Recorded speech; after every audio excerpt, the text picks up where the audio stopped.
Chapter 1. A group of incompetent warriors.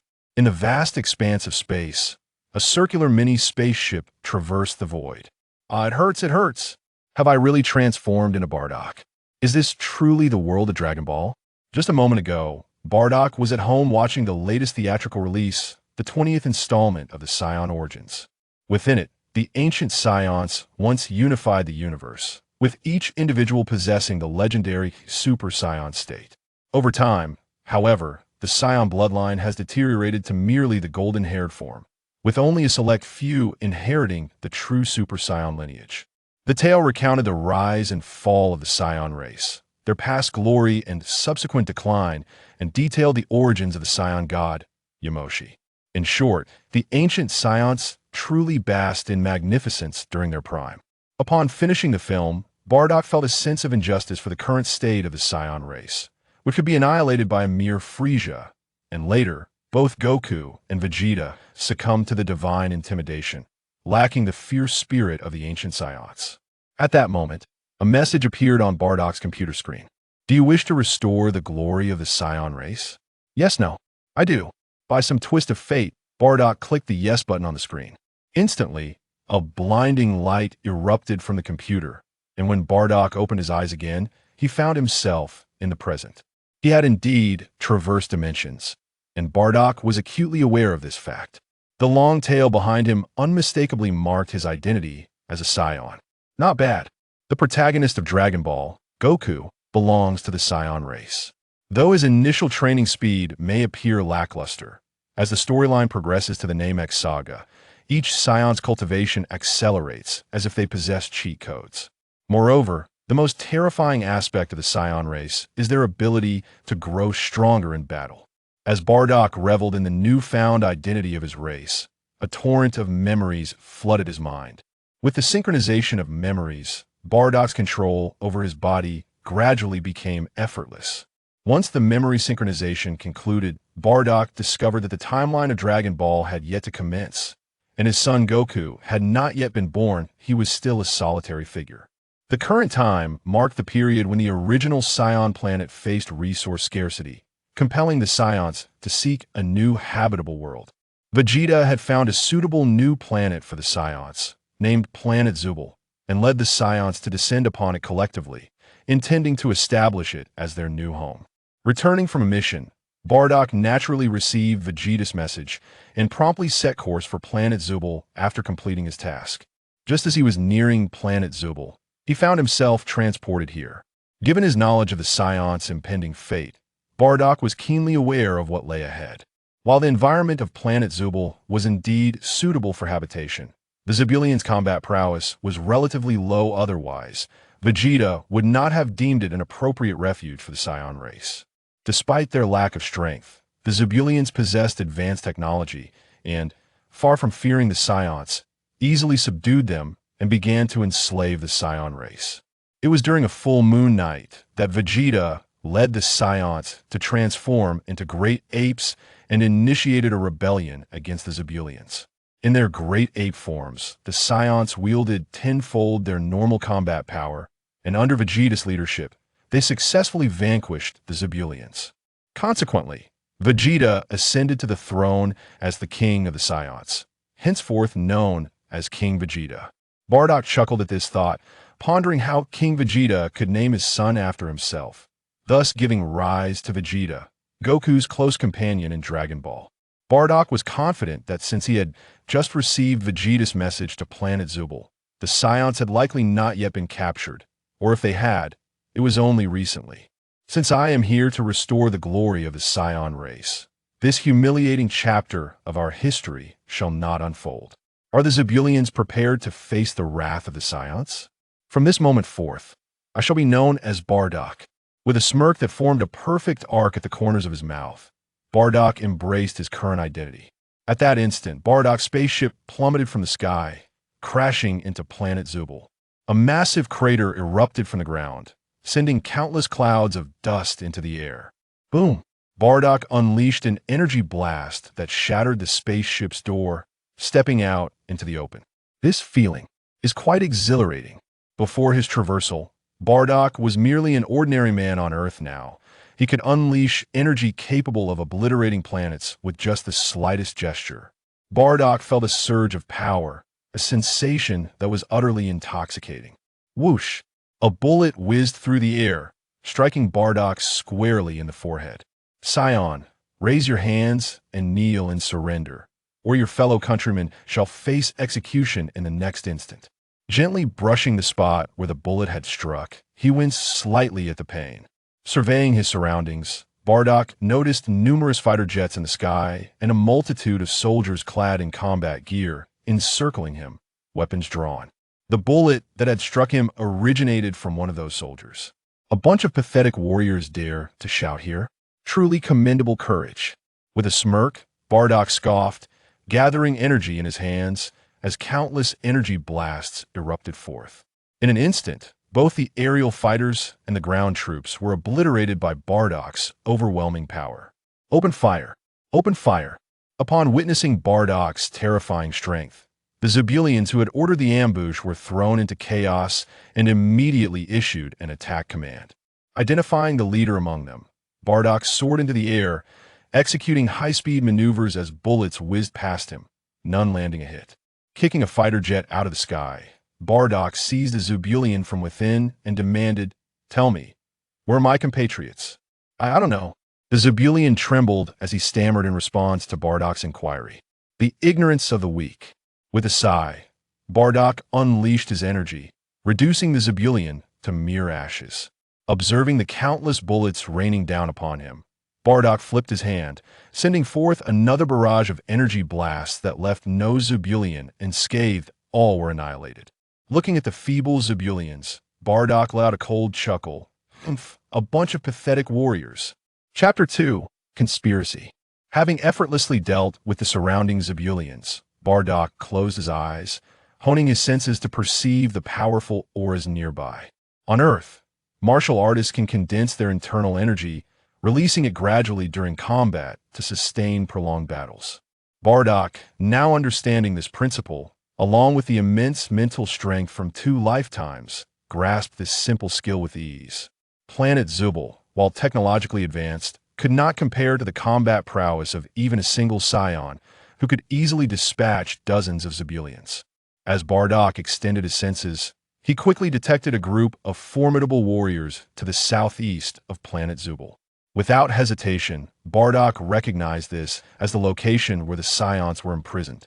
Wait, just as Bardock prepared to fly toward the Saiyan captives, he sensed an aura comparable to his own emanating from planet Zubil. Eastward? No matter, he'll first investigate this powerful presence. Turning, Bardock shot toward the east. While airborne, Bardock utilized the time to study the method of concealing his aura. With his 2 lifetimes of experience, he found it difficult to ascertain the extent of his current mental prowess nonetheless. Bardock felt an unprecedented clarity, learning at an astonishing pace. In no time, he mastered the technique of hiding his energy and began utilizing it effortlessly, concealing his aura to the bare minimum. His combat power of 5,000 now only appeared as 50. Flying low, Bardock arrived at the entrance of a palace. As he drew nearer, his perceptive abilities sharpened. With a clear sense of the energy within, Bardock identified an individual with a combat power of 4,500, just 500 below his own. This aura feels somewhat familiar. Having only recently integrated these memories, Bardock sensed a vague familiarity but could not place the identity immediately. Concealing his presence to the utmost, Bardock peered through the window into the palace. At first glance, he was captivated by a tail that was similarly raised, belonging to a Saiyan with a battle power of 4,005. Upon observing the visage, Bardock instantly recognized the Saiyan before him, none other than Vegeta, the prince of all Saiyans from the original Dragon Ball series. Opposite Vegeta sat Asburian, whose attire suggested he was undoubtedly a scientist. Indeed, Vegeta's next utterance confirmed Bardock's speculation. "I rely on your cooperation, Dr. Raiki, to secure my position as the king of the Saiyans," Vegeta proclaimed within the palace. "Your Highness, it is an honor to serve you," Dr. Raiki responded, bowing in deference. "However, Your Highness, Bardock's battle power is not far beneath yours. The subordinates I dispatched may not stand a chance against him." "Rest assured, Bardock possesses a profound love for his kin. Should you threaten him with the lives of the remaining Saiyans, I am confident Bardock will surrender without resistance. The two conversed freely within the palace, utterly unaware of Bardock eavesdropping outside the window. At the moment Bardock laid eyes on Vegeta, he sensed something amiss. The events seemed to diverge from the accounts in the original Dragon Ball narrative. In the original tale, the Saiyan race had long been subjugated by the Ziburians. Otherwise, there would not have been the subsequent bloodbath led by King Vegeta against the Ziburians. Now, Bardock observed Vegeta engaged in amicable discourse with Dr. Raiki, who evidently had already yielded to Vegeta's authority. Consequently, Bardock refrained from interrupting their conversation and chose instead to remain by the window, intent on gleaning more from their exchange. Simultaneously, he rummaged through his memories for any information regarding Vegeta. As long as Bardock is captured, the remaining Saiyans will abandon any notion of resistance. Vegeta stated with glee, clearly pleased by Dr. Raiki's deference in addressing him as Your Highness. Indeed, Your Highness, once the Saiyans relinquish their will to resist, you shall emerge as their savior, undoubtedly becoming their spiritual pillar. Dr. Raiki continued to flatter Vegeta as the latter grew increasingly elated. Exactly, at that moment, I shall seamlessly ascend to become the new king of the Saiyans, and Bardock will no longer be worthy of competing for the throne. The mere thought of his future kingship sent Vegeta into a fit of uproarious laughter. What a pitiful fool! No wonder the Saiyans, under Vegeta's leadership, grew progressively weaker, ultimately resorting to serving Frieza as mere subordinates. Upon absorbing the exchange between Vegeta and Dr. Raiki, Bardock couldn't help but smirk disdainfully, regarding Vegeta with even greater contempt. During this time, Bardock organized his recollections, and coupled with the recent dialogue, he began to grasp Vegeta's scheme. Firstly, Bardock possessed a battle power of 5,000, making him the strongest among the Saiyans, while Vegeta followed with 4,000. The previous king of the Saiyans had perished in battle, and the new king would be chosen between Bardock and Vegeta. Cognizant of his own inferiority, Vegeta sought to exploit the resource scarcity of planet Vegeta as a pretext to bring all Saiyans to Zibul. Evidently, Zibul had long succumbed to Vegeta's dominion, and upon the Saiyans' arrival, the narrative would unfold according to Vegeta's design. Aside from Bardock and Vegeta, the remaining Saiyans possessed battle powers generally below 2,000. Although Zibul's technological weaponry proved ineffective against Vegeta, it would be exceptionally useful against the other Saiyans. Moreover, if Vegeta were to feign weakness at a critical juncture, it would facilitate the Ziburians' capture of the Saiyan race. In the original narrative, Bardock had likely capitulated to the Ziburians' threats concerning the safety of his kin, leading to his own subjugation. The ensuing plot was straightforward, with Vegeta achieving his ambition of becoming the new king of the Saiyans. To conceal his machinations, Vegeta would lead the Saiyans in a brutal suppression of the Ziburians while silencing any Ziburians privy to the truth. A commendable plan. Had I not traversed into this timeline, you might have succeeded. Bardock conceded. Despite his disdain for Vegeta's character, he silently acknowledged the ingenuity of the prince's scheme.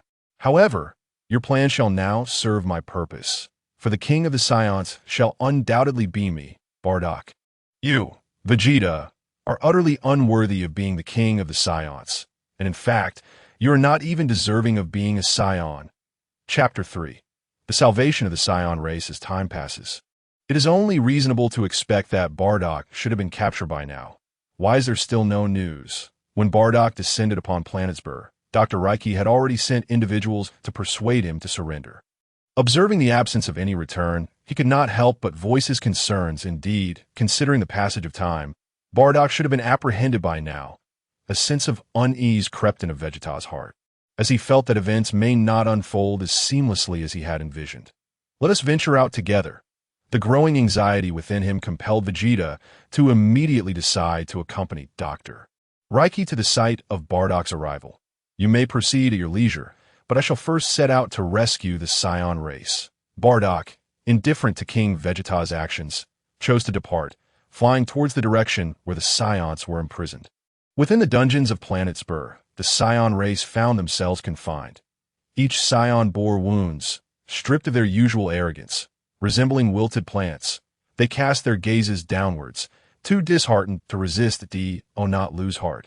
Believe that Bardock will return to save us. Amidst the despondency, a female scion rose to rally her compatriots. Indeed, we still have Bardock. He has not yet been captured. Her words shone like a beacon in the darkness, igniting a flicker of hope in the hearts of the downtrodden scions. Behave yourselves, you foolish monkeys. With such meager abilities, you dare to invade our planet Spur, another voice sneered. Your leader has already become a subject of experimentation under Dr. Reiki.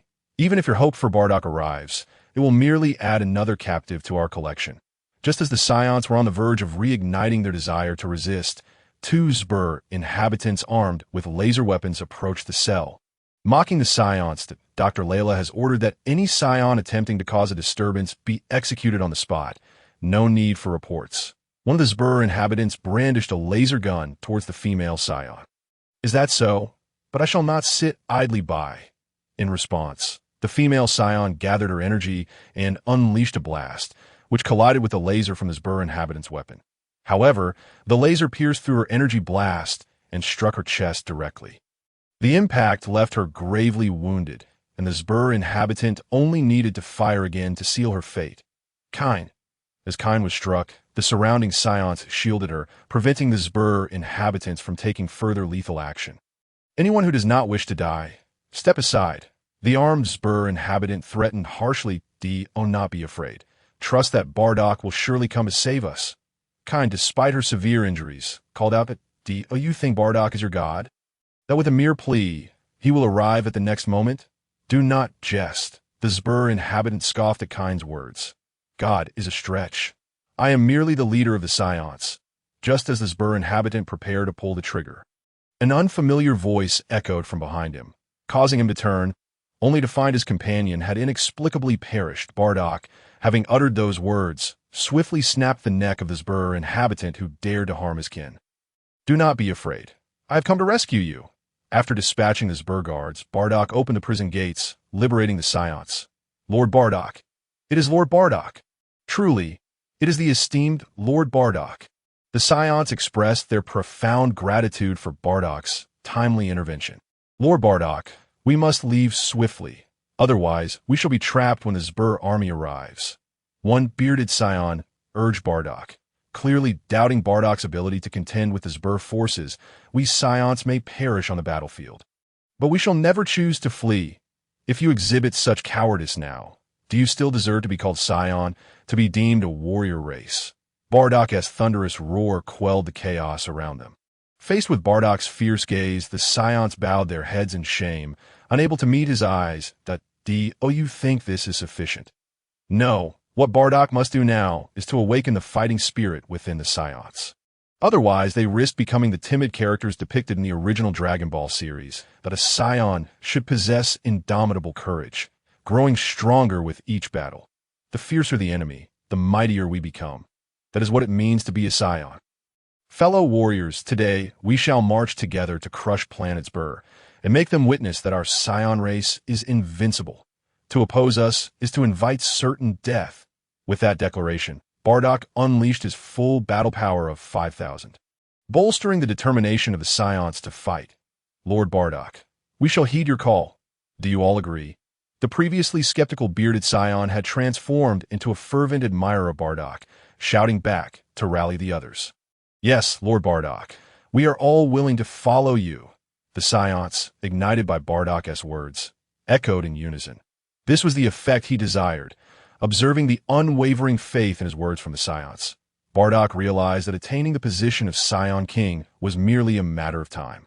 Those severely injured should remain to recuperate. The lightly wounded shall stay to care for them. The rest, follow me. Bardock issued his command with clarity. Yes, Lord Bardock. With his orders, the scions split into two groups. Those unimpeded by their injuries followed Bardock, while the lightly wounded and those unable to move remained behind it. No, Lord Bardock, I too wish to fight alongside you. Rest assured, I will not be a burden. Karin, despite her injuries, stood resolutely and approached Bardock. Truth be told, from the very first glance, Bardock felt an instant connection with this stubborn girl. Karin, in the original Dragon Ball series, is indeed his wife, and he found himself drawn to her bravery and tenacity. Perhaps this was what they called love at first sight. However, regardless of his feelings, Bardock was determined not to take Karin in a battle. After all, she was gravely injured, and should a fight erupt, he would be unable to protect her. Karin, stay behind. The rest of you come with me. Today we Saiyans shall sweep through planet Zibul. With a simple command for Karin to remain, Bardock charged forth with the less severely injured Saiyans. Lord Bardock, your refusal looks so heroic. Gazing at the departing figure of Bardock, G's heart raced like a startled fawn, prompting thoughts to swirl within. Chapter 4. Suppression of the Zibul Star. Upon their release from prison, the Saiyans surged forth like wild horses unleashed, their thirst for vengeance irrepressible. Under Bardock's command, they launched an assault on the Zibulites. Without the aid of technological weaponry, not a single Zibulite stood a chance against the Saiyans. A single energy blast could annihilate a large group of Zibulites. Bardock, however, did not engage directly. Instead, he soared high above, surveying the chaos below. After all, the Saiyans merely caught the Zibulites off guard by the time the Zibulites regrouped and reached for their technology. The Saiyans remained superior. Bardock's objective was to oversee the battlefield from above, eliminating any Zibulites that posed a threat to his kin, instilling in the Saiyans an unwavering confidence in their inevitable victory. This would cultivate the belief among them that as long as they followed him, the Saiyans were invincible. As for Vegeta, he was oblivious, having just led the Saiyans to the Zibulites, where they fell captive. The moment Bardock appeared, the Saiyans were able to organize a counterattack, gaining the upper hand and leaving the Zibulites with no room for retaliation.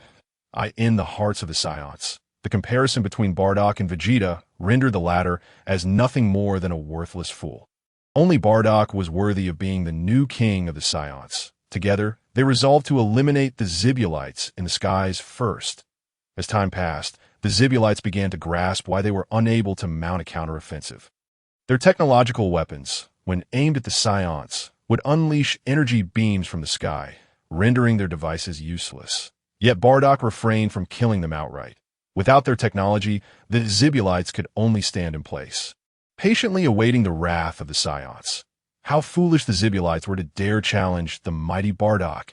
After witnessing the complete annihilation of the Zibulites, the Saiyans regained their confidence, just as the Zibulite forces aimed their technological weapons at Bardock.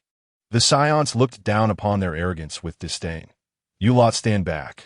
This army of Zibulites is mine to handle. With the Saiyan spirits restored, Bardock stepped forth that it was absurd that the Zibulites had the audacity to target him. If he did not assert himself now, they would truly believe he feared them.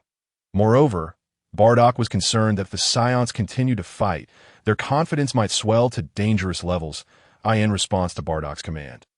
The Saiyans obediently fell back behind him. Attack! It seemed the Zibulites had also sensed Bardock's formidable presence. They momentarily charged their technological weapons before unleashing a collective onslaught against him, a pitiful gathering of weaklings. With a dismissive smile, Bardock faced the throng of Zibulites without a hint of fear, but he paid no heed to their brief charging of weapons, focusing instead on obliterating their strongest attack with overwhelming force. Energy orbs gathered in his hands, and, as the Zibulites launched their assault, Bardock hurled his energy blast downward. The evidence was clear. Those with superior battle power could indeed do as they pleased. The energy blast emitted by Bardock effortlessly consumed the Zibulite weaponry's attack, plunging straight into the midst of their ranks. Boom! A mushroom cloud erupted from the ground, signaling the utter annihilation of the Zibulite forces. Perhaps there were a few stragglers. Nevertheless, the tide had turned decisively in favor of the Saiyans. Bardock could now officially declare that Zibul Star belonged to the Saiyan race. Was this the true might of Bardock? How powerful he was, effortlessly decimating the Zibulites with a mere flick of his wrist. After witnessing Bardock's overwhelming strength, the Saiyans found themselves even more devoted to him. As for the worthless Vegeta, the Saiyans expressed ignorance of his identity. However, just as they marveled at Bardock's prowess, Dr. Reiki, who had just returned from scouting Bardock's spacecraft with Vegeta, happened to witness the obliteration of the Zibulite army. Reiki's exclamation caught the attention of the Saiyans. and naturally, Vegeta, standing beside him, was also noticed. Isn't that Vegeta? What is he doing alongside a Zibulite? And it appears they share quite a friendly rapport. With a smile, Bardock ascended above Vegeta, looking down upon him. What a fool! Cursing Dr. Reiki inwardly, Vegeta realized he needed to concoct a plausible explanation for the situation. Otherwise, Bardock would surely not spare him for his actions. Just as Vegeta was at a loss, Bardock provided a convenient excuse. Vegeta, did you escape from captivity while being experimented on and take a Zibulite hostage? Given the crimes Vegeta had committed, even if Bardock were to kill him 1,000 times over, it would be more than justified. Yet Bardock did not desire Vegeta's death, considering that none of his 3 sons had yet been born. Vegeta's eldest son, Reg, would emerge with a battle power of 50,000, appearing 3 years after Goku defeated the evil dragon in the Dragon Ball fan manga Dragon Ball New Era. Upon his arrival, Reg would possess Super Saiyan 5 strength, making even Super Saiyan 4 Gogeta no match for him. Had it not been for Reg's physical limitations, Gogeta would have been utterly outclassed at Vegeta's second son, also named Vegeta, ranked just below the main character Goku in strength, his prowess well known. Meanwhile, Vegeta's third son, Tabor, consistently displayed mediocre battle power, barely noteworthy. Had Bardock not been concerned that killing Vegeta here would lead to a loss of talent among the Saiyans in the future, he would have certainly ensured Vegeta's demise today. Indeed, Bardock, you are absolutely correct. I just escaped from the clutches of the Zibulites and rushed here to save my comrades. With that, Vegeta gathered energy in his palm and menacingly approached Dr. Reiki. What do you think you're doing, Vegeta? Don't forget, everything I've done is boom. Before Dr. Reiki could finish a sentence, he was consumed by Vegeta's energy blast. Meeting his end, the act of silencing witnesses was second nature to Vegeta. Chapter 5. Ascendancy. King Bardock. Vegeta truly was skilled. Bardock applauded him, acknowledging his ruthlessness that, of course, in Bardock's eyes, Vegeta's actions were merely a means of covering up his misdeeds, though the Saiyans were unaware of the full story. They looked down upon Vegeta in their hearts. What right does Vegeta have to gloat over killing a Zibulite? Never mind that. Just look at how calmly Bardock wiped out thousands of Zibulites without breaking a sweat, completely contrasting Vegeta's ostentatious display. Among the Saiyans, Bardock and Vegeta were recognized as the strongest fighters. However, since there had been little opportunity to compare the two directly, both had been seen as potential candidates for leadership in the Saiyan community. Now, in light of this comparison, the disparity was stark. Bardock completely outclassed Vegeta.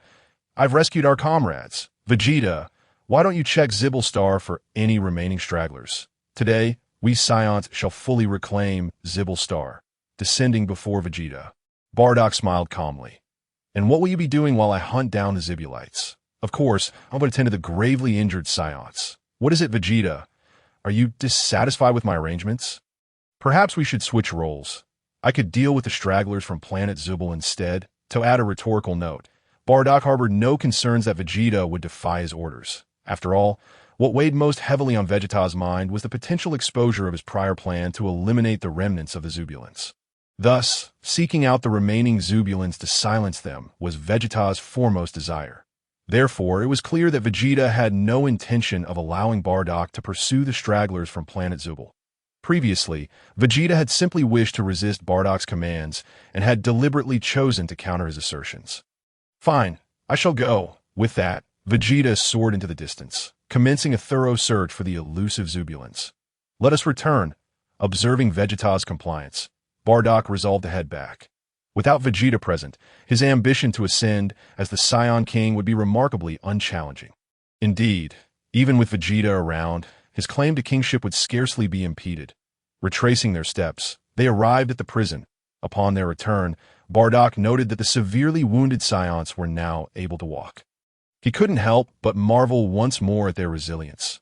Truly, they were a warrior race, and their recovery was astonishingly swift.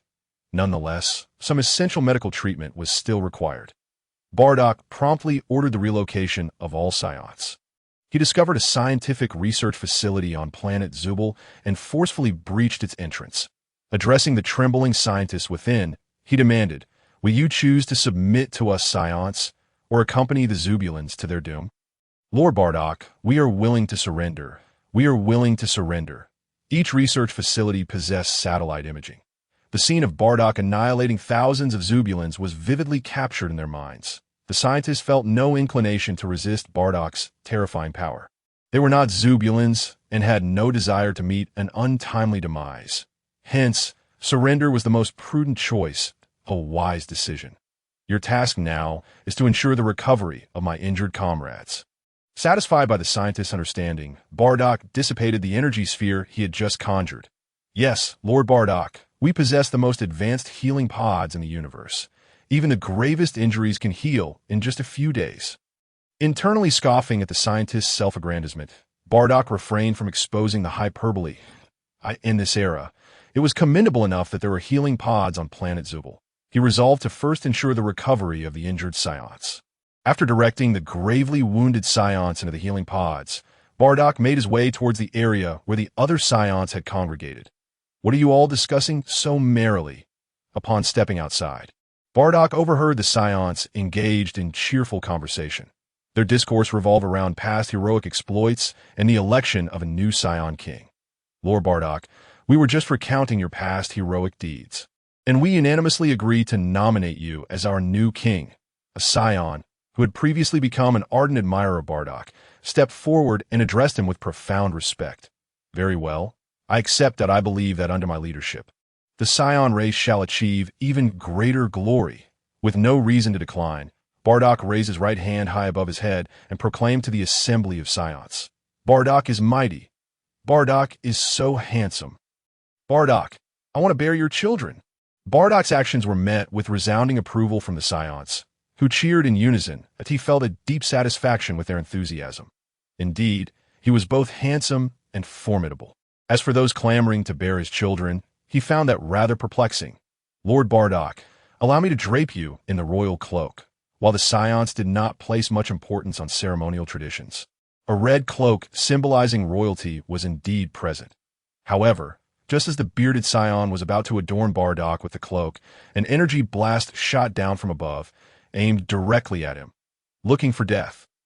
Vegeta had returned just moments before, yet Bardock chose to ignore him, biding his time until he could deal with Vegeta after claiming the title of Saiyan King. Little did he expect Vegeta would choose to strike at such a moment. Nonetheless, since Vegeta had initiated an attack, Bardock resolved to impart a severe lesson, ensuring Vegeta understood who truly was the king of the Saiyans.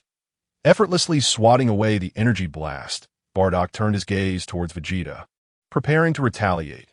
Bardock, what do you think you are doing? The king of the Saiyans should be me. Vegeta laughed, having thwarted Bardock's ascension to kingship at the last moment, and loudly questioned him from below. However, Bardock had no intention of explaining himself to Vegeta. The will of the people had already declared him king. What did it matter if Vegeta chose to rebel? If he could genuinely defeat Bardock, that would be another matter entirely. In a sudden flash, Bardock lunged towards Vegeta, swiftly bringing him crashing to the ground. Bardock intended to demonstrate the vast gulf between them today. Bardock, wait. We could discuss this calmly.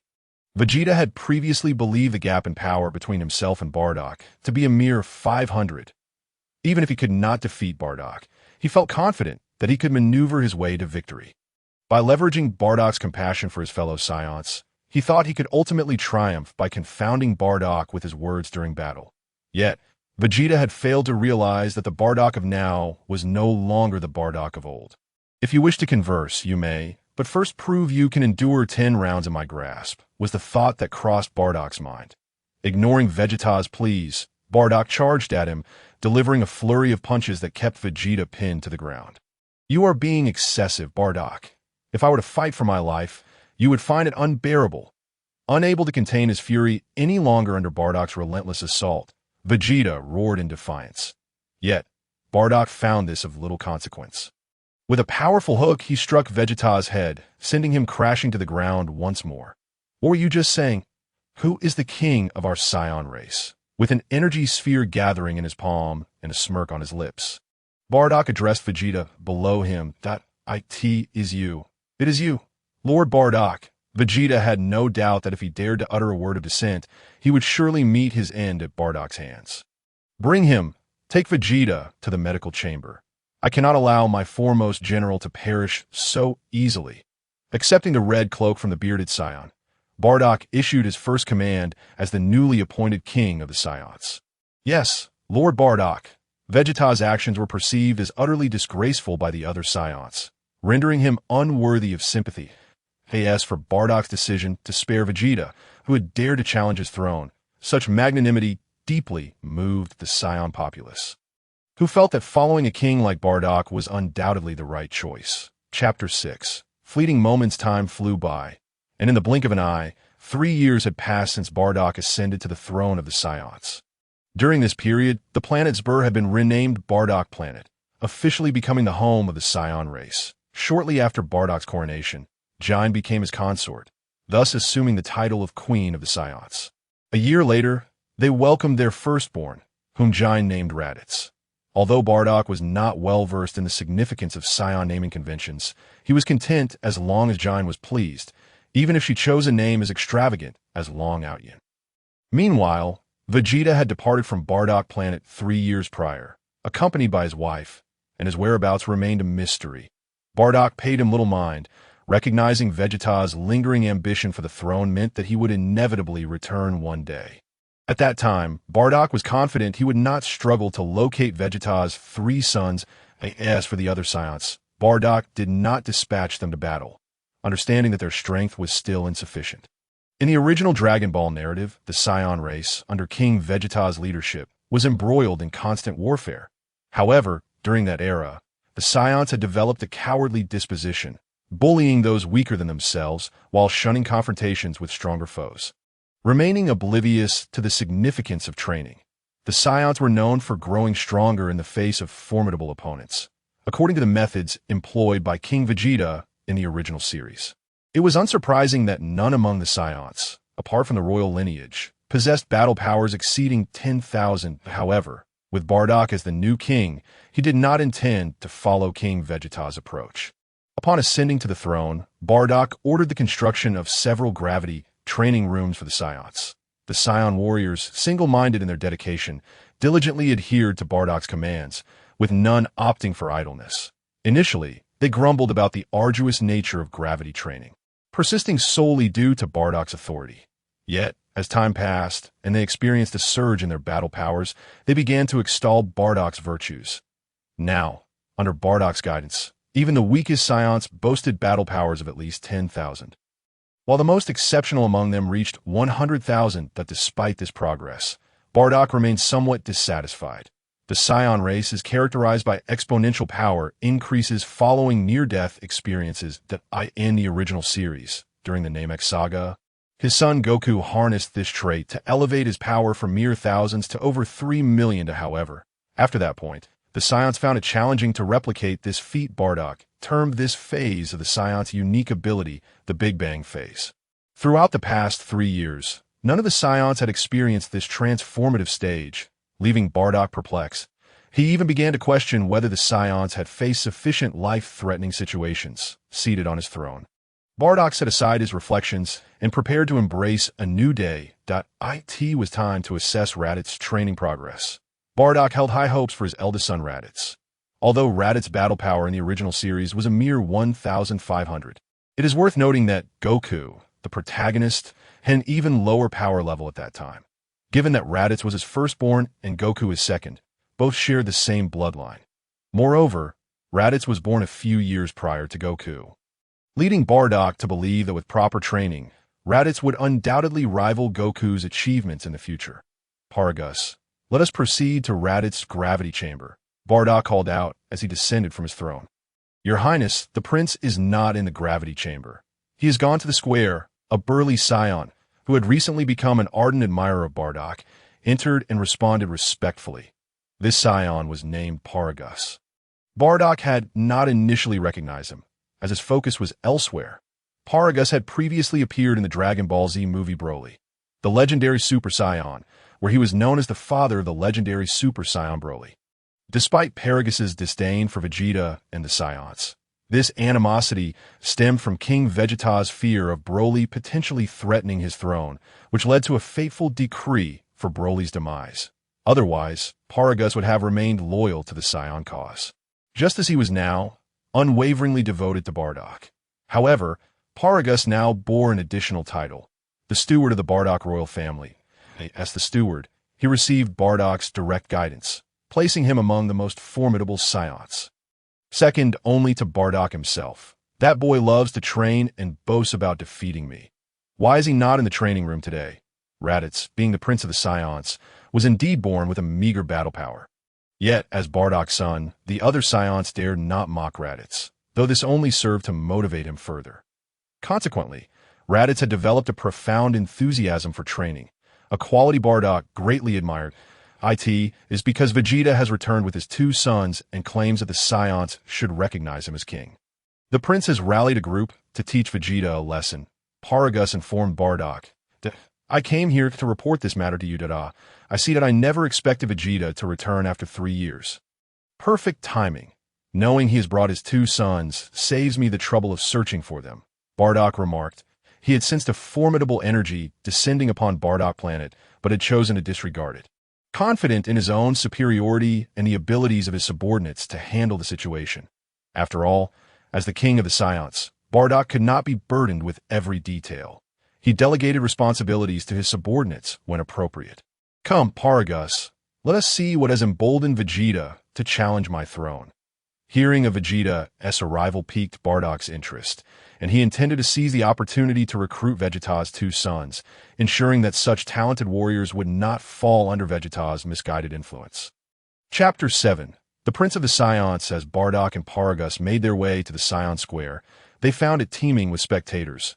Upon their arrival, the gathered Saiyans parted, creating a path for the two. Raditz performed admirably. In the square, the 2-year-old Raditz was engaged in combat with a fellow Saiyan of similar age, who bore a striking resemblance to Vegeta. Bardock quickly recognized him as Vegeta's younger son. Little Vegeta. Vegeta, is this the prowess you possess to claim kingship after 3 years? Bardock taunted, pointing at the descending little Vegeta, who was clearly at a disadvantage in the skirmish. Humph, Bardock, do not refer to me as Vegeta. Address me as King Vegeta. Upon witnessing Bardock's combat power remaining at a mere 5,000, Vegeta felt a surge of confidence and continued to address Bardock. That little Saiyan in the sky must be your son. Correct? His power level is quite commendable, having reached an impressive 10,000, however. I presume he is the strongest among you, is he not? At that moment, Bardock genuinely wished to inform Vegeta that his son Raditz, with a power level of 10,000, was actually the weakest among the contemporary Saiyans. Over the past 3 years, the technique of concealing one's energy had become widespread among the Saiyan race. During their idle moments, none of the Saiyans would reveal their true strength entirely. Thus, it was quite natural for Vegeta to mistakenly believe that Raditz was the mightiest on Bardock's planet, without intentionally interrupting Vegeta's self-affirmation. Bardock pointed towards the ongoing battle in the sky and remarked, I must say, Vegeta, your son seems to be on the verge of defeat. What? Vegeta exclaimed in disbelief, glancing up just in time to witness Raditz knocking little Vegeta to the ground. Father, look, I won, the victorious Raditz exclaimed as he rushed to Bardock's side, eager to boast. Well done, keep up the good work, Bardock replied with a smile to T.O. Bardock. The clash between Raditz and little Vegeta was merely satisfactory. After all, little Vegeta's combat power was 2,000 less than Raditz, making Raditz's victory entirely predictable. Brother, seeing little Vegeta injured, a young Saiyan who had been standing behind Vegeta stepped forward. Stay here, brother. I shall avenge you. Upon confirming that little Vegeta was not in any life-threatening danger, the young Saiyan confronted Raditz with fury. How dare you harm my brother? I will see you dead. Reg, come back. As your father, I shall avenge your brother. Vegeta, feeling his energy diminish after witnessing Raditz's triumph over little Vegeta, was reluctant to forfeit this opportunity to showcase his superiority. Bardock, do you dare to face me in combat? If I were to strike your son directly, it would be said that I am merely bullying the weak. Should you lose, you must willingly relinquish the throne of the Saiyan race, for only the strongest are worthy to reign. Vegeta stepped forward, challenging Bardock. Bardock scoffed, having little interest in engaging Vegeta. Given Vegeta's current power level, he found no motivation to fight, as Vegeta's strength was simply too paltry. "What, Bardock? Are you afraid? Let me inform you that I currently possess a power level of 12,000. Defeating your 5,000 is child's play." Noticing Bardock's lack of movement, Vegeta pressed further with his taunts. This provocation not only failed to incite anger in Bardock, but also enraged the other Saiyans present. "What audacity, you, King Vegeta, with your meager 12,000, dare to boast here?" Among those present, aside from the 2-year-old Raditz, any Saiyan could easily overpower you. In Bardock's eyes, Vegeta had become as inconsequential as a corpse. Especially since Vegeta had unwittingly delivered 2 exceptional Saiyan sons right before him. Bardock contemplated a grandiose demise for Vegeta, just as Bardock was considering how to bestow such a fate upon Vegeta. Raditz, standing beside Bardock, could no longer contain himself. The other Saiyans, restrained by Bardock's lack of orders, remained silent. However, Raditz, having grown up under Bardock's illustrious reputation, always viewed his father as an invincible force. Witnessing Vegeta's taunts directed at Bardock, Raditz unleashed a punch towards Vegeta. "Bardock King, should I intervene? The prince is likely no match for Vegeta." As Bardock's fervent admirer, Paragus had long wished to teach Vegeta a lesson. Additionally, with genuine concern for Raditz's safety in battle, he stepped forward to request Bardock's approval that, "Don't worry. Raditz has lived too comfortably and has never faced true peril. I believe he could defeat Vegeta on his own." Bardock observed Raditz engaging Vegeta, feeling a sense of pride in his son standing up for him. "Bardock King, the prince's power level is still 2,000 beneath Vegeta's, especially after just having fought." Paragus expressed his concerns. "Young eagles must learn to soar on their own. And let us not forget, Raditz is my son," Bardock asserted confidently. As Raditz gradually found himself at a disadvantage against Vegeta, he persisted in his efforts. After a prolonged struggle without success, Vegeta, recalling Raditz's deep respect for Bardock, decided to exploit the situation. "Not bad, kid. Why not come over to my side? My power level is far superior to that of your incompetent father." "Shut your mouth." Angered by Vegeta's taunts, Raditz forsook his defense and launched an energy blast at Vegeta. However, Vegeta anticipated this moment. He swiftly dodged Raditz's attack and retaliated with a punch. Yet, Raditz, disregarding Vegeta's assault, continued to attack in a furious frenzy, though none of his energy blasts found their mark. Prince Paragus, unable to bear the sight any longer, contemplated rushing in to eliminate Vegeta and save Raditz. However, as he prepared to act, Bardock intervened. "Why?" Paragus questioned, puzzled by Bardock's obstruction. "Feel Raditz's current power level for yourself." Bardock replied, his face adorned with a smile. "The prince's combat power is steadily increasing, approaching a level that could surpass Vegeta's." After calming himself, Paragus too bore a smile, sharing Bardock's optimism regarding the battle between Raditz and Vegeta. "Let us not forget, anger is also a source of our Saiyan strength." Bardock chuckled, "I am the prince of the Saiyans. How could I possibly fail here?" Just as Bardock's words fell, Raditz, having been launched back by another punch from Vegeta, unleashed a formidable roar. Channeling a tremendous force that eclipsed Vegeta's energy, Big Bang Attack, a fearsome energy wave coalesced in Raditz's hands, aimed directly at Vegeta before him. Chapter 8. The Fruit of the Tree of Might Father. As Raditz's energy wave engulfed Vegeta, a previously unassuming Reg surged forth, unleashing an astonishing aura that swept over the entirety of Bardock's planet. Like a cannonball, Reg shot towards the sky, targeting Vegeta. Paragus, in the midst of his fury. Raditz's combat power skyrocketed from 10,000 to an astounding 15,000, coupled with the Big Bang attack technique that he had learned from Bardock. It was likely that King Vegeta was destined for defeat. Throughout the battle, Bardock's attention remained primarily focused on Reg. According to the records from the Dragon Ball fan manga Dragon Ball New Era, Reg was a prodigious Saiyan warrior, possessing a power level of 50,000 at birth. Yet, Bardock observed that Reg's strength was only marginally superior to that of little Vegeta, leaving him perplexed.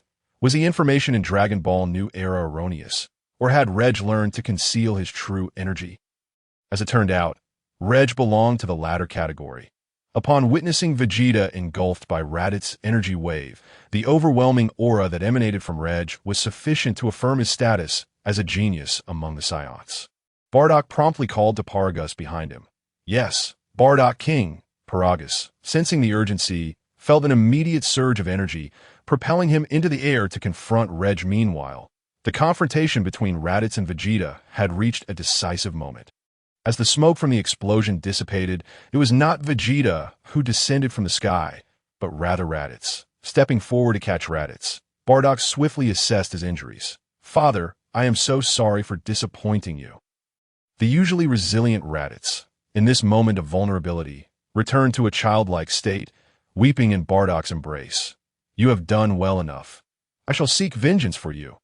After offering words of comfort to Raditz, Bardock called over his subordinate, saying, "Pabujan, take Raditz to the healing P.O.T. once." King Bardock. Pabujan, the male scion, responded respectfully as he took Raditz into his care. "Father, please do not kill Vegeta. Once I recover, I will avenge myself." Raditz insisted firmly while in Pabujan's arms. "Very well, I promise you this." Bardock nodded in agreement, observing Raditz, who had succumbed to unconsciousness. Bardock then turned his attention to Vegeta, suspended in the air. He had distinctly sensed that just as Raditz's explosive attack was about to strike, Vegeta's power had surged by 8,000, allowing him to surpass 20,000, rendering Raditz's assault ineffective. All of Raditz's energy had been channeled into that explosive strike. Upon realizing that his full-powered attack had failed, Raditz's body and mind, previously taut with tension, could no longer endure the exhaustion, causing him to plummet from the sky. "Ha, Bardock, your son has been defeated by me. How does it feel? Are you furious? Come, take a swing at me." After calming his overwhelming energy, Vegeta laughed arrogantly in the air. However, before he could finish his taunt, a powerful energy blast emerged from below. The speed was so great that Vegeta could not evade it, and even his hastily activated shield shattered like fragile paper. The devastating energy blast struck Vegeta directly, sending him crashing to the ground. The assailant was, of course, Bardock, who, deeming Vegeta's theatrics excessive, chose to eliminate him swiftly. Bardock stepped forward, placing his foot firmly on Vegeta's head, and growled, "Stop feigning death. I promised Raditz that I would leave you for him to deal with, so get up and speak if you are still alive." "I am not dead. I'm not dead. King Bardock, spare me. I will rise at once." 3 years later, Vegeta once again sensed the presence of death emanating from Bardock, and, unwilling to defy him, hurriedly complied, attempting to rise. Yet as he did so, he was met with a kick from Bardock that sent him flying over 100 meters. "Bring him back," Bardock commanded a nearby Saiyan. "Yes, King Bardock." The nearest Saiyan swiftly flew to Vegeta's side and brought the prostrate figure back to Bardock. "Now, tell me why your power suddenly surged by 8,000. Think carefully before you answer. Although I promised Raditz not to kill you, you may find out just how far I am willing to go." With that, Bardock shot 2 beams from his index finger, crippling Vegeta's legs. Useless. Noticing that Vegeta had yet to respond, Bardock leaned in to find that Vegeta had already fainted from the pain. Bending down, he picked up 2 fruits that had fallen from Vegeta's grasp, finding them somewhat familiar. After a moment's reflection, Bardock recognized them as spirit tree fruits, known from the Dragon Ball movie Earth's Conquest. The antagonist, Dales, had used these fruits to elevate his power beyond 10,000. The spirit tree fruit, rumored to be consumable only by deities, absorbed the planet's nutrients to bear its fruit, leaving the land a barren desert, unable to support any life for centuries. Consuming one would cause a tremendous spike in battle power. Upon seeing the spirit tree fruits, Bardock swiftly understood the sequence of events leading to this moment. The scarcity of resources on the previous Ion planet was likely due to Vegeta cultivating the spirit tree. Consequently, Vegeta's power had risen to 4,500, whereas Bardock recalled that Vegeta's power had previously been only 3,005. Vegeta's hasty departure from Bardock's planet 3 years prior was probably to prevent anyone from seizing his spirit tree seeds. It was clear that Vegeta's sudden surge in power by 8,000 was due to consuming a spirit tree fruit at the last moment. Bardock speculated that Dales, a lower-tier Scion, had likely stolen Vegeta's spirit tree seeds before leaving. Otherwise, Vegeta's power would not have remained stagnant at 12,000 for so long in the original series. Bardock was not overly impressed by the spirit tree fruits. as the power boost they provided was limited and came at the cost of time and planetary resources, far inferior to the training effects of a gravity chamber. Nevertheless, he gathered the spirit tree seeds and the 2 fruits from Vegeta's possession and casually kicked him aside, resuming his observation of the aerial battle. At this moment, the clash between Paragus and Reg had escalated into a fierce showdown. Chapter 9. The Genius Warrior Among Saiyans. Setting aside other concerns, despite Vegeta's shortcomings, the prowess of his elder brother was commendable, able to contend with Lord Paragus for such an extended period. Indeed, one must remember that Lord Paragus possesses a battle power of 100,000, the foremost warrior under King Bardock. Moreover, he was merely 2 years old, roughly the same age as our prince. It is unfathomable to consider how formidable he will become as he matures. The surrounding Saiyans engaged in discussion about the fierce confrontation between Paragus and Reg, many intently observing the nuances of their combat, hoping to glean insights, as encounters with such strong warriors were a rarity.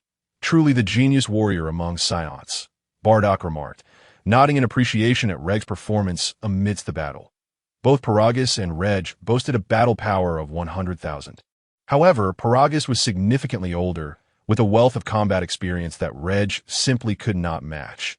Despite Reg's young age of only 2 years, he struggled to withstand the tempestuous onslaught from Paragus. Yet Bardock noted that as time progressed, while Paragus maintained the upper hand, the frequency of successful hits that could genuinely harm Reg was diminishing. Reg's youth implied that his stamina could not keep pace with Paragus's relentless assault. As the battle wore on, Reg began to adapt to Paragus's attacks. Yet his endurance steadily waned, and the urgency of his impending defeat weighed heavily on his mind. Glancing at Bardock, who remained aloof and seemingly amused, Reg could not help but feel the pressure. Although Bardock exhibited only 5,000 in battle power at that moment, it was clear that Paragus, being Bardock's subordinate, was unlikely to surpass his master. Reg felt a deep sense of dread, but he refrained from voicing his concerns in the midst of his anxious thoughts. Reg inadvertently exposed a flaw that Paragus seized upon, gathering energy into his palm. Paragus struck Reg down, sending him crashing to the very spot where Vegeta had previously fallen unconscious. Vegeta emitted a cry as he regained consciousness from his stupor. The young and relatively unscathed Vegeta hurriedly approached, swiftly removing Reg from his father's back. "Father, did you not often proclaim that among the Saiyans, aside from our family, the rest are but insignificant beings?" The young Vegeta inquired. Perplexed, speechless, Vegeta found himself at a loss for how to respond to his son's inquiry. It was impossible to overtly admit that he was, in fact, the weakest of the Saiyans. "Father, did you not also assert that the strongest Saiyan on planet Bardock, King Bardock, had a battle power of just over 5,000? Noticing Vegeta's silence, the young Vegeta pressed further. Yet, once again, he was met with his father's taciturnity.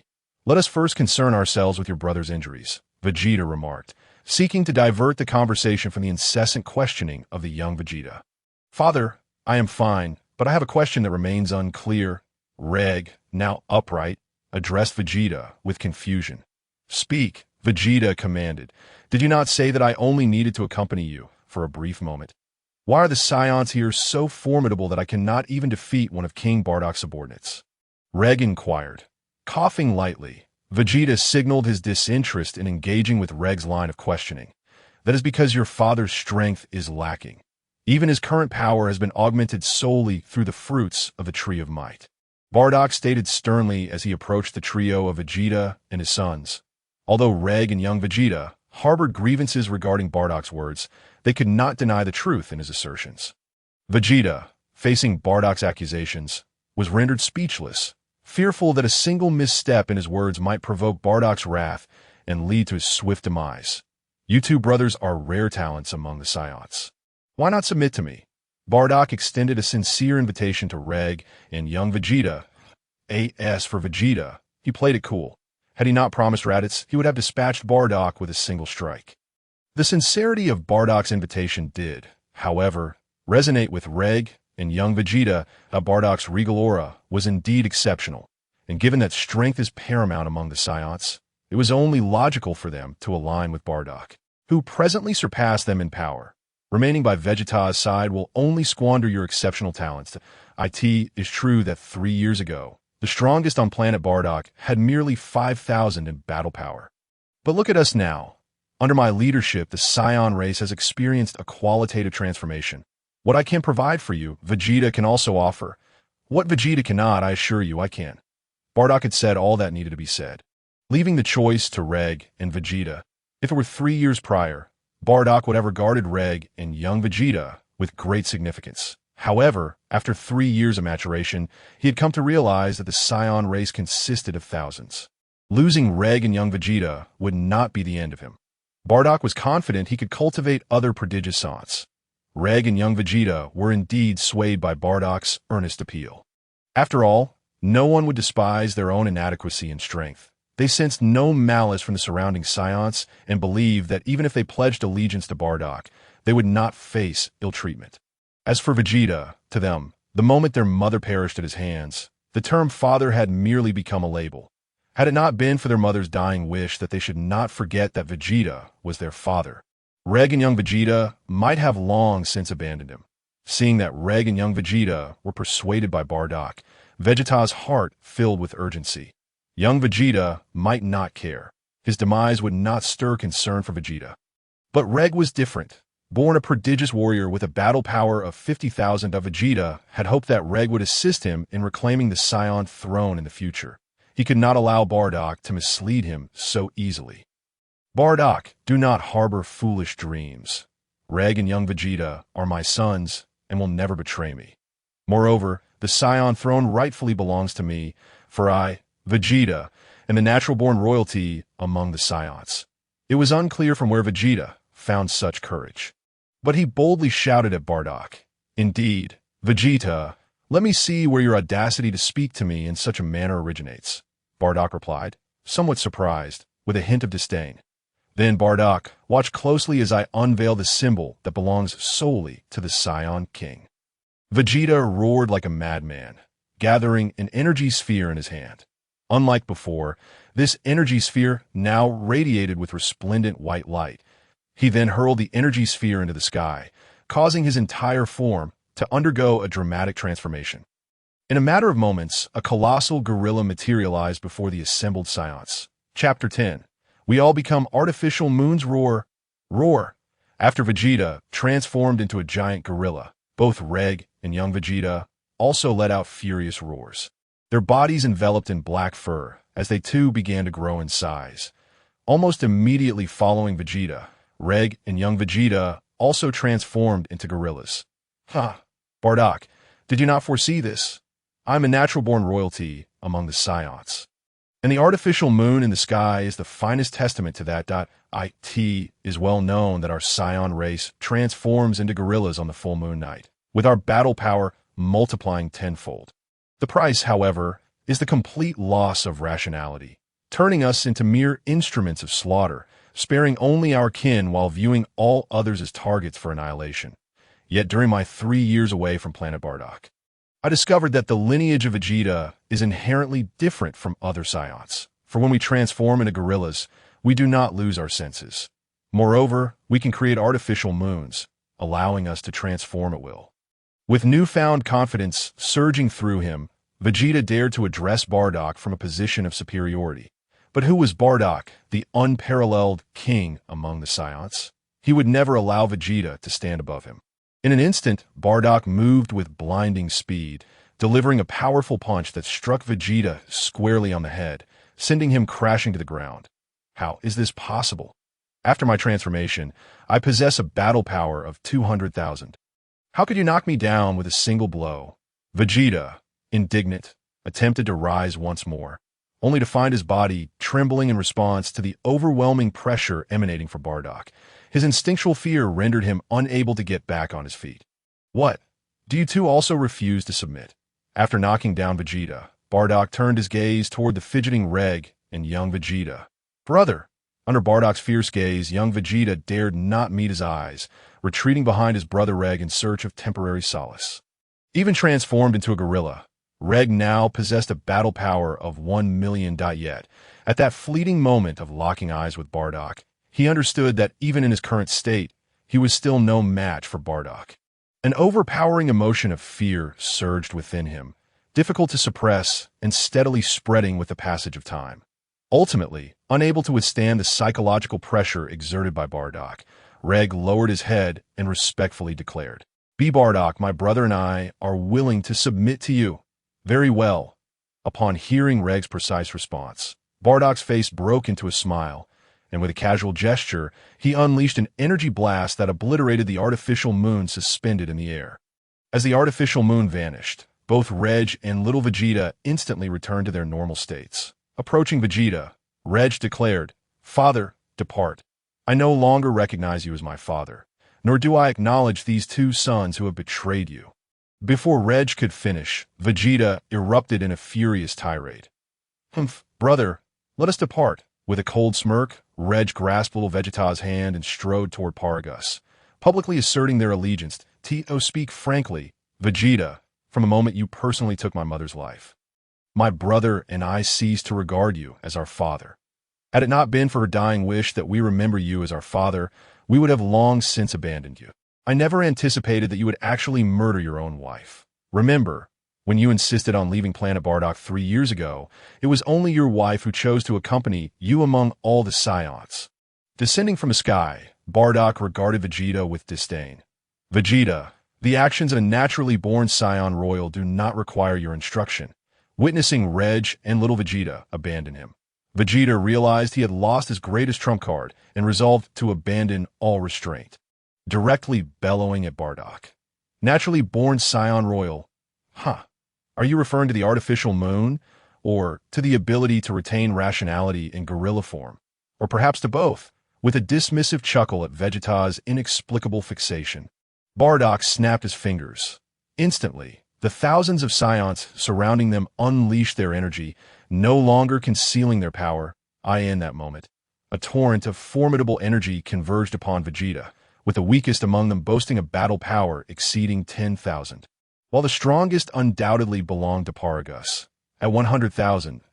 Just as Vegeta believed this was his end, he observed the surrounding Saiyans conjuring energy spheres identical to his artificial moon. No, this is impossible. The artificial moon is exclusive to the Vegeta lineage.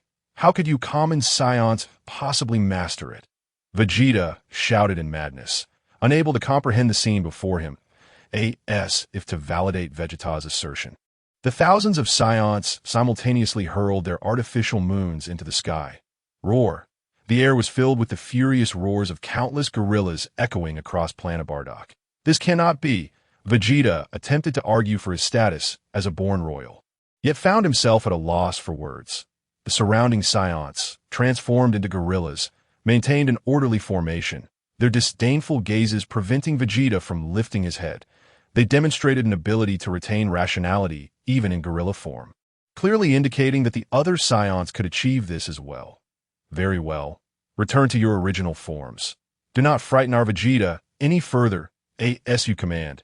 King Bardock. With Bardock's command, the myriad artificial moons dissolved, and the Saiyans reverted to their normal states. The artificial moon was merely a product of merging one's energy with the Zibul light from their tails. Ensure the artificial moon only affected oneself was a simple task. One merely needed to infuse it with their mental energy. Vegeta, the very things you take pride in, I have already disseminated among all the Saiyans of planet Bardock 2 years ago. Bardock approached Vegeta and spoke down to him. Place Vegeta in the healing pod. Do not allow him to perish before Raditz recovers. Paragus, take Reg and little Vegeta to familiarize themselves with the environment of our planet Bardock. The remaining Saiyans should attend to their own business. Having delivered a lesson to Vegeta, Bardock issued his final orders. Too much time had already been wasted on this worthless Vegeta. Bardock had other matters to attend to. However, upon returning to his palace, he was met by 2 familiar figures standing before his throne. Beerus, Mr. Bardock should address Lord Beerus with respect. Whis, standing beside Beerus, smiled gently. You are the king of planet Bardock, are you not? Do you understand the consequences of disrespecting a god? Beerus gazed at Bardock. Are you truly prepared to annihilate our Saiyan race? Beerus, as the king of the Saiyans, Bardock's pride was deeply ingrained. Even before a god, he would not coward. I had not intended to. But now I do. As the god of destruction of Universe 7, Beerus was naturally inclined to destruction, and upon hearing Bardock's insolence, he prepared to act immediately. I fear your intentions cannot come to fruition. With that, Bardock produced a Xeno's summoning device from behind him. You, how do you possess Xeno's summoning device? Beerus exclaimed, beads of sweat forming on his brow at the sight of the small button. Of course, it was given to me by Xeno, Bardock replied with a slight smile, feigning nonchalance. Wheeze, is this true? Beerus, filled with disbelief regarding Bardock's connections with Xeno, looked to Wheeze for confirmation. Lord Beerus, this is indeed a genuine Xeno's summoning device. Wheeze replied, casting a meaningful glance at Bardock. Ha. Bardock, I was merely jesting. How could I possibly wish to destroy your Saiyan race? I came today to propose friendship. Upon receiving Wheeze's affirming response, Beerus awkwardly chuckled and hastily explained his intentions to Bardock. Ah, I see. Then I, Bardock, shall accept your friendship. Given Beerus's amicable approach, Bardock refrained from leveraging the Xeno's summoning device to intimidate him further. Instead, he seized the opportunity to extend a hand of friendship, recognizing that he possessed the Xeno's summoning device solely as a precaution for an unexpected encounter with Beerus, and that the device was a mere replica. Although a counterfeit, it was crafted with exquisite detail, and Bardock surmised that, given Beerus's intellect, he would likely not discern the truth. Nevertheless, Bardock felt an immense surge of anxiety as he presented the summoning device. When Wheeze looked at him, Bardock realized that his ruse had been effortlessly exposed. He had mentally prepared himself to fight Beerus, for the pride of Saiyan would not allow him to bow before anyone. As the king of the Saiyans, Bardock would rather stand and die than kneel. Yet, Bardock found it perplexing that Wheeze not only refrained from exposing him, but also shielded him before Beerus. Since we are now friends, perhaps you should treat me to a grand feast to celebrate, Beerus suggested, patting his already rumbling belly. Very well. Let us indulge in a sumptuous banquet today. Bardock immediately called out. Paragus, come forth. Upon hearing Bardock's summons, Paragus quickly arranged for another Saiyan to guide Reg and little Vegeta as they continued to acclimate to planet Bardock's environment. He then rushed back to the Grand Palace at full speed. In less than 10 seconds, Paragus landed at the entrance of the palace and reported, King Bardock, what are your orders? Today, we have 2 esteemed guests on planet Bardock. Inform everyone to prepare a feast. I intend to host them splendidly. Bardock commanded, to your service. King Bardock, despite his curiosity about the identities of Bardock, Beerus, and Whis, Paragus, being self-aware, refrained from inquiring further and took his leave from Bardock. Approximately 10 minutes later, an array of exquisite delicacies was presented as a traveler. Bardock had long harbored dissatisfaction with the food previously consumed by the Saiyans. Under Bardock's guidance, certain earth spices had already made their debut on planet Bardock. Now, 3 years into this development, the culinary skills of the planet's chefs had undoubtedly improved. The dishes served to Beerus and Whis were an eclectic assortment of meats, truly a feast fit for kings. The Saiyan serving platters were impressively large, reflecting their formidable appetites, with a radius of at least a meter in less than 5 minutes. A specially crafted table over 500 meters long was filled to the brim with various culinary delights. However, as the god of destruction, Beerus had tasted it all. Having lived for so long, he could be said to have sampled nearly every dish in the 7th universe, gazing at the sumptuous spread before him. Beerus merely sniffed the air, lacking any desire to partake. Whis, on the other hand, did not even cast a glance at the offerings. Once all the dishes were served, Beerus's brow furrowed with discontent as he remarked, Bardock, I consider you a friend, yet you present me with this rubbish. Beerus spoke the truth, yet Paragus remained oblivious. It is worth noting that Paragus, fearing he might offend the esteemed guest Bardock had mentioned, had taken particular care in preparing the meal. This was the most meticulous food preparation he had undertaken, aside from the 3 notable events, Bardock's ascension, his marriage to Jine, and the birth of Raditz. Upon witnessing Beerus's evident disdain, Paragus prepared to confront him. Paragus, since Beerus is displeased, why not remove these dishes? Bardock swiftly intervened to prevent Paragus from this ill-fated course of action, instructing, quickly prepare a dinosaur egg. A frying pan, a portion of rice, and some seasonings. As you command. King Bardock. Paragus soon returned with the requested items in hand. Taking them from Paragus, Bardock set to work. Since you find my planet's exquisite cuisine unsatisfactory, I shall personally cook a dish for you and Whis. Cracking the dinosaur egg, the egg whites and yolks flowed into the frying pan, while Bardock summoned flames with his right hand, commencing his signature dish. As the saying goes, a Saiyan who cannot cook is not a true traveler. Within minutes, an enticing aroma wafted from the frying pan. Paragus observed as Beerus, who had previously been so discerning, now approached Bardock like a hungry kitten. Unable to resist, wiping away the drool that had formed, Beerus eagerly inquired, Bardock, what is the name of this dish you are preparing? It smells divine. With a confident smile, Bardock replied, Fried rice, Chapter 12, taking Beerus to Earth for instant noodles. Bardock. This fried rice is truly a culinary marvel. After savoring a bite, Beerus began to appreciate the essence of the dish. Indeed, Bardock, your fried rice is exceptionally delicious, Whis chimed in with praise. Whis, just as Beerus was about to take another bite. He noticed Whis, while extolling Bardock, was rapidly devouring the entire plate of fried rice. Lord Beerus, did you call for me? Putting down his chopsticks, Whis produced a handkerchief from seemingly nowhere to clean his mouth, indicating he had finished. Beerus looked mournfully at the solitary remaining bite of fried rice, but he resolved that the next time he dined with Whis, he would ensure to finish first before making any evaluations. For now, he would consume the last remaining morsel. Bardock, just as Beerus contemplated this, the final bite of fried rice vanished into Bardock's mouth. The flavor is decent, though perhaps a tad too salty, observing Beerus and Whis relishing the meal. Bardock suddenly felt a pang of hunger himself. Unable to resist, he took a bite, finding the taste satisfactory, but feeling that his culinary skills had only been average this time. There's something on your mind. Beerus, Bardock inquired, oblivious to the repercussions of having consumed the last bite of fried rice. It's nothing. Bardock, could you prepare another portion of fried rice for me? Though anger simmered within, the thought of Bardock possessing the call of the Omni King tempered his fury. Beerus, preparing this meal has already exhausted all the spices available on planet Bardock, and new ones require at least a day to procure. Even if I were to make another portion, it would be challenging to create a delightful fried rice without any seasonings. Paragus had previously informed Bardock about the spice situation when delivering the dinosaur egg. Thus, Bardock raised his hands in surrender, expressing his inability to assist further. What then, Bardock? I crave fried rice, Beerus replied, his irritation palpable. Witnessing Beerus's growing displeasure, Bardock realized the gravity of the situation, that if Beerus were to unleash his wrath, Bardock's planet could not withstand it. Mr. Bardock, think of any other places that might have delectable food to satisfy Lord Beerus. Whis suggested with a chuckle. How would I know where to find good food?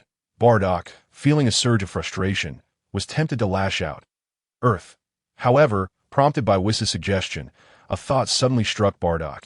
Indeed, the instant noodles on Earth are the tastiest in the entire universe. We could go there now. Having thought of it, Bardock voiced his idea, as he had no other feasible options. Earth? What is that planet? I've never heard of it. Are the instant noodles truly the best in the universe? Upon hearing of a potential culinary delight, Beerus's fury subsided, and he turned to Whis, seeking clarification. Indeed, Lord Beerus, the instant noodles on Earth are genuinely the finest cuisine in the universe, Whis affirmed, nodding vigorously. You speak as if you have truly tasted instant noodles. Beerus remarked with a sidelong glance at Whis. Bardock, quickly provide me the coordinates for Earth. Let us depart at once. Bardock, uncertain of Earth's precise coordinates, recalled that it was situated not far from the Sun and Milky Way. If Bardock had known the exact coordinates, he would have long since traveled there to seek the Dragon Balls, rather than diligently training on planet Bardock for 3 years, drawing from his hazy memories. Bardock relayed Earth's approximate location. All right, Mr. Bardock, come closer. We shall set off immediately. For Whis, even an approximate location sufficed. Utilizing the crystal ball atop his staff, Whis swiftly pinpointed Earth's exact coordinates. As Bardock approached Whis, a radiant multicolored light erupted around Whis, initiating a rapid ascent. In less than 5 minutes, the vibrant glow faded, and Bardock found himself on Earth. All right, Bardock, take me to enjoy instant noodles. having just arrived on Earth before Bardock could familiarize himself with the surroundings. The ever-vocal Beerus began to shout, oblivious to the peculiar gazes of the onlookers. Instant noodles, instant noodles. Where on earth would he find instant noodles for Beerus? Turning around, Bardock spotted a fast food restaurant beside him. Without further ado, Bardock ushered Beerus and Whis into the establishment. The fast food joint was eerily quiet, with only a white-haired elderly man attending to the customers. This was a relief for Bardock, as it meant there would be little chance of anyone disturbing Beerus. Upon receiving the menu, Bardock noted the plethora of food options available, albeit each dish was exorbitantly priced. Ordering 100 servings without a hint of concern, Bardock was confident they would not go to waste. Especially with a glutton like Beerus around AS for the steep prices, Bardock paid them no mind. After all, he was devoid of funds. Beerus, you stay here and enjoy your meal, that I shall venture outside to procure some instant noodles for you and Whis. Bardock proclaimed, Bardock, do hurry, Beerus replied, devouring the fast food before him, too preoccupied to engage with Bardock. He merely waved his hand in acknowledgement. After scouring the area, Bardock eventually stumbled upon a large supermarket. Without hesitation, he strode in, grabbed 2 containers of instant noodles, and made his way towards the exit. "Excuse me, sir, but you have yet to pay for those items." The cashier, keenly observant, promptly halted Bardock's brazen attempt at theft. "Preposterous! As the king of the Saiyans, I would never resort to such dishonor. I am a proponent of reason," Bardock retorted. Turning around, Bardock unleashed his formidable presence, rendering the entire supermarket's patrons motionless with fear. Lowering himself to address the cashier, who lay paralyzed on the ground, Bardock inquired, "How about you gift me these 2 containers of instant noodles?" "Very well, sir, take them." The cashier, quaking in terror, could hardly muster the courage to refuse. 2 mere containers of noodles paled in comparison to the value of his life. I, Bardock, am a man of reason. With that settled, farewell. With his oppressive aura dissipated, Bardock seized the instant noodles and made his way back. Pushing open the fast food restaurant's door, Bardock was greeted by the sight of Beerus and Whis, who appeared thoroughly satisfied as they awaited his return. "Bardock, you're back. Those must be the instant noodles. Bring them here quickly. I want to take them home," Beerus exclaimed, patting his full belly and gesturing towards the remaining fast food. "And all of that, too. Package it up. I never expected Earth-esque cuisine to be so delectable." Thus, Beerus, carrying the packaged fast food, exited the restaurant alongside Whis. "Farewell, Bardock. I hope that next time we meet, you won't resort to a counterfeit Xeno-summoning device to deceive me, or I shall surely annihilate your planet." Beerus waved goodbye. "Goodbye, Mr. Bardock. That I trust that when we next meet, you will possess the strength to defeat Lord Beerus," Whis added. However, before Bardock could respond, a vibrant flash of light erupted beside Whis. In an instant, Beerus and Whis vanished from sight. Chapter 13. The eccentric girl number 21, they finally departed. Bardock sighed in relief, observing the fading light. Bardock Planet was, for now, secure. As for Beerus discovering that the Xeno-summoning device was a counterfeit, Bardock thought little of it. After all, Beerus had already departed. Even if Beerus threatened to return and destroy Bardock Planet, Bardock felt no fear. According to record from Dragon Ball Super, Beerus would likely fall into slumber upon returning, sleeping soundly until 3 years after Goku and the others defeated Majin Buu in Dragon Ball Z. That with so much time available for training, Bardock could easily prepare himself to face Beerus. Otherwise, he would be remiss in his role as a time traveler. Yet, Bardock soon confronted a pressing dilemma. How would he return to Bardock Planet? In this era, Earth-esque technology was likely insufficient to develop a spacecraft capable of reaching Bardock Planet. Moreover, Bardock realized he possessed no means of communication to contact Bardock Planet. In short, Bardock feared he might be trapped on Earth. "Excuse me, sir, your total comes to 135,430 yuan. Will you be paying in cash or by card?" As Bardock pondered his predicament, a voice called out from behind him, demanding payment in own money. Indeed, as the king of the Saiyans, Bardock asserted his dominance. Turning around, Bardock found himself locked in a staring contest with the elderly man from the fast food restaurant. "Wait, I feel I've seen you somewhere before," Bardock remarked, studying the familiar face of the white-haired elderly man. Xiaoba, come out and teach this man a lesson for dining and dashing, the elderly man commanded. Just as the words left his mouth, a middle-aged man with a prominent scar across his forehead emerged from the establishment. Android 8. Bardock instantly recognized the newcomer as "You are the infamous Dr. Gero," Bardock deduced, recognizing the elderly man before him. It was not that Bardock's memory was faulty. Rather, the current Gero bore little resemblance to the Dr. Gero from Dragon Ball Z. The two were merely similar in outline. Meanwhile, Android 8 appeared exactly as he did in Dragon Ball, which was why Bardock recognized him immediately. Indeed, I am Gero, but not the doctor you refer to regardless. Knowing my name will not aid you here. You cannot curry favor with me. Without money, you shall not leave my establishment. Xiaoba, apprehend him and teach him a lesson. Having consumed and packed away a mountain of food, Beerus and Whis had effectively depleted the fast food restaurant stock for the next 3 days. Seeing Bardock still refuse to pay, Gero grew impatient and ordered Android 8 to discipline Bardock. Come, let us discuss this matter in detail, Bardock suggested, feeling somewhat apprehensive. Why was Gero, this renowned scientist, operating a fast food restaurant instead of conducting research within the Red Ribbon Army? Swiftly incapacitating Android 8 as he approached, Bardock dragged Gero into the fast food restaurant. Hanging a closed for business sign, Bardock unleashed his oppressive presence, commencing his inquiry into the questions that plagued him.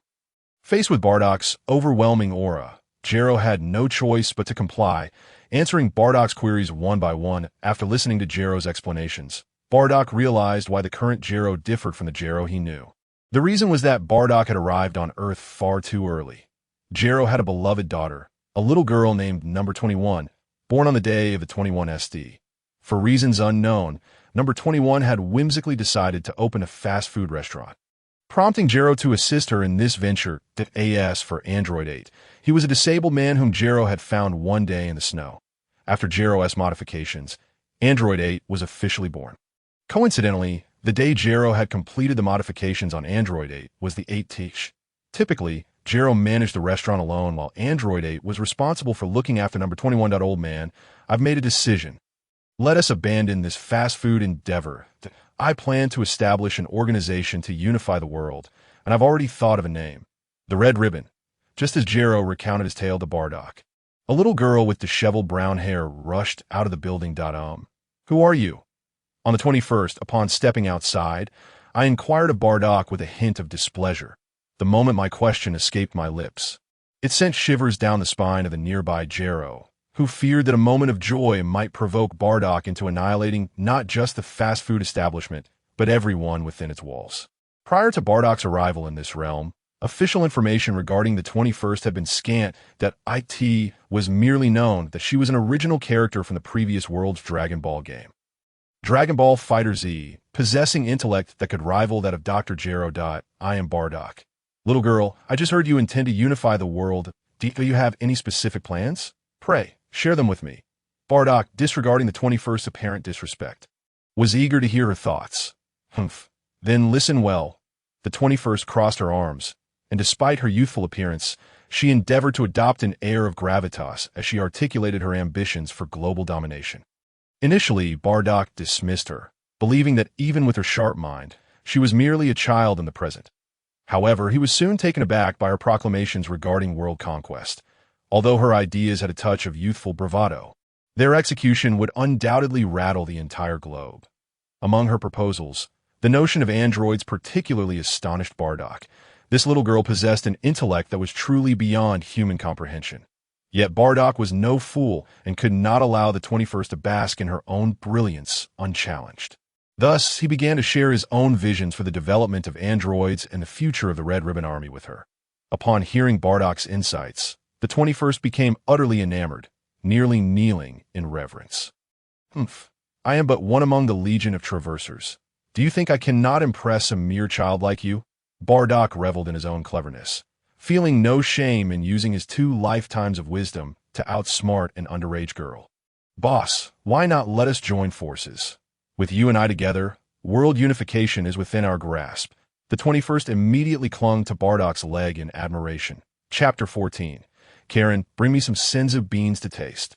Having left 2 spirit tree fruits for Gero and the 21st, Bardock had clearly outlined the pros and cons. As for whether Jero and the 21st would consume them, Bardock decided it was not his concern. Should they eat them, they would remain invincible on Earth until the beginning of the Namek saga. Should they be reserved for scientific research, it would yield a different spectacle altogether. After briefly addressing other matters, Bardock departed the fast food joint. As he aimlessly soared through the skies, he pondered how he might return to planet Bardock. After some time, hunger gnawed at him, and upon looking up, he beheld a towering pillar reaching into the clouds. Gazing towards the pinnacle, he could distinctly see a tall tower. Who would have thought I would arrive at Karin Tower? But now that I am here, I need not fret about hunger. The mere thought of the Senzu beings that resided within the domain of Karin the cat brought to mind the nearly non-existent beings that would later be a source of trouble for Goku. Resolute, Bardock accelerated to his utmost speed and instantly arrived at the summit of Karin Tower. Strange, I was just here. How could it vanish in an instant? Karin the cat mused, staring at the empty jar before him. I am right here. Taking a step forward, Bardock lightly patted Karin's back and continued, I sensed someone spying on me just now. Surely it wasn't you, old cat. BB Bardock, I would never use the jar to spy on you. I swear, upon turning and encountering the fearsome Bardock, Karin nearly fell to his knees in terror. You know me, Bardock chuckled at Karin's self-incrimination, but was also intrigued that the cat knew his name. I don't know. Karin stammered, retreating towards the 4 jars behind him to avoid Bardock's scrutiny. However, given Karin's diminutive stature, it was futile to hide that it was rumored that within Karin Tower were 4 jars filled with water, through which one could glimpse the present world, the past, and the future. Additionally, 1 jar might lead to an icy labyrinth. Bardock had no interest in the icy maze, but the other 3 jars piqued his curiosity. Pushing aside the obstructing Karin, Bardock approached the central jar and peered inside. The tranquil surface of the water remained undisturbed by Bardock's gaze. Ineffective, or perhaps it is so, Bardock's thoughts drifted back to the fast food establishment. And indeed, as he suspected, the image within the jar shifted to reveal Jero and the 21st. Since this jar represents the present, then this one must signify the past. Bardock moved to the jar on the left and looked inside. Instantly, everything that had transpired since his arrival in this world unfolded before him, albeit limited to that time frame. The experiences of his previous life and those of the original Bardock before his traversal were conspicuously absent. It stood to reason that Karin had learned Bardock's name through this jar representing the past. After a moment of contemplation, Bardock approached the jar that represented the future. Once again, the water remained calm, as if Bardock's future was non-existent or perhaps beyond the jar's ability to reveal. Suddenly, with Bardock's unwavering gaze, the jar representing the future exploded, splattering Karin with water. Old cat, why did that jar suddenly explode? Were you meddling with it? Bardock demanded, pulling Karin closer with a fierce demeanor. Bardock meant no real harm. He merely aimed to intimidate Karin. After all, throughout Dragon Ball history, while Karin's prowess might be negligible, he had consistently provided Goku and others with free Senzu beans. This demonstrated that Karin was a good soul, or rather, a good cat. Yet, Karin held a strong aversion to those tainted with malevolent energy. As a Saiyan, Bardock was inherently imbued with a heavy aura of aggression. Although he did not consider himself a villain, the remnants of his malevolent essence were undeniable. Bardock recognized that seeking answers from Karin was beyond his means. Thus, he opted for a more straightforward yet effective approach of intimidation.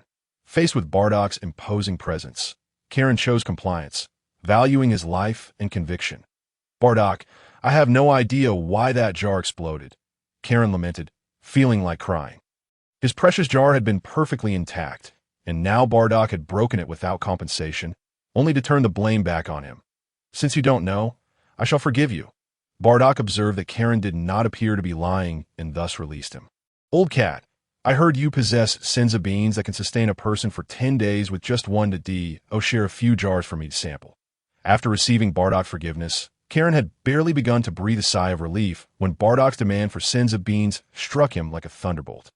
In his long life, the total number of Senzu beans he had accumulated was hardly enough to fill a few jars so should he give them away? Yet, even if he did, the total amount of beans would still fall short of Bardock's request. What is wrong, old cat? Your expression suggests you are reluctant to comply. Do not tell me you are out of Senzu beans. Bardock speculated, observing Karin's distressed demeanor, intent on demonstrating the Scion's persuasive prowess. I'll give. Karin, the wise sage, hastily responded. Then why not hurry? Bardock urged. Soon. Karin leapt into the vessel leading to the ice maze. After a brief interval, he returned, trembling and clutching 3 jars of Senzu beans. Observing Karin's shivering demeanor, Bardock deduced that the ice maze must be quite frigid. However, this did not concern him. Bardock found another large bag nearby, and, under Karin's pained gaze, he poured the contents of the Senzu beans into it. A cursory glance revealed over 10,000 beans, sufficient for himself and the Scions on planet Bardock for a considerable duration. This felt quite satisfactory. Upon consuming a single bean, Bardock instantly felt his hunger vanish, and his body rejuvenated to its prime condition. Thank you, old cat. In the future, should you encounter insurmountable troubles, simply mention my name, Bardock, and I shall ensure your safety. With that, Bardock prepared to depart from Karin Tower. Intending to visit the temple above, he suddenly recalled that the Dragon Balls should exist on Earth by this time. Having come all this way to Earth, it would be a pity not to summon the Eternal Dragon and make a wish. Chapter 15. The Worthless Dragon. What use have I for you, Lord Bardock? Wait, Karin called out. What is it? Bardock replied, turning back, puzzled. Might I request a few Senzu beans from you, Lord Bardock? If you take them all, I shall be unable to cultivate new ones. Karin hesitated before speaking. Bardock did not wish for the production of Senzu beans to cease, and since Earth would serve as the principal battleground for the upcoming Dragon Ball saga, he deemed it prudent to leave some beans for emergencies. After reserving over 100 beans for Karin, Bardock departed from Karin Tower. He asked for the super divine water or the super holy water above. Bardock expressed no interest. Treasures of Earth held no value for him at this stage. Upon exiting Karin Tower, Bardock ascended directly. Who are you? As he neared the temple, Bardock encountered Mr. Popo, who regarded him warily. Do not be rude. This is Lord Bardock. The Supreme Kai had been observing Bardock since his arrival on Earth. Naturally, Beerus and Whis, who stood beside Bardock, also caught the Supreme Kai's attention. Being a god of destruction, far superior to the Supreme Kai, Beerus instilled immense fear in him. Noticing Bardock's amicable rapport with Beerus, the Supreme Kai decided that as long as Bardock did not threaten Earth, he would not be considered an enemy. Furthermore, the overwhelming pressure Bardock had exerted in Karin Tower was felt by the Supreme Kai, who realized that Bardock's current strength could easily obliterate him with a single strike. Thus, despite the malevolent aura surrounding Bardock, the Supreme Kai was still willing to accept him. That I never expected a benefit from Beerus this time, but this is for the best. It spares me from unnecessary dialogue with the Supreme Kai. Observing the Supreme Kai's less than hostile demeanor, Bardock contemplated the possible reasons behind it. What brings you here, Lord Bardock? Although the Supreme Kai harbored a dislike for Bardock, he still approached him to inquire about his purpose. Supreme Kai, I have heard that you created the Dragon Balls, and that gathering all 7 can summon the Eternal Dragon to grant a wish, Bardock stated directly, revealing his intentions. Indeed, I crafted the Dragon Balls many years ago. However, they subsequently scattered across the globe. Even as their creator, I cannot sense the precise locations of each Dragon Ball. Therefore, unless you have other matters, I kindly ask you to leave. The Supreme Kai declined immediately, attempting to dismiss Bardock. Upon hearing the Supreme Kai's words, Bardock felt a surge of anger. However, he recognized that it was only natural for the Supreme Kai to withhold the Dragon Balls from someone whose aura was tainted with evil. Standing atop the temple, overlooking the entirety of Earth, one could not possibly believe that the Supreme Kai, as both the guardian of Earth and the creator of the Dragon Balls, would be unaware of their exact locations. With a slight chuckle, Bardock unleashed his full power, causing the very Earth to tremble under his immense aura. Supreme Kai, I shall grant you one final opportunity. Will you hand over the Dragon Balls? Or not? Bardock, uninterested in further conversation with the obstinate Supreme Kai, resorted to threatening the very planet itself, considering that at this time, Bulma was merely an infant, far from inventing a dragon radar. Thus, Bardock had no choice but to rely on the Supreme Kai to locate the Dragon Balls. Very well, I shall comply. Faced with Bardock's intimidating presence, The Supreme Kai felt he had no alternative. Realizing that Bardock had Beerus backing him, the Supreme Kai concluded it was unnecessary to prolong the confrontation. It would be wiser to provide Bardock with the Dragon Balls so he could leave promptly. However, Lord Bardock, please allow me some time to sense the precise locations of the 7 Dragon Balls.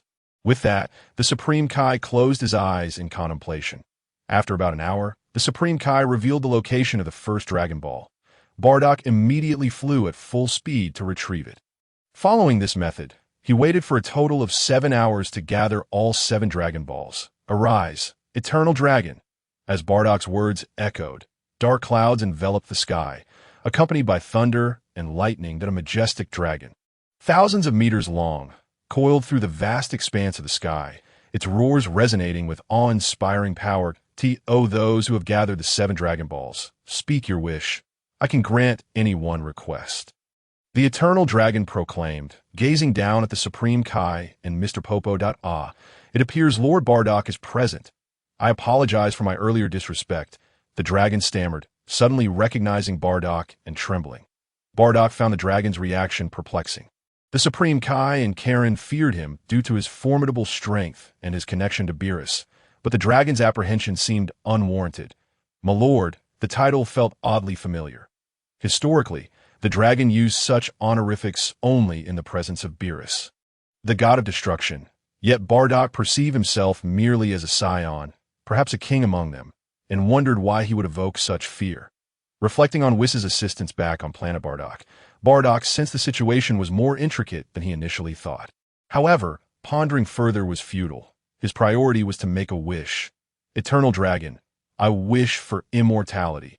Having been intrigued by Zamasu's wish in Dragon Ball Super, Bardock yearned to experience the process himself. Apologies, Lord Bardock. But that wish cannot be fulfilled, the dragon replied. Stop. If immortality cannot be granted, then I request the body of Majin Buu instead. Bardock, unwilling to hear the specifics of the dragon's refusal, immediately proposed his next wish. Apologies, Lord Bardock, but that wish cannot be fulfilled either, as the body of Majin Buu conflicts with your current Saiyan physiology. Then let me instantly learn instant transmission, like Jebit, which does not require sensing energy. Apologies, Lord Bardock, but that wish cannot be fulfilled, as it pertains to the domain of the gods. Then the ordinary instant transmission of the Yard Rats will suffice. Apologies, Lord Bardock, but that wish cannot be fulfilled either. This time, the dragon Shenron offered no explanations at all. This is unacceptable. That is unacceptable, he exclaimed in frustration. You worthless Shenron. What use are you to me? After being repeatedly informed by Shenron that his wishes could not be fulfilled, Bardock was suddenly filled with rage and bellowed at the dragon. Well, my lord Bardock, actually the little dragon can grant you 10 wishes in one night. Seeing that no one else was around, Shenron whispered back to Bardock. Clearly intimidated by Bardock's fury. Get lost. Bardock's anger only intensified upon hearing this. How could the Shenron suggest that he make wishes that would diminish his own capabilities? What was his true intention? Shenron, how much do you know about the matters of the dragon realm?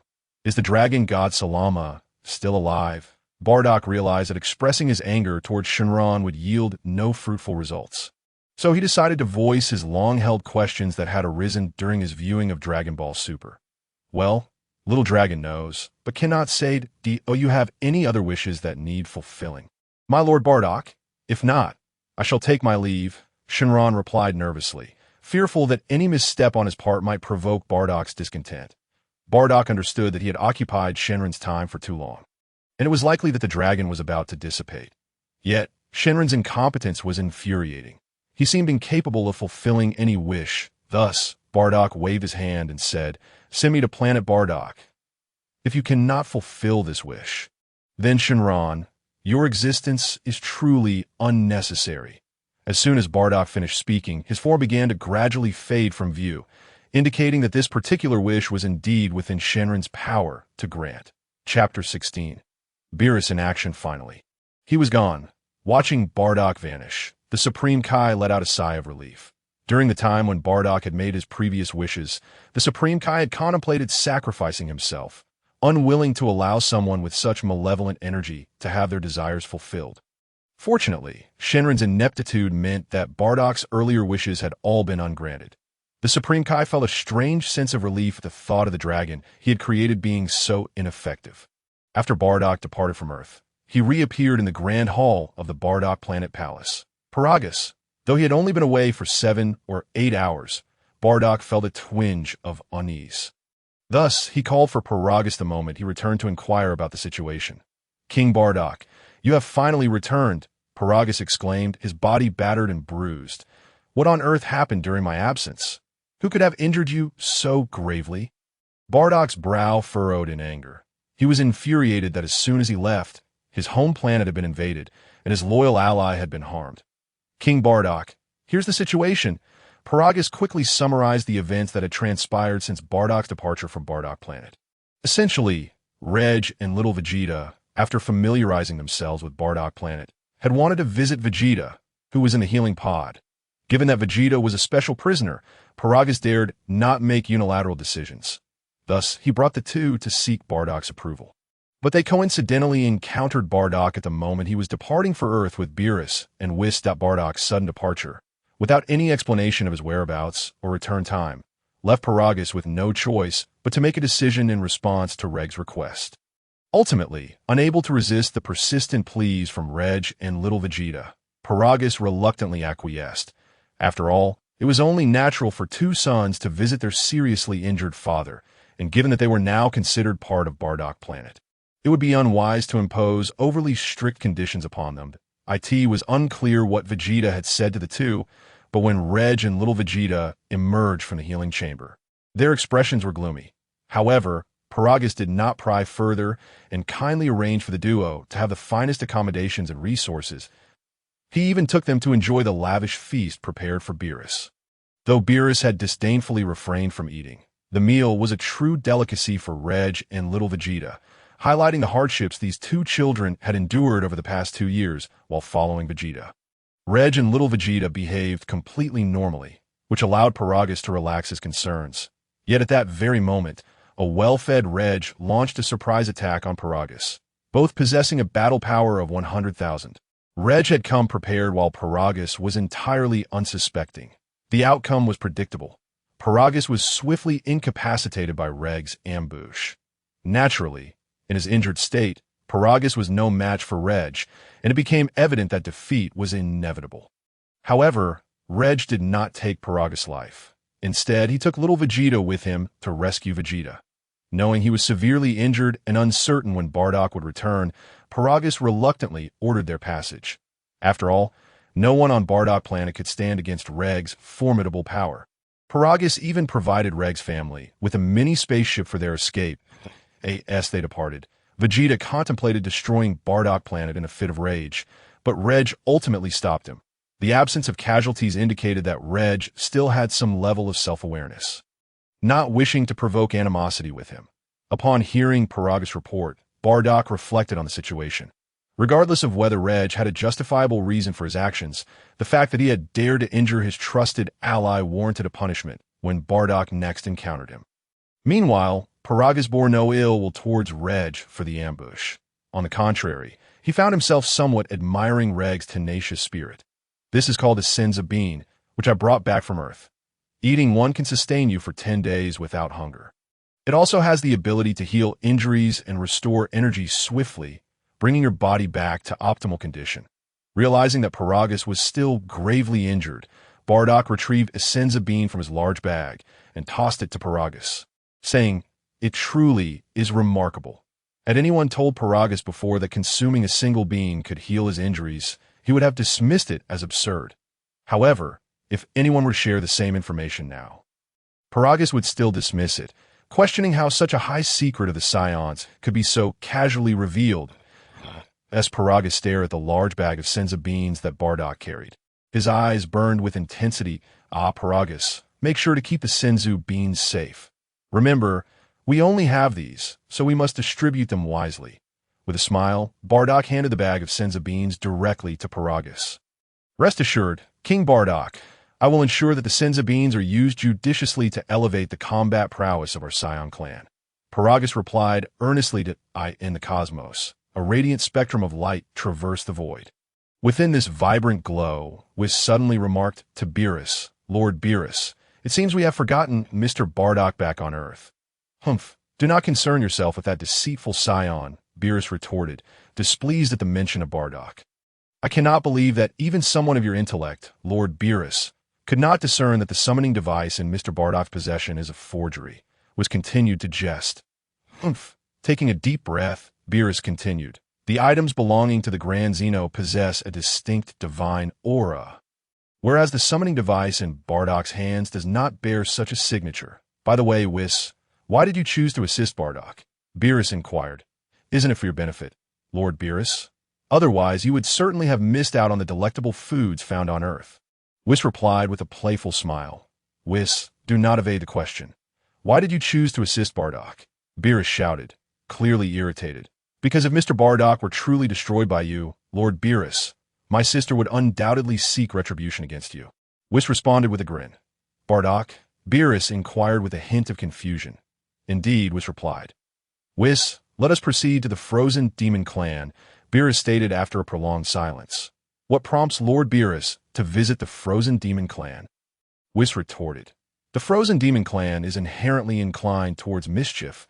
I intend to have them teach Bardock a lesson," Beerus declared with a grim expression. "Hee, what a splendid idea. Lord Beerus, let us set forth at once." With a mischievous grin, Whis swiftly utilized the crystal orb atop his staff to locate the nearest members of the Frozen Demon Clan and soared towards them at full speed. Chapter 17. The Mightiest Warrior Tribe Strikes Report. King Bardock, Dr. Meow requests an audience. As Bardock and Paragus deliberated, Bardock's personal attendant, Toma, announced the visitor. "What business does Dr. Meow have?" Paragus, having just received Senzu beans, felt a surge of caution upon hearing that the research enthusiast was arriving. It was well known that since Bardock ascended to the throne 3 years prior, the remnants of the scientists from planets Bur, led by Dr. Meow, had flocked to Bardock. Bardock had welcomed them all. Accepting every individual who sought allegiance, Dr. Meow had previously appeared in Dragon Ball GT, entangled in an inseparable relationship with the antagonist Baby. Nevertheless, Bardock deemed it irrelevant. As he had stated, to destroy someone's present out of fear for their future was the act of a coward. Bardock believed Dr. Meow would not stir significant trouble under his command. Presently, he could easily dispatch Dr. Meow with a single blow, and should Dr. Meow ever rebel, even with another baby, Bardock was confident he could similarly eliminate him with ease. Embracing the principle of trusting those he employed, Bardock granted Dr. Meow maximum access to his research. If Dr. Meow required Senzu beans for his experiments, Bardock would indeed supply them. Let him in. Bardock's thoughts were far less convoluted than Paragus's. Those engaged in scientific endeavors typically preferred to avoid idle chatter, and Dr. Meow must have had something significant to discuss. "As you command, King Bardock." Toma promptly relayed the message to Dr. Meow at the entrance of the Grand Hall. "King Bardock, you are truly a scientific genius. Following your vision, and after 2 years of effort, I have successfully developed the combat suits." Upon entering, Dr. Meow displayed an uncharacteristic exuberance, resembling a child, as he excitedly addressed Bardock. "The progress has surpassed my expectations. You have worked hard, Dr. Meow." Bardock's heart swelled with joy upon learning that the Scion-exclusive combat suits had been completed, praising Dr. Meow for his efforts, as for Dr. Meow's compliment of genius. It was merely flattery directed at Bardock. Bardock had little understanding of scientific research. He merely communicated his various ideas regarding the combat suits to Dr. Meow, allowing him to conduct the research and design independently. "Bring them in." With a clap of his hands, Dr. Meow called out to those outside the hall to once. 5 robots entered, each carrying a meticulously crafted combat suit. "Your Majesty Bardock, these 5 combat suits are the culmination of my research over the past 2 years." The 5 suits exhibited subtle distinctions in appearance. The royal combat suits bore a crimson flame, totaling 3 sets. Paragus's exclusive combat suit featured a green flame, comprising 1 set. The Royal Special Forces combat suits were adorned with golden flames. Totaling 100 sets, the Elite Scion combat suits showcased azure flames, summing up to 1,000 sets. The standard Scion combat suits appeared with white flames, amounting to 10,000 sets. Dr. Meow elaborated on the suits beside him. "Quite impressive. What is the maximum gravity adjustment achievable?" Bardock assessed the suits, noting their aesthetic superiority compared to those from his past life, yet he prioritized practicality. The reason for providing Paragus with a green suit stemmed from Bardock's own sense of humor. As Paragus' son, Broly, was the legendary Super Saiyan, whose hair turned green upon transformation. In response to your query, King Bardock, the royal and Paragus' combat suits can achieve a gravity adjustment of up to 100 times. The Special Forces suits can reach 50 times, the Elite suits can manage 10 times, while the standard suits do not allow for gravity adjustments, Dr. Meow replied slowly. Only 100 times? Bardock expressed his dissatisfaction with the gravity adjustment limit of the combat suits. 100 times might serve Paragus, who had just reached a battle power of 100,000, but it was hardly sufficient for Bardock's current strength. Within 3 days, cease all other research. What is the highest gravity you can set my combat suit to? Bardock urged. With adequate resources, it should be adjustable to 500 times, Dr. Meow responded after a moment of contemplation. Very well, let it be so. Bardock appreciated Dr. Meow's decisive manner. Paragus, once the combat suits are distributed, notify all Saiyans to mobilize for a comprehensive search for Vegeta's whereabouts. After dismissing Dr. Meow, Bardock turned to Paragus with instructions. King Bardock, is a thorough search for Vegeta truly advisable? If the surrounding planets do not cooperate, locating Vegeta may prove quite challenging. After a moment's hesitation, Paragus voiced his concerns regarding the extensive search. Our Saiyan clan has lain dormant for 3 years. It is time for the universe to witness our formidable might. Bardock proclaimed with commanding authority. What do you suggest, King Bardock? Although Paragus had a suspicion of Bardock's intentions, he still felt uncertain. After all, Bardock's singular command over the past 3 years had been relentless training. Paragus, in my name as King Bardock, issue a proclamation to the surrounding planets. Submit or perish. The choice is theirs. Bardock had not lost sight of his mission upon entering the Dragon Ball realm, to revive the glory of the ancient Saiyan era. 3 years prior, the Saiyans had been exceedingly weak, with a battle power of 5,000 regarded as exceptional. Thus, Bardock had mandated that all Saiyans diligently train on planet Bardock, forbidding any excursions. However, 3 years later, with tens of thousands of Saiyans possessing a minimum battle power exceeding 10,000, Bardock felt it was time to initiate his quest for dominance over the universe. In Dragon Ball Z, the self-proclaimed Emperor of the Universe, Frieza, with a cadre of subordinates whose power barely broke 10,000, managed to unify nearly half of the North Galaxy. Today, I shall do the same. Of course, Bardock's deeper motive lay in the realization that mere relentless training for the Saiyans was not the optimal approach. Most Saiyans now found it challenging to break through their limits. And Bardock surmised this was due to their lack of exposure to genuine trials of life and death. The reason Saiyans were deemed a warrior race was to transcend their limits through continuous combat, becoming ever stronger, rather than merely sending his Saiyan subordinates to conquer the neighboring planets. Bardock sought for them to engage in battles of life and death. Therefore, he hoped that those planets would resist to some extent. Otherwise, unconditional surrender would serve no purpose in their training, that if even one Saiyan could experience a cataclysmic event, breaking through to a battle power exceeding 1 million, Bardock would feel satisfied. Naturally, the primary objective remained to track down Vegeta. Vegeta had dared to threaten the destruction of planet Bardock during his escape, indicating that he had no chance of survival. ASU command. King Bardock. The command issued by Bardock ignited a fierce fire within Paragus' heart. Indeed, the Saiyans had been lying in wait for 3 years. From mere insects of the past, they had now evolved into formidable dragons that it was time to reveal their true fangs to the entire universe. Chapter 18. The terrified Dodoria, what a useless fool. You still haven't located the Saiyan homeworld. A single finger emitted an energy beam that instantly obliterated the soldier reporting the situation, serving as an outlet for Frieza's pent-up rage. Frieza expressed his frustration, having only recently arrived in the North Galaxy, with his plans for universal domination still far from initiation. His spacecraft had been struck, leaving a gaping hole, and just as he was about to vent his wrath on the perpetrator, he realized he could not overpower them.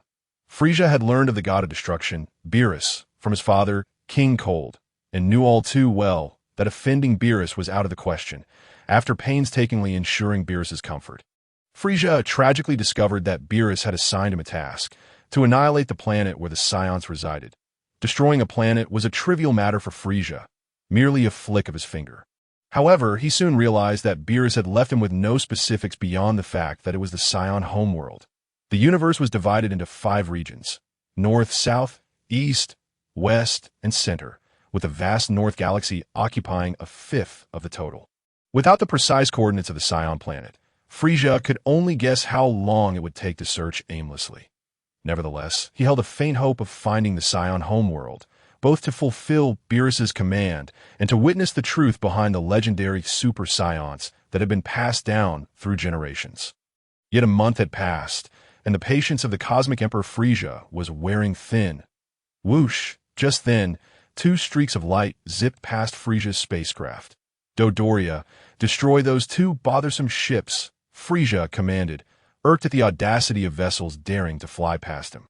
At once, Lord Frieza, Dodoria replied, immediately donning his breathing apparatus and launching from the spaceship. Approximately 10 minutes later, as Frieza's patience dwindled, Dodoria returned, having completed his mission. Dodoria, I commanded you to destroy those 2 ships, not to bring back the 2 worthless beings inside. Frieza glared at Dodoria, energy beams coalescing in his hand. Wait, Lord Frieza, I brought them back because this individual claims to be the king of the Saiyans. Dodoria quickly explained in the face of Frieza's wrath. Oh, the Saiyan king? Frieza mused, observing the figures of Vegeta and young Vegeta discarded on the ground. Who are you? Do you not know that I am the Saiyan king? Daring to show me such disrespect? Vegeta, recovering from the suffocation, glared at Frieza. Bam! Frieza effortlessly swatted Vegeta away with his tail. Just a worthless being with a power level of 20,000, daring to bark at me. Frieza, truly ignorant of your own mortality, Frieza was well aware of Vegeta's power level through his ear-mounted scouter. Please, Lord Frieza, spare me. I know I was wrong. Vegeta immediately groveled before Frieza, sensing the overwhelming aura emanating from him. Are all Saiyans as cowardly as you? Frieza mocked, realizing he had perhaps overestimated the Saiyan race. Reveal the exact location of your homeworld, and I may choose to spare your life. Initially, Frieza had contemplated subjugating the Saiyan race to serve him as warriors. However, upon witnessing Vegeta's cowardice, he resolved to obliterate the Saiyan planet instead. Such weakness was unworthy of his service. Thank you for sparing me, Lord Frieza. I will disclose the coordinates of the Saiyan homeworld. Vegeta quickly divulged the specifics of Bardock planet's location. Set course for the Saiyan homeworld at full speed. With the coordinates in hand, Frieza wasted no time in issuing the command Bardock, since I cannot become the king of the Saiyans, I shall ensure the complete annihilation of your entire planet. Observing Frieza's intense hatred for the Saiyan race, Vegeta realized that Frieza's intentions towards Bardock planet were far from benevolent. If Frieza could eliminate Bardock, it would be for the best. Without a second thought, Vegeta revealed the coordinates of Bardock planet. Report, Lord Frieza. A spacecraft is approaching us at high speed. The information displayed on the scouter prompted Zarbin to inform Frieza. How audacious! Dodoria, I must trouble you once more. Destroy that incoming ship, Frieza commanded. Understood, Lord Frieza. Dodoria donned his breathing apparatus again, preparing for battle. Roar! Just as Dodoria exited the spacecraft, he was met with a barrage of furious roars, followed by a series of shock waves hurtling toward him. What the hell? Dodoria was nearly petrified by the sudden onslaught, mustering all his strength to evade, narrowly preserving his life. Turning around, still shaken, he sought to identify his assailants. Upon seeing them, Dodoria's fury ignited. They were a horde of massive gorillas. Outrageous! Dodoria prepared to charge into battle, but recalling the earlier overwhelming assault, he deemed it prudent to exercise caution and decided to check the power levels of the leading gorilla via his scouter. 800,000 power level. Dodoria was taken aback, the staggering figure quelling any thoughts of resistance. Observing the power levels of the other gorillas, 76,000, 71,000, 54,000, he thought, my goodness, a multitude of gorillas. with the weakest among them surpassing 54,000 power level, far exceeding even Lord Frieza. In that moment, Dodoria found himself at an impasse. Advancing against a horde of gorillas with such formidable power was beyond his courage. However, retreating was equally perilous. He knew Frieza's ruthless nature, and if he were to disclose his cowardice, he would surely meet a grim fate. Ultimately, contemplating the inevitability of death on either side, he resolved to flee. Recognizing that Frieza was not currently monitoring him, a perfect opportunity to escape. Thus, Dodoria, one of Frieza's key subordinates, was frightened into retreat by a group of gorillas. Chapter 19. Frieza, the worthless fighter. Why do we not directly attack the opposing spacecraft, but instead intentionally miss? The leading gorilla questioned his companion. I have already reported the situation to King Bardock. His command was to capture Vegeta alive as long as he did not resist. Had we attacked the spacecraft directly, Vegeta and his son would likely have perished, the gorilla named Tomar explained. Thus, we opted for intimidation. If they willingly surrender Vegeta, it is best to avoid unnecessary conflict. The power level of that Regna fellow is nearly on par with that of Lord Paragus. It would be a shame if he were to die so easily. On the other side, the female Saiyan reminisced about the previous chase of Vegeta's spacecraft, expressing a hint of regret as she spoke. It's no wonder that Reg's spaceship was drawn into the black hole. King Bardock treated him with the utmost respect, yet he still contemplated escape. Truly, he is unaware of the gravity of his situation. Pabugen remarked discontentedly to his companion, Celebi. All right, enough bickering. King Bardock will arrive shortly, and we must capture Vegeta before he does. Tomar interjected, sensing the rising tension between them. Fine, I'll call out, boomed Pabugen, immediately directing his voice towards Frieza's spacecraft. Listen. Occupants of the spacecraft ahead, we are the warrior race of Saiyans from planet Bardock. Hand over the Saiyan traders you have captured, or prepare to be turned to cosmic dust. With a glance back, Pabugen boasted to the others, how was that? Quite impressive, right? Did you feel the might of our Saiyan spirit? Indeed, it was commendable, but I believe it would be more prudent to use the communication equipment within the spacecraft. Celebi retorted.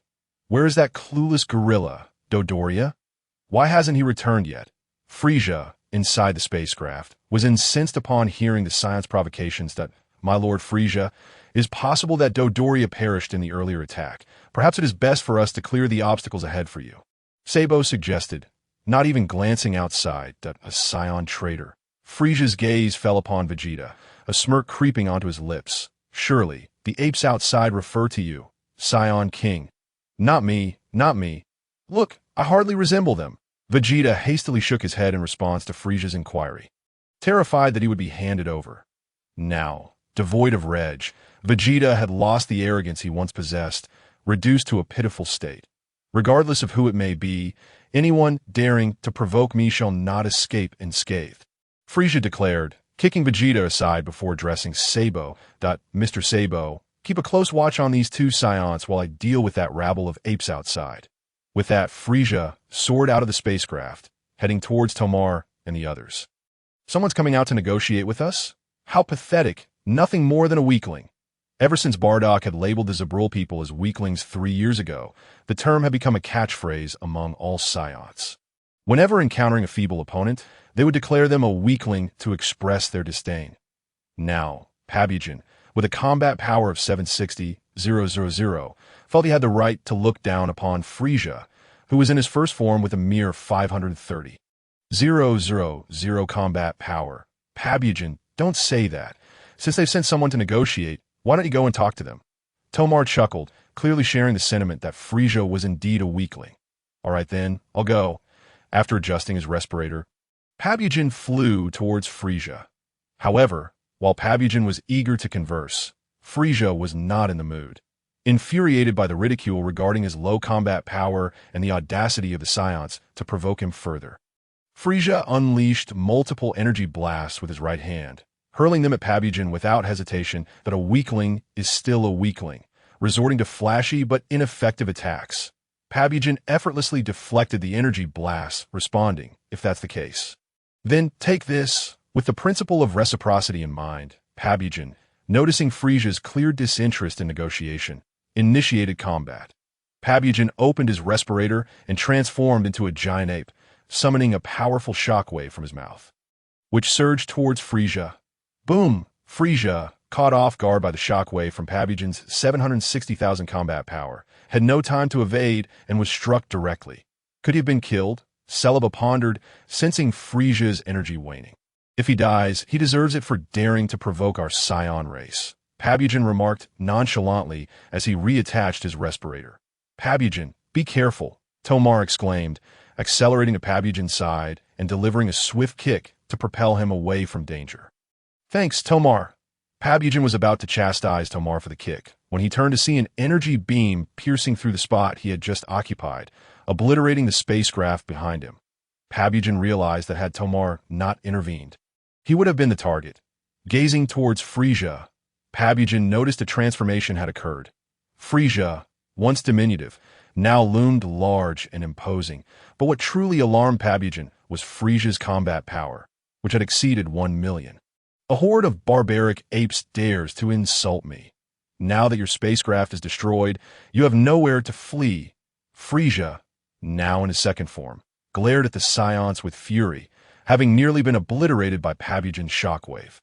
Frieza had transformed into his second form, having learned from the near-fatal experience.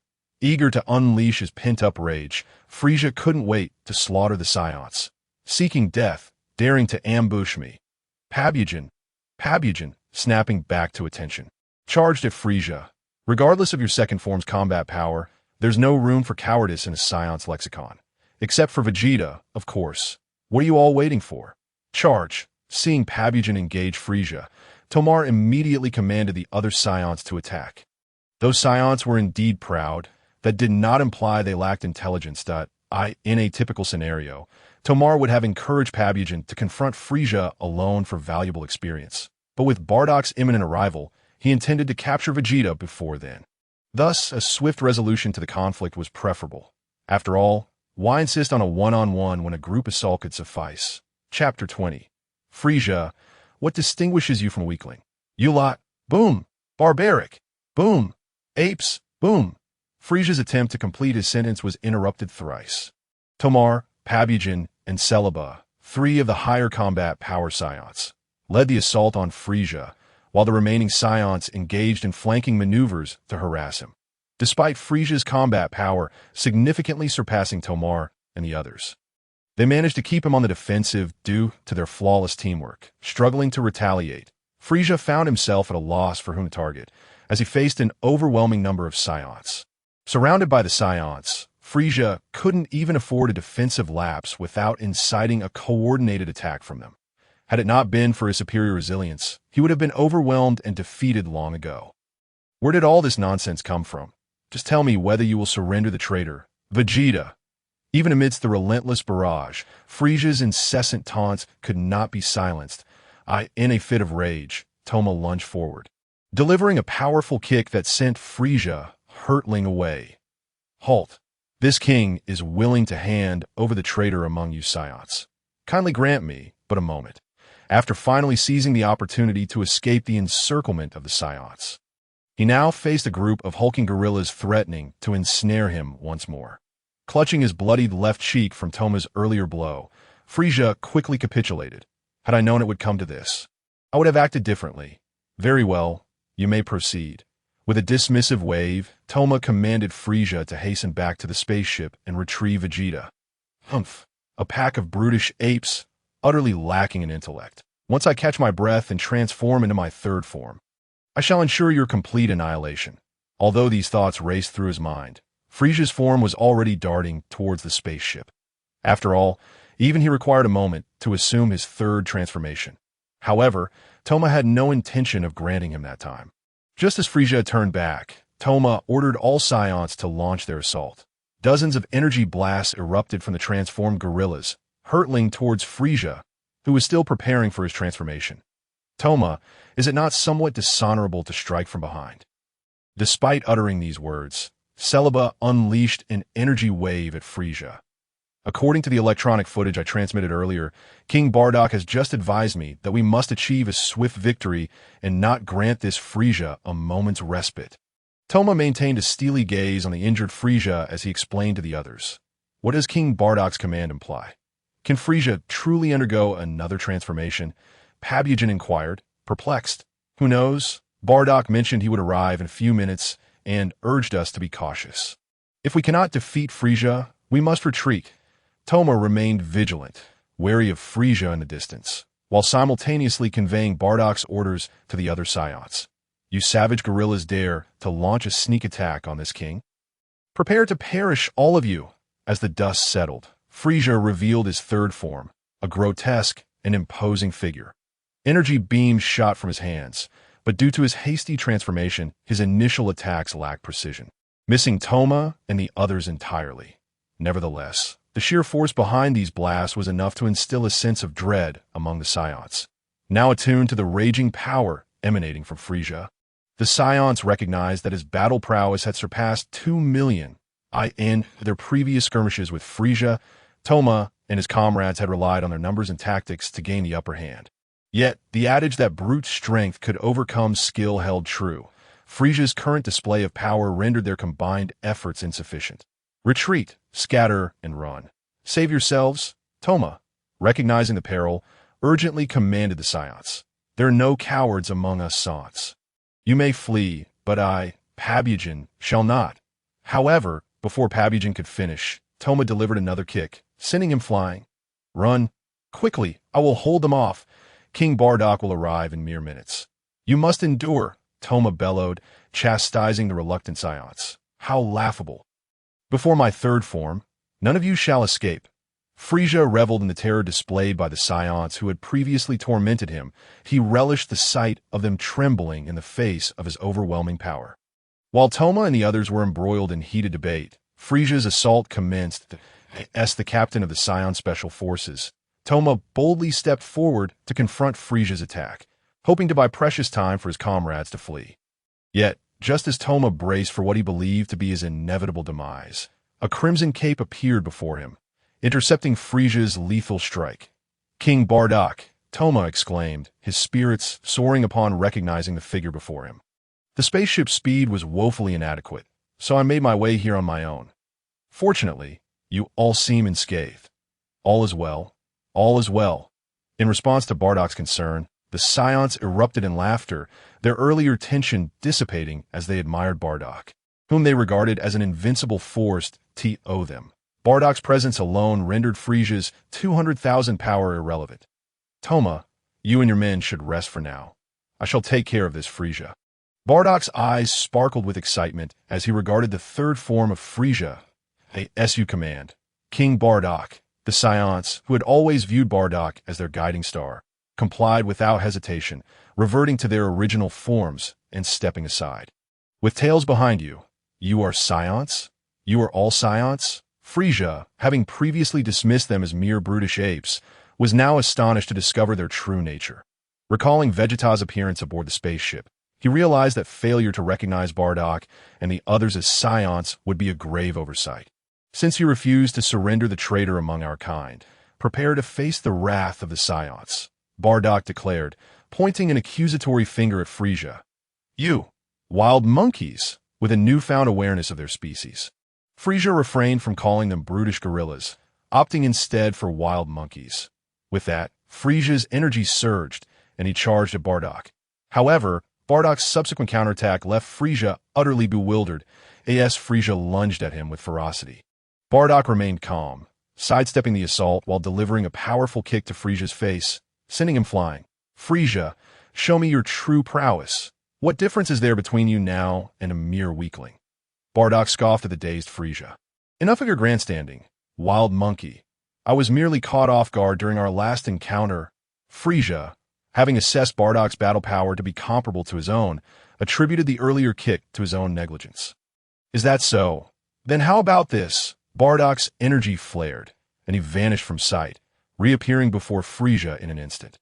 With a swift motion, he unleashed an energy blast aimed directly at Frieza's chest, sending the unsuspecting foe hurtling away. Impossible! With the same battle power of 2 million, how can I not even perceive your speed? After being propelled through the cosmos for a considerable distance, Frieza finally regained his composure and shouted in confusion. Yet he was met with Bardock's fist, a powerful hook that sent him flying once more. Truly, King Bardock is formidable. Toma and the others, now mere spectators, could do nothing but cheer for Bardock's might while deriding Frieza as a pitiful weakling. What a waste! He cannot even withstand Bardock's onslaught. Previously, Vegeta had harbored hopes that Frieza would avenge him by annihilating Bardock and his planet.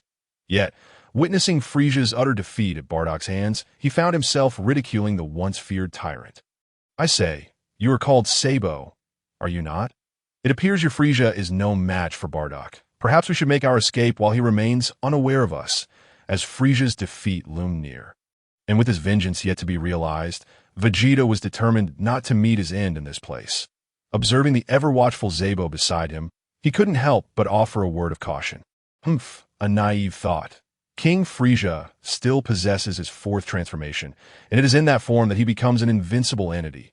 With a disdainful kick, Sabo trampled Vegeta, scornful of his ignorance, having served under Frieza for many more years than Dodoria. Sabo harbored a deeper understanding of Frieza's true power. Simultaneously, Sabo felt a twinge of relief that he had refrained from showcasing his own abilities earlier. With his current strength, he wouldn't stand a chance against Bardock, let alone against the hapless Thomas, who merely cheered from the sidelines. When Bardock arrives, don't blame me for not warning you, Vegeta.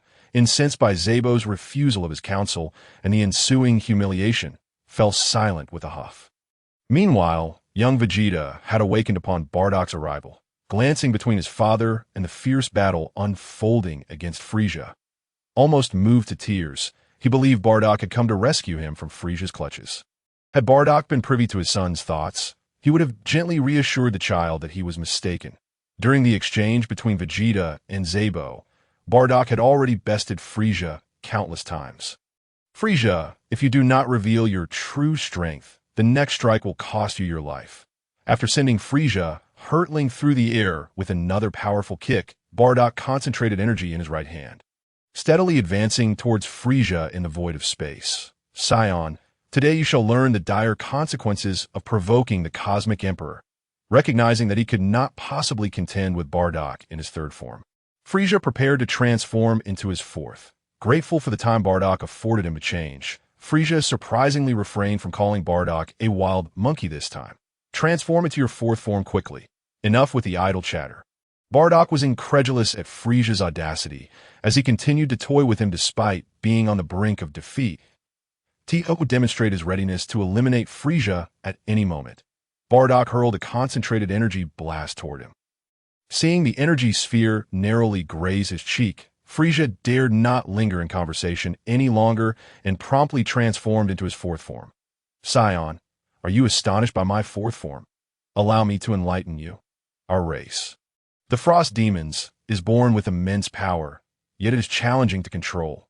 Thus, I diminish my fighting capacity to manageable levels in my previous three forms. With his transformation complete, Frieza's confidence surged, and he took the liberty of explaining his newfound power to Bardock. Enough with your prattle. Let me witness your true strength, Frieza. Bardock remained still, opting not to attack immediately, as he sensed the initial aura of Frieza's 4 million battle power. His combat spirit soared to its zenith. In his past life, Bardock was an ardent warrior, and his wealth of battle experience was unparalleled in this life, having been reborn into the warrior race of Saiyans. The martial prowess coursing through his veins was even more pronounced. He feared not the strength of his enemies, but rather the solitude that arose from a lack of worthy adversaries. In the 3 years since his rebirth, Bardock's battle power had already eclipsed 3 million.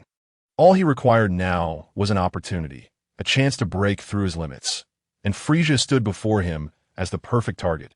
With Frieza's initial 4 million battle power and his full transformation boasting an astounding 12 million, Bardock could hardly contain his excitement at the prospect of an exhilarating clash, a battle steeped in heat and blood, a struggle between life and death, which he had long anticipated.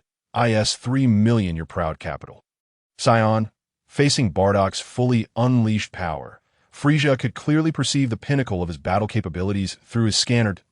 Crush you will be a simple task. With a smirk, Bardock accelerated without warning, charging towards Frieza. Foolish Saiyan, do you think that now, when we both possess 3 million battle power, I will still be unable to discern your movements? Unfazed by Bardock's sudden assault, Frieza accurately gauged the strength of Bardock's attack and raised his hand to defend. So Navi, Bardock, uninterested in altering his approach, struck Frieza directly. Impossible, Frieza gasped, realizing that even with equal battle power, Bardock's strength was firmly overpowering him. Undeterred, Frieza intensified his defense, yet was akin to a grasshopper attempting to halt a chariot. In mere moments, Bardock had sent him reeling. Recognizing his inferiority in raw power, Frieza resolved to outmaneuver Bardock with technique, opting to avoid direct confrontation. How laughable, Bardock thought, amused that the mighty cosmic Emperor Frieza would dare to engage him in skill. Accepting Frieza's challenge, Bardock prepared for a contest of finesse. However, Frieza soon discovered that Bardock's prowess far surpassed his own, while he might have landed a few blows in a test of strength. In a battle of technique, he couldn't even graze Bardock's cloak. Frieza, seeing how inept you are, I shall grant you 3 attempts. After a brief skirmish, Bardock lost interest in Frieza's lackluster performance, standing still and awaiting Frieza's next move. Chapter 22. Power Breakthrough. 5 million. Did you just say you would allow me 3 attempts? Frieza gazed incredulously at Bardock, unable to comprehend the source of Bardock's confidence. Indeed, you heard correctly. I did say 3 attempts. Bardock waved dismissively at Frieza. Why would the great Frieza require a Saiyan to grant him anything? Don't make me laugh. Frieza, now enraged, retorted with indignation. Oh, is that so? How amusing. With a dismissive smile, Bardock launched himself at Frieza once more. Have you not yet grasped reality? Even with our equal battle power, you are still destined to be the one who suffers. With another powerful kick, Bardock sent Frieza flying again, continuing to express his disdain. Wiping the blood from his lips, Frieza resolved to deliver a decisive blow to make Bardock understand his true might. However, he refrained from a direct assault, realizing that straightforward attacks were ineffective against Bardock. Remaining stationary, Frieza concentrated energy in his right hand until a small, finger-sized interstellar annihilation orb formed. Bardock, I hope you will keep your promise and remain still as the orb materialized. Frieza taunted Bardock, fearful that he might attempt to evade. Having poured all his energy into the attack, the orb was powerful but lacked speed that I won't dodge. Hurry up. Standing firm, Bardock awaited Frieza's assault with a sense of ennui. Die, you insufferable Saiyan. Frieza, infuriated by Bardock's nonchalance, hurled the orb at him without further delay. It seems this attack might pack quite a punch. As Bardock gazed at the diminutive interstellar annihilation missile slowly hurtling towards him, he felt the immense energy it contained and could not help but utter a word of admiration. Bardock instructed the commander to remain still and allow Frieza to strike. Thus, he stood his ground, quietly awaiting the missile's impact. Not only did Bardock refrain from any defensive maneuvers, but he also provocatively extended a single finger toward the approaching projectile. With a thunderous boom, the interstellar annihilation missile expanded instantaneously upon contact with Bardock's finger, swelling to hundreds of meters in size and engulfing him entirely. Ha! Foolish Saiyan, daring to confront my interstellar annihilation missile head-on. Truly a sign of ignorance. Now, you shall be reduced to cosmic dust, Frieza bellowed, his laughter echoing as the readout on his scanner no longer displayed Bardock's battle power. I must say, Frieza, your laughter is quite unmelodious. Now that one move has passed, you still have 2 more attacks to unleash. As the dust settled, Bardock emerged unscathed, a serene smile gracing his features as he regarded Frieza. However, it would be misleading to claim he was entirely unharmed. His battle attire bore some damage from Frieza's assault. How is this possible? How can you remain unscathed? Frieza stared at Bardock in disbelief, his shock palpable. Meanwhile, Tom and his companions could only exclaim in exhilaration. Bardock the King is indeed an invincible force. Die, Saiyan. Frieza, consumed by rage and nearly losing his sanity, swiftly formed another interstellar annihilation missile in his hands and hurled it at Bardock as the first missile was launched. Frieza conjured a second one, directing it toward Bardock as well. Surely this time you shall perish. With the memory of his previous failure weighing heavily on him, Frieza's tone lacked the earlier confidence. The more he pondered, the more his anxiety grew, prompting him to begin gathering yet another missile. As the dust from the two missiles cleared, Bardock appeared far from the pristine figure he had been before. His battle attire was now significantly tattered, and he floated quietly in the vastness of space, his body marred by various injuries. "Ha! Foolish Saiyan, you are truly doomed now." Frieza cackled with delight, yet for safety's sake. He hurled the newly formed interstellar annihilation missile at Bardock. However, just as Frieza's missile was about to strike Bardock, the latter opened his eyes, a confident smile gracing his lips as he charged toward the missile. "3 moves have passed. Are you prepared to face my next assault?" With no flashy techniques, Bardock simply unleashed a powerful punch, shattering Frieza's missile into fragments. Without losing momentum, Bardock's fist proceeded to strike toward Frieza. The latter was left paralyzed with fear, unable even to evade the impending blow. "Frieza, do you believe that with this punch I could potentially end your life?" Bardock's fist halted mere millimeters from Frieza's head. A confident smirk on his face as he spoke, "My interstellar annihilation missile could not possibly be so easily destroyed by you. That is inconceivable." Frieza gazed at Bardock incredulously, convinced that Bardock should have sustained injuries. "Wait, what are you eating?" Frieza squinted, noticing that the injuries Bardock had previously displayed had vanished, and he seemed to be consuming something that, "Oh, it's nothing, just some Senzu beans." After swallowing the Senzu bean, Bardock extended a finger from his right fist, which was poised before Frieza's head, and delivered a finger flick to his forehead. Frieza was sent flying, a trickle of blood appearing at his forehead. "Frieza, do not claim that I have not given you time. Unleash your full power, and let us continue this battle." After sending Frieza soaring, Bardock stood his ground, awaiting Frieza's next move. 0.5 million in battle power. "So you have been concealing your strength all along. Bardock, no wonder I was never your match." Frieza's scanner updated Bardock's battle power, and Bardock, feeling slightly embarrassed, refrained from revealing that his power had previously been only 3 million, seeing Bardock remain still and not pressing the attack. Frieza began to amass his own power. 350,000, 400,000, 450,000, 500,000, 550,000, 600,000. "Humph, foolish Saiyan." Observing Bardock's calm demeanor, Frieza continued to increase his power until it reached 6 million, at which point he ceased his accumulation. The reason for his pause was twofold. First, Frieza knew that to elevate his strength further would require additional time, and he did not believe Bardock would allow him to do so unimpeded. Second, Frieza felt that with his power now exceeding Bardock's by 1 million, he should easily be able to overpower him. Yet, unbeknownst to Frieza, his tragic fate was only just beginning. Chapter 23. Frieza at 50% power. Oh? Not continuing to increase your strength? After enduring an excruciating wait, Bardock sensed that Frieza's battle power had plateaued at 6 million. "Saiyan, I can easily overpower you now." Frieza's words barely left his lips when he tilted to the side, dodging Bardock's energy blast. "Indeed, your reaction speed has improved significantly," Bardock amended, clapping his hands in praise while tossing a Senzu bean into his mouth to replenish his energy. "Stop looking down on me." Frieza, perceiving Bardock's commendation as an affront, charged forward to engage in combat. Bardock, having set aside any thoughts of underestimating Frieza, focused entirely on fighting with full intensity. After all, Frieza's battle power surpassed his by 1 million. Yet Bardock opted to confront him head-on, not for any other reason than to push his own limits, as opponents of Frieza's caliber were a rare find.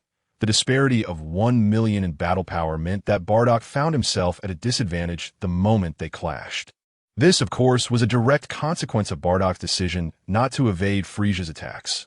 "Ha, Saiyan, how does it feel to be on the receiving end of such punishment? Is it not delightful?"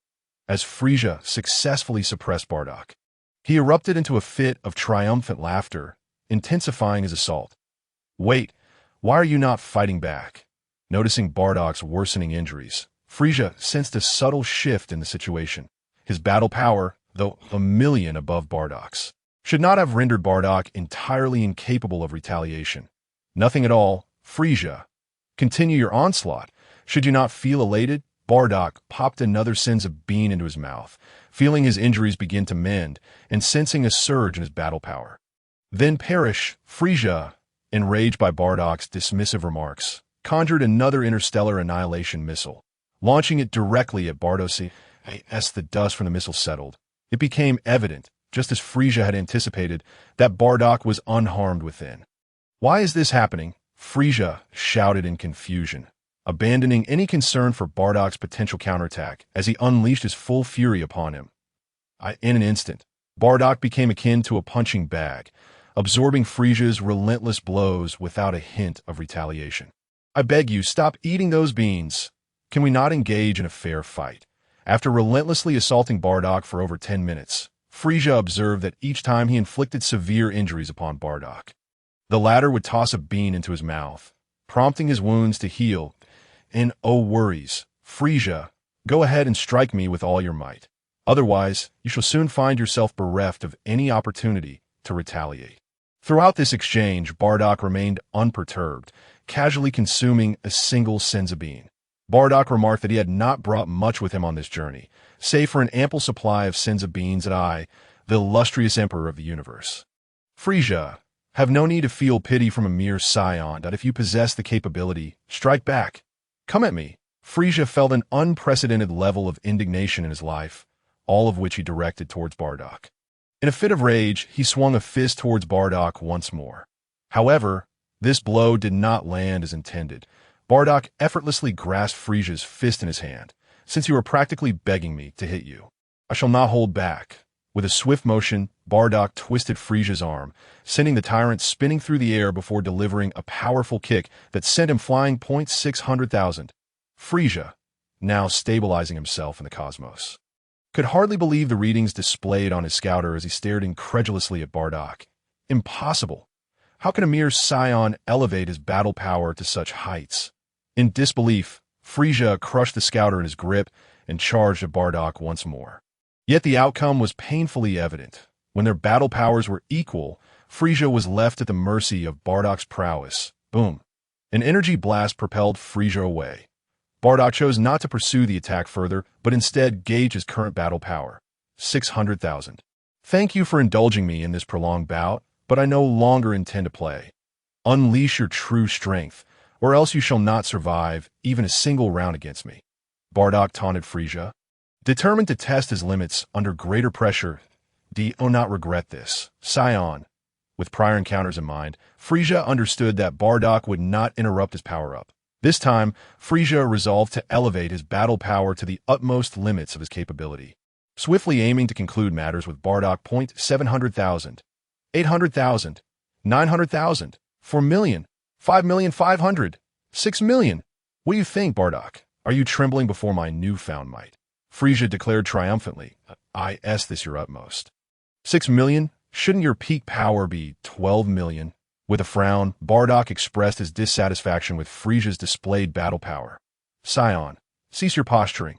Even at 50% of my strength, I could easily eliminate you." Frieza retaliated with a punch aimed at Bardock. So swift, the disparity brought forth by a tenfold increase in battle power could not be bridged by any technique. Bardock had no time to react as Frieza's fist sent him crashing away. Chewing and swallowing the Senzu bean he had preemptively placed in his mouth, Bardock felt his injuries rapidly mend, assessing his battle power once more. 600,001. What is happening? Only a mere increase of 1,000? However, there was no time for Bardock to ponder as Frieza's second attack came crashing down. Bardock was struck once more, sustaining heavy damage, before consuming another Senzu bean. 600,000 and 11,000. Frieza's relentless barrage continued, each strike capable of plunging Bardock into severe injury. Despite repeatedly ingesting Senzu beans, Bardock's battle power increased at an excruciatingly slow pace, ultimately plateauing at 600,002. As the restorative effects of the beans waned, it appears my explosive growth phase has concluded. From here on, my battle power can only increase through rigorous training. Through numerous trials, Bardock comprehended the current state of his body. Ha ha ha, Saiyan, I see now. You rely on those beans to rapidly enhance your power, do you? What is the matter? Is it ineffective now? Frieza, having fought Bardock long enough, finally discerned the source of Bardock's escalating battle power. Observing that Bardock's strength was no longer on the rise, Frieza stood still, mocking him. Indeed, you are correct. My battle power has ceased to grow. However, this means your role as my free training partner has diminished significantly. Are you prepared to welcome death? Bardock replied with a smile as he consumed another Senzu bean, casting his gaze toward the artificial moon he had prepared prior to his arrival. Chapter 24. The Arrival of the Saiyan Royal Spaceship Roar. Before Frieza could continue his taunting, he was interrupted by a thunderous roar emanating from Bardock. Gazing at the artificial moon above, Bardock's body began to transform into a great ape. In mere moments, a colossal gorilla loomed before Frieza. That is the transformation of King Bardock. I thought he would not undergo the great ape transformation, exclaimed Pabugen in astonishment. What nonsense! King Bardock is our Saiyan monarch. How could he possibly refrain from transforming? Yet this is the first time I have witnessed his great ape form, Toma retorted, equally surprised. King Bardock looks magnificent. I wish to bear his offspring, chimed in the infatuated Sayaba. Is that the transformation of our father? At that moment, the Saiyan royal spaceship had just arrived, and Raditz emerged, astonished. Indeed, that is unmistakably King Bardock's great ape form. I never anticipated that Frieza could provoke such a transformation from him. Paragus, possessing greater knowledge than most Saiyans, recognized the gravity of the situation as he witnessed Bardock begin to transform. What of Vegeta? Knowing that he could not intervene in the battle between Bardock and Frieza, Raditz inquired about his purpose for coming. Your Highness, Prince Vegeta is aboard the spaceship ahead, Toma replied. Butler, may I go find Vegeta? Raditz turned to Paragus, who, with Bardock absent, assumed the role of the highest authority among the royal family. Go ahead, Your Highness, that I believe that after a month of rigorous training under King Bardock, Vegeta will be no match for you. Paragus encouraged Raditz. You three should accompany him. Ensure the safety of His Highness. I shall guard King Bardock, he instructed Toma and his companions. Understood, Lord Paragus. With that, Toma and the others followed closely behind Raditz as they soared toward Frieza's spaceship. Inside Frieza's spaceship, son, your brother's spaceship has been drawn into a black hole, and his fate remains uncertain. Now, it is just you and your younger brother Tabor. Vegeta whispered to young Vegeta as he observed the arrival of King Bardock's spaceship. Take this opportunity to escape while Zabo is distracted. I will provide cover for you. Remember to care for your newborn brother once you get away. But, father, what but? I am your father. I command you to flee. Do you wish to perish alongside me? Bardock and the others are after me. You must escape. Before young Vegeta could voice his thoughts, he was halted by Vegeta, who then admonished him. Young Vegeta had intended to argue that Bardock and his companions sought only his father. But upon recalling his newborn brother Tabor and experiencing Vegeta's rare display of concern, he found himself unable to voice his retort. Understood. After a moment of contemplation, little Vegeta nodded earnestly and replied to Vegeta. Having spoken, Vegeta seized the opportunity when Sabo was momentarily distracted to slip away. Once outside, little Vegeta swiftly commandeered a breathing apparatus and soared towards the spacecraft. Report to Lord Sabo. Little Vegeta has just escaped while you were not paying attention. Observing that little Vegeta had successfully evaded capture, Vegeta promptly informed Sabo. What? How outrageous! Under my watch, Sabo, he dares to flee. He must be tired of living. Still engrossed in watching the battle between Bardock and Frieza, Sabo, upon hearing Vegeta's alert, immediately noticed little Vegeta's escape. Humph, my son, you focus on diverting Sabo and Paragus' attention. I shall avenge you in due time. Witnessing Sabo rush out to pursue little Vegeta without a second thought, Vegeta felt a swell of pride for his own cunning. Had he attempted to escape while Sabo was distracted, the likelihood of being discovered by Paragus and Sabo outside would have been exceedingly high. But now, the scenario was different. With little Vegeta drawing Sabo-esque gaze, his own chances of fleeing undetected had significantly increased. Your Highness, two figures have just emerged from the spacecraft. One is little Vegeta, and the other appears to be one of Frieza's subordinates. Both little Vegeta and Sabo's movements caught Toma's attention, though he chose not to act immediately, opting instead to inform Raditz. And where is Vegeta? Raditz had not forgotten the memory of being defeated by Vegeta on planet Bardock. He was here to exact his revenge. Vegeta remains inside the spacecraft, Toma responded, sensing Vegeta's energy signature. As long as Vegeta hasn't fled. We need not concern ourselves with anything else. Capturing him is our priority. With that, Raditz led the charge towards Frieza's spaceship, only to encounter Vegeta just as he emerged. "Greetings, Your Highness." Little Vegeta, having just procured a breathing apparatus, was taken aback that Raditz would disregard the fleeing little Vegeta and instead come after him immediately. Politely acknowledging Raditz, Vegeta hastily darted aside. Snap! Raditz snapped his fingers, and Toma and the others swiftly surrounded Vegeta. "Vegeta, you shall not escape this predicament. Let us engage in a one-on-one duel that if you emerge victorious, I shall allow you to depart. What say you?" Raditz confidently proposed, having undergone a month of grueling training under Bardock. His combat power had surged to 20,000, matching Vegeta's current strength. Realizing that escape was no longer an option, Vegeta found himself pinning his hopes on Raditz's promise in Vegeta's eyes, despite their equal power. Raditz's age disparity should grant him the upper hand in terms of combat experience and stamina, completely forgetting how nearly Raditz had bested him previously. The notion of invincibility at equal power was not solely applicable to him. It held true for Raditz as well. From the moment they clashed, Raditz maintained the upper hand. Nevertheless, Raditz was still young, and his stamina paled in comparison to Vegeta's vigor. Yet Raditz boasted, "I have Senzu beans. One will restore me completely. Defeating you will be as effortless as child's play." After consuming a Senzu bean, it was not long before Vegeta was utterly obliterated by Raditz's explosive assault, reduced to cosmic dust. Father must be nearing completion as well. Once Vegeta was dealt with, the collective gaze of the onlookers shifted back to the battle between Bardock and Frieza. Chapter 25, Transformation into the Great Ape. Berserk mode. Upon witnessing Bardock transform into a great ape, Frieza suddenly recalled that Saiyans possessed the ability to transform. Earlier, Toma and the others had reverted from their great ape forms to their normal states. And Bardock's previous display of overwhelming strength had caused Frieza to overlook the Saiyan transformation entirely. To be frank, the combat power of a transformed Saiyan is tenfold their original strength. Frieza, are you prepared to meet your demise? With a derisive smile, Bardock rapidly closed the distance to Frieza and unleashed a powerful punch. 6 million multiplied by 10 equals 60 million. Frieza could certainly grasp that arithmetic. Previously, when their strengths were equal, Bardock had dominated him. Now that their combat powers were restored to parity, it was only natural for Frieza to feel a sense of trepidation. Despite Bardock's colossal form as a great ape, his speed proved to be on par, if not slightly superior, to Frieza's as Bardock's fist collided with Frieza's. The latter comprehended that Bardock's strength exceeded mere multiplication by 10.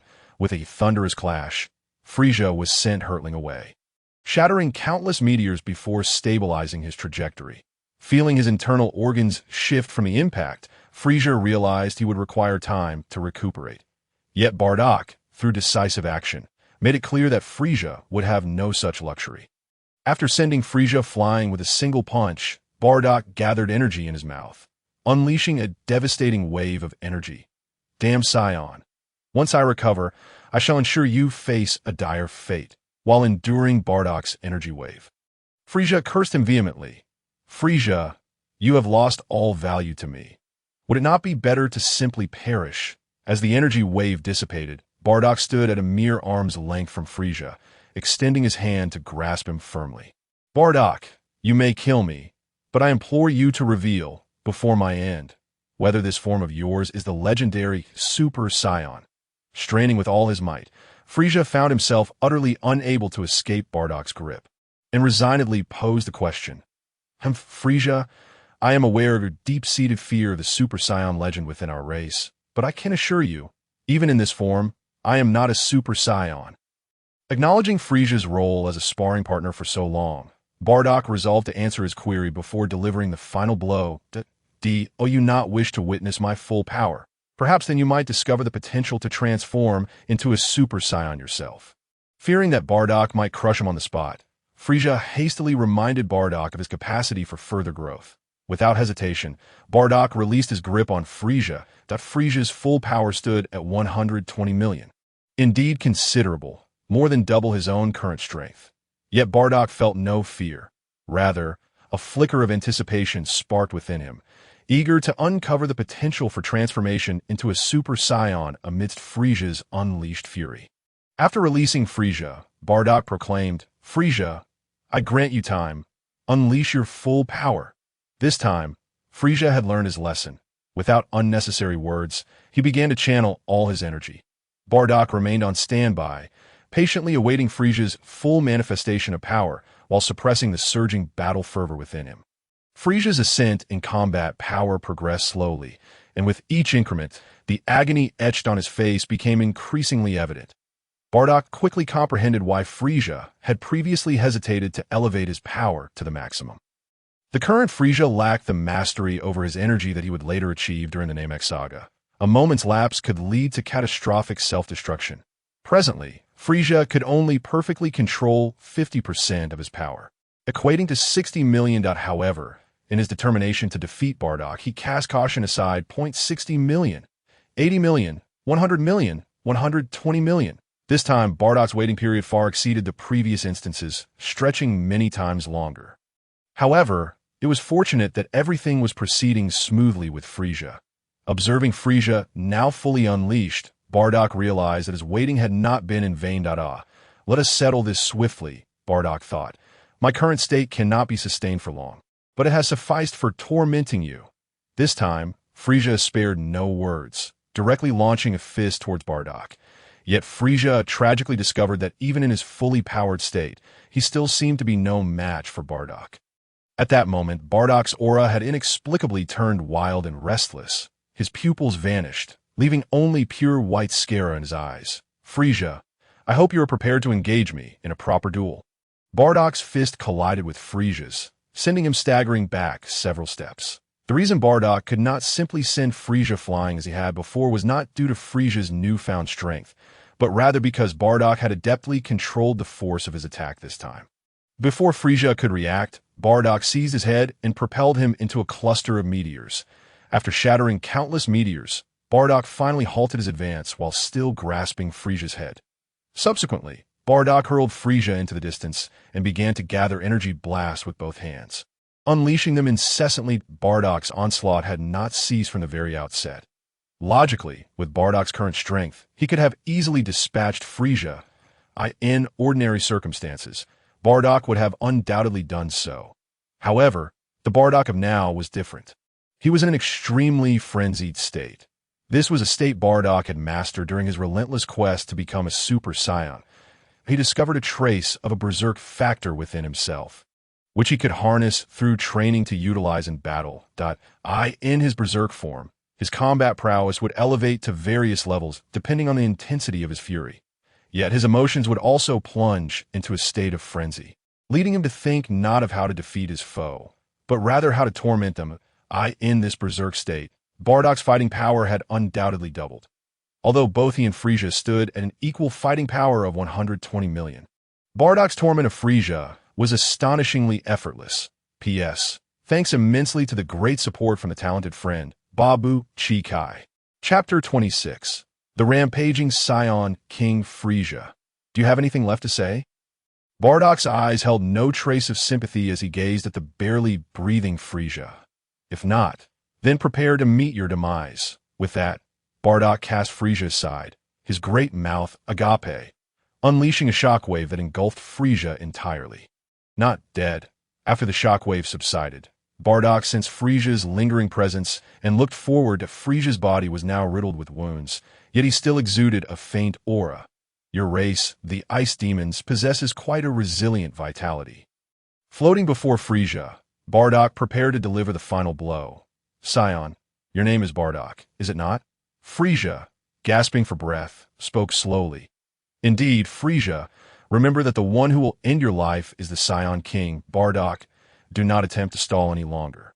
Your death is inevitable. With that, Bardock once again condensed a shockwave in his mouth and aimed it at Frieza. Bardock, after such a prolonged battle, I have discovered the secret of your Saiyan race's ability to transform into apes. Now, it is time for my retaliation. As soon as the words left his lips, Frieza unleashed a beam of energy from his left hand toward Bardock's artificial moon. Caught off guard, Bardock had not anticipated Frieza's sudden cleverness in directly targeting his artificial moon. One would expect Frieza to display such intelligence only during his training in Hell, transforming into Golden Frieza. Up until now, he had seemed like a haughty, cosmic emperor, by the time Bardock reacted. Frieza's attack was already hurtling toward the artificial moon he had set up. However, Frieza's energy attack ultimately could not match Bardock's speed. With a burst of speed, Bardock reached the artificial moon just before Frieza's attack could strike, obliterating it. Turning around, Bardock found Frieza had vanished from sight. He sought to calm his mind and sense Frieza's energy, but found it exceedingly difficult to do so in his current frenzied state. Oddly enough, the artificial moon continued to draw his gaze. Previously, Bardock had only experienced Berserk transformation in his normal state, but today marked the first time he had experimented with it while transformed into an ape. The Saiyan blood within him was boiling, and boundless fighting spirit relentlessly assailed his willpower. Gazing at the artificial moon, Bardock's attention gradually became entranced. Instinctively, his body opened wide, and he devoured the artificial moon in one gulp. What on earth is Bardock doing?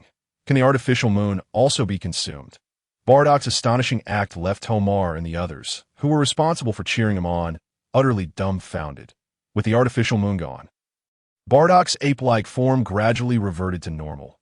Yet his berserk state did not dissipate, that on the contrary, Bardock felt the Saiyan blood within him igniting after consuming the artificial moon.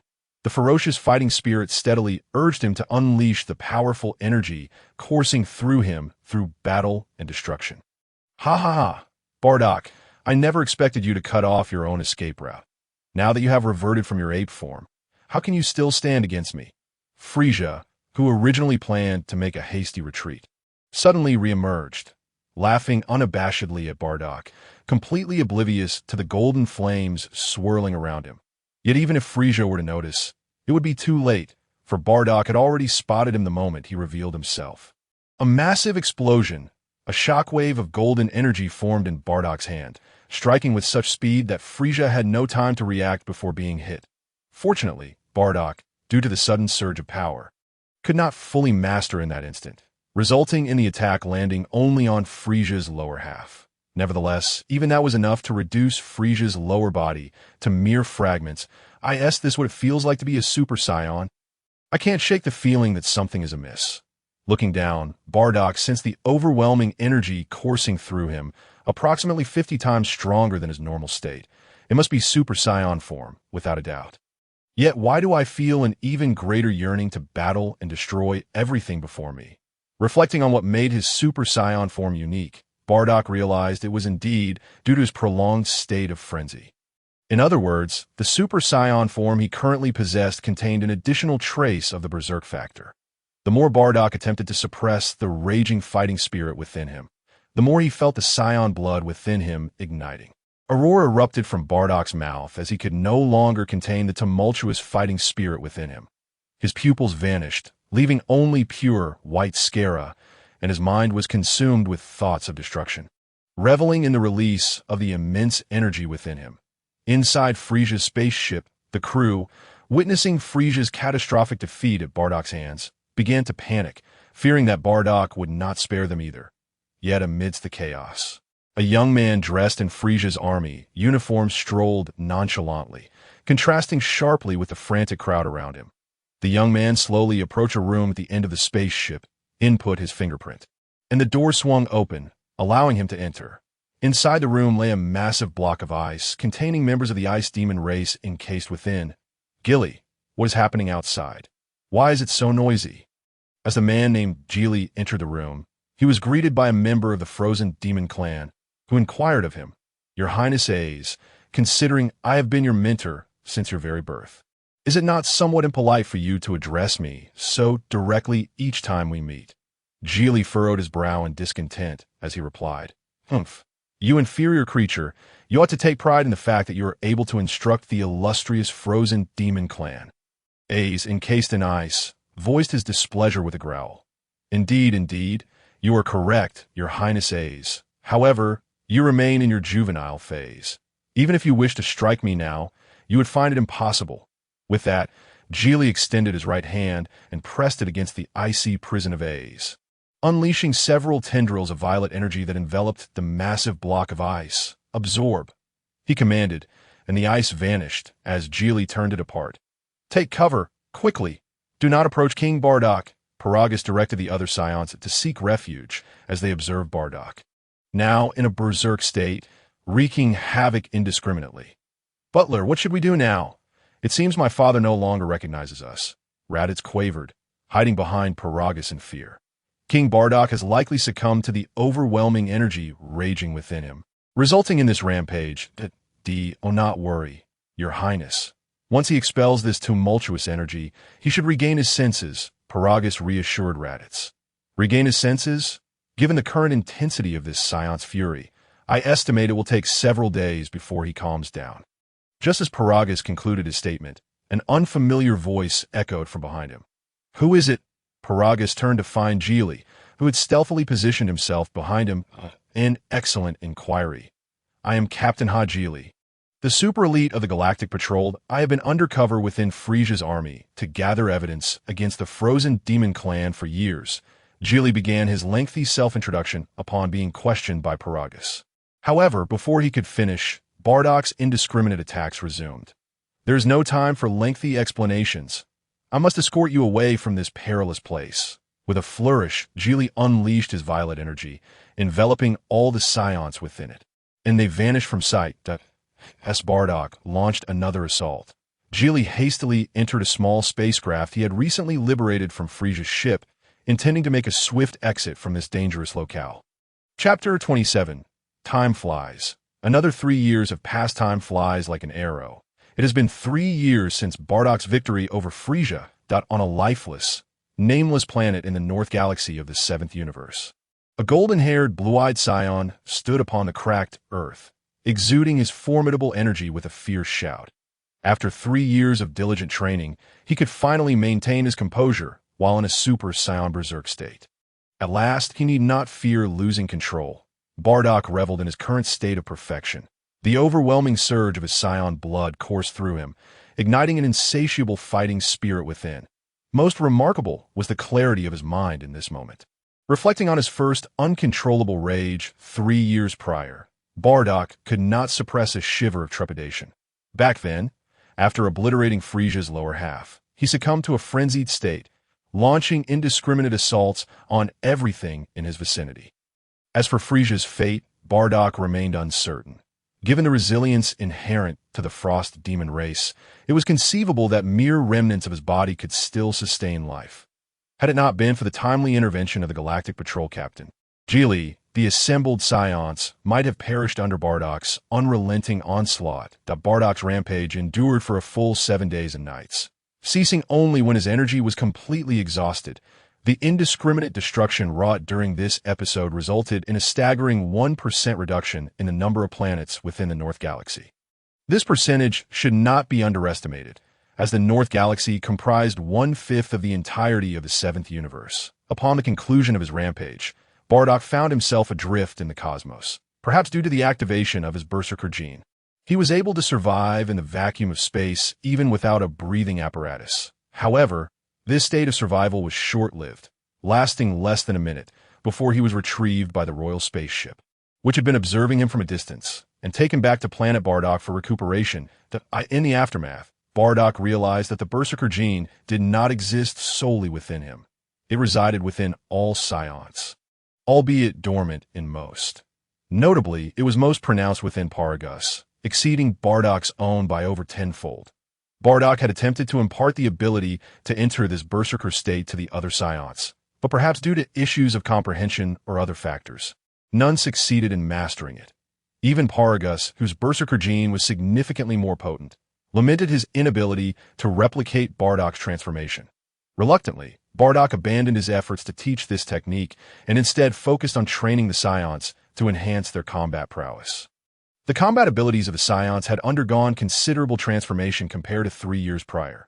Most notably, Paragus, Toma, Pabugen, and Celebi achieved a qualitative leap in their fighting capabilities under Bardock's tutelage, reaching battle powers of 2 million, 1.5 million, 1.3 million, and 1.1 million, respectively. The average combat power of the remaining Saiyans also soared to 50,000, but among the new generation of Saiyans, their average combat power reached 10,000.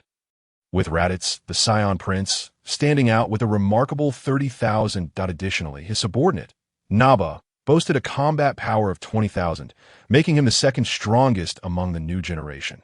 Over the past 3 years under Bardock's command, the Saiyan race had embarked on numerous campaigns, extensively conquering surrounding star systems and reclaiming Frieza's former territories in the North Galaxy. Within this time frame, aside from a few stubborn planets refusing to submit to Bardock's rule, 80% willingly pledged their allegiance in a universe teeming with formidable warriors.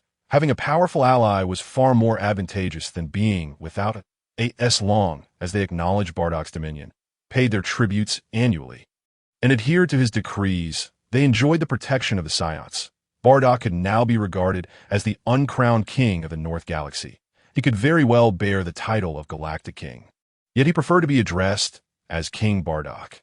Meanwhile, the North Galaxy King, head of the Galactic Patrol, chose to turn a blind eye to Bardock's ascendancy. After all, he had no desire to provoke Bardock, lest he find himself besieged by the Saiyans the following day. The North Galaxy King was well aware of the tremendous destructive power Bardock had displayed during his rampage. Thus, he maintained a consistent policy of avoidance regarding the Saiyan race, believing that as long as Bardock did not overtly oppose him, he could tolerate the situation. Even if Bardock were to claim the title of Galactic King, the North Galaxy King felt powerless to intervene. Bardock's reluctance to confront the North Galaxy King and the Galactic Patrol stemmed entirely from the debt of gratitude he owed Geely for his past intervention 3 years AS for the North Kai, who managed the North Galaxy. Bardock had yet to find the time to meet him. He resolved to seek an audience with the North Kai when his schedule permitted, intending to discuss the management systems of the North Galaxy. He also yearned to learn the Kaioken and Spirit Bomb techniques, having observed Goku's remarkable feats accomplished through these formidable skills in Dragon Ball. King Bardock, Lord Paragus has just informed me that the Anti-Saiyan Alliance has sent envoys to negotiate, and their leader specifically requests an audience with you. Upon completing his training, Toma, who had been waiting nearby, hastened to relay the news from planet Bardock. Such trivial matters could easily be delegated to Paragus. We would gladly accept the unconditional surrender of the Anti-Saiyan Alliance. Should they dare to propose any conditions, we should simply command Paragus to dispatch an elite Saiyan force to annihilate them. Bardock replied impatiently. As for the Anti-Saiyan Alliance, Bardock found it difficult to articulate his thoughts. It was merely a ragtag organization formed by those unwilling to accept his rule. Collectively, their combat power amounted to less than 100,000. Leaving him perplexed as to the audacity they possessed to oppose his dominion. However, considering the sheer number of planets comprising the Anti-Saiyan Alliance and their historically low profile, Bardock had chosen to ignore them for over 2 years. Now, upon hearing of their resurgence, his first instinct was to conclude that they had grown weary of life and were inviting annihilation. Yes, King Bardock, I shall inform Lord Paragus immediately upon receiving his orders. Toma activated his communicator to contact Paragus on planet Bardock, preparing to relay Bardock's command. Wait, Toma, who is the leader of the Anti-Saiyan Alliance that dares to request an audience with me? Bardock, having recently grasped the reasons behind his berserker transformation, felt rather optimistic and was curious to learn more about the Anti-Saiyan Alliance. In response to King Bardock, the leader is a Kanassan named Dwaro. Previously, this name was entirely absent from the Anti-Saiyan Alliance, indicating he is likely an insignificant figure. Toma replied as he perused the information at hand. The Kanassan Dwaro. Toma, you have erred. Dwaro is certainly not a mere nobody. He may very well be the true leader of the Anti-Saiyan Alliance.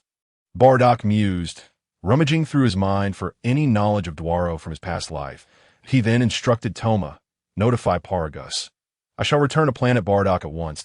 I must personally meet this Dwaro. Chapter 28. Kakarot and Broly Bardock's royal spaceship traversed the void for 3 to 4 hours before finally returning to planet Bardock. Welcome back, King Bardock. As he disembarked from the spacecraft, Paragus and a throng of Saiyans were there to greet him. Enough with the formalities. Where is Dwaro? Bardock inquired, eager to meet the Kanassan rather than engage in idle pleasantries. In response to King Bardock, Duaro, and his 5 subordinates are awaiting you in the Great Hall. Although I am uncertain why you hold such significance for this Canasson, I have arranged for their presence, Paragus replied earnestly. Come, let us see them. With that, Bardock led the way. Your Majesty Bardock, Queen Jine has given birth to a son. As Bardock had scarcely taken 2 steps, he was intercepted by the hastily arriving Celebi. Wasn't it said that there were still a few days left? How could the birth have occurred now? Would a premature delivery have any adverse effects on Kain's health? Bardock was taken aback upon hearing this, and hurriedly inquired about Kain's condition. Bardock, is there really a difference between being born a few days early or late? And what exactly is a premature birth? Is it something serious? Celebi raised her head, perplexed by Bardock's questions. Confused. I shall go see Kain now, Bardock exclaimed, slapping his forehead, realizing his own folly. Despite Kain's usual aversion to battle, under Bardock's subtle influence, she possessed a combat power of 50,000. With such formidable strength, the notion of premature birth was hardly a concern. Her physical constitution was robust enough to obliterate a planet without issue. Having finished his thoughts, Bardock immediately activated his Super Saiyan mode and rushed toward the hospital. As for Dulu, he could play as he wished. Nothing mattered more to Bardock at that moment than Kain. Lord Paragus, with Bardock leaving, do we still concern ourselves with Dulu? As Bardock prepared to depart, Tamar dared not to intervene, redirecting the question to Paragus. Well, I suppose I shall check on Dulu and his companions. Their combat power may be lacking, but they are guests, and we cannot afford to tarnish the dignity of our Saiyan lineage, Paragus replied after a moment's contemplation. Lord Paragus, your wife Nalali is also about to give birth. As Paragus was about to leave, Celebi continued to relay the news. Why wasn't this mentioned sooner? Tomar, I'll go check on Nalali. You handle things here, Paragus grumbled towards Celebi before hastily instructing Tamar. Then launching himself towards the hospital with full power, left standing in a daze, Tomar muttered to himself, what does handle things mean? What am I supposed to do? Celebi, let us go see the newly born second prince, Tomar declared, and with that he soared into the sky, while Celebi paused momentarily before following suit. Nalali, I am coming, Paragus shouted as he arrived at the hospital. Shh, be quiet. She has just given birth and is resting. Came the response, for both Kain and Nalali were in the same room. Bardock immediately gestured for silence upon hearing Paragus's loud voice. Bardock, are both Queen Kain and Nalali doing well? Paragus understood Bardock's gesture and approached him to speak in hushed tones. If Bardock's hearing were not so acute, he would likely have missed Paragus's words, for they were barely audible. Kain and Nalali need some time to recuperate after childbirth. Let's first check on the children, Bardock said as he closed the medical room door and led the somewhat boorish Paragus outside. Understood, Bardock, Paragus, without questioning further, resolved to comply with Bardock's wishes. Bardock, have you decided on a name for the second prince? Paragus inquired as they made their way to the nursery. Indeed, Kain has already chosen a name. Kakarot, Bardock replied candidly. Another name chosen by Queen Kain, truly remarkable, both the name of the first prince, Raditz, and the second prince, Kakarot, signify the flourishing of our Saiyan lineage. Paragus praised Kain's literary prowess in Bardock's presence, causing Bardock to feel an awkwardness creeping over him that I also find Kakarot to be a fine name. By the way, what do you plan to name your son? Bardock hastily shifted the subject to prevent Paragus from continuing his effusive praise. Tito respond to Bardock's inquiry. My literary skills are not as refined as those of Queen Kain. I shall name my son Broly. The name signifies following in your footsteps, Bardock, and contributing to the glory of our Saiyan race, Paragus declared with excitement, though one could only wonder how many brain cells he had expended in the process. A splendid name, indeed, Bardock exclaimed, hastening his pace towards the nursery, reflecting on how he had never noticed before that Paragus's tendency to ramble rivaled that of the dancing antis back on Earth. Bardock, look at the second prince. He resembles you so much, from his hairstyle to his facial features. It's as if he was carved from the same mold. Upon reaching the entrance to the elite nursery, they chose not to enter, but instead peered through the window to see Kakarot and Broly sleeping peacefully in their respective infant pods. Paragus, leaning against the window, didn't even glance at his own son, instead lavishing praise on Kakarot. If any other Scions had witnessed Paragus' behavior, they would surely conclude that he had risen to his position through flattery rather than merit. All right, enough of that.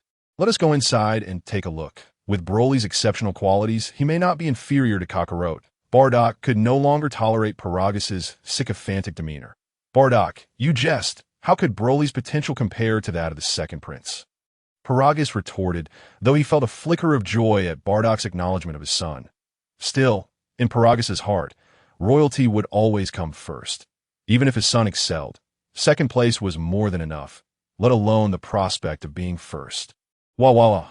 Just as Paragus finished speaking, the sound of a baby crying resonated in the nursery. With only Kakarot and Broly present, it was evident to Bardock and Paragus that Kakarot was the source of the commotion.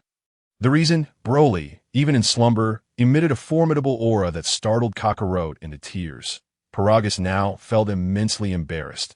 Having just boasted about Kakarot's prowess, he was now faced with the irony of his own son's might causing Kakarot to weep. How utterly mortifying! Chapter 29. The Legendary Super Saiyan Dam. Bardock felt an overwhelming sense of embarrassment upon witnessing Kakarot cry due to the aura emanating from Broly, but a quick assessment of combat power revealed that Broly was born with a power level of 10,000, well within acceptable limits. It should be noted that prior to Bardock's ascension to king, the highest combat power among adult Scions was merely 5,000, but having satisfactorily gauged Broly's combat power, Bardock turned his attention to his son Kakarot's birth power. 5? No. Let me check again. What? It's still 5. Bardock's disbelief echoed in his mind, emphasizing the importance of the situation. In the original narrative, Kakarot was born with a combat power of only 2, a fact Bardock was well aware of. Yet, considering that both he and Kain's power levels had skyrocketed beyond the original tale, he found it perplexing that Kakarot's was nearly the same as before. Were it not for the bloodline connection and the striking resemblance between Kakarot and his memories of Goku as a child, Bardock would have suspected that his second son had been switched at birth. Calm. Bardock reassured himself. Though 5 may seem low, it's still more than double Kakarot's original power level, isn't it? He continued to comfort himself, repeating, it's all right. Bardock, please forgive Broly for his indiscretion. He is still quite young and surely did not intend to offend the second prince. As Paragus stood by, he sensed the wrath emanating from Bardock, which immediately compelled him to kneel before Bardock, pleading for Broly's mercy. Rise, Paragus. I harbor no resentment towards Broly. I am merely contemplating the implications of Kakarot's birth power, Bardock explained, shifting his focus from the troubling question of Kakarot's inadequacy to addressing Paragus. My lord Bardock, I shall prepare a small spacecraft to exile Broly to a distant planet. I beseech you to grant him a chance at life. Upon hearing Bardock's words, Paragus did not rise. Instead, he knelt even lower, bowing his head in earnest assurance. Arise, Paragus. Broly is a prodigious warrior of our Saiyan lineage's new generation. I have scarcely begun to nurture him. How could I possibly harm his life over such a trivial matter? Noticing Paragus's continued prostration, Bardock urged him again. Get up, Paragus. Do you perceive me as such a petty individual, one who would take offense at a mere trifling incident and direct it towards an innocent infant like Broly? Remember, you are the steward of the Saiyan royal family, second only to me to not simply kneel at whim. Do you understand? Seeing no sign of Paragus rising, Bardock's temper flared, and he bellowed, I am grateful for your mercy. Lord Bardock, I acted impulsively and seek your forgiveness. Having followed Bardock for so long, Paragus was well aware that Bardock was not a man of pettiness, nor did he stifle the budding strength of the Saiyan race. Rather, he actively fostered it. After all, Bardock had previously welcomed Vegeta's 2 sons into the Saiyan fold, demonstrating a heart so expansive it could encompass the cosmos. In the face of Bardock's fury, Paragus's anxiety dissipated, and he replied, Indeed, I appreciate your understanding. Bardock stepped forward, assisting Paragus to his feet. Broly, you should promptly come forth to express gratitude for Lord Bardock's mercy and to apologize to the second prince. Paragus called out to Broly, who remained within the infant pod. With a resounding explosion, the pod burst open, and the newly born Broly emerged. Indeed, Broly stood upright on his own legs, walking forth that it is well known that the Saiyans are deemed a warrior race not only for their combativeness, but also for their innate understanding of the world from birth. With merely a brief training period, they can engage in battle. Thus, Broly's ability to walk at this moment is entirely normal, especially considering that his battle power is a solid 10,000 through the bond of blood. Broly sensed the warmth emanating from Paragus. However, upon sensing Paragus's anger, he desired to approach yet felt trepidation. Paragus, in Bardock's presence, chastised Broly, which prompted the infant to perform a simple act of apology, of course. Bardock deemed this unnecessary, as he had never truly blamed Broly in his heart. Nevertheless, to placate Paragus, Bardock refrained from interfering with Broly's gestures of remorse towards himself and Kakarot, after receiving Paragus's admonishment. Broly began to vaguely comprehend the nature of his transgression, realizing that he had inadvertently frightened the second prince from another pod. Yet he was perplexed as to why this second prince was so weak. The newly born Broly could not fathom this conundrum.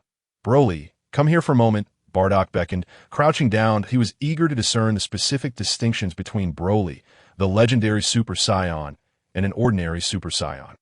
From a distance, Bardock could sense that Broly's battle power was 10,000, and it was steadily increasing in a stable manner. In that brief interval, Broly's battle power escalated from 10,000 to 10,100. One must not underestimate this increment of 100. Even Bardock could not achieve such a leap without some form of endeavor. As Bardock placed his hand upon Broly, he immediately recognized the unique aspect that set Broly apart from other Saiyans. Indeed, it was the raging factor present within every Saiyan. Bardock's own raging factor constituted approximately 20% of his being, while that of other Saiyans ranged from 1 to 10%. However, Paragus was different. His raging factor was 3 times that of Bardock's, accounting for roughly 60% of his body. Yet among the Saiyans, apart from Bardock, who had activated his raging factor to master the state of fury, none could achieve such a feat. Even Paragus was incapable of activating his raging factor. But today, Bardock observed an exception within Broly. For within Broly, the raging factor occupied a full 100% of his being, and it remained in a semi-activated state. This meant that whenever Broly desired, he could unleash his fury at will. Furthermore, the existence of this semi-activated raging factor continuously honed Broly's physique, resulting in a perpetual enhancement of his combat prowess. Chapter 30. Can Kakarot, who does not go to Earth, still be called the God of Empty? While it is indeed advantageous that Broly can enter a state of fury at any moment, Bardock soon contemplated a grave concern: the significant mental demands of such a transformation. Before he achieved the Super Saiyan state, it was manageable. His battle power was not high, enabling him to maintain his rationality in the state of fury. However, once he transformed into a Super Saiyan, the overwhelming surge of power, coupled with the mental strain of the raging state, could easily plunge him into an unconscious rampage. It took him 3 years of dedicated training to cultivate his mental fortitude, allowing him to harness the raging state while in Super Saiyan form without succumbing to madness. If that was the case for himself, how much more daunting would it be for the newly born Broly? "Paragus, when Broly is ready for training, bring him to me, that I wish to train him personally," Bardock stated resolutely. "As you command, Lord Bardock said. It would be a tremendous honor for Broly to receive your guidance." Upon hearing Bardock's willingness to instruct Broly, Paragus hurriedly expressed his gratitude alongside Broly. With Broly's matter settled, Bardock turned his attention back to his son, Kakarot, that in truth, when considering the strength of the Saiyans, it is evident that postnatal effort far outweighs innate talent. Yet, who decreed that the less gifted should advance first, while the more talented remain stagnant, oblivious to their cultivation? Under equal diligence, it is undeniable that those with superior talent will ultimately attain greater strength. Gazing at Kakarot, who lay asleep within the infant pod, with remnants of tears still visible upon his cheeks, it was clear that he had been greatly frightened by Broly's overwhelming aura. "Paragus, do you believe a being with a battle power of merely 5 could survive on our Bardock planet?" Bardock inquired, knowing full well the gravity of their world was tenfold that of Earth. "Well, that should be possible," Paragus replied, uncertain of Bardock's query, as historically, the lowest battle power recorded on Bardock's planet had never dipped below 20. Rest assured, Lord Bardock, that I believe that with the aid of Dr. Mew and his scientific team, they will devise a mean for the second prince to acclimate to our planet's gravitational conditions. After a moment of contemplation, Paragus responded. Given Kakarot's current physical condition, any training would necessitate a minimum of 3 years. This implies that for the next 3 years, Kakarot's combat prowess would remain relatively unchanged. As my son, others naturally dared not mock Kakarot, but how would Kakarot feel about this prolonged period of stagnation? Bardock voiced his concerns. Faced with Bardock's query, Paragus found himself momentarily at a loss for words. After all, even in the absence of mockery, being the weakest in one's surroundings is a sentiment that is difficult to comprehend. Could Kakarot still be referred to as the god of the void without going to Earth?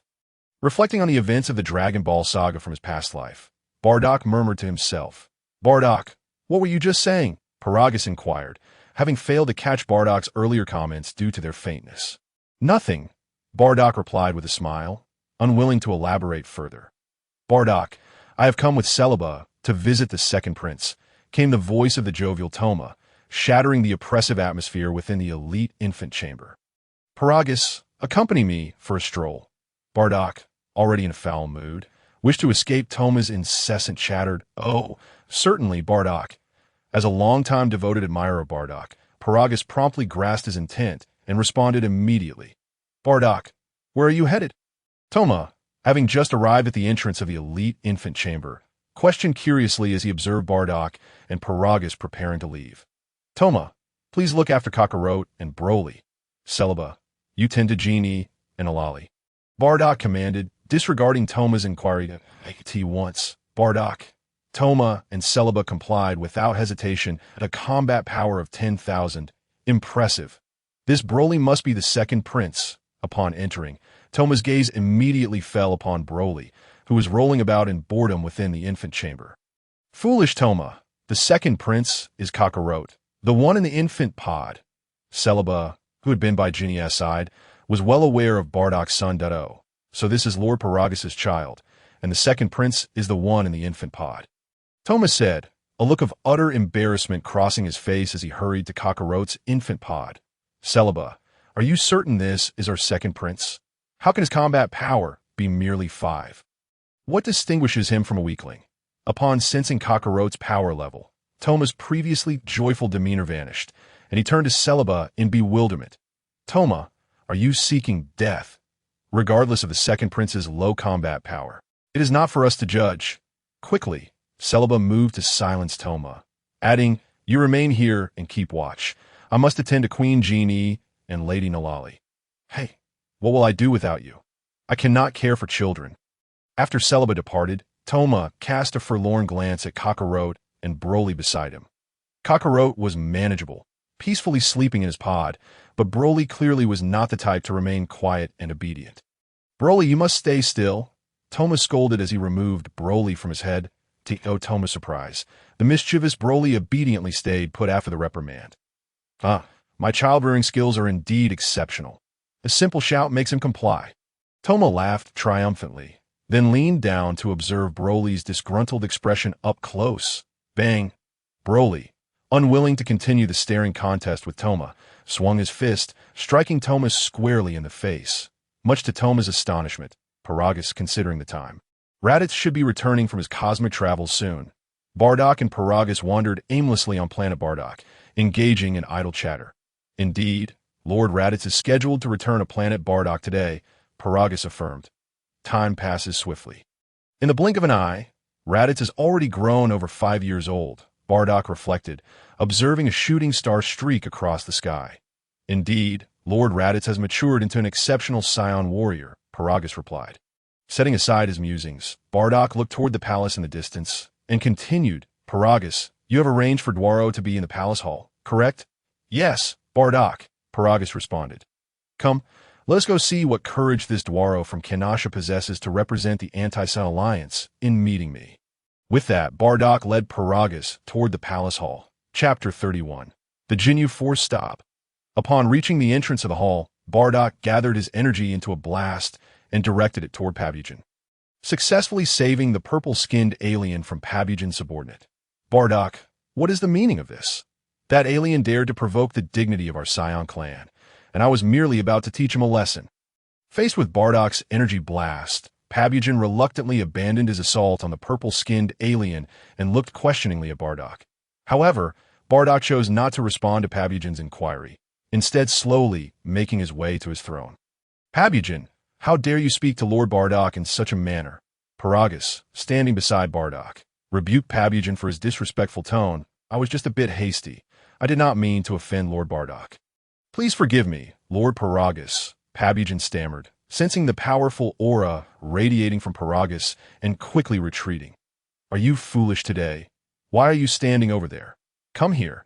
Seeing Pabugen bow his head in apology, Paragus had intended to offer some praise. But upon noticing Pabugen standing next to Dwaro, he became displeased once more. With an awkward chuckle, Pabugen offered no explanation for his actions and moved to stand beside Paragus. Speak, what are your names? With the commotion below subsiding, Bardock inquired in response to Lord Bardock. I am Dwaro, a representative of the Anti-Saiyan Alliance from Kinasha. The other 5 are my bodyguards, named Jinyu, Raikum, Giz, Bata, and Gudo. At this moment, the leader Dulu stepped forward and introduced each member to be DK with an utmost sense of humility. Exhibiting no hint of anger for having waited so long, nor did he utter any disrespectful words despite being on the opposing side of the Saiyan race. Indeed, Dulu's deferential tone rendered BDK somewhat embarrassed, as he had initially intended to provoke a confrontation. Gazing at the familiar quintet below, BDK suddenly comprehended the reason behind the Anti-Saiyan Alliance's audacity to oppose him over the years. The Jinyu Force, a super special unit under Frieza in the original Dragon Ball Z, bore a name that resonated powerfully, yet its highest combat prowess was merely that of its captain, Jinyu, boasting a battle power of 120,000. His ability to swap bodies had previously been demonstrated in the Namek saga, where he exchanged forms with Goku. It was precisely because BDK was aware of Jinyu's capability that he had intervened to prevent PBJN from killing Jinyu upon entering. Indeed, the purple-skinned alien sprawled on the ground, nearing death, was none other than Jinyu himself. King BDK, I come representing the Anti-Saiyan Alliance, comprising a total of 36 planets, to discuss the territorial division of the North Galaxy. Seeing that BDK had not responded to his remark, Dulu continued. Moreover, we hope that King BDK can stop. I am willing to accept your unconditional surrender, and I can overlook the crimes you have committed. Furthermore, as long as you surrender and deliver tributes punctually each year, we Saiyans shall ensure the safety of your planets, the BDK asserted, directly rejecting any form of negotiation, declaring that only he held the authority to speak regarding the North Galaxy. I have already shown leniency by allowing your Anti-Saiyan Alliance to persist for this long, that if you refuse to surrender, well, you should ponder the consequences. He ceased further elaboration, convinced that he had made his intentions abundantly clear. Should Dulu continue to feign ignorance, he would have no qualms about acting ruthlessly. King BDK, I require time to consider your request before I can respond, in the face of BDK's assertiveness. Dulu wisely refrained from uttering any words that might provoke the Saiyan's ire, instead contemplating silently to the side. Do not claim that I have not afforded you time for reflection. My time is limited. You have 3 minutes. Dulu, provide continuing from the lines just uttered. Pabugen employed the ability of exchange against the approaching Jinyu. Gudu, having swapped bodies with Jinyu, gazed upon his own form, which he had previously reduced to a near-death state, now filled with a rage that rendered him speechless, just as he was about to unleash a torrent of invective against Gudu for his betrayal. He was abruptly disintegrated by the immense energy emanating from Bardock's hand. Well done, Captain. I never anticipated that the Saiyan King would prove so inept.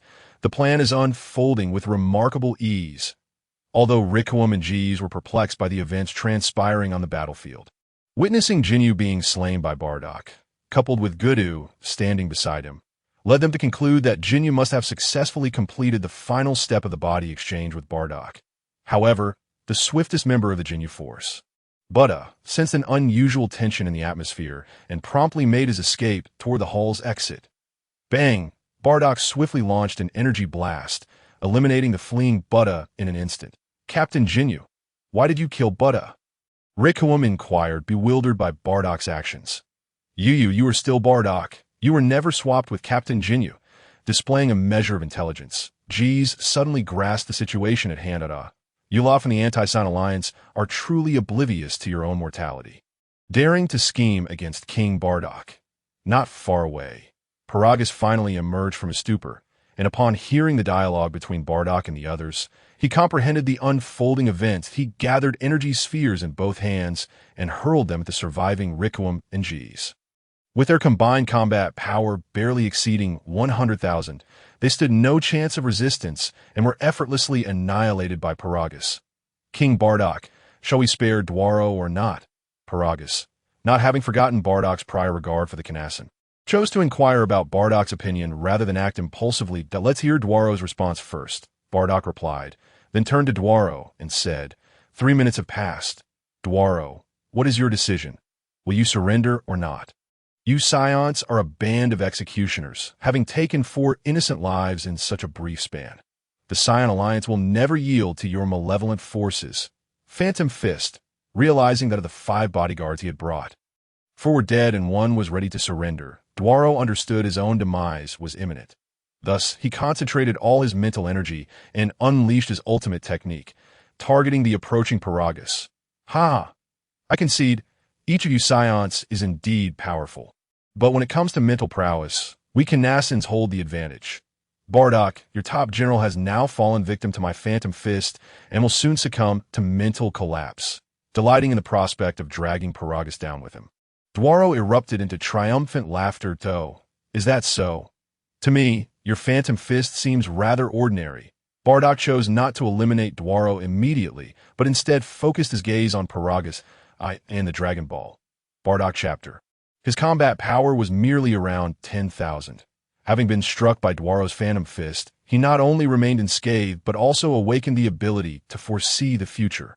Now, with Paragus's combat power exceeding his own at that time by 200 times, Bardock felt no trepidation regarding Paragus's mental strength. Stop! Suddenly, Paragus, who had been standing silently, uttered an inexplicable phrase and then erupted in a golden aura, powerful energy surging from within him. Recognizing this, Bardock understood that Paragus had attained the first level of Super Saiyan. King Bardock, you are alive. This is wonderful, Paragus exclaimed, his eyes glistening with tears of joy as he regarded Bardock. What did you experience in the illusion that transformed you into a Super Saiyan? Truth be told, Bardock had never anticipated that Paragus would achieve Super Saiyan status in such a manner. Nevertheless, he felt genuine happiness for Paragus's transformation. In response to King Bardock, I witnessed Vegeta ascend to the throne of our Saiyan clan. When my son Broly was born, Vegeta, fearing that Broly might one day threaten his claim to the throne, ordered his execution.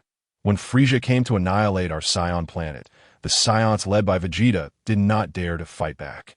Yet you, King Bardock, were merely an ordinary Saiyan with a combat power of 5,000. Yet you had the courage to stand and fight Frieza for the sake of all Saiyans. However, you were still no match for Frieza. And I saw you and the Saiyan planet turn to ash under Frieza's cosmic destruction that I could only watch helplessly, powerless to prevent what unfolded before me. And in my fury, I transformed into a Super Saiyan. Paragus succinctly recounted his experiences within the illusion. Upon hearing this, Bardock realized that Paragus's experiences mirrored the original plot of the Dragon Ball series. Consequently, Bardock discerned that Dwaro's Phantom Fist was not merely an illusion, but likely contained an unknown power. Dwaro, do not say, I did not offer you a chance. Use your full strength and unleash your Phantom Fist against me. If the outcome pleases me, I shall grant you a more honorable death.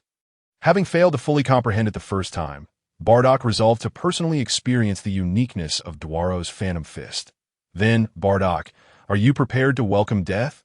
Dwaro, attributing Paragus's survival and ascension to Super Saiyan to his earlier hasty use of the Phantom Fist, recognized that its potency had not been fully realized.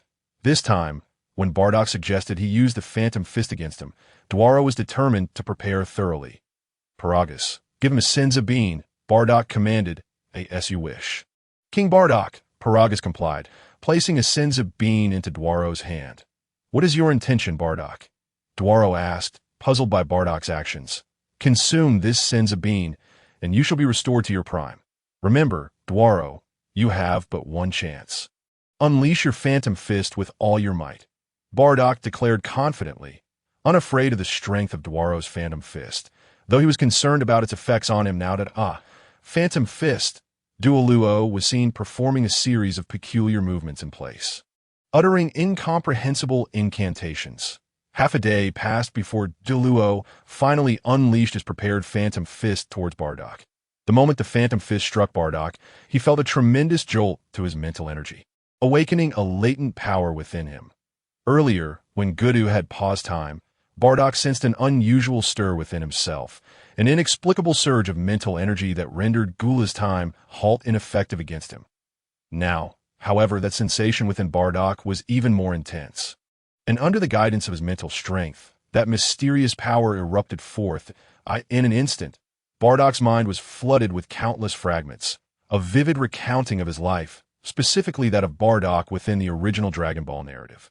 After the images concluded, they began to replay everything Bardock had experienced from birth to the present. Just as scenes of Bardock's future were about to flash before him, he suddenly felt a severe drain on his mental energy. At that moment, the glimpse of the future abruptly halted, transforming into a vast reservoir of pure mental energy that continuously nourished Bardock's spirit. He felt clarity wash over him. The essence of his two lifetimes melded into one, signifying that the Bardock of now was the complete Bardock. "Bardock, I just employed the ability of foresight. You must have glimpsed your future destiny." Dualuo taunted point one day, "You detestable Saiyans shall face the annihilation wrought by the Frieza clan." Upon seeing Bardock open his eyes, Dualuo realized that his Phantom Fist had likely inflicted no harm. Nevertheless, he believed Bardock would still perceive the content he had embedded within the Phantom Fist. A mere clumsy attempt at sowing discord, Bardock, disinterested in Dualuo's words, stepped forward and delivered a punch that pierced Dualuo's abdomen, instantly killing him. Upon awakening from Dualuo's Phantom Fist, Bardock comprehended the nature of the power that had been lying dormant within him. Time. Indeed, it was time. Although Bardock was uncertain why such a power resided within him, he sensed that it was only when the mental energies of his two lives fully converged that the power of time within him awakened. However, this temporal force, influenced by Dualuo's Phantom Fist, had only begun to awaken. Bardock had merely grasped a rudimentary ability to foresee the future. At this point, Dualuo held no value for Bardock any longer. Furthermore, Dualuo's incessant shouting was increasingly irksome, prompting Bardock to swiftly eliminate him. As for Dualuo's final words regarding the scenes he had witnessed in the illusion, Bardock could easily surmise that it pertained to the narrative in the Dragon Ball, Bardock's chapter, where Frieza obliterated the Saiyan homeworld. The intent was to incite a war between himself and the Frieza clan, hence Bardock's earlier remark regarding Dualuo's clumsy attempts at manipulation. Pabugen ensured Dualuo receives a proper burial. After all, objectively speaking, our Saiyan clan owes him a debt of gratitude. Bardock commanded Pabugen, which was also the reason Bardock had refrained from obliterating Dualuo with an energy blast. After all, due to Dualuo's intervention, Paragus had transformed into a Super Saiyan, and Bardock had acquired the ability to foresee the future. Such self-sacrificing souls like Dualuo were rare, and Bardock felt it necessary to grant him a respectful burial. "As you command, King Bardock." Pabugen, having recently recovered from the shadow of having his body exchanged by Jinyu, understood Bardock's command and hoisted Dualuo's lifeless form to carry it away. Chapter 34. The Exiled Son of Destiny Paragus. "Do not move. Allow me to glimpse your future." With the preliminary mastery of his foresight ability, Bardock was eager to experiment. Paragus looked bewildered as Bardock placed his hand atop his head, yet remained still. "What is it, King Bardock? Is my future bleak?" Time passed, and, as Paragus noticed Bardock's hand lingering atop his head without removal, he sensed Bardock's expression growing increasingly somber, filling him with unease. "It's nothing. Your future appears quite favorable." With an awkward smile, Bardock addressed the trembling Gudu beside him. "Come here. I shall reveal your future as well, as you wish, King Bardock." Gudu, realizing Bardock had not chosen to kill him immediately, felt elated and hastily knelt before him. Bardock placed his hand upon Gudu's head, donning a similarly furrowed brow, which terrified the kneeling Gudu. Alas, you should stick with me. Otherwise, you might find yourself dead in an instant. Sighing, Bardock spoke to Gudu. Indeed, I shall swear unwavering loyalty to you. King Bardock, should I harbor any treachery, may I meet a grim fate. Gudu rejoiced internally, grateful simply to remain alive, and noted that the treatment here was far superior to that of Frieza. King Bardock, I understand that knowledge of the future cannot be easily divulged. Might you offer me a hint? Paragus slowly approached Bardock, whispering into his ear, in truth, I didn't glimpse any future at all. I was merely jesting with you. Ha! What manner of ability to foresee the future could possibly exist in this world? Bardock chuckled heartily, refraining from further addressing Paragus's inquiries. In reality, Bardock had not seen Paragus's future, nor had he perceived Gudu's. He could distinctly sense his ability to foresee the future, yet each vision remained shrouded in ambiguity, revealing nothing. This ability is rather taxing, Bardock silently lamented. Yet he felt no disappointment, as he had never harbored grand expectations for his foresight. Destiny, Bardock hoped, would remain in his own hands. The future is never set in stone. Knowing too much could render one paralyzed. The unknown future is far more intriguing. Is it not? Let us return to check on Kakarot and Broly. I'm somewhat uneasy about Tomo watching the children. With nothing pressing to occupy his time, Bardock resolved to visit Kakarot, more precisely, to ascertain whether his foresight could apply to Kakarot. Stay here and wait for my return while I contemplate how best to deal with you, Bardock warned Gudu as they approached the palace entrance. Yes, King Bardock. I shall remain here and await your return to deal with me. Gudu stood at the palace entrance like a slighted concubine, watching Bardock and Paragus depart, utterly motionless. Bardock and Paragus understood the value of time, opting for flight rather than walking. Within a minute, they arrived at the hospital.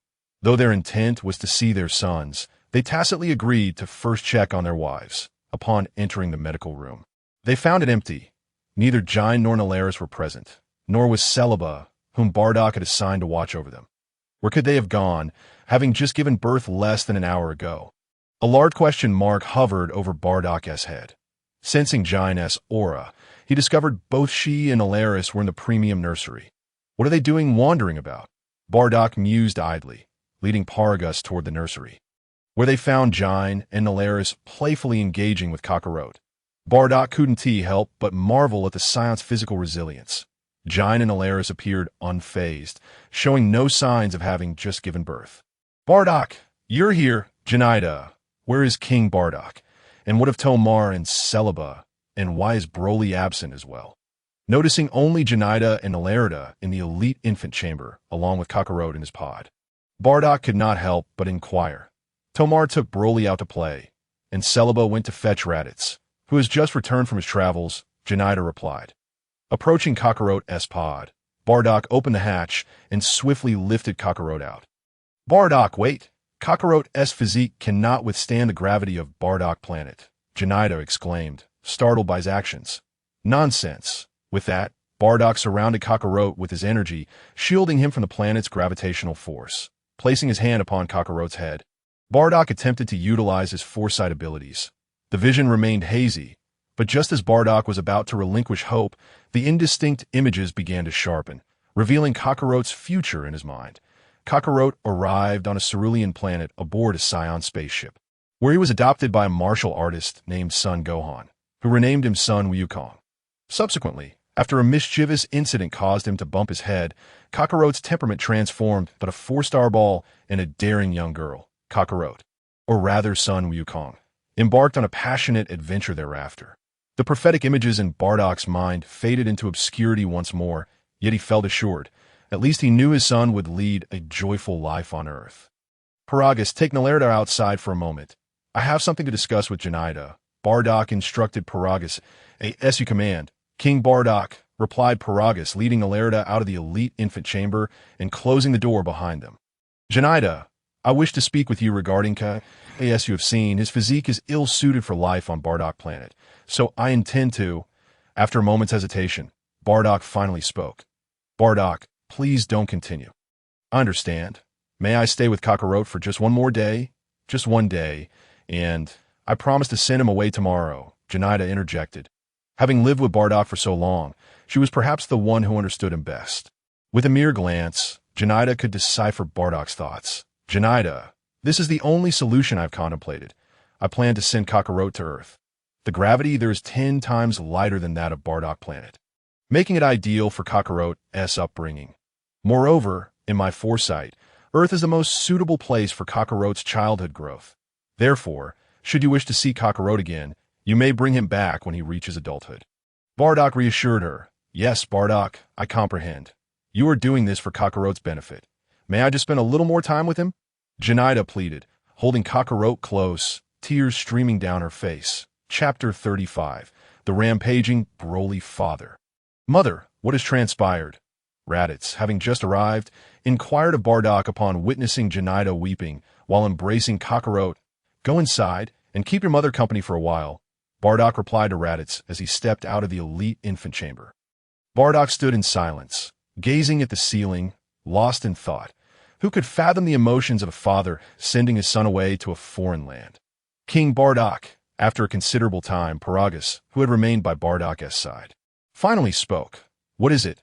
Bardock, his memories of warm moments with Janida and Raditz interrupted, turned to Paragus with annoyance. King Bardock, have you sensed a powerful evil presence on Bardock planet? Paragus queried, prompted by Paragus's question. Bardock expanded his senses and felt the sudden emergence of this malevolent energy. This evil presence is quite formidable, boasting a battle power of 110,000. The energy engaging it seems to belong to Tomar. Possessing a battle power of 150,000, Bardock remarked, unfazed by the threat. After all, Bardock planet was no longer what it once was. King Bardock, I worry that Broly, who is with Tomar, may be in danger, given the clash of such immense powers, Paragus expressed with concern. Indeed, you raise a valid point. Very well, Paragus, go directly and keep an eye on Broly. Additionally, bring me the source of this evil energy. I wish to see who dares to wreak havoc on Bardock planet. After a brief contemplation, Bardock issued his command to Paragus. As you wish, King Bardock. I shall depart at once, Paragus replied, preparing to take action. Wait, why does this evil energy resemble Broly's so closely? Bardock mused, comparing the malevolent aura to his own memories, realizing that it matched Broly perfectly. Surely that cannot be. King Bardock, Broly, is but a newborn.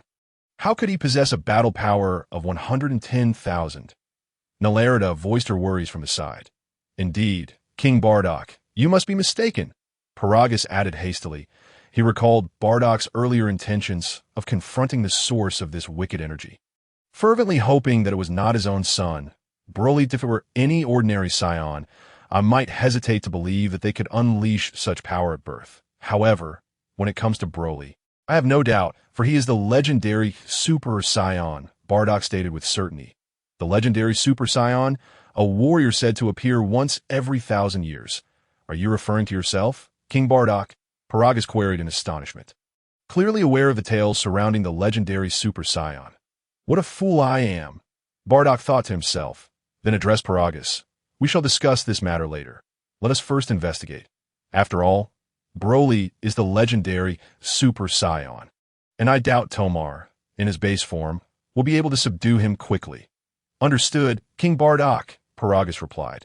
With their senses attuned to the locations of Tomar and Broly, Bardock and Paragus took to the skies at full speed, leaving Celebi and Nalerida behind. As they flew, they beheld the devastation wrought upon the surrounding cities by the battle between Broly and Paragus, relieved to find that the populace had evacuated in time, preventing any casualties, and Saiyan dared to observe the clash. A sentiment Bardock fully understood, for the legendary Super Saiyan's bloodline alone was enough to instill fear in ordinary Saiyans. Even Bardock felt a flicker of trepidation in the face of the violent, malevolent energy emanating from Broly, yet more prominently surged an indomitable fighting spirit within him. Bardock recognized this as merely a bloodline suppression. In terms of raw battle power, he could easily overpower Broly with a single strike. Tomar, how did you end up fighting with Broly? Seeing that the battle situation remains within a controllable range, Bardock is not in a hurry to subdue the rampaging Broly, but instead leisurely replies to Toma. In response to King Bardock, I was merely teasing Broly, who knew this brat would become enraged and come at me. During my confrontation with Broly, I sensed his battle power steadily increasing.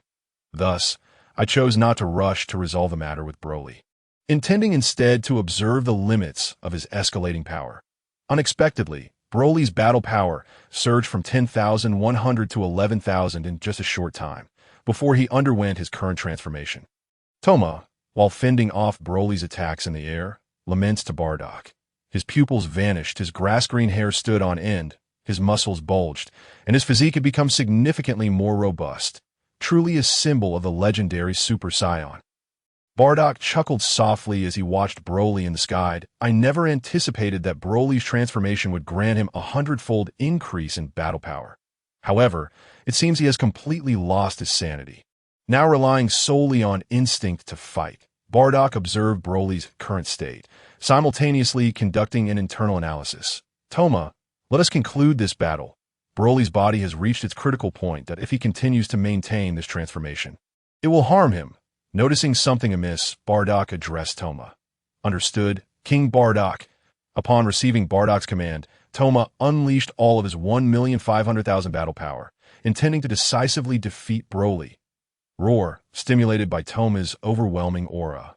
Broly let out a furious roar, and his battle power surged once more, skyrocketing from 1,100,000 to 1,500,000. King Bardock, may I transform into an ape? Confronted with Broly's unchecked power, Toma expressed his genuine concern about his inability to compete. Under circumstances of equal battle power, an ordinary Saiyan like Toma would certainly be no match for the legendary Broly. Furthermore, Toma must endure the bloodline suppression emanating from Broly, making it difficult to exert his full strength. Absolutely. Bardock also recognized Toma's awkward predicament, and after speaking, he deliberately released an artificial moon into the sky. Chapter 36. Golden Frieza? Roar, gazing at the artificial moon. Toma emitted a primal howl, completing his transformation into an 8-PET that moment. Broly instinctively lifted his head. However, his body underwent no transformation. Indeed, it appears that the Super Saiyan transformation cannot trigger the ape transformation. Or perhaps the Super Saiyan form is an evolution that combines the ape transformation with the full activation of the inner rage factor. Call it evolution seems more appropriate than regression. As Bardock observed the ineffectiveness of the artificial moon on transformed Broly, he silently analyzed in his mind why inner rage factor currently stands at only 20%, while I can still transform into an ape in a state of rage. The combined power increase would certainly not match that of the Super Saiyan transformation. No, it should be said that the ape transformation is the simplest method to activate the inner rage factor. And my reason for using both rage and the ape transformation is due to a sufficient activation of the rage factor within me. Connecting the rage factor, ape transformation, and Super Saiyan, Bardock's thoughts immediately became invigorated. Does this mean that as long as the inner rage factor reaches 100% and is fully activated, every Saiyan can achieve the Super Saiyan transformation? A flash of inspiration struck Bardock's mind suddenly. During Bardock's contemplation, the battle between Toma and Broly reached its conclusion, with the outcome being a foregone conclusion. Toma emerged victorious. Approaching to lift Broly, Paragus, upon seeing Broly's exhausted and worn-out state, immediately fed him a Senzu bean. Upon consuming the Senzu bean, Broly instantly regained his senses, showing no further signs of rampage, which relieved Paragus greatly. The rapid escalation of battle power to 1,500,000 seems somewhat excessive. Furrowing his brow, Bardock sensed something amiss regarding Broly's current battle power. King Bardock, isn't it a good thing that Broly's battle power is increasing rapidly?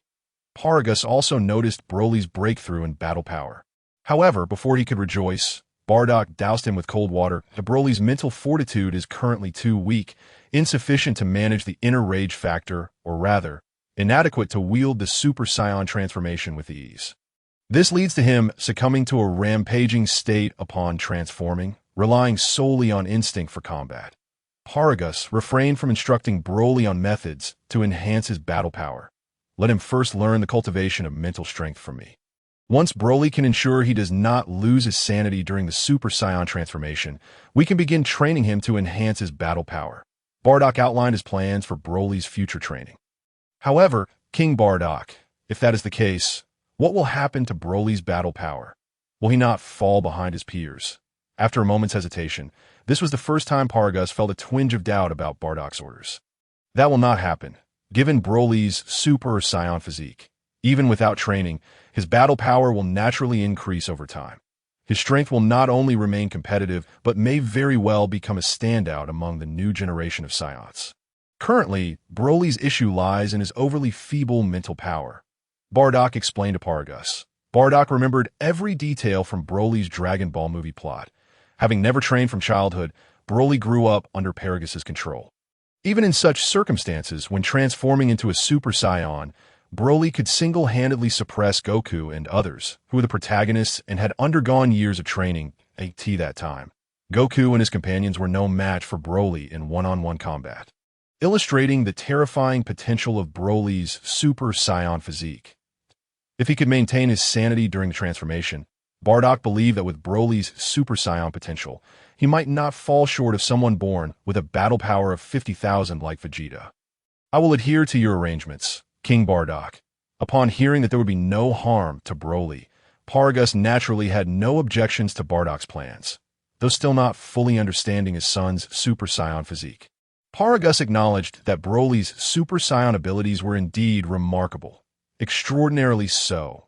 Paragus, please take Broly to Nalari. I believe that with his mother, Broly's emotions will stabilize. After you have done so, return to the palace to find me. I must first attend to matters concerning Gudu. Toma, let us depart. With Broly's situation resolved, Bardock issued his next command. As for the aftermath of the city's destruction, there will naturally be others to handle it. So Bardock need not worry.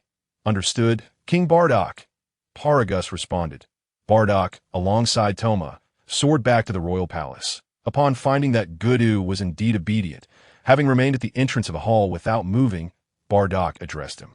King Bardock, you have returned. Seeing Bardock and Toma descend from the sky, Gudu immediately rushed over like an eager servant to greet them. Enter and speak. I have questions for you. Upon entering the hall, Bardock sat high upon his throne, looking down at Gudu, and inquired, Is it true that Frieza did not perish? In response to King Bardock, King Frieza indeed did not perish after being gravely wounded by King Bardock 3 years ago. He merely exhibited faint signs of life. After drifting through the cosmos for an extended period, he was ultimately rescued by his father, King Cold. Following his recovery, Frieza was sent to his brother, Cooler, for augmentation. Now, Frieza's combat prowess surpasses what it once was 0.2 years ago. Frieza joined the Galactic Patrol and seized control over the entire organization through sheer force, as well as the Northern Galaxy King. The Anti-Saiyan Alliance was thus united under Frieza's orders issued via the Northern Galaxy King, with the objective of stalling the science unification of the Northern Galaxy. Guldo, having already allied himself with Bardock, decided to reveal everything he knew without reservation. That Frieza's power has indeed grown formidable. It raises the question of whether he has mastered the 5th transformation or undergone a mechanical transformation into Metal Frieza. Reflecting upon the training regimen of the Frost Demon Clan, Bardock inquired of Guldo that, in response to King Bardock, Frieza now radiates with a dazzling golden aura, claiming to have reached the legendary state of the Frost Demon Clan, that of the Golden Demon. Guldo recounted Frieza's arrogant demeanor to Bardock. Golden Frieza? Upon hearing this, Bardock was immediately struck with 3 large question marks in his mind. It seemed improbable that Frieza could achieve such a luxurious state without enduring rigorous training in the afterlife. Chapter 37. Kakarot sent to Earth regardless of whether Frieza has indeed attained the Golden State. I shall personally visit the Galactic Patrol headquarters to teach Frieza a lesson once I have dealt with Kakarot. With his forthcoming itinerary firmly established in his mind, Bardock continued to question Guldo. What could Frieza possibly want at the Galactic Patrol headquarters? It cannot merely be to wield power over the organization. Furthermore, considering Jinyu's ability to manipulate time, even if Frieza has taken control of the Galactic Patrol headquarters by force, rescuing the Northern Galaxy King should be a trivial task. This is because Frieza intends to confront Jinyu, who has been an undercover agent within his ranks, and to rescue Ace, who is imprisoned at the Galactic Patrol headquarters. However, Frieza has not located Jinyu. According to the Northern Galaxy King, Jinyu is currently traveling through space, with no indication of when he will return. The strongest subordinate of the Northern Galaxy King is the super elite Gak at the Galactic Patrol headquarters, yet he was easily subdued by Jinyu without landing a single blow. Guldo continued to respond to Bardock's inquiries. Ace, Frieza's son, why is he imprisoned at the Galactic Patrol headquarters? Bardock pressed further. This is because Ace was encased in ice aboard Frieza's ship ever since your last victory over him.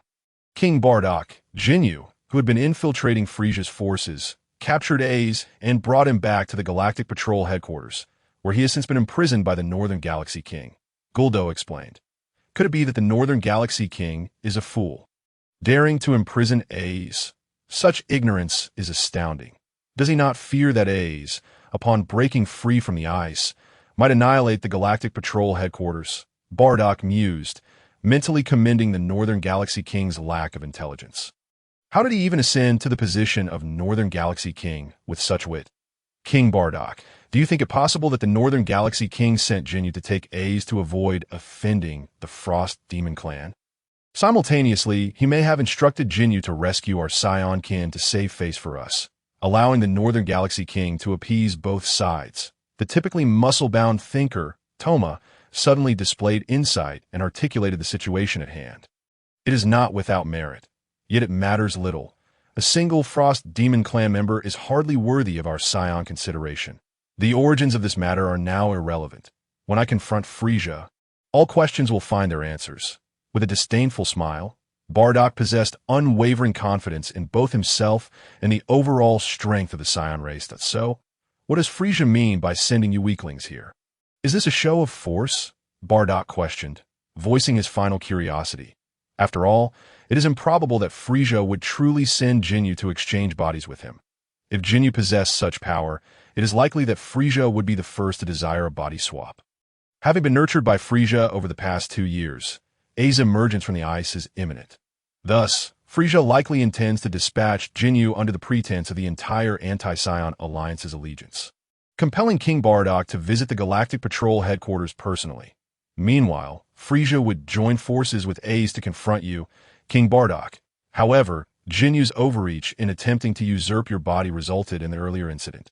Guldo clarified. Paragus, please arrange a suitable place for Guldo. I shall check on Jine. Having gathered all the information he sought, Bardock commanded Paragus as he arrived. To your command, King Bardock. Paragus, having just reached the Grand Hall, promptly led Guldo away. Accompanied by Toma, Bardock flew toward the hospital. Bardock, I have made up my mind. Since sending Kakarot away is for his benefit, let us proceed with the departure today, rather than wait until tomorrow. Upon arriving at the hospital, Jine had ceased her weeping, though the traces of tears on her face revealed her sorrow. Father, must we truly send my brother away? Raditz, standing beside Jine, clung to Bardock's leg, inquiring, indeed, Earth is Kakarot's best sanctuary. Crouching down, Bardock gently stroked Raditz's head as he spoke. But if we send him to Earth, will his combat abilities not diminish in the future? Raditz asked, puzzled. What? Raditz, will you look down upon your brother if his future strength is lacking? Bardock retorted. Absolutely not. Regardless of how weak my brother becomes, I will always protect him, Raditz exclaimed, thumping his chest in assurance. I'm quite pleased with your sentiment. As for Kakarot's future, I believe he may very well exceed your expectations. Perhaps even surpassing me, his father, Bardock teased, recalling the image of the future Super Saiyan. Even if my brother's strength were to surpass mine one day, it would only reflect my negligence in training. However, to assert that my brother could surpass you, father, is utterly impossible, Raditz countered, shaking his head vigorously. With a light chuckle, Bardock chose not to pursue Raditz's argument further, but addressed Jine beside him. Let us proceed together to send Kakarot off. Jine nodded in agreement. Opening Kakarot's infant pod, Bardock enveloped Kakarot in his energy and, together with Jine, soared into the sky. King Bardock, the spacecraft is ready and will ensure the safe delivery of the second prince to Earth. Upon the arrival of Bardock and his wife, Dr. Mew, who had prepared the spaceship in advance, promptly greeted them. Despite his internal confusion about why the departure was set for tomorrow, Bardock and Jine brought Kakarot today. However, Dr. Mew wisely refrained from inquiring. King Bardock, the spacecraft program has been set. All that remains is to place the second prince inside and press the start button as the hatch of the spacecraft opened. Dr. Meow remarked. Kakarot was placed inside the vessel, having just awakened from a deep slumber, his wide eyes gazing at Bardock in confusion.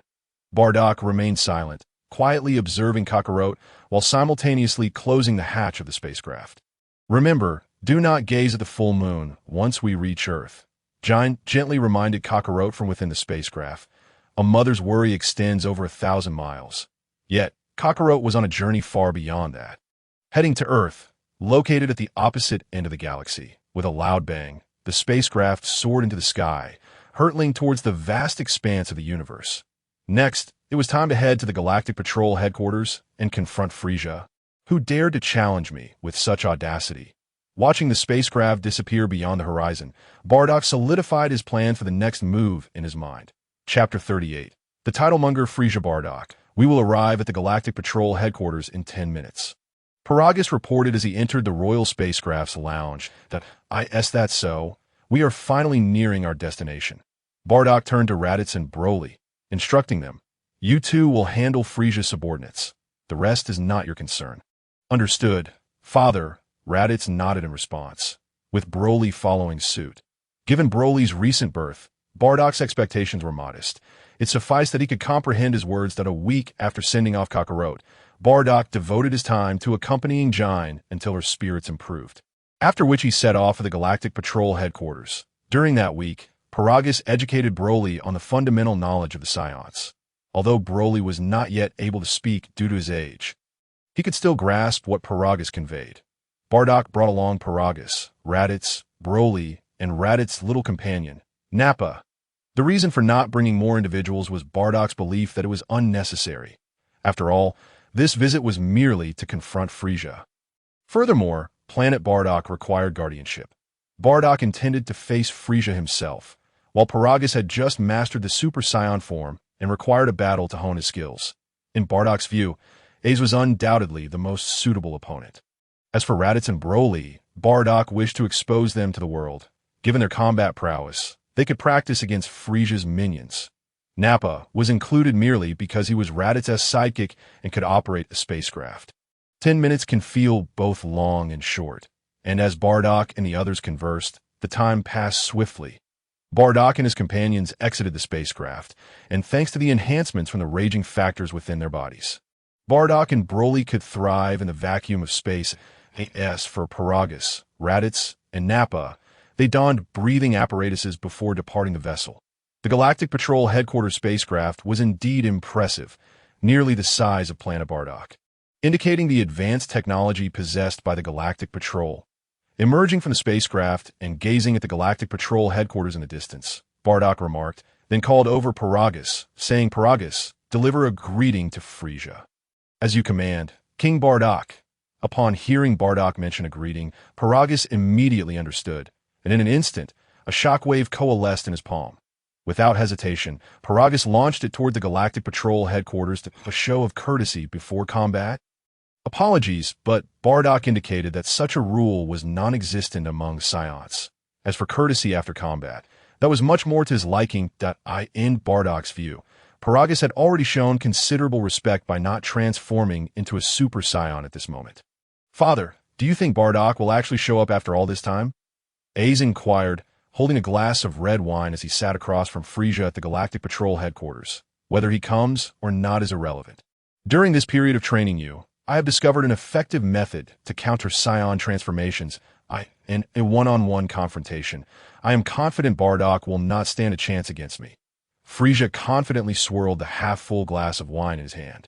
If in a few days Jinyu still has not succeeded in luring Bardock here, we shall set forth to obliterate the Saiyan planet. Just as Frieza and Ace were about to toast with their glasses of celebratory wine, Paragus's shockwave struck. Do not inquire how Paragus managed to aim so accurately. Both Frieza and Ace were not concealing their energy. The moment he exited the spacecraft, Paragus immediately pinpointed Frieza and A's exact locations. They were akin to living targets. If Paragus had missed, he might as well have collided with a block of tofu. Faced with the sudden shockwave, A stepped forward, effortlessly blocking it. The shockwave, emitted from Paragus's 2 million combat power, posed no effective threat to A's, which was precisely why he chose to intercept it. Had Paragus's shockwave continued unabated, it might have punctured the entirety of the Galactic Patrol headquarters spacecraft, Bardock. Looking up through the hole created by Paragus's shockwave, Frieza could easily spot Bardock hovering in outer space. Observing the confident smile that lingered on Bardock's lips, Frieza could no longer contain his fury and charged outward in a fit of rage. Ah, ha, ha. Upon witnessing Frieza's shimmering golden form, Bardock could no longer suppress his amusement, bursting in a laughter directed at Frieza. However, Frieza was taken aback by Bardock's uncontrollable laughter. What on earth? This is not how I envisioned this scenario at all. Bardock, you better take a good look. My combat power is now 300 million. 300 million. Do you understand? A full 300 million. Frieza unabashedly unleashed his full combat power, hoping to instill some pressure on Bardock. Even if it merely halted Bardock's incessant laughter point, 300 million. Sensing the overwhelming energy emanating from Frieza, everyone except Bardock was stunned, utterly unprepared for the sheer magnitude of Frieza's current strength. Is 300 million your claim to fame as the so-called Golden Demon? Bardock managed to stifle his laughter, observing the clearly mechanized Frieza before him, almost breaking into laughter again. Frieza, you titlemonger, is your so-called Golden Demon merely a reference to the fact that the metallic materials used in your body's modifications are all golden in hue? Bardock chuckled once more. Indeed, Frieza's current appearance bore a striking resemblance to the mechanical Frieza from the Dragon Ball Z Android saga. If one were to draw a distinction, it would be that the mechanical components on Frieza were fashioned from golden-colored materials. Chapter 39. The battle begins. Go ahead and laugh, Bardock. Enjoy it while you can. Soon enough, I shall render you incapable of even chuckling.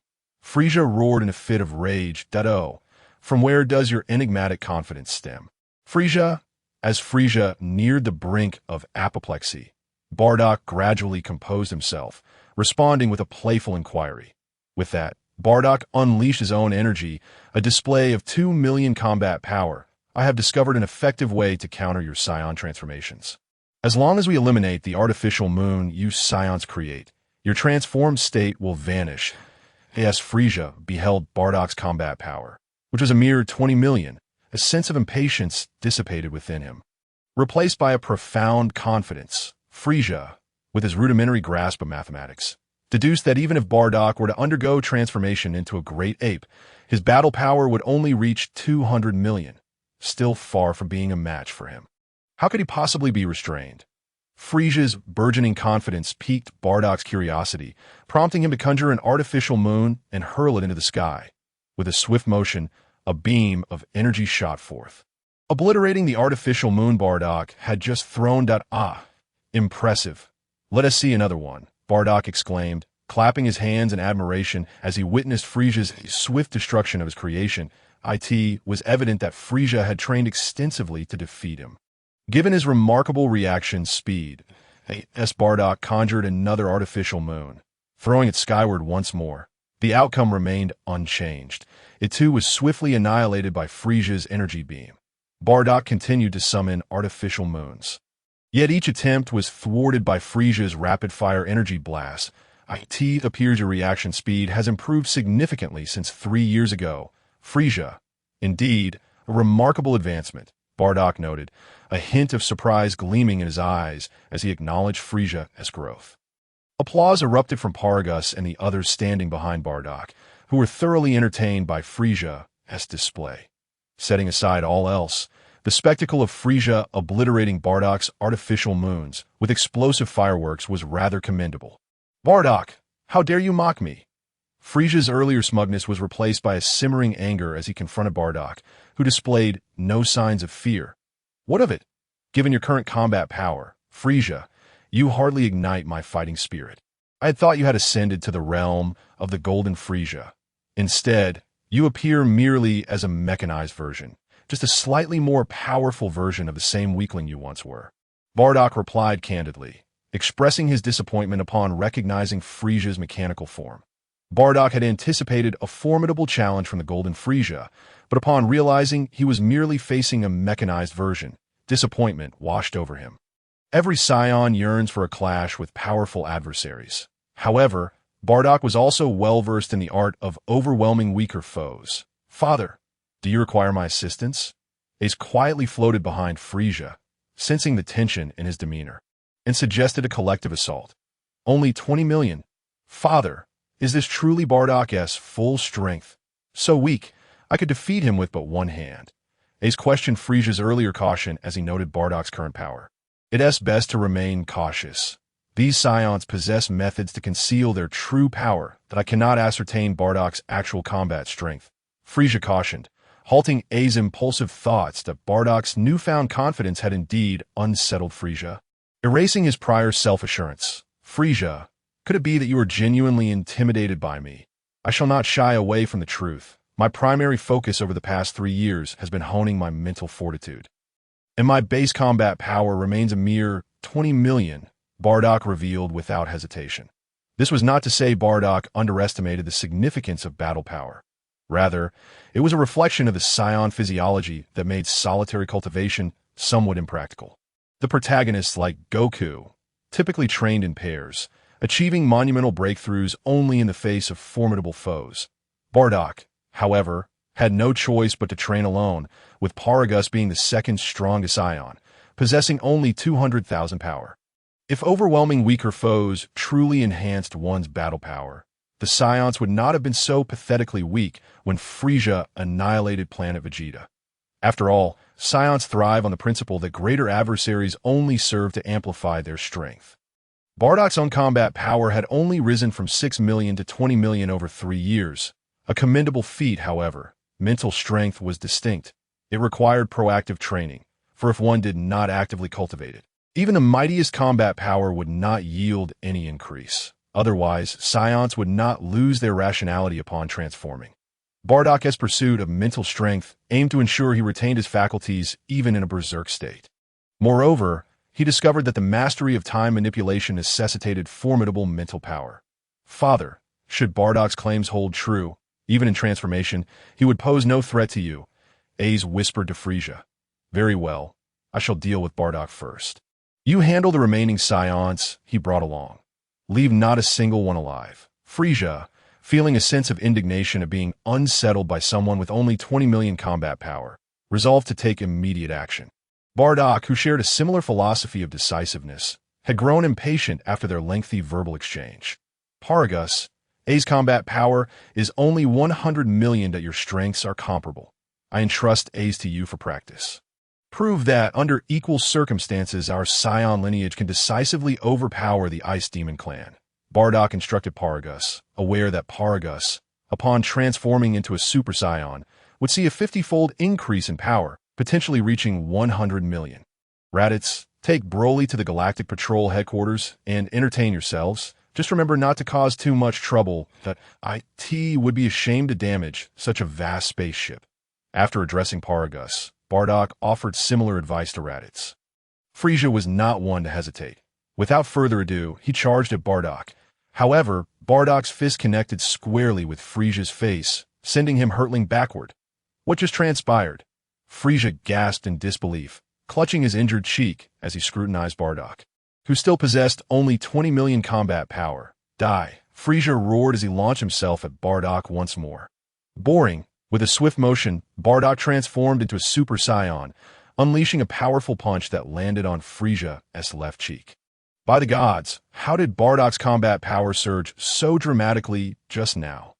Frieza pondered, a sense of existential doubt creeping in. "Father, at the moment Bardock struck you, he emanated a golden aura, and his hair transformed to gold." Ace explained, catching Frieza as he stumbled back. "Golden aura?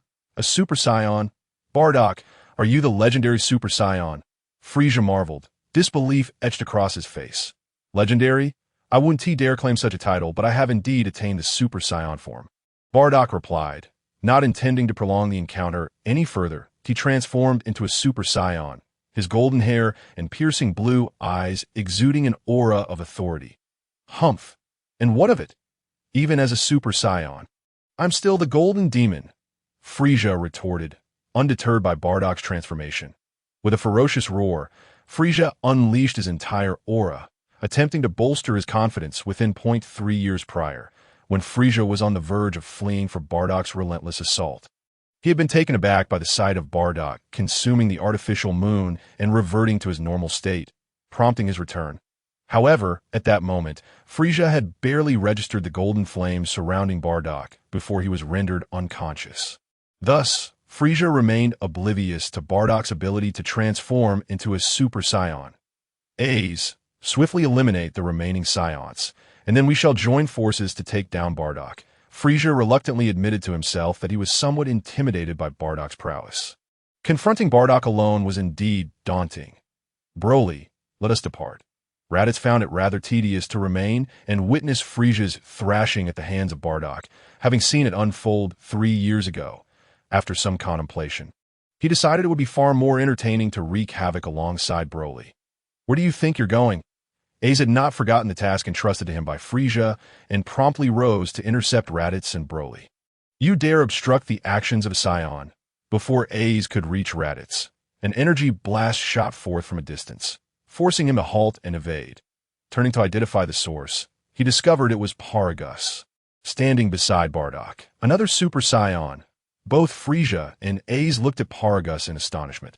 However, upon sensing that Paragus's combat power barely reached 100 million even after transforming into a Super Saiyan, they both breathed a sigh of relief.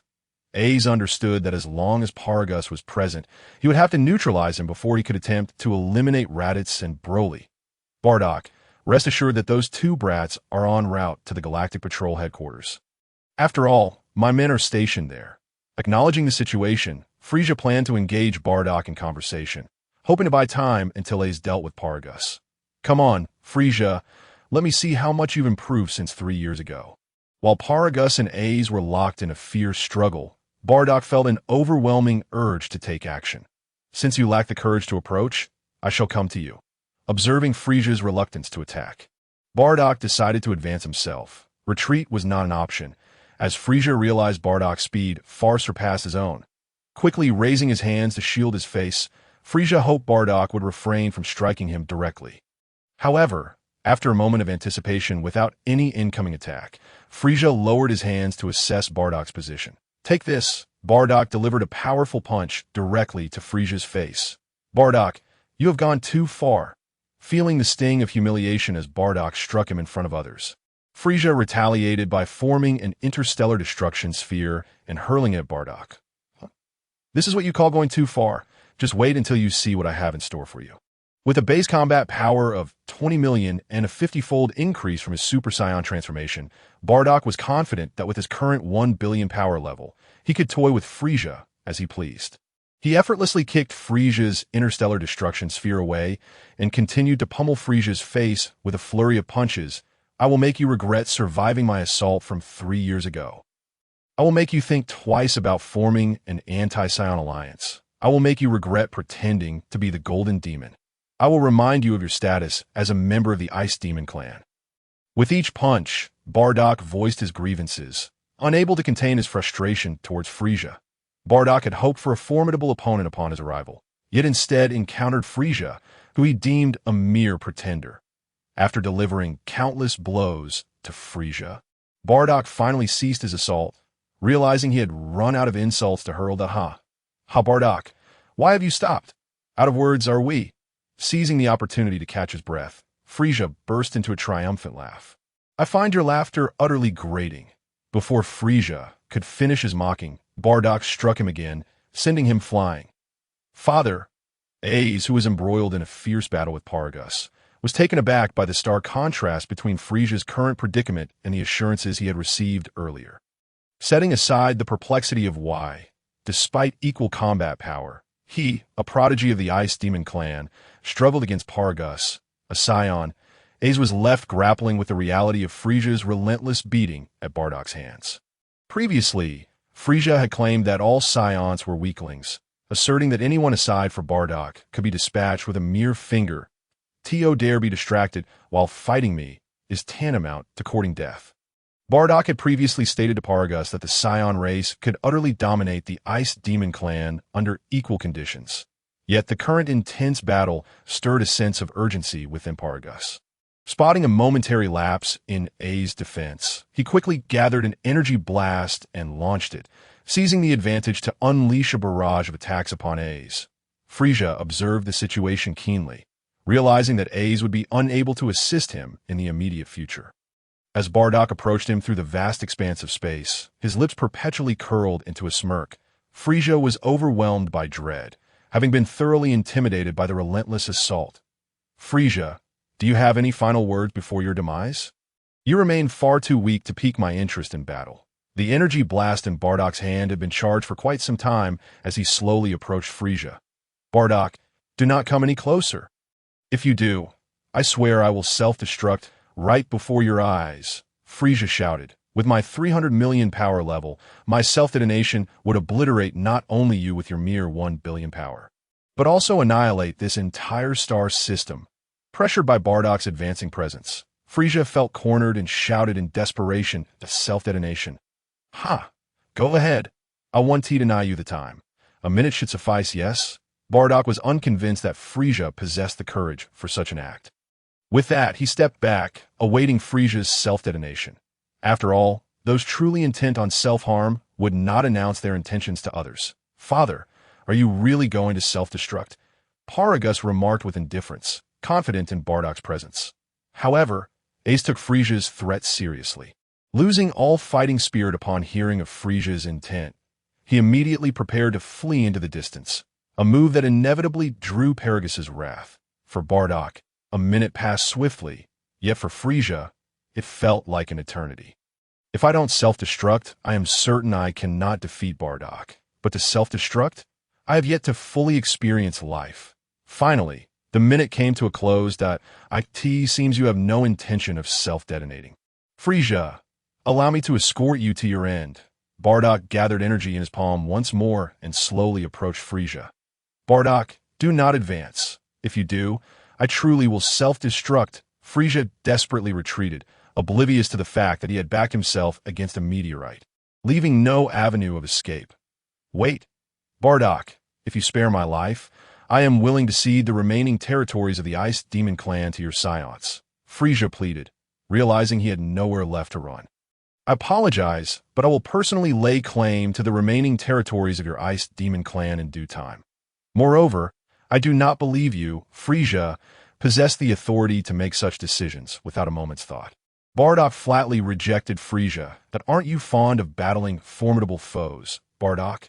Give me time, and I can grow even stronger," Frieza hastily remarked, recalling the few interests he knew Bardock possessed. "Indeed, you can attain greater strength. Since you are determined to become more powerful, allow me to escort you to an extraordinary training ground. There, you shall undoubtedly reach the level of a golden demon, and I will grant you another opportunity to face me," Bardock stated coolly. "Where is this place?" Frieza mused. Sensing the possibility of survival in Bardock's arrogance, he began to plot how he might torment Bardock once he truly achieved the strength of a golden demon. Completely oblivious to the fact that Bardock referred to hell, Big Bang, Bardock had no intention of responding to Frieza. Instead, he unleashed his ultimate technique upon him. "Oh, not bad. You actually managed to evade that. But it matters not. For me, it's merely a matter of another Big Bang," Frieza quipped, feeling a surge of powerful energy erupt from his body at the brink of death, causing him to tilt slightly to the side. Yet, this minuscule shift resulted in a slight deviation in Bardock's Big Bang. Simply put, Bardock had misfired. While this was partly due to Bardock's carelessness, he was nonetheless astonished to see Frieza's upper half still intact. "Bardock, you have forced my hand. Since you wish for my demise, then let us both descend into hell together." Frieza's remaining upper body, seemingly driven mad, shouted furiously from his position to self-destruct. "If you must, but what are you yelling about?" Bardock dismissed the notion that Frieza's self-detonation, with a battle power of 300 million, could harm him, who possessed a billion. Bardock was confident that the moment Frieza initiated his self-destruction, he could swiftly eliminate him without endangering the innocent around them. Saiyan, let me go. My father is about to self-destruct. If you wish to die, I certainly do not. As Frieza's self-detonation loomed, Ace grew increasingly anxious, wishing not to perish so soon after breaking free from the ice. Calm down. Let us engage in battle, instead of thinking of fleeing. Fear not. As long as King Bardock is here, Frieza's self-detonation will not harm us. Paragus, a member of the Saiyan clan, yearned for a thrilling fight. Yet A's incessant desire to escape displeased him. What do you know, Saiyan? That is my father's self-detonation. King Bardock cannot possibly prevent it, Ace exclaimed, hoping Paragus would allow him to depart swiftly. Can I stop it? Bardock overheard A's frantic cries and, observing Frieza preparing for self-destruction, decided it would be best to eliminate him quickly to avoid further complications. What is this? Just as Bardock was about to act, a vision of foresight materialized in his mind. Should he recklessly attack the already charged Frieza, Frieza's body would explode, annihilating the entire star system, although Bardock possessed a billion in battle power and would survive. He would be gravely injured, and none would remain alive. Damn it! Bardock could not help but curse inwardly upon witnessing the foresight. As he realized the reason Frieza would explode upon contact, he knew that the artificial beings in Dragon Ball Z often had a bomb implanted within them for self-destruction. However, Bardock had not anticipated that Frieza, after being mechanized, would also be equipped with such an explosive device. That it was this very bomb that rendered Frieza's self-detonation irreversible, causing an explosion at the slightest touch. What to do? Bardock understood that panicking was futile. Since Frieza's self-detonation had become irreversible, he needed to devise a solution immediately. After all, while Frieza might disregard his son A's fate, Bardock still cared for the safety of his son Raditz and Paragus. Ha ha! Bardock, go ahead and hit me. If you dare strike me, the bomb within me will detonate instantly, and we shall perish together. As Bardock contemplated his strategy, Frieza's unpleasant voice rang out once more. Silence. Bardock launched a punch that connected with Frieza's face, stunning the arrogant tyrant. Bardock, in that moment, was aware through his foresight that striking Frieza's face would pose no danger, as the bomb within Frieza was not linked to his visage. Foresight, slow down, pause, rewind. Yes, rewind. A series of time-related abilities flashed through Bardock's mind. Indeed, he intended to attempt harnessing the time energy within him. Time was of the essence, and Bardock could not afford further contemplation. He concentrated a vast amount of mental energy in his left hand and injected it into Frieza. Simultaneously, he unleashed the already gathered Big Bang from his right hand towards Frieza. In the blink of an eye, Frieza was reduced to ashes, dissipating into the cosmos under Bardock's Big Bang assault. As for why the self-detonation failed, that was a mystery Frieza could ponder in hell after his demise. Chapter 42. Paragus and A's. Is this the power of time? So formidable. Bardock had previously experienced the power of time through Goku. However, while Goku's time pause was impressive, it had little effect on Bardock, which led him to dismiss its significance. Yet when Bardock personally wielded this power, he realized how immense the drain of reversing time truly was. He sensed a sharp pain in his mind, as if being pricked by needles, with the mental energy he had accumulated over years of training swiftly draining away, even showing signs of overexertion. All he achieved was reversing the timeline of Frieza's bomb to a fraction of a second before activation. It seems I still have much to learn compared to Whis, Bardock mused, recalling how Whis had effortlessly rewound time on Earth by 3 minutes with a mere flick of his staff. Furthermore, Whis appeared unaffected after using such a power, while Bardock felt he could not compare at all. However, this experience also reassured Bardock that his training direction was not misguided. His mental energy had not been in vain. It appeared he would need to seek out Goku for a thorough discussion about time. Reflecting on how Goku had played with the concept of time, Bardock felt a pang of envy. It was one thing for Whis, a celestial being of the 7th universe, to surpass him. After all, he was merely a Super Saiyan. But Goku, regardless of his strength or mental prowess, seemed to exist in a realm of mediocrity. Bardock yearned for a precise answer to the question of time manipulation. Has my father's self-detonation failed? To speak of who has been most apprehensive about Frieza's self-destruction, it undoubtedly is Ace, who is acutely aware of Frieza's true nature. Having been entangled with Paragus for so long, Ace had long since steeled himself for the inevitability of death. Now, witnessing Frieza's self-detonation, a mere thunderous spectacle without substance, he found solace in the fact that not even a single meteorite had been obliterated, let alone entire star systems. Ace exhaled a sigh of relief, grateful that he would not meet his end at Frieza's hands. As for feelings of melancholy, Ace dismissed them. Every member of the Frozen Demon clan is a creature of cold blood. While familial bonds may exist during life, in death, one's affections are rendered irrelevant, and emotions remain perfectly still. However, Ace soon realized a grim truth. Frieza was now deceased, which meant Bardock was free to turn his attention towards him. Frieza's formidable combat power of 300 million had been brutally subdued by Bardock, and Ace knew that with his own meager 100 million, he would scarcely last a few exchanges against Bardock.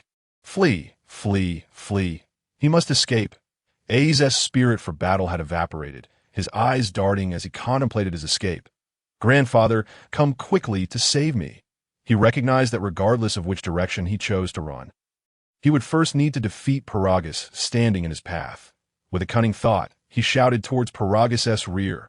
Bang! Paragus, not even glancing at Ace's shout, delivered a swift punch to him. Bardock, however, casually turned his head, failing to see the figure of Kurd, nor did he sense any powerful presences nearby. Ace, do not entertain thoughts of escape. If you can defeat Paragus, I shall grant you your freedom. Otherwise, you shall join Frieza in death. Bardock had perceived Ace's intentions, and he would not allow him to flee. Although Ace's fighting prowess was somewhat lacking, his power of 100 million was still valuable to Bardock, who hoped Ace could assist Paragus in breaking through to Do. If I were to inadvertently slay this scion before me, would that not grant me my freedom? Realizing Bardock had spoken, Ace understood that escaping under Bardock's watchful gaze was nearly impossible. He coldly regarded Paragus before him, saying icily, "Let us see if you possess the capability, and if you truly manage to kill me, then it shall merely reflect Paragus's inadequacy." Unwilling to engage in further dialogue, Paragus unleashed his full power, preparing for battle with Ace. Bardock's words were clear. As Bardock's steward, Paragus was well aware of their implications. Paragus, I entrust Ace to you.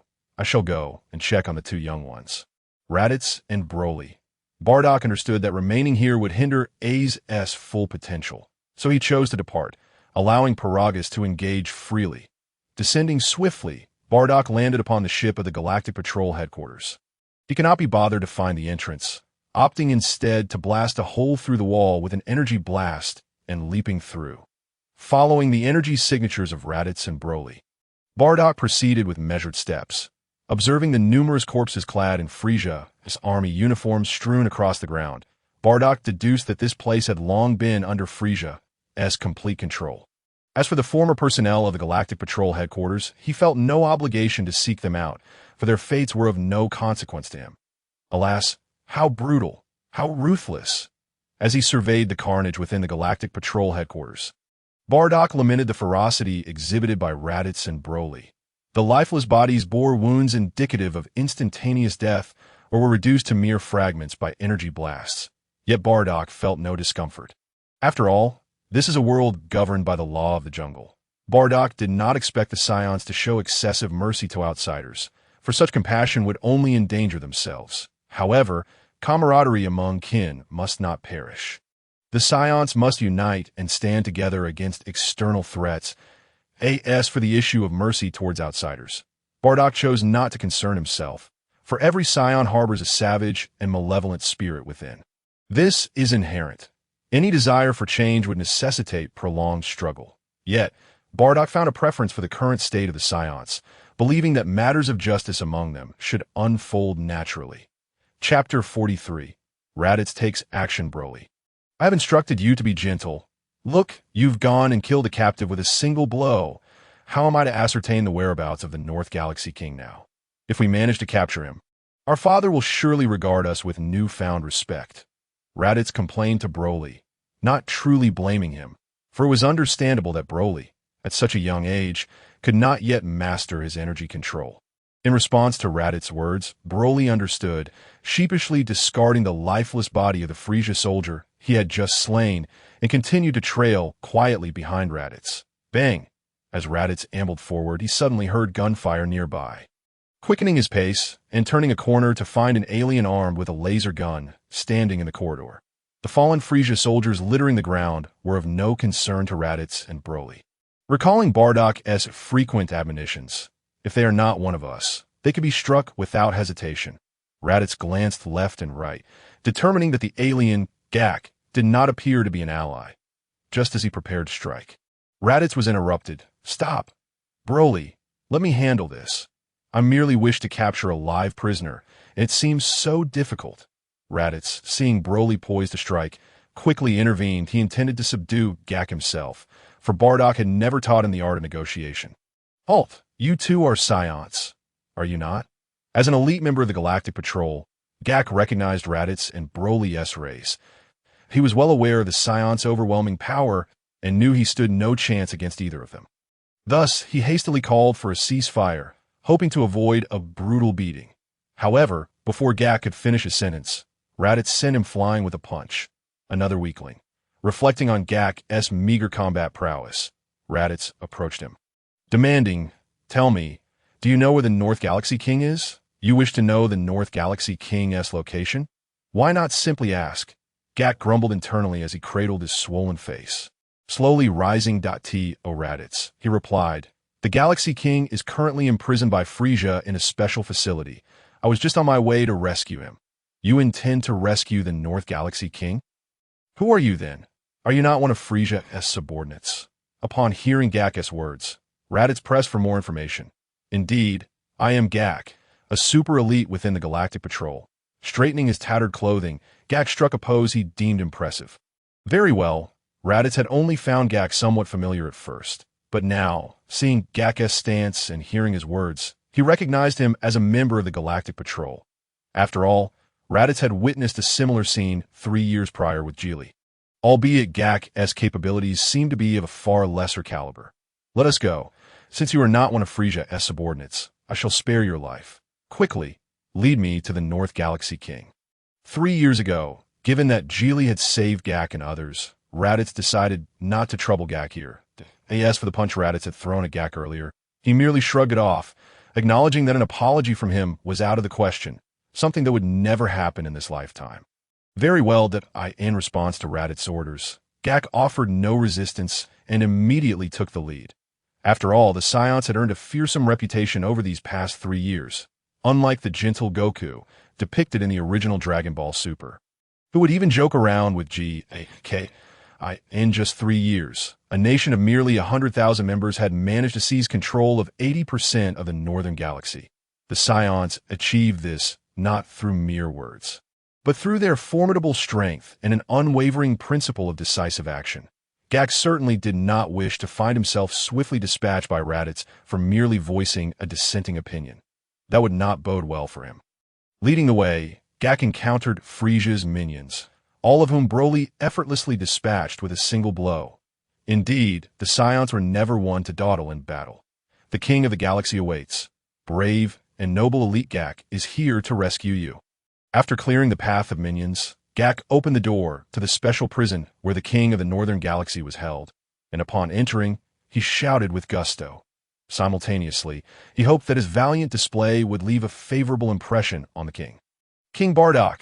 Gak exclaimed in surprise. "Father!" This exclamation came from Raditz. As the door swung open, Gak was met with the fierce gaze of Bardock standing at the entrance, causing him to cower to the ground. Gak's heart raced. After all, he had just been making a ruckus right behind Bardock moments ago. Raditz, on the other hand, was puzzled as to why Bardock had returned here, causing his original plans to fall through. And his previously excited demeanor soured slightly. "Humph, it's all your fault for leading so slowly." With his plans in disarray, Raditz needed someone to blame. Bardock was out of the question, and he could not fault Broly either, as he was one of his own. Thus, Raditz cast a resentful glance at Gak, who, having just regained his composure, was now terrified once more. Gak, an ordinary Saiyan, felt he could not afford to offend anyone, especially after hearing Raditz refer to Bardock as father. It dawned on him that Raditz was a prince among the Saiyans.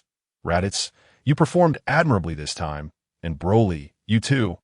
Let us return now and observe the battle between Paragus and A's. Bardock, having noticed Raditz's slight moodiness, offered a word of comfort before leading the way outside. As for Bardock's presence here, it was purely coincidental. He had simply followed the energy signatures of Raditz and Broly. Naturally, Bardock took a straight path, and if he encountered a wall, he would simply smash through it. Consequently, Bardock shattered the walls of the special prison that held the king of the Northern Galaxy. And there he found the king. Sensing that Raditz and Broly were approaching, and having matters to discuss with the king, Bardock decided to remain. What Raditz desired was merely a word of affirmation for Bardock, even if it was just a small comfort. Having received it, Raditz felt satisfied and followed Bardock. Eek eek. Receiving Bardock's praise made Broly exceedingly happy. Yet unable to speak, he merely expressed his excitement with adorable sounds as he trailed behind Bardock. Are you all right, King of the Galaxy? Once Bardock and the others had departed, Gak hurried to help the king of the Northern Galaxy, who lay on the ground like a puddle of mud. I am fine. I'm fine.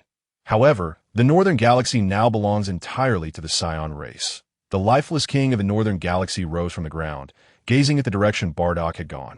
His eyes filled only with fear for grievances. The king likely would not dare to voice even a whisper of them now or in the future. Chapter 44. Great Fortune and Prosperity Father. What did you discuss with the Northern Galaxy? It seemed like you scared him to death. After walking for a while, Raditz could no longer contain his curiosity and inquired of Bardock. Nothing much. Smiling, Bardock opted not to answer Raditz's question. Trying to escape? Just as Bardock was about to continue his casual conversation with Raditz, he suddenly sensed A's energy rapidly fleeing into the distance, while Paragus remained stationary. Regardless, Bardock had no intention of allowing A's to escape. He transformed into a Super Saiyan and shot off in the direction of A's energy. Damn it, how could Bardock have come out so quickly? A's, who had only just begun to flee, turned back to see Bardock pursuing him, and he dared not utter a word, focusing entirely on flying away at full speed. Run, go ahead, and keep running. No matter how much of a head start A's had, in terms of speed, he could never outmatch Bardock. Upon catching up to A's, Bardock delivered a swift kick that sent A's reeling back. Then demanded, "What happened?" Clutching his now concave chest, A's remained silent. Paragus, what do you have to say for yourself? When A's did not respond, Bardock turned his attention to the still-dazed Paragus. Please forgive me, King Bardock. It's all my fault. I didn't react in time, which allowed A's to escape. Aware of the gravity of his mistake, Paragus quickly offered his apology. Paragus, think carefully. Did you not react in time? Or did you just now realize what was happening? Bardock sensed something amiss in Paragus's demeanor and awaited a precise answer. I just now realized it. After all, A's only just attempted to flee. Paragus shook his head in confusion, not understanding Bardock's line of questioning.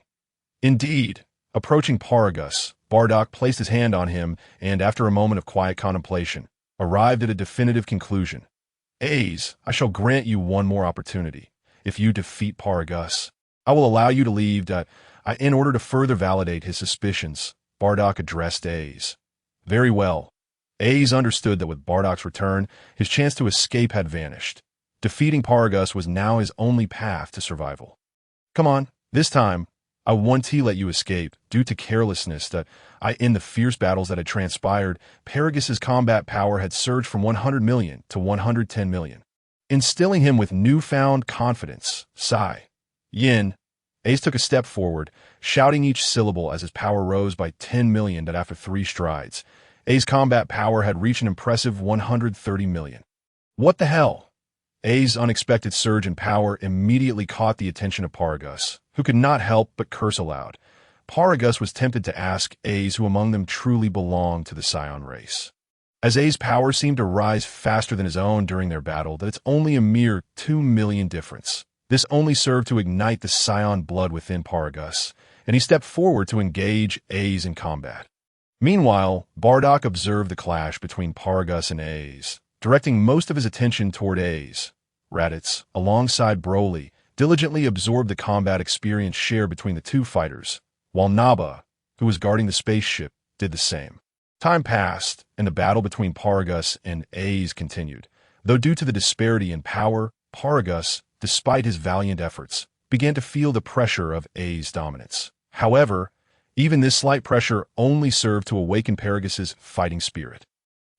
With a fierce shout, he consumed a Senzu bean, causing his combat power to break through to 130 million. Bring it on. With the injuries within his body healed and a breakthrough achieved in battle, Paragus gazed confidently at Ace before issuing yet another challenge. King Bardock, however, had just begun to voice his suspicion of Paragus's possible use of stimulants to enhance his combat prowess when he suddenly caught sight of the sinister and terrifying gaze that Bardock was fixated upon him. He immediately retracted his words. It was absurd to think Bardock would come to his defense, especially since Paragus was one of his own. The fight must continue. A victor must be determined.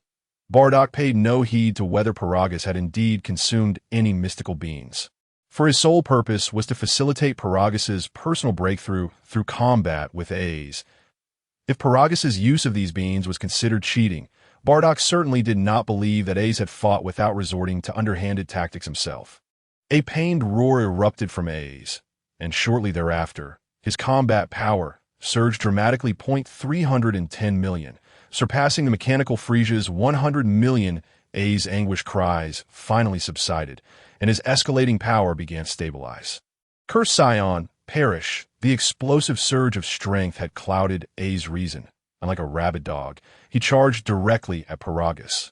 Indeed, Bardock observed the transformation within Ace, his speed erupting as he positioned himself protectively in front of Paragus, intercepting Ace's full-force assault. Bardock, are you attempting to stop me? Die! Ace's attack was thwarted, yet he remained unfazed, standing his ground and laughing maniacally. What a good boy, you've truly gone mad, internally mocking Ace's current state.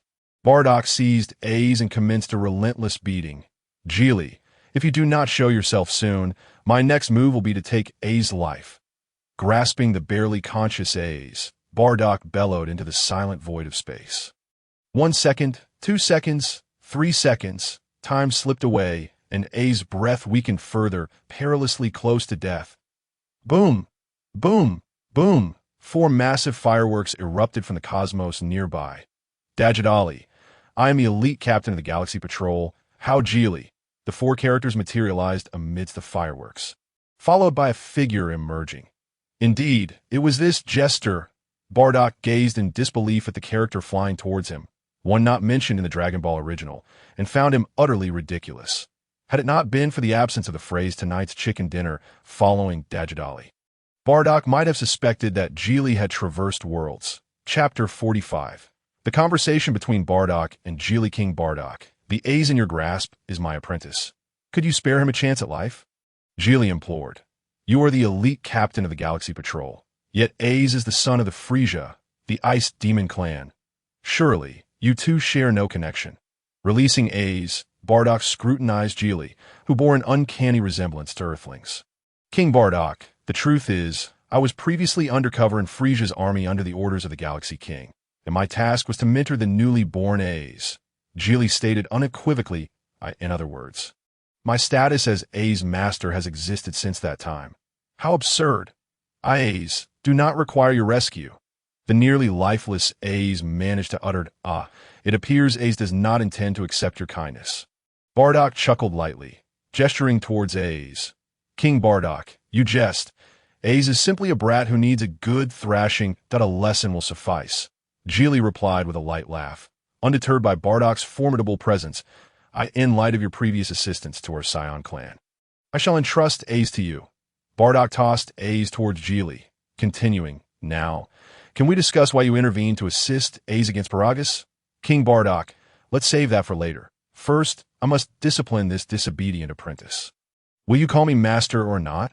After addressing Bardock, Geely unleashed a flurry of blows upon Ace, who wept in agony, yet could not utter a sound. Master! Master! Despite Ace's innate toughness, he succumbed to Geely's authority and managed to call out. That's more like it. Continue to remain frozen. I never expected that in less than 3 years, Frieza would forcibly shatter your ice. Without waiting for Ace's consent, Geely enveloped him in a massive purple aura. Within moments, A's combat power plummeted to around 10,000. As the purple haze dissipated, it revealed A's, now encased in ice. You utilized the time reversal technique, didn't you?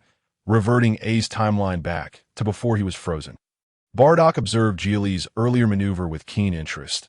He was familiar with the concept of time reversal, having employed it himself in combat against mechanical Frieza. King Bardock, you have keen insight. I indeed employed a form of time control, time reversal. Time prison sees, reverting A's state to when he was encased in ice. Geely then addressed Bardock. Your comprehension of temporal abilities is quite profound. You must understand that A's time was reversed by over 2 years. Bardock recalled his own experience of reversing time by less than a second, feeling mentally drained, which ignited his curiosity about Geely's temporal capabilities. King Bardock, you flatter me. My ability relies merely on my racial talents. If we were to compare true understanding of time, I would certainly fall short of your mastery. Geely smiled awkwardly at Bardock's compliment, his tone tinged with embarrassment. My grasp of time is merely in its nascent stages. I dare not compare it to your advanced level. Narrowing his eyes, Bardock continued, No, I'm not referring to your current understanding of time, but rather your future. Geely altered his previously jovial tone, delivering this statement with utmost seriousness. Your future? Bardock queried, puzzled that to be precise, it should be your past. With this remark, Geely shifted the conversation back to a more somber tone. Let's put this topic aside. Let us return to the matter at hand. Why did you choose to assist A's against Paragus? Bardock inquired, seeking clarity on Geely's motives. Before we delve into that, King Bardock, could you first enlighten me on how you discern my presence? Geely's demeanor shifted back to his earlier lightheartedness as he posed a question. I sensed a hint of time-slowing power from Paragus, which allowed A's to escape unnoticed. Otherwise, given Paragus's combat strength, he would have easily pursued and thrashed A's if he had attempted to flee. After my appearance, however, A's had no hope of escape, and I detected an acceleration of time from A's. Bardock recounted his analysis. Indeed, King Bardock, you are astute. However, my intentions were simple. I merely wished to save A's life. There were no ulterior motives. Geely candidly responded, revealing his purpose without reservation. Bardock found no fault in Geely's explanation. Given your adeptness with time manipulation, why do you serve under the North Galaxy King? And why did you go undercover in Frieza's army? Bardock then inquired, purely out of boredom, or perhaps it could be said, out of personal preference. With a light chuckle, Geely responded, If you, King Bardock, have no further matters to attend to, I shall take my leave. Wait a moment, Geely, are you of the angel lineage? As far as I know, only those of the angel lineage can manipulate time with such ease. Bardock pressed, noticing Geely's intent to depart, that I apologize, Lord Bardock. But I am not of the angel lineage. As for my race, you shall discover it in due time, Geely replied. However, rest assured, I would never act in a manner detrimental to you, King Bardock or the Saiyan race. With a deep, respectful bow of 90 degrees, Geely concluded, So, you are aware of the existence of the angel lineage. It seems your connections are rather profound, Bardock remarked, noting a hint of curiosity in Geely's demeanor. It appears I can no longer continue this conversation with you, King Bardock, lest all my secrets be pried from me, Geely said, turning to leave without answering Bardock's inquiry. Geely, wait, Bardock called out. King Bardock, is there something else you require? Geely turned back, inquiring, Big Bang. However, as Geely turned, he was met with the full force strike of Bardock in his Super Saiyan form. P.S. Geely is an original character of this story and is not a villain. His appearances will be limited, serving as a supporting character or a background figure. P.S. The book will be launched at midnight tomorrow, with 3 updates daily that I hope for your continued support. And any opinions or suggestions can be expressed in the comments. I will respond upon seeing them. Chapter 46. The Rift How Weak. At the moment the Big Bang struck Geely, Bardock could clearly sense that Geely's physical strength and internal energy were not particularly formidable, which is why he was reduced to ashes by Bardock's attack. However, considering Geely's profound mastery over time, Bardock did not believe that Geely would perish so easily. King Bardock, noticing Bardock standing motionless for an extended period, Paragus approached with concern, ITS nothing. Let us return to planet Bardock. After waiting for an extended duration without Geely reappearing, Bardock decided against prolonging their stay and led everyone back to the royal spaceship. There, he took the helm and commenced the lengthy journey home. After a considerable time had passed since the royal spaceship departed, the time at the site of Geely's ashes began to swiftly reverse, ultimately reverting to the moment before Geely was struck by the Big Bang. Captain Geely, you have finally returned. Our headquarters was nearly overrun by the Saiyans. Once the Saiyan spaceship had left, Geely materialized once more. As Gake, who had been hiding at the Galactic Police headquarters, emerged to greet him. Gake, return and inform the Galactic King that I will no longer involve myself with the affairs of the Saiyans. Also, I am still on leave, so do not seek me for any matters. Geely instructed Gake, who had just appeared before him at that moment. Geely contemplated the ongoing journey of Tai Si in the cosmos, deciding it best to escort her back to Earth. Additionally, Aisha should also be returned to Winterstar for training, as the time for Aisha to break free from his confinement had not yet arrived. Thus, Geely continued addressing Gake, do not forget to relay my message to the Galactic King. After finishing, Geely boarded the spaceship piloted by Gake and departed, leaving Gake standing in the cosmos, momentarily stunned. After an extended flight, the royal spaceship returned to planet Bardock. Upon his return, Bardock convened a meeting to forcibly unify the North Galaxy, with the absence of the North Galaxy King backing the Saiyan Alliance, in less than a month. All-star systems in the North Galaxy pledged allegiance to the Saiyans, but a year later, planet Bardock underwent numerous transformations. Bardock took Broly as his apprentice, marking him as his first disciple, following his battle with Aisha. Paragus' combat power surged to 6 million, inspired by Paragus, Toma, Pabugen, and Celebi each devoted themselves to rigorous training. With Bardock's guidance alongside, they broke through their internal limitations, attaining the Super Saiyan state, with respective battle powers of 4 million, 3.5 million, and 3 million in the same year. The average battle power of the Saiyans reached 100,000, with more than 10 Saiyans achieving a battle power of 1 million during the Big Bang phase. However, it seemed that Raditz's battle power had hit a plateau, increasing only from 50,000 to 60,000 over the course of a year, after a year of mental training under Bardock's guidance. Broly was now able to initiate his transformation into the Super Saiyan state at will. Nevertheless, during his transformation, Broly still fell into a berserk state. Despite his mental prowess increasing, he could not maintain his rationality in that form. The reason lay in the fact that the 100% berserk factor within Broly continuously tempered his body. Thus, even after a year of cultivating his mental power, Broly's combat strength closely pursued Raditz, reaching 50,000, and it was worth noting that Broly was merely 1 year old at that time. Prince Raditz, your body is nearing its limit. Take a Senzu bean and rest before continuing your training. Bardock advised as Raditz endured Paragus' relentless attacks beneath a waterfall on planet Bardock. Observing Raditz's obvious exhaustion, Paragus could not help but express concern. Butler, do not worry about me. I can still endure. Continue your assault. My body has yet to reach its limit. I will not rely on Senzu beans for recovery in my future training. Raditz gritted his teeth and struggled to rise from the ground. Responding to Paragus, boom! Just then, a powerful aura emanated from the top of the waterfall. 60,000. Broly's battle power has surpassed 60,000. Sensing the immense energy radiating from Broly, Raditz immediately ceased his training and soared upward. At the top of the waterfall, Broly sat cross-legged, utterly absorbed in meditation and paying no heed to his breakthrough in battle power. What he most needed at that moment was formidable mental strength, rather than mere battle power. Damn it! Despite my hard work, why has Broly caught up to me so quickly? Although Raditz had long been informed by Bardock of Broly's extraordinary potential, he was acutely aware that it was only a matter of time before Broly's battle power surpassed his own. Yet, as the crown prince of the Saiyan royal family, Raditz could not help but feel a sense of pride stir within him.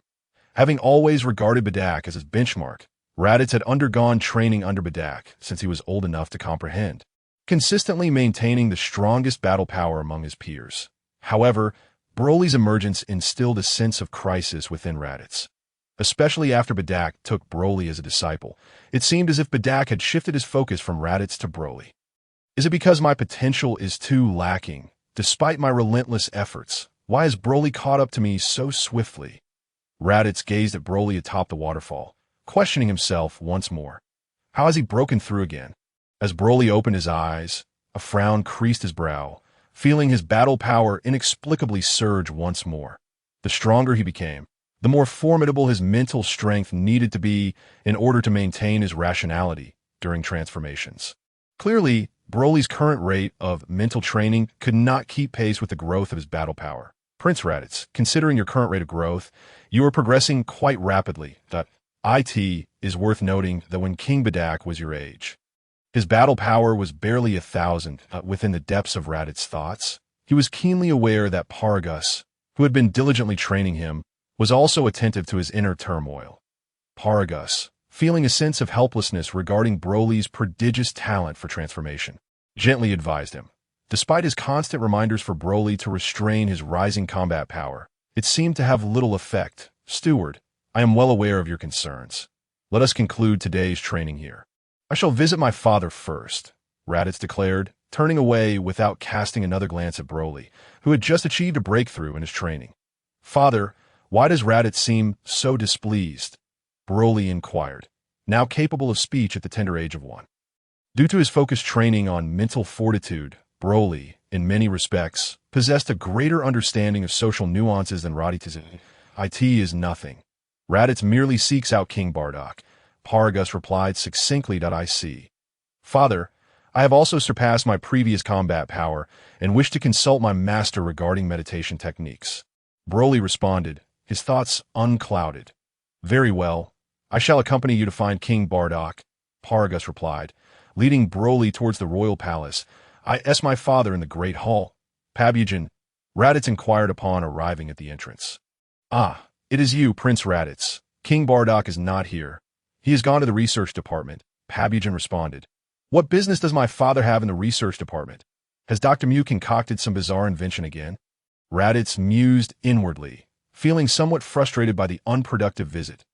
Pabujan, I shall proceed to the research department to seek out my father, he stated before flying off in that direction. Farewell, Prince Raditz, Pabujan called after him. Shortly after Raditz departed, Paragus and Broly approached King Bardock in the Great Hall. Paragus inquired. King Bardock has gone to the research department and is not here, Pabujan replied with a hint of resignation. The research department, Paragus exclaimed, his eyes brightening. Broly, come quickly.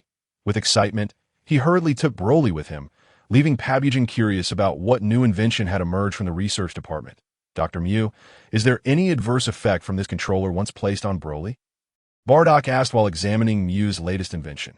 Rest assured, King Bardock, this controller has absolutely no side effects.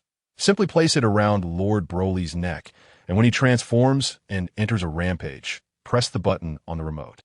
The controller will emit a special magnetic field that resonates with Broly's brainwaves during his rampage, forcibly returning him to his rational state. Mew elaborated on his scientific achievement. To forcibly halt the rampage mode means Broly's transformation will also be undone. Bardock remarked, his brow furrowing, clearly dissatisfied with the controller's functionality. This is the utmost I can achieve with current technology. As I assure you, the controller operates without side effects, Mew stammered, sensing Bardock's discontent. He felt compelled to explain that the unique nature of Broly's transformation posed significant challenges. Very well, I understand. The controller is commendable, Bardock conceded, recognizing that his demands were perhaps unreasonable.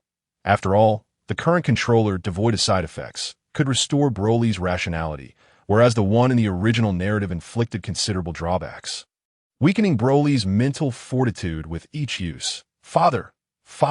At that moment, the door to Mew's exclusive research chamber swung open as Raditz rushed in. Raditz, what brings you here? Bardock questioned, his tone softened by paternal affection. Father, do you have time to guide me in my training? Raditz implored, clinging to Bardock's leg in a display of youthful charm. Raditz, my dear, what you need now is to build a strong foundation rather than solely focusing on increasing your combat power. In due time, I will assist you with your training, Bardock advised, having observed Raditz's struggles in training. Bardock was acutely aware that Raditz's challenges were not due to a lack of effort. In fact, It was his excessive dedication that hindered his progress. Given Raditz's tender age of 6, his body had yet to fully develop. With time, his combat power would inevitably advance. Once Raditz's physique fully matured, he would be free to train as he wished, capable of enduring repeated extreme breakthroughs. Each Saiyant's physical maturation occurred at different ages, and Bardock estimated that Raditz would solidify around the age of 10. In contrast, prodigies like Broly were born with their bodies already in a mature state, sparing them the anxiety of excessive combat power overwhelming their physical forms. That you've used that excuse, in due time, far too many times now. Raditz pouted, clearly dissatisfied with Bardock's evasive responses. That be patient, Raditz. You're still too young. There's no need to rush your training, Bardock reiterated, having previously conveyed this sentiment to Raditz multiple times, now at a loss for how to further persuade him. Paragus, you and Broly have arrived at the perfect moment. This is the controller that Dr. Mew has just developed for Broly. Let's have him try it on, Bardock said as he contemplated how to continue advising Raditz. Upon hearing Bardock's words, Paragus's spirits lifted as he accepted the controller and handed it to Broly. Thank you, Master, and thank you, Dr. Mew, Broly expressed, having previously heard about the controller, as Dr. Mew had taken a drop of his blood during its development. You are too kind, Lord Broly, Mew replied, taking the opportunity to explain the controller's usage and precautions. Broly, transform and test it out. Paragus, be vigilant. If Broly loses control, press the button on the remote immediately.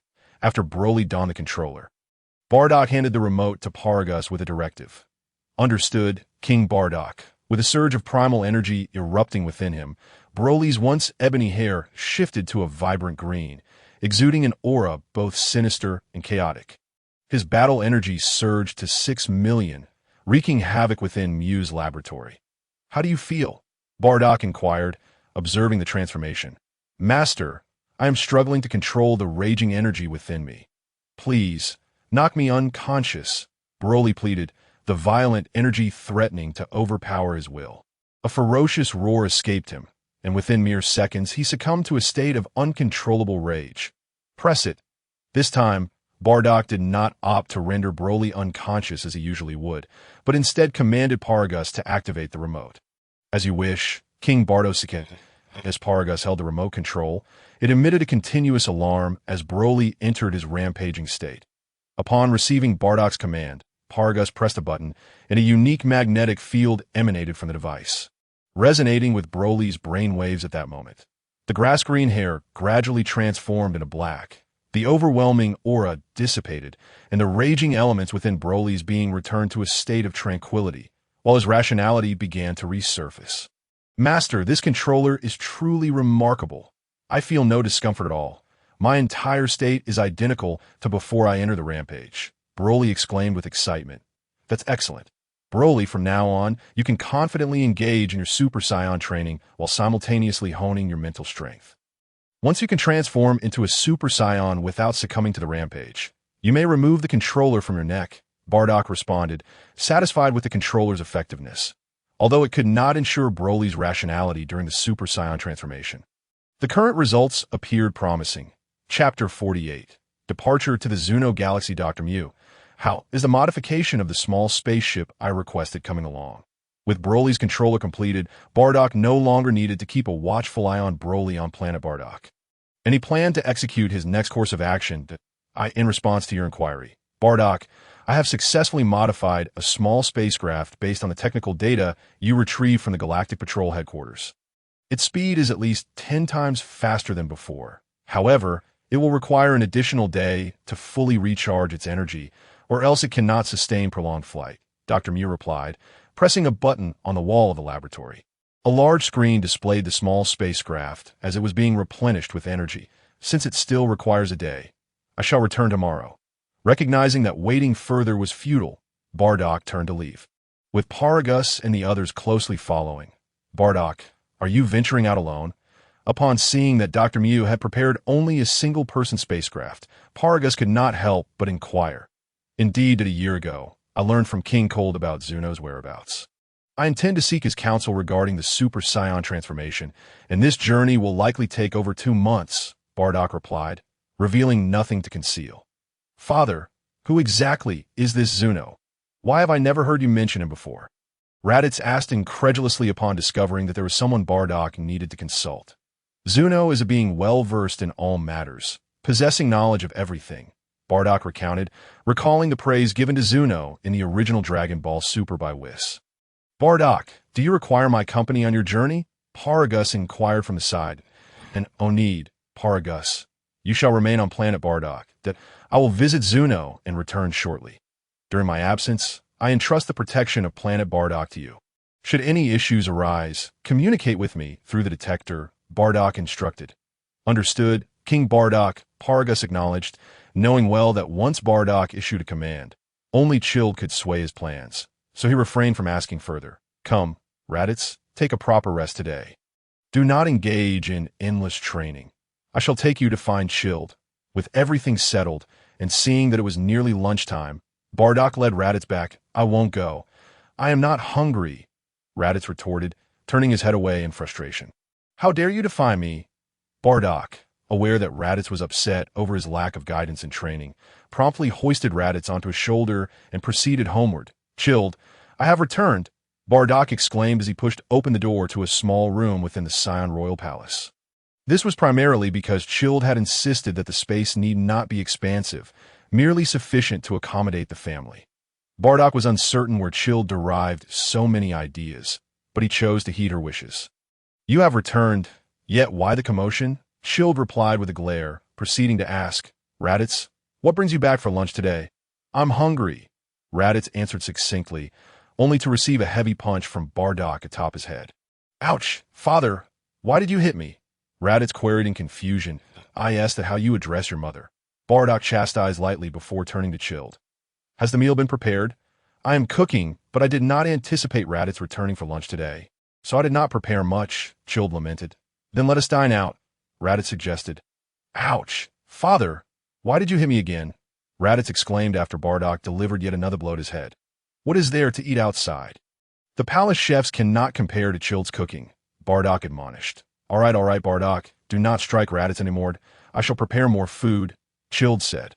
Your mother's cooking is indeed delightful, but I have been eating it for 2 to 3 years now. I have grown somewhat weary of it. Haven't you had enough, father? Raditz's candid remark naturally earned him another round of paternal education for Bardock. An hour later, the dining table lay in disarray with only empty plates remaining. I am so full. Chilled, your cooking is the best, Bardock praised as he and Raditz sat beside their bloated stomachs. By the way, Chilled, I will be departing for a while, likely for over 2 months. During my absence, please take good care of Raditz. His physique has yet to stabilize, and he needs to build a solid foundation rather than merely enhance his combat prowess, Bardock advised. Understood, Bardock. You may leave with peace of mind. Chilled assured, not probing further into Bardock's destination, for she believed her role was to support Bardock in managing their home. Father, is it because my potential does not match Broly's that you no longer favor me? You would rather guide Broly in his training than attend to mine, always telling me to focus on laying a solid foundation, Raditz lamented, expressing the greatest doubt he had harbored over the past year. Once I return from Zuno's, I will guide your training. All right? Bardock replied, gently ruffling Raditz's hair. Yes, father.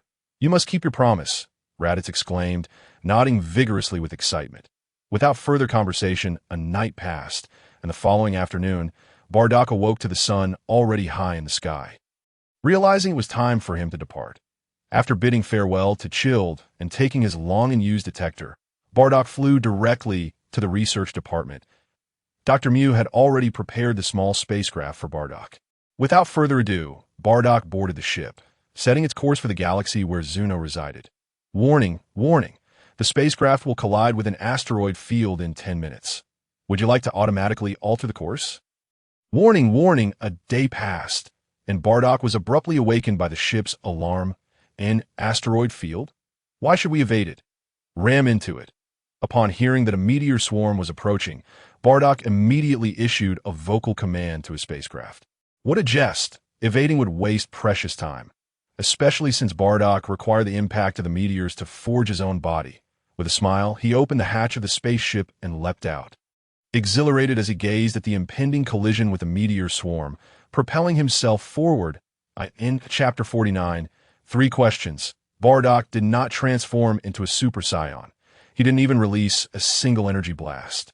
Relying solely on his physical prowess to withstand the onslaught of the meteors in the void of space. With a single strike, he shattered a meteor, continuously navigating through the swarm, forsaking all attempts at evasion, and obliterating the meteors with his sheer physical strength. So be it. After all, no one was watching me in space. Once the meteor swarm was dealt with, Bardock found his attire tattered, exposing his robust muscles. Accelerating his flight, he swiftly caught up with the spacecraft that had drifted some distance away, yet he chose not to re-enter, instead standing atop the vessel. With gravity amplified 500 times, he commenced his training. Adjusting the gravity settings on his combat suit, Bardock stood resolutely on the spacecraft, engaging in a new phase of his rigorous training. Hungry, he consumed a Senzu bean, which supposedly sustains one for 10 days without hunger. However, Bardock felt this was merely a marketing ploy by Karin. In reality, during intense training, a single Senzu bean kept him satiated for only a day before hunger returned. Fortunately, on this journey through the Zuno star system, he had brought an ample supply of Senzu beans, consuming over 30 during the month-long training period. Bardock paused his training, transforming into his Super Saiyan form. His muscles began to swell slightly, only to contract again under his control. Finally reaching the second stage of Super Saiyan, his battle power increased to approximately 75 times his normal state. Quite satisfactory. Pleased, he reverted from his Super Saiyan transformation and gazed down at the Zuno planet. Then leapt down. Indeed, it resembled the descriptions from Dragon Ball Super that Zuno's planet was modest in size, easily identifiable from the sky. Bardock reflected.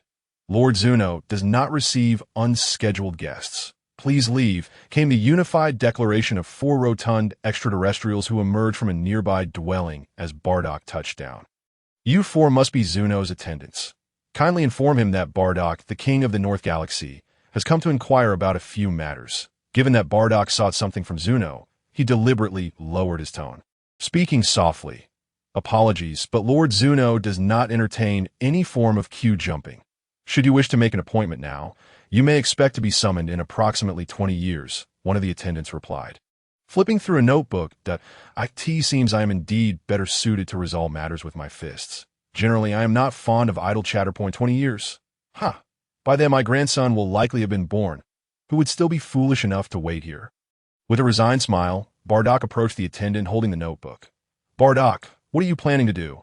I warn you, if you dare to act violently, do you believe I won't, faced with Bardock's formidable aura? The 4 attendants recoiled in fear, their threats cut short as Bardock dispatched one of them with a single swipe. What are you 3 staring at? Hurry up and lead the way, after sending the notebook-holding attendant sprawling. Bardock refrained from further aggression, remembering that he was here to seek assistance and should preserve Zuno's dignity. Yes, we shall take you there at once. Having witnessed Bardock's prowess, the remaining attendants exchanged glances before ultimately yielding to his overwhelming presence. Who is it that has arrived? Did I not specify that I would not meet anyone today? Before Bardock could take more than a few steps, he heard Zuno's voice emanating from within the dwelling. Zuno, you are renowned as the Omniscient One. Surely you must have known of my visit today, Bardock retorted, having pinpointed Zuno's location upon hearing his voice and accelerating towards the room to be Bardock. Zuno stammered, astonished at the sight of Bardock. His astonishment rendering him momentarily speechless. It is indeed Bardock. Bardock reminded Zuno of his name. And why, Lord Bardock, I was merely jesting. How could I presume to predict your movements? I beg your forgiveness for not personally greeting you. Zuno exclaimed, hastily descending from his chair and attempting to kneel, only to be swiftly halted by Bardock. Prior to his arrival, Bardock had imagined various attitudes Zuno might exhibit towards him, yet he never anticipated such profound respect from Zuno. In fact, it was a level of reverence that surpassed even Zuno's demeanor towards Zamasu, the prospective Kaioshin. This extraordinary respect evoked a sense of déjà vu for Bardock, prompting him to recall that 4 years prior, when he summoned Shinron by gathering the 7 Dragon Balls on Earth, the dragon had displayed a similar deference. May I inquire, my Lord Bardock, what brings you to my humble abode? Zuno respectfully inquired. Standing before Bardock, I have merely come to ask you a few questions, Bardock replied, momentarily puzzled, but deciding to state his purpose directly. I see. You are here to inquire. You nearly frightened me. Zuno exhaled heavily, relief washing over him.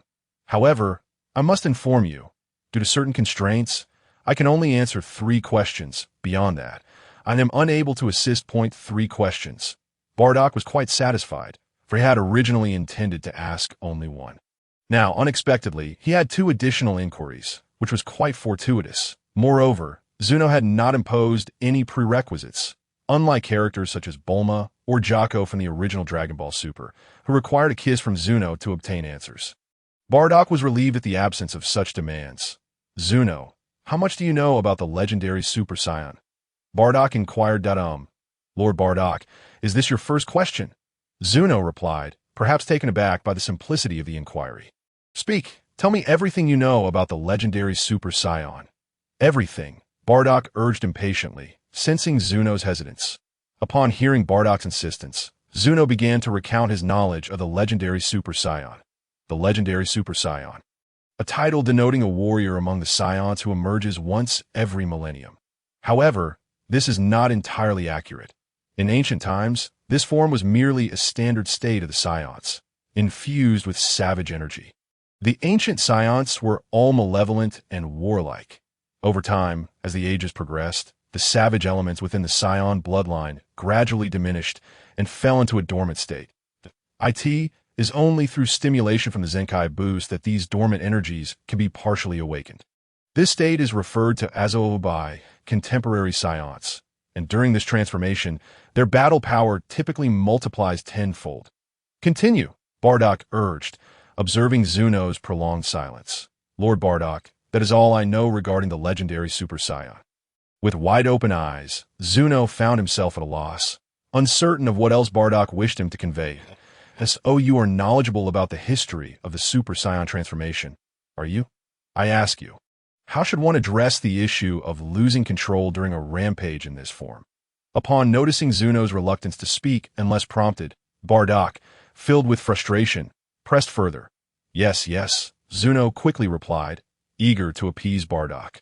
To maintain rationality during a rampage in the Super Saiyan form, one merely needs to possess a sufficiently strong mental fortitude to that all? Bardock inquired. That is indeed all. I'm already aware of that. My question is there a way to ensure that Broly can retain his sanity in the Super Saiyan form for a brief period? Bardock decided it would be best to be more straightforward after Zuno's vague responses. There is a method, Zuno responded promptly, as if fearful of Bardock's wrath. If one gathers all 7 Dragon Balls and summons the Eternal Dragon, a wish can be made. It truly that simple. Bardock felt an overwhelming urge to weep, realizing how much he had fretted over Broly's rampages for the past year, only to discover that a mere wish could resolve it. I cannot go to Earth. The Eternal Dragon, there is inadequate. It would be wiser to take Broly to Namek and seek Purunga for my wish. Bardock-sama. Please note that while a wish can temporarily suppress Broly's Super Saiyan state, achieving a permanent solution requires enhancing one's mental capabilities. Zuno continued as Bardock reflected on his previous thoughts. Bardock turned to Zuno, curious how he had managed to survive this long with such evasive answers. At that moment, Bardock felt a strong impulse to strike Zuno down. You know how to elevate the rage factor within a Saiyan to its maximum, enabling even ordinary Saiyans to transform into Super Saiyans. Bardock asked, suppressing his frustration. Would that be your second question, Bardock-sama? Zuno inquired. Yes, it counts as my second question, Bardock replied. Bardock-sama, I regret to inform you that I cannot answer this question. What is your third question? Zuno hastily took a few steps back, wary of Bardock's potential anger. Not being able to answer does not count as a valid response. As energy gathered in Bardock's palm, he approached Zuno, his irritation mounting due to Zuno's dismissive answer. Bardock-sama, please refrain from violence. I genuinely cannot answer this question. However, I can offer you a hint. The primary component of the rage factor is evil, a pure malevolent force within Bardock's energy drew near. Zuno quickly added, very well, let us consider my second question concluded. For my third question, what is the significance of my identity that warrants such reverence from you and the Eternal Dragon? The energy sphere in Bardock's hand did not dissipate. Instead, it intensified as he sought to compel Zuno to respond. Bardock-sama, please proceed with your attack.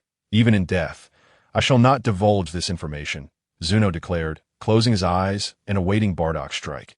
Are you truly unwilling to speak?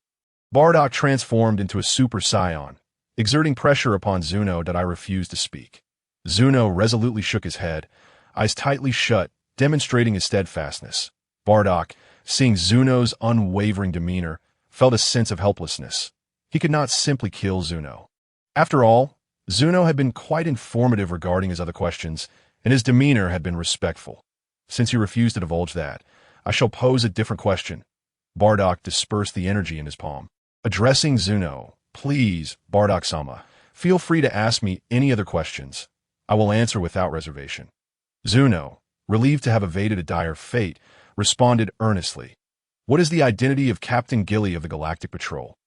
Bardock inquired. Regarding that, Bardock-sama, I cannot disclose Gilly-sama's identity, at least not at this moment, Zuno replied, stifling the words he had prepared to speak. Bardock noted Zuno's brief response about Gilly, committing it to memory. What do you know about the Dragon Realm? Is the Dragon God Salamander still alive? Bardock shifted his inquiry, no longer wishing to press Zuno. Well, I am aware, but I cannot share that information to Bardock-sama. Could you please ask another question? Zuno replied. Hearing Zuno's answers mirrored those of the Earth's eternal dragon. Bardock felt an urge to shout in frustration. What a bunch of worthless beings! Who gathered the Super Dragon Balls last time? And what wish was made? Bardock pondered, realizing he had no further inquiries. Yet curious about the Super Dragon Ball since Salamander had been mentioned. Bardock-sama, I can only tell you that the last gathering of the Super Dragon Balls was completed by Gilly-sama. For other questions, I must ask for your understanding that I cannot answer. Zuno bowed his head. You know anything at all? Bardock exclaimed to Bardock-sama. What should I know? You know only marginally more than the Earth's eternal dragon. Bardock scoffed. Faced with Bardock's scorn, Zuno felt a loss for words. In truth, Zuno wished to reveal that he possessed far greater knowledge than the eternal dragon on Earth. However, Bardock's questions were off limits. Very well, I understand. Thank you, Zuno, that if I encounter any difficulties in the future, I shall seek you out on Bardock Planet. That I shall take my leave now. Bardock felt he had accomplished his primary goal and was eager to return to Bardock Planet to experiment with the insights he had gained about the Super Saiyan transformation. Bardock-sama, please wait a moment. Just as Bardock was about to depart, he heard Zuno calling him from behind and turned to inquire, Is there something else? It is this, Bardock-sama. I've just learned that the evil Frozen Demon Clan's cooler will arrive at Bardock Planet in 3 days. It will be prudent for you to return without delay, Zuno informed him. How the hell am I supposed to return in 3 days? It took me a month to arrive here on a spaceship. Bardock was incredulous, unable to fathom that Cooler would invade his home so soon after his departure. While the rest of Cooler's minions might be subpar, Cooler himself possessed a staggering battle power of 470 million. In contrast, Paragus, left in charge at Bardock Planet, could only reach 300 million, making him no match for Cooler. Bardock-sama, you need not worry. In 1 minute, a black hole will form in the outer space of this planet. You only need to enter it. That if you can safely traverse the black hole, you will arrive at Yardrat. Once there, if you can master Yardrat's instant transmission, you will be able to return to Bardock Planet in due time. Seemingly aware of Bardock's distress, Zuno offered a solution. Thank you. I shall take my leave now. Despite Bardock's skepticism regarding Zuno's suggestion, it remained the only feasible course of action available to him at that moment, and he felt compelled to give it a try. Swiftly, Bardock soared to the exterior of Zuno's planet, and indeed, after a mere minute, a colossal black hole manifested, voraciously devouring everything in its vicinity with my current strength. Traversing such a black hole should pose no challenge, I believe. Transforming into his Super Saiyan second form, Bardock experienced a 75-fold increase in power, and the Berserk mode was activated without a moment's hesitation as he plunged headlong into the black hole. Shield, activate. Upon entering the black hole, Bardock unleashed all the energy within him, forming a protective barrier to safeguard himself. Lord Bardock, I haven't finished speaking. If you bring your spaceship into the black hole, you will surely emerge unscathed. Zuno's voice echoed from below as he called out to Bardock, who was fully focused on his defensive maneuvers. Having already committed to entering, Bardock dismissed Zuno's late advice and continued his advance. Fortunately, black holes are swift in their approach and equally rapid in their departure. Once he emerged from the black hole, Bardock beheld the nearby planet, Adrat. You fiend, know this. Adrat is the domain of King Bardock. Should you dare to attack, I will not hesitate to summon the nearby Scion Patrol. The voice was familiar, and Bardock recognized the potential of a villainous pawn merely from the tone upon descending onto Adrat. He discovered that it was none other than Dodoria, who was attempting to intimidate the inhabitants of Adrat with his battle power of 22,000. Who dares claim that our Scion Patrol cannot arrive in time? Just as Bardock prepared to eliminate the pompous Dodoria, he spotted a familiar figure emerging from the crowd, the BB Bardock King. Upon seeing Bardock, Dodoria immediately fell to his knees, stuttering in fear that he mimics me quite well. Both his demeanor and appearance are strikingly similar. Bardock observed with interest as another version of himself emerged from the crowd. Leave Adrat at once, or should I encounter you again, I shall ensure your demise. The Bardock on stage reprimanded Dodoria harshly. However, if one were merely impersonating another, that last remark would surely expose the ruse. Bardock assessed the situation and concluded that his suspicion was warranted. Indeed, as soon as the Bardock finished speaking, Dodoria's expression twisted into one of malice, and he lunged at Bardock with an attack. Typical of the Adrat people, I knew Bardock wouldn't suddenly appear here. If he were truly Bardock, would he threaten a mere insignificant character like me? With a swift kick, Dodoria reverted the Adration back to his original form, reveling in his triumph that I shall grant you one last chance. Surrender the techniques that enhance your combat abilities, or I will unleash a massacre upon your planet. Dodoria's voice rang with menace. Lord Dodoria, had we possessed any techniques to enhance our power, we would not be at your mercy. The senior Adration stepped forward in response. While his words may have held some truth and appeared somewhat reasonable, Dodoria sensed an underlying discord. If that is the case, old man, then I shall end your life first. Stepping closer, Dodoria seized the Elder Adration, preparing to attack. Elder! The Adration crowd erupted in panic, rushing to confront Dodoria. It is time for me to make my entrance. If I delay any longer, the Elder may perish. Effect a timely rescue. One must arrive at the moment when despair saturates the hearts of others, for that creates the most profound impact. Bardock refrained from shouting stop, as he deemed such theatrics overly dramatic. Instead, he ascended into the sky without allowing Dodoria to catch sight of him, firing a beam of energy that sent Dodoria straight to the afterlife. Who dares? Upon Dodoria's demise, the Elder and the other Adration inhabitants turned their gaze toward Bardock, whose silhouette was illuminated by the blazing sun, radiating a blinding brilliance. It is I, King Bardock. Aware that he could not indulge in excessive bravado, Bardock descended and addressed the gathered Adration populace that we are grateful for your intervention. King Bardock, the Elder exclaimed, leading the Adration people in a warm welcome, recognizing that Adrat now fell under Bardock's jurisdiction. I noticed some of your people transforming into my likeness. Do you comprehend the gravity of that offense? Ignoring the enthusiastic reception from the Adration populace, Bardock unleashed his formidable aura, instilling fear in their hearts as he sternly questioned the Elder before him. We beseech your forgiveness, King Bardock. It was a desperate act for our survival, the Elder replied, bowing his head even lower, unable to meet Bardock's gaze. Very well, I shall forgive you. I heard from Dodoria that your planet possesses numerous secret techniques. Might I be permitted to learn a few? Observing the Elder's terror, Bardock directly stated the purpose of his visit. Chapter 52. The Skills of the Divine. Since you seek to learn, King Bardock, you are most welcome. Please follow me.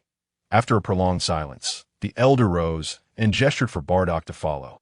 However, Elder, our techniques cannot be shared with those whose hearts are tainted by evil. Silence. King Bardock is no outsider, especially after he just saved us from Dodoria. An Adration who stood beside the Elder attempted to interject, but was swiftly silenced by the Elder's rebuke. King Bardock, please disregard the ignorance of my people. Allow me to guide you. The Elder turned to Bardock once more. No matter. Lead me forth promptly. With Golda set to arrive at Bardock's planet in 3 days, he had no time to linger with the Adration populace. Thus, he opted for a display of strength coupled with his recent act of heroism against Dodoria, confident that the Adrasian people would acquiesce to his desire to learn their techniques. Whether one views Bardock as a tyrant, exploiting the weak, or as one who returned to favor, his ultimate goal was simply to master instantaneous movement and return to save his home planet. King Bardock, we have arrived. This is the location where our secret techniques are inscribed. Each cave within these mountains contains a unique technique, and you may select at your leisure. The Elder led Bardock to a mysterious mountain, gesturing toward the countless caves that dotted the landscape. So many. Bardock felt overwhelmed as he surveyed the multitude of caves. He had no time to leisurely explore. Elder, which cave contains the technique for instantaneous movement? Bardock inquired. Instantaneous movement. The Elder's expression shifted to one of astonishment upon hearing Bardock's request. Pray tell, do you mean to say there's no technique for instantaneous movement on Adrat? Observing the great Elder's astonished yet motionless demeanor, Bardock furrowed his brow and inquired with dissatisfaction, "Is there something you wish to share, Elder?" The Elder, aware that Bardock already knew of the instantaneous movement on planet Adrat, realized the futility of concealing the truth and continued to lead Bardock up the mountain. The technique of instantaneous movement that you seek, Bardock, is inscribed within the central cave. After a considerable time, the Elder guided Bardock to the summit of the mountain, pointing towards 3 cave entrances at the peak. The technique lies within the cave at the center, the Elder continued. Very well, I shall enter, Bardock declared, striding towards the central cave entrance. Bardock, the secret technique at the mountain's peak is considerably more advanced than that below. That it is referred to as the divine skill, and only those with pure hearts may learn it. The Elder cautioned that I understand. Worry not. Even if I fail to master this instantaneous movement, I shall not take my frustrations out on your planet, Bardock replied. The notion that only the pure of heart could learn the technique did not trouble Bardock, for he recalled that in the original Dragon Ball, even Kid Buu had learned instantaneous movement. With Bardock's affirmative response, the Elder breathed a sigh of relief, reassured that the safety of his planet was no longer at stake. The divine skill is intriguing that in the original tale, Goku took over a year to master instantaneous movement. I wonder if I can achieve it within these 3 days. However, before proceeding, Bardock resolved to inform Paragus to prepare for any unforeseen attacks from Cooler. With this thought, Bardock lightly tapped the communicator by his ear, and shortly thereafter, he established contact with Paragus on planet Bardock. After briefly relaying the situation regarding Cooler, ensuring that Paragus was prepared, Bardock ended the communication. He then approached the central cave, finding it empty. Taking a position in the middle, he settled down cross-legged, delving into the inscriptions within the cave to grasp the nuances of instantaneous movement. His mind became ethereal as Bardock entered a state of profound concentration, rapidly comprehending the essential principles of instantaneous movement. Time slipped away unnoticed, and when Bardock finally opened his eyes, he consumed a Senzu bean to replenish himself, extending his right hand's index and middle fingers to his forehead. He closed his eyes once more, attuning himself to the surrounding energy. There it is, instantaneous movement. In an instant, Bardock vanished from his original position and reappeared beside the Elder of Planet Adrat. Bardock, have you already mastered instantaneous movement so swiftly? The Elder's eyes widened in disbelief, akin to witnessing a specter. My positioning is fairly accurate, Bardock remarked, satisfied with his newfound skill. Elder, how much time has elapsed since I entered the cave to learn instantaneous movement? Having been wholly absorbed in his studies, Bardock had lost track of time. He had returned not only to test the effectiveness of his skill, but also to inquire about the duration spent learning.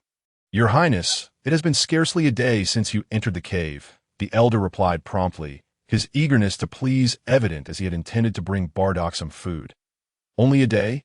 That leaves me ample time. Elder, I shall take my leave. With that, Bardock ascended into the sky. Though he had no intention of immediately returning to planet Bardock, he aimed to utilize the remaining 2 days to explore the other 2 divine skills located at the mountain's summit. Soaring back to the peak, Bardock adhered to the principle of men to the left, women to the right, and made his way to the left cave, intending to master the technique within before moving on. The cave bore the same decorations as the central one, and drawing from his previous experience, Bardock directly communicated with the inscriptions using his mental energy. Meanwhile, on the other side of the universe, countless spacecraft sped through the North Galaxy. Report to King Cooler. We are 2 days away from reaching planet Bardock. Within the lead spacecraft, a white-haired alien reported to the frozen demon seated in a chair. Zarbin, relay the order to accelerate our pace that we must arrive at planet Bardock within a day. For some reason, I am plagued by an ominous premonition, Cooler commanded, gazing out at the vast cosmos. T once. Your Majesty, Zarbin responded, quickly departing to convey Cooler's orders. Humph. Bardock, how dare you slay my brother Frieza and my nephew Aze, bringing disgrace upon our frozen demon clan. I shall relish the moment I descend upon planet Bardock, where no one can thwart my slaughter. Cooler chuckled darkly to himself, eagerly anticipating the moment he would arrive in an invincible stance on planet Bardock. P.S. I noticed in the comments a request for me to write about Goku and Broly. I have initiated a poll. Feel free to vote for the character you wish to see in a side story. Alongside ensuring that the main story updates thrice daily, I will also provide sporadic updates for the side stories. Chapter 53. Confronting Cooler Report to Lord Paragus. We have detected thousands of spacecraft heading towards planet Bardock. Expected to arrive in just 1 day, in the research department of planet Bardock, Paragus had come to Dr. Mew after receiving Bardock's warning. Just 1 day. That's a day earlier than what Bardock informed me. But it is sufficient time for preparations, Paragus remarked confidently after hearing Dr. Mew's response. Tomar, gather the special forces. Pabujan, assemble our elite warriors. We must ensure that the battlefield is set in outer space. We cannot allow the flames of war to ignite on planet Bardock. As Bardock's steward, Paragus was determined to consider every detail in Bardock's absence. The Cooler's combat power is reported to be 470 million. This Bardock had already communicated to Paragus. Yet, so what? As a Saiyan, Paragus believed that the Saiyan race harbored no cowards, that if he were to refrain from fighting simply because Cooler's power surpassed his own, he would forever be ashamed to identify as a member of the Saiyan race. The only concern Paragus harbored was that the impending battle might affect planet Bardock, which is why he had designated the battlefield to outer space. Should Bardock learn of Paragus's intentions, he would undoubtedly commend this decision. For Saiyans must possess unyielding courage. Understood, Lord Paragus. For Tamar and Pabujan, there was only excitement and anticipation of the upcoming battle. Fear was absent, as ever since Bardock ascended to kingship, the Saiyans were filled with an insatiable fighting spirit. Orders flowed in layers, and the Special Forces and Saiyan elite gathered. The Special Forces, led by Tomar, consisted of 15 individuals clad in blood-red battle attire, the weakest among them boasting a power level exceeding 1 million. The elite force, commanded by Pabujan, numbered in the tens of thousands, donned sky-blue battle uniforms, each averaging a power level of 100,000. Of course, Pabujan wore the Special Forces attire. Why am I being left behind? When my power level has reached 3 million. Seeing Tomar and Pabujan poised for battle while she remained on planet Bardock, Celebi voiced her displeasure loudly to Paragus. It is precisely because your power level has reached 3 million that I am entrusting you with the defense of planet Bardock. The safety of Queen Jine and the planet rests on your shoulders, Paragus explained. While he understood that leaving a battle-hungry Saiyan to guard the home front was challenging, the safety of Jine was evidently of greater importance. Making Celebi's stay on planet Bardock the wisest choice in the minds of both Jine and Zarbin, the importance of battle versus the sanctity of life remained a matter of personal conviction, and thus they held no grievances regarding Paragus's command. But what of me? As the prince of the Saiyans, how could I possibly abstain from such a conflict? Raditz descended from the sky, confronting Paragus with fervor.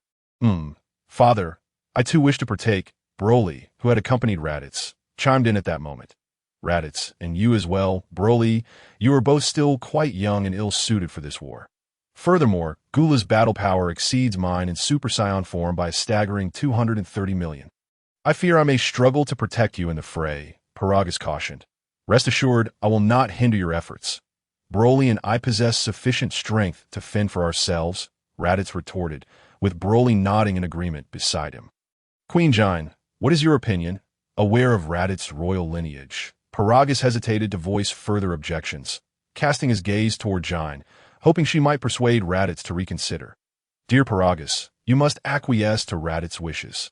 After all, he carries the bloodline of Bardock. Jine reflected, recalling the passionate spirit of her youth with Bardock. She found herself devoid of any valid reason to refuse, and thus addressed Paragus. Very well, since you have spoken. Queen Jine, let Raditz accompany us. Paragus conceded with a resigned smile, realizing he could not contest her decision. Since Raditz was to join, Paragus also decided to include Broly in their ranks. Let us embark. Thousands of Saiyans, approximately 10 per spacecraft, launched a total of 1,000 starships into the cosmos under Paragus' command. Thanks to Dr. Mu's prior surveillance, Paragus had no concerns about missing Gula's location. My Lord Gula, we had detected a vast armada of starships ahead, obstructing our path to planet Bardock. Should we choose to circumvent them, our travel time would increase at least threefold, reported Shaviza from Gula's flagship. Oh, is that so? The only race capable of assembling such a formidable fleet in the northern galaxy must be the Saiyans. How audacious of them to challenge me in Bardock's absence. They truly must be courting their demise. Gula mused, a mix of admiration and disdain for the Saiyans' reckless bravery evident in his tone. Your wisdom is unparalleled, great King Gula. Shaviza fawned, bowing in deference. Gula, relay my command. There is no need to detour. If the Saiyans are so eager to meet their end, then let us bury them in this vast universe before proceeding to annihilate planet Bardock, allowing Bardock to experience the taste of his kin's extinction. Unbeknownst to Gula, his intentions aligned perfectly with Paragus' strategy. A battle in space was precisely what Paragus had been anticipating. Why, Lord Paragus, our movements have been detected by Gula's forces, and they are accelerating towards us. They will enter our starship's firing range in approximately 10 minutes, reported Toma, providing the latest intelligence that, yes, that's so. My Saiyan blood is already boiling with anticipation. Let Gula come forth, Paragus exclaimed, excitement radiating from him. Toma, issue my command. Upon sighting Gula's fleet, we shall open fire. If Gula dares to approach, he must be prepared for total annihilation in our northern galaxy. After calming his exuberance, Paragus continued, Understood, my Lord Paragus. Toma promptly set about relaying Paragus' orders. P.S. I've noticed recommendations in the comments for me to write about Date and Broly. I've initiated a poll for readers to vote on whose side story they would prefer. In addition to ensuring the main narrative receives 3 updates daily, I will also provide sporadic updates on the side stories. Chapter 54. Indeed, a brawl is preferable. Open fire. Upon detecting Gula's fleet within range, Paragus immediately issued the command, mirroring Gula's own order. With tens of thousands of ships under Gula's command and only 1,000 Saiyan starships, it appeared Gula's forces held the numerical advantage. However, as time passed, Gula soon realized that the casualties were predominantly among his own ranks, while not a single Saiyan ship had sustained damage. Why, Lord Paragus, Gula's fleet possesses remarkably inferior technology. Their attacks cannot penetrate our shields. Yet our firepower effortlessly pierces through their vessels, often destroying more than one at a time, Toma reported, closely monitoring the battlefield. Indeed, I must commend Dr. Mu. Despite his shortcomings, his advancements in technology are quite impressive, Paragus mused. A smile spreading across his face as his side dominated the battlefield. Nevertheless, both Paragus and Toma remained vigilant, aware that Gula had yet to retaliate to the level of battle powers exceeding 1 million. It was an effortless task to obliterate dozens or even hundreds of starships with a mere wave of the hand. Ultimately, the outcome of this conflict would hinge upon the confrontation between Paragus and Gula. Gula, it seems, is remarkably composed. His forces are being systematically decimated, yet he refrains from engaging as over 10 minutes elapsed. Gula's army suffered significant losses, with wreckage from his starships littering the cosmos. Still, Gula remained passive, seemingly unconcerned for the fate of his subordinates, which piqued Paragus' curiosity. Toma, Pabujan, what do you believe is Gula's reason for delaying his attack? What could he possibly be plotting? Paragus inquired of his companions. Uncertain, they replied in unison. Very well, Paragus, recognizing the futility of trying to elicit strategic thought from his fellow Saiyans, decided direct action was more pragmatic. Toma, Pabujan, You two lead the special forces into battle. Swiftly deal with Gula's troops while I confront Gula directly. Aware that an encounter with Gula was inevitable, Paragus resolved to expedite the conflict and return home sooner. Understood, my Lord Paragus. Toma and Pabujan promptly departed to assemble their elite squads. Raditz, remain here with Broly. Do not wander off, Paragus cautioned one last time before departing. Equipping himself with a breathing apparatus and opening the starship's hatch to propel himself into the void. Without hesitation, Paragus unleashed an energy blast aimed directly at Gula's flagship. Seeking death, are we? Gula countered, choosing to engage Paragus's assault head-on. 0.6 million battle power. Not too shabby. I hadn't anticipated such a formidable opponent among the Saiyans beyond Bardock. What say you? Will you surrender and join me in ruling the universe? With a swift motion, Gula deflected Paragus's energy blast, attempting to persuade him into submission. Not interested. For Paragus, even the notion of ruling the universe paled in comparison to following in Bardock's footsteps. How could a mere ice demon like Gula dare to make such grandiose claims? With a terse response, Paragus transformed into Super Saiyan and launched himself at Gula. How weak. His battle power is truly only 250 million. Gula, currently in his fourth form, did not possess the full extent of his fifth form's 470 million power. Yet Paragus remained oblivious to this fact. Believing Gula to be concealing his true strength, Paragus initiated his assault with conviction. Is Gula truly capable of 470 million in battle power? With a casual flick of his wrist, an energy blast annihilated a row of Gulra Legion battleships. Turning his gaze towards the battlefield, Pabuzen could not help but express his disdain for Gulra. Indeed, King Bardock had claimed that Gulra's combat power was a staggering 455 million. But was it possible that the current Gulra had yet to unleash his full potential? After Toma obliterated the contingent of Gulra battleships he was responsible for, he too began to harbor doubts as he observed Gulra being thoroughly dominated by Paragus. Stop! Gulra, having gathered intelligence suggesting that even Paragus's Super Saiyan form barely exceeded 100 million in combat power, refrained from immediately transforming into his fifth form. After all, Gulra believed that his fourth form, with a combat power of 250 million, should suffice to vanquish Paragus. Yet, to his astonishment, it was he who found himself on the receiving end of the punishment. How dare you command me to stop? With a curse directed at Gulra, Paragus continued to unleash a relentless barrage of strikes upon him. Get away! Under the onslaught from Paragus, Gulra was left with no means of retaliation. Seizing an opportunity, he promptly transformed into his fifth form. His physique expanded, horns sprouting from his head and extending backward, while his shoulders jutted out like protective armor, and additional horns emerged from his back. With his arms morphing into blade-like protrusions, Gulra's combat power surged dramatically from 250 million to the 470 million that Bardock had previously mentioned. This sudden transformation immediately caught the attention of Toma and Pabuzen, who swiftly turned their eyes toward the transformed Gulra on the battlefield. Saiyans, behold the true strength of your king. Do you feel the terror? Finally successful in his transformation, Gulra reveled in his newfound power. After a single decisive blow that sent Paragus retreating, he stood still, ostentatiously displaying his might. 470 million. Is this all you have? It hardly instills fear in me. On the contrary, I find myself inexplicably exhilarated. Initially intending to eliminate Gulra before he could transform, Paragus discovered that while he could suppress him, outright destruction proved elusive. However, upon witnessing Gulra unleash his full power, Paragus felt a surge of battle fervor. After consuming a Senzu bean to restore his dwindling energy, he advanced once more to engage Gulra in combat. Lord Paragus, we have arrived to assist you. Toma and Pabuzen, having dispatched the remaining Gulra battleships, swiftly flew toward Paragus, eager to provide support. Excellent. Although Paragus felt no fear facing the fully powered Gulra, he did not dismiss the reinforcement from Toma and Pabuzen. 0.4 million and 350,000 in combat power. What use are two weaklings? Upon receiving the combat data of Toma and Pabuzen through his earpiece, Gulra let out a derisive chuckle. A furious roar erupted from the two as golden energy enveloped them.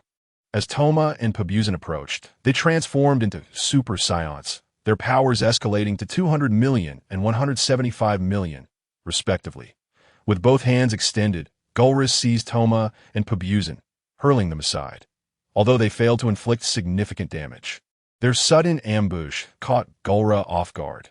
"You dare to ambush your king with such meager abilities?" Before Gulra could finish his scornful remark, he was struck in the abdomen by Paragus and sent flying. Given that their combat powers did not differ by a factor of 2, coupled with the element of surprise, the outcome was unsurprising. Indeed, a coordinated assault is preferable, observing that their side held a slight advantage. Paragus could not help but reflect. P.S. If you have any preferences for what you would like to see in the future, feel free to share in the comments that I will consider your suggestions or any critiques regarding this chapter. I will pause here for today and continue tomorrow. Tonight, I intend to ponder the plot of Dater, and if all goes well, I will update a chapter focusing on Dater later tonight. Chapter 55, The Pursuit of Raditz. Staying here is utterly tedious. Broly, shall we venture out to engage in battle?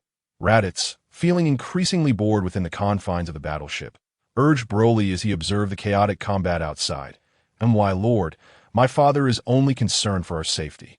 After all, given Gulra's strength, even a mere brush could prove fatal for us." Though Broly yearned to join the fray, he ultimately chose to prioritize Raditz's safety. "What is there to fear? With me, the Prince of the Saiyans. Protecting you, even Gulra would not dare lay a finger on you." Noticing Broly's hesitance even before the fight began, Raditz sought to bolster his confidence that "My lord, that may not be wise." Broly replied softly, internally wrestling with the concern of having to protect Raditz, especially since he could transform into a Super Saiyan, while Raditz could not. "What harm is there? We shall strike the Gulra Legion's battleships. Not confront Gulra directly. Trust me, it will be perfectly safe. I am the prince. Listen to me." With Broly still exhibiting reluctance, Raditz persisted in his persuasion. "Very well, Raditz, I will accompany you." Ultimately, the blood of a Saiyan coursed through Broly's veins, igniting his excitement at the prospect of adventure, especially since Raditz assured him they would not confront Gulra. Without further ado, Raditz donned his breathing apparatus, checked his supply of Senzu beans, and promptly led Broly into battle. "Ha! It has been far too long since I have enjoyed a fight this much. Wouldn't you agree, Broly?" As he deftly maneuvered to evade the barges of the battleships while seeking opportunities to retaliate. Raditz laughed exuberantly in the vastness of space. "My lord, perhaps we should return to we are getting perilously close to Gulra, and most of his fleet has been decimated, thanks to his extensive training in mental fortitude." Broly maintained a serene demeanor despite the exhilarating battle. "Let us approach the rear of the Gulra Legion's battleships. There's a good chance we will remain unnoticed." After Broly's reminder, Raditz realized their proximity to Gulra was indeed alarming, prompting him to take the lead and fly away. Reluctantly, Broly followed suit. "Prince, we should really head back." Catching up to Raditz, Broly once again urged caution.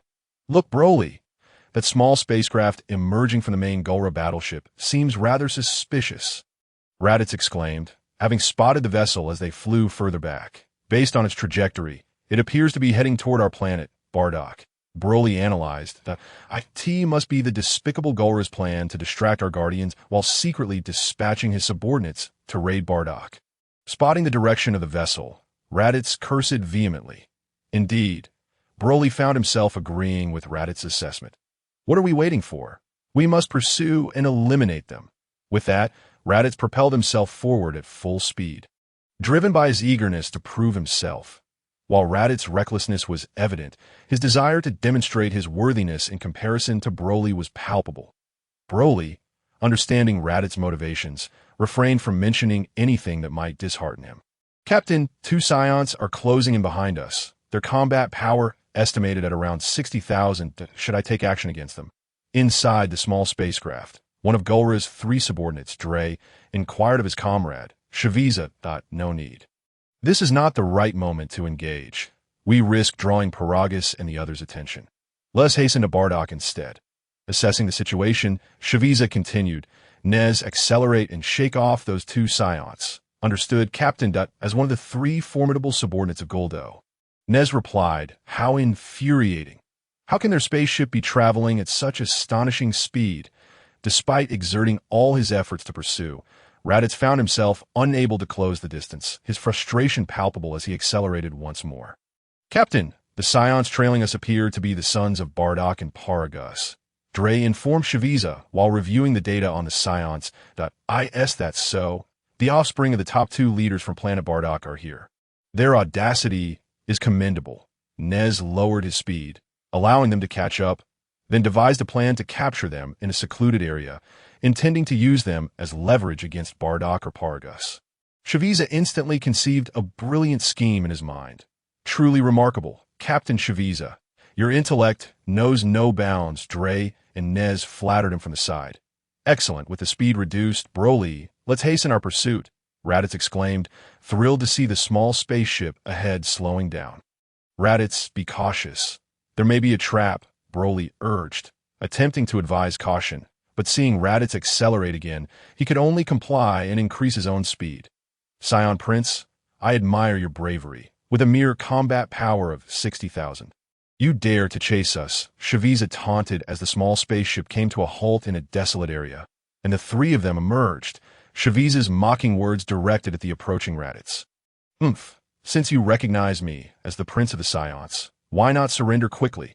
Perhaps I might grant you a more dignified death, Raditz replied, arms crossed, gazing disdainfully at Shaviza and his companions. That a dignified death. Prince of the Saiyans, do you truly believe that your paltry 60,000 combat power, or the same of the infant behind you, poses a threat? Shaviza retorted with a scoff, having detected Raditz and Broly's power levels with his device.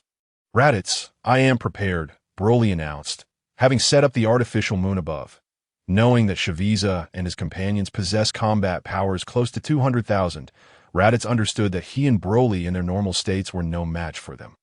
Thus, he had Broly prepare the artificial moon for this very moment. With a roar, Raditz's body rapidly expanded, completing his transformation into a great ape, his combat power soaring to 600,000, more than enough to decimate Shaviza and his crew.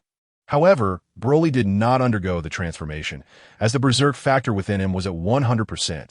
He would directly enter his Super Saiyan mode instead. Raditz's plan was flawless, yet reality would not unfold according to his script. Just as Broly completed the artificial moon, Shaviza unleashed an energy blast that collided with it, obliterating the moon and causing Raditz to revert to his normal state. Did you truly believe we had not gathered intelligence on your kind before our arrival? How Navi, Shaviza laughed triumphantly. Your Saiyan transformations can amplify your combat power tenfold, but your weakness lies in the necessity of an artificial moon. Knowing this, do you think I would leave myself vulnerable to your transformations? Raditz, undeterred, attempted to conjure another artificial moon, but before he could act, he was sent flying by a punch from Dre. Raditz, Broly called out, ready to assist him. Where do you think you're going, little brat? First, you must face me. Nez stepped forward, blocking Broly to prevent him from creating an opportunity to summon the artificial moon that if only I could transform, none of you would escape today. Raditz seethed, struggling against Dre's relentless assault. Even in a more playful manner, Dre was holding back. Otherwise, Raditz would not have been able to withstand even a single blow from Nez. Meanwhile, Broly was also faring poorly, retreating under Nez's onslaught. After all, Broly was merely 1 year old, primarily honing his mental prowess. Despite his maturity, his combat experience was minimal.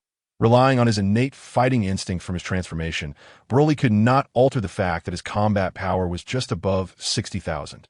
Enough playing around. Finish off these 2 brats. We have tasks issued by Lord Guldo to attend to. Shaviza expressed his impatience to Dre and Nez. Understood, Captain, they replied in unison, no longer holding back as they unleashed their full power against Raditz and Broly. With their combat powers nearing 200,000, it was effortless for them to subdue the 2 with only 60,000 each. In under a minute, Raditz and Broly found themselves captured before Shaviza. With you 2 as leverage, I am certain Bardock and Paragus will comply. Shaviza chuckled at the defiance etched on their faces. Ouch! You little brat dared to bite me, Nez exclaimed, releasing Broly as he clutched his arm in pain. Seeing this, Raditz immediately imitated Broly and bit Dre's arm, causing him to loosen his grip as well. Raditz, you must escape and find my father for assistance. I will hold them off, Broly urged, stepping protectively in front of Raditz. I am a Saiyan prince. How could I flee alone?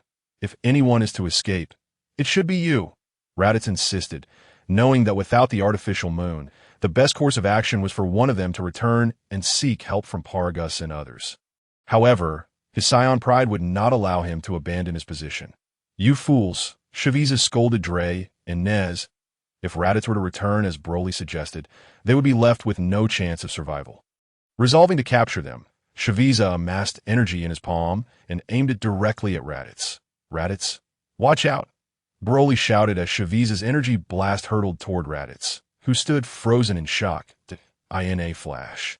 Broly intervened, placing himself between Raditz and the deadly attack. No.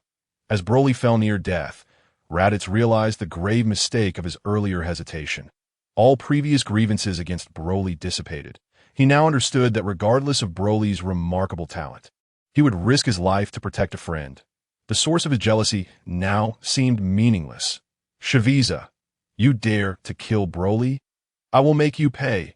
Embracing the motionless form of Broly, Raditz was consumed by an overwhelming sense of sorrow and fury. And he bellowed menacingly at the imposing Shaviza before him. The aura surrounding his body gradually transformed into a radiant gold, and his long hair, which had previously draped behind him, began to rise with an unmistakable vigor, his entire presence surging with escalating power. Ahem, Raditz, I'm not dead yet. Just give me a single Senzu bean, just as Raditz was on the verge of succumbing to a complete state of rage. Broly laboriously opened his eyes and spoke to Raditz. All right, I'll hand it to you right away.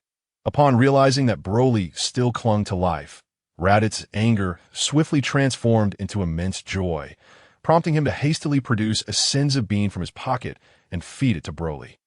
At that moment, as their gazes locked, an unspoken bond formed between the two warriors. The golden aura enveloping Raditz dissipated. His hair returned to its original state, and his assertive presence ceased to escalate. It could be said that Raditz, buoyed by the surge of joy in his heart, had inadvertently missed the opportunity to transform into a Super Saiyan.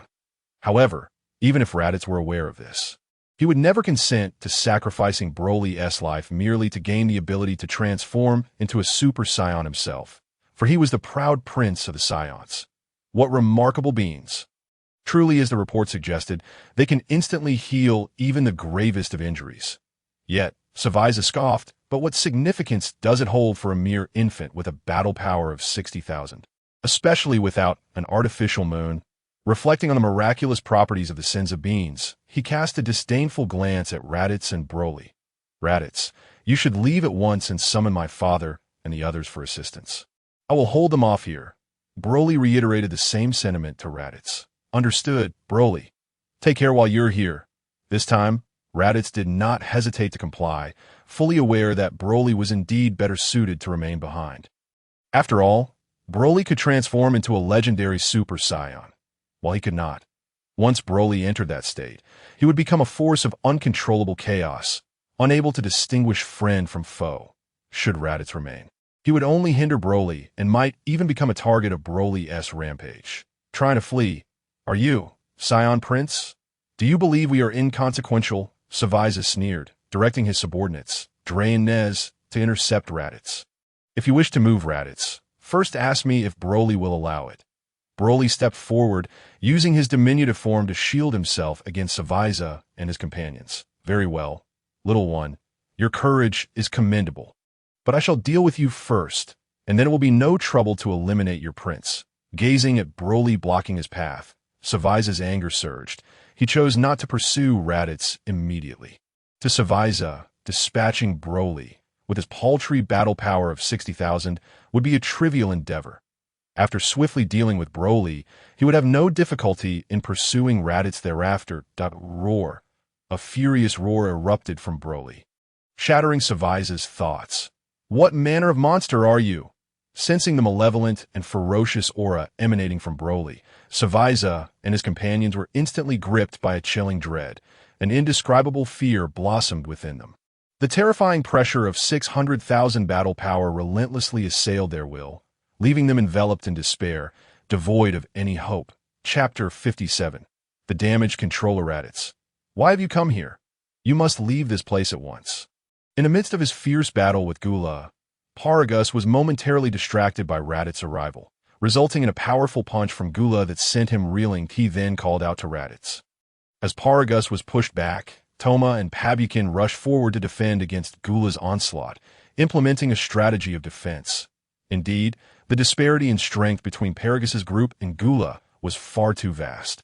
Victory through offense was impossible, so they resorted to a battle of attrition. It may sound somewhat cowardly, but it was the only viable strategy, given that Paragus and his allies had an abundance of Senzu beans for such a war of endurance. Continuously breaking through their limits while battling formidable foes was the best training for Saiyans throughout history. As the fight progressed, Toma and Pabukin experienced minor breakthroughs in their battle power. Paragus was confident he could wear Gula down, and even if he could not, he believed he would eventually defeat him after some time. He could already sense that the bottleneck in his training was loosening, and he was on the verge of a breakthrough that might allow him to match or even surpass Gula's power. Butler! Broly just transformed into a legendary Super Saiyan to save me. Raditz understood the dire situation Paragus faced, but knowing that he could not delay matters with Broly, he quickly conveyed his message. What? Broly has transformed into a legendary Super Saiyan. Paragus gasped in astonishment, realizing there was no time to inquire further. For Broly to be forced into such a transformation indicated that Raditz was in grave danger. Toma, you and Pabukin returned to the mothership to retrieve the remote control for the controller, and then hurry to subdue Broly that we cannot allow him to rampage in this cosmic space for too long in his legendary form. Paragus commanded Toma and Pabukin. After all, in his legendary Super Saiyan state, Broly would be unable to discern friend from foe, and anyone could become a target in his eyes. Furthermore, such a rampage would severely deplete Broly's mental fortitude. If they did not swiftly restore Broly's rationality, the elite Saiyan forces present, as well as the innocent surrounding star systems, would likely suffer dire consequences. But Lord Paragus, what will happen to Gula if we leave? Toma expressed his concerns. Oh, not worry. I can handle him alone. Paragus confidently replied after consuming another Senzu bean. As you command, Lord Paragus. Toma and Pabukin exchanged understanding glances, quickly extricating themselves from the battle with Gula and making their way back toward the mothership with Raditz in tow. You seem quite confident in yourself. Without your two lackeys to distract me, defeating you will be but a matter of a few moves. Gula made no effort to impede Toma and Pabukin's departure, feeling that it was somewhat challenging to take on three opponents simultaneously. With only Paragus remaining, Gula's confidence soared. My-son has transformed into a legendary Super Saiyan. Do you not worry for your subordinates at all? Although Paragus did not directly inquire about Raditz, he could deduce that it was Gula's minions who had forced Broly into his legendary form. 3 useless fools.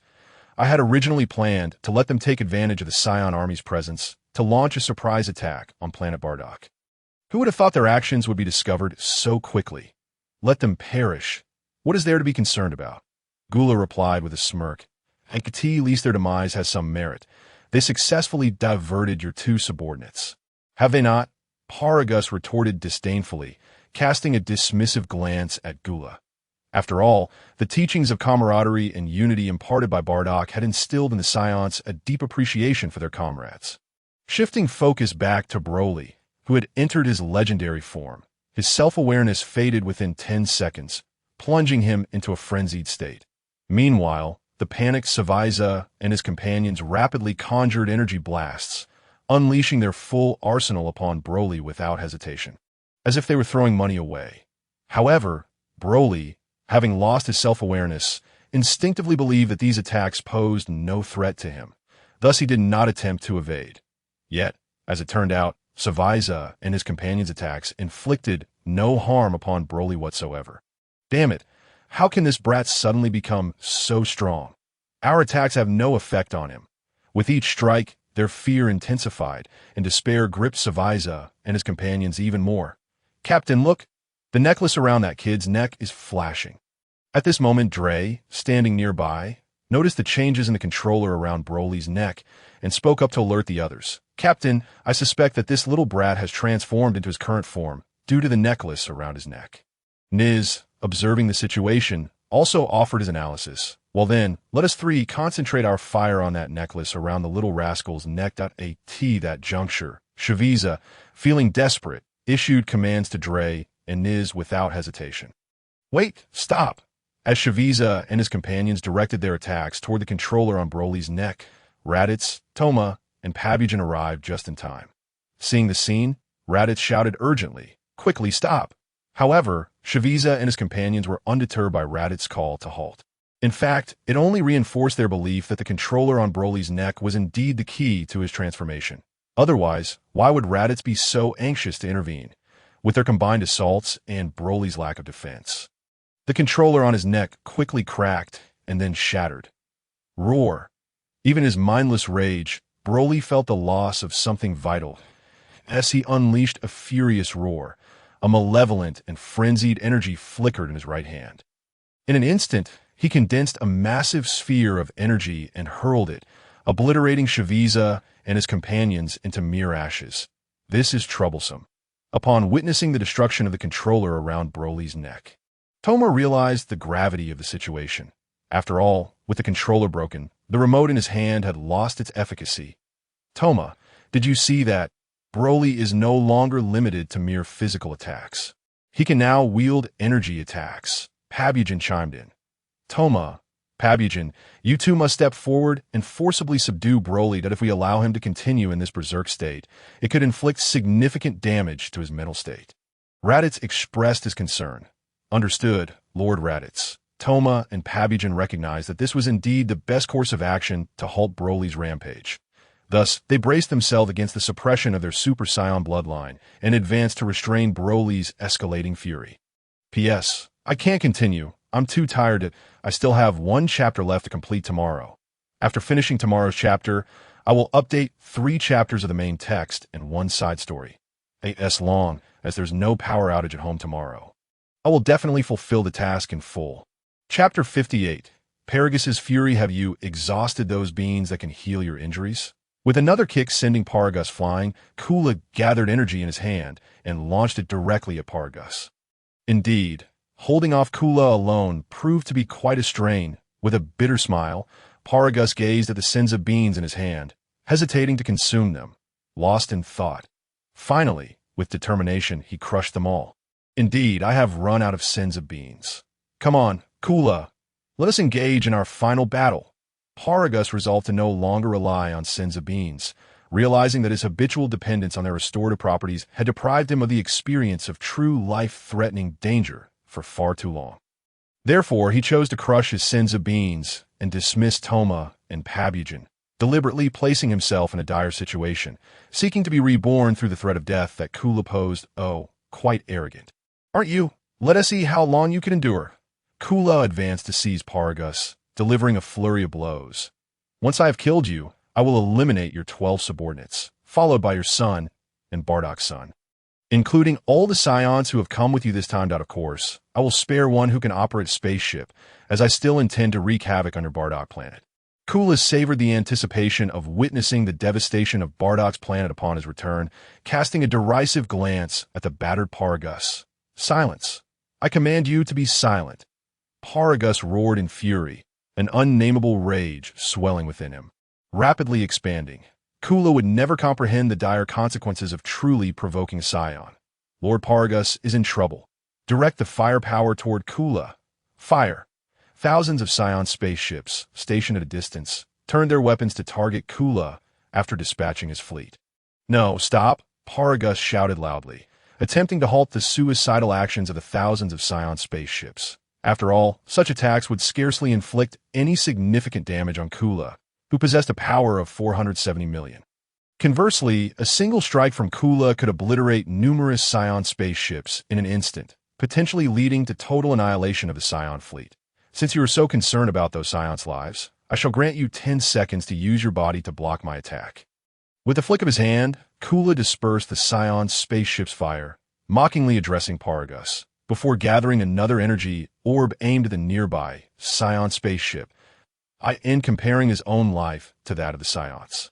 Paragus knew he could not abandon his kin in pursuit of mere self-preservation. He was indeed a worthy Saiyan leader. Without a moment's hesitation, he propelled himself forward to shield the Saiyan spaceship from Kula's onslaught. "Foolish Saiyan, you shall meet your end now." Observing Paragus, who was charging forward like a moth to a flame, Kula smirked condescendingly, preparing to unleash another energy attack to annihilate the Saiyan spaceship. However, just as Kula's energy sphere was about to be fired, Paragus unexpectedly struck it away with a powerful punch point 450 million. "Ha! I never imagined your battle power would surge to such heights. But what of it? You still stand no chance against me." Kula quickly recovered from the blow, shocked at Paragus's newfound strength, yet still remained dismissive. This is the second form of Super Saiyan 1 that King Bardock often spoke of, a 75-fold increase in battle power. But that is still insufficient.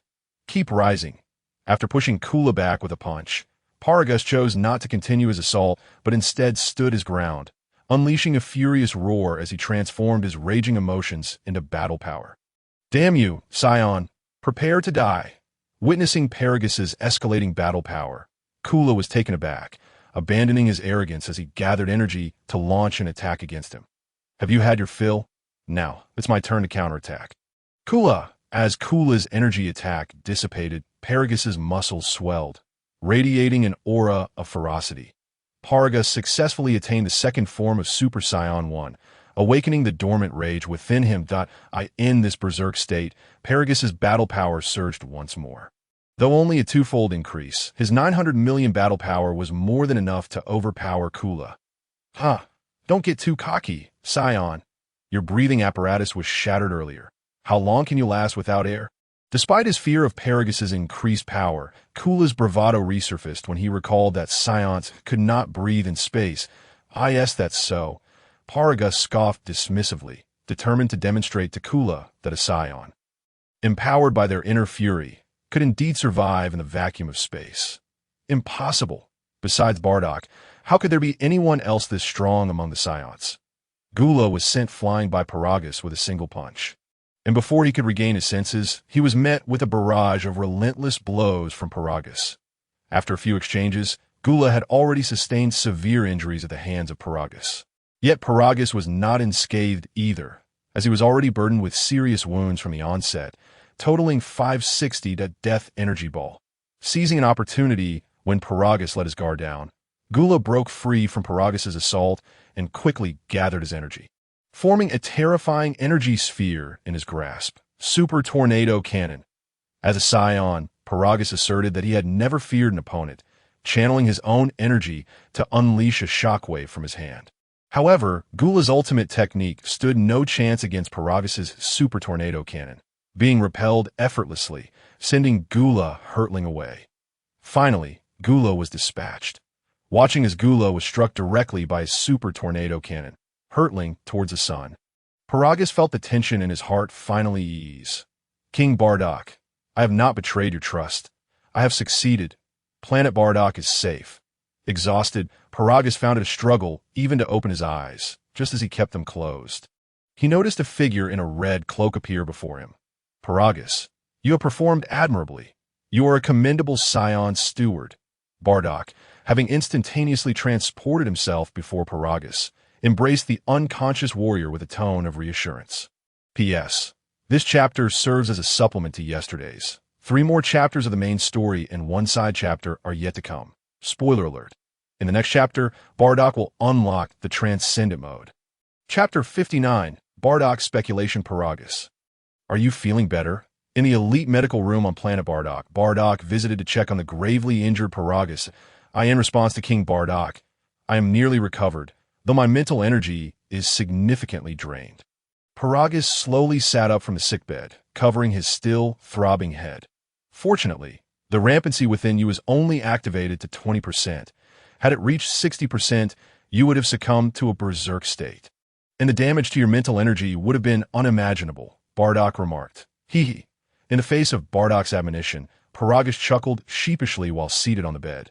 The events traced back 3 days prior, when Bardock, having learned the second secret technique of the Yadrit star, immediately utilized instant transmission to return. He arrived beside the rampaging Broly, swiftly resolving the situation before hastening to the battlefield, where Paragus confronted Gula. Bardock understood that this duel between Paragus and Gula would be pivotal for Paragus' strength to break through. Thus he remained hidden, refraining from intervening. When he saw Paragus crush the Senzu bean in his hand, a smile of relief graced Bardock's lips. Of course, when witnessing Paragus on the brink of death at the hands of Gula, Bardock was compelled more than once to intervene, yet he managed to restrain himself. Thankfully, Paragus did not disappoint Bardock's expectations. Not only did he break through his limits, but he also triumphed over Gula. Today, the new controller for Broly is complete. You need not linger here any longer. Go fetch it from Dr. Mew yourself. Understood, King Bardock. Paragus had long since healed from his injuries thanks to the Senzu beans. His extended rest was merely to recuperate his mental energy. After addressing Paragus' situation, Bardock instantaneously departed, arriving at Raditz's location. Father, why do you appear so suddenly? You startled me.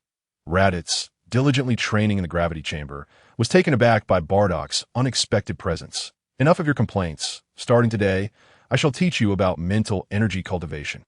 With a casual reprimand, Bardock imparted the method of meditation to Raditz. Father, meditating like this is dreadfully dull.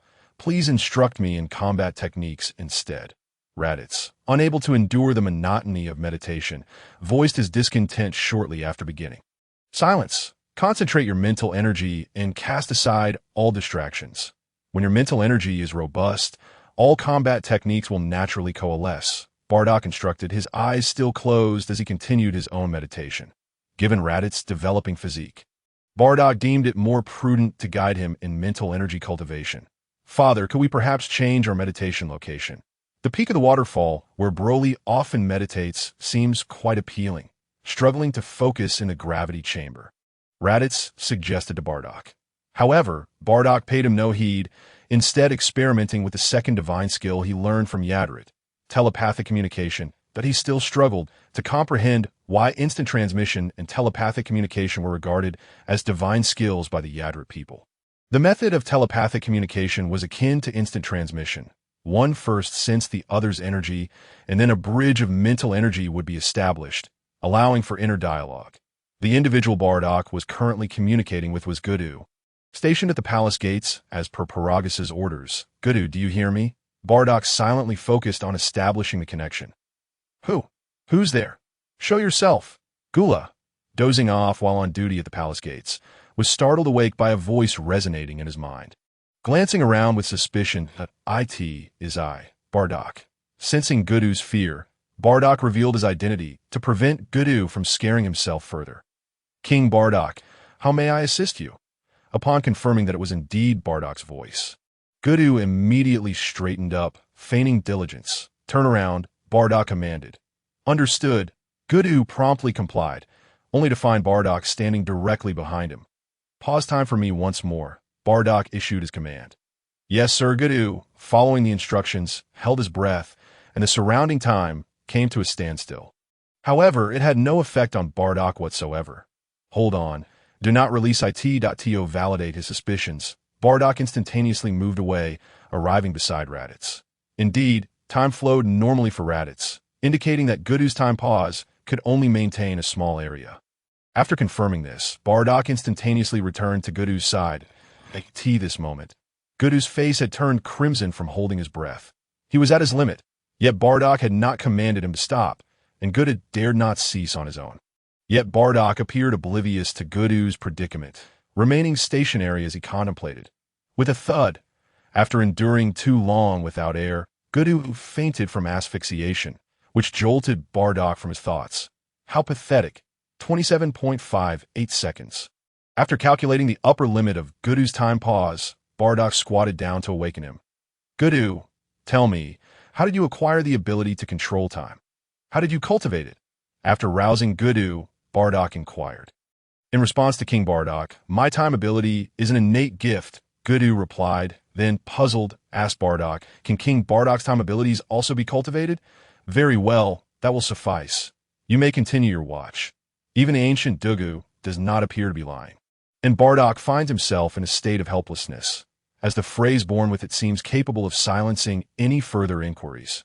Throughout the annals of Saiyan history, It appears that only those who have cultivated the ability of time manipulation can claim such a prowess. Others are merely products of their lineage and temporal connections, while I have had to rely solely on my own efforts. With no precedents to guide me, I shall endeavor to test the hypothesis of the transmission of ultra power. After all, it would be unwise to visit Zuno without purpose. From Zuno, I have gleaned a wealth of information regarding the transmission of ultra power, particularly his final admonition to Bardock.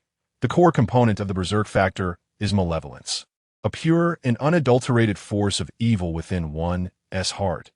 If 6 Saiyans, each with a sense of justice, were to concentrate their righteous hearts upon a single individual, that person would awaken as a Super Saiyan God. From this perspective, the Super Saiyan God stands in stark contrast to the legendary Super Saiyan, and perhaps it is worth a trial. With this thought, a rough plan began to form in Bardock's mind, compelling him to use instant transmission to depart from his location. Chapter 60. The 100% Berserk Factor Paragus. How many Saiyans with a sense of justice do you believe reside on our planet Bardock?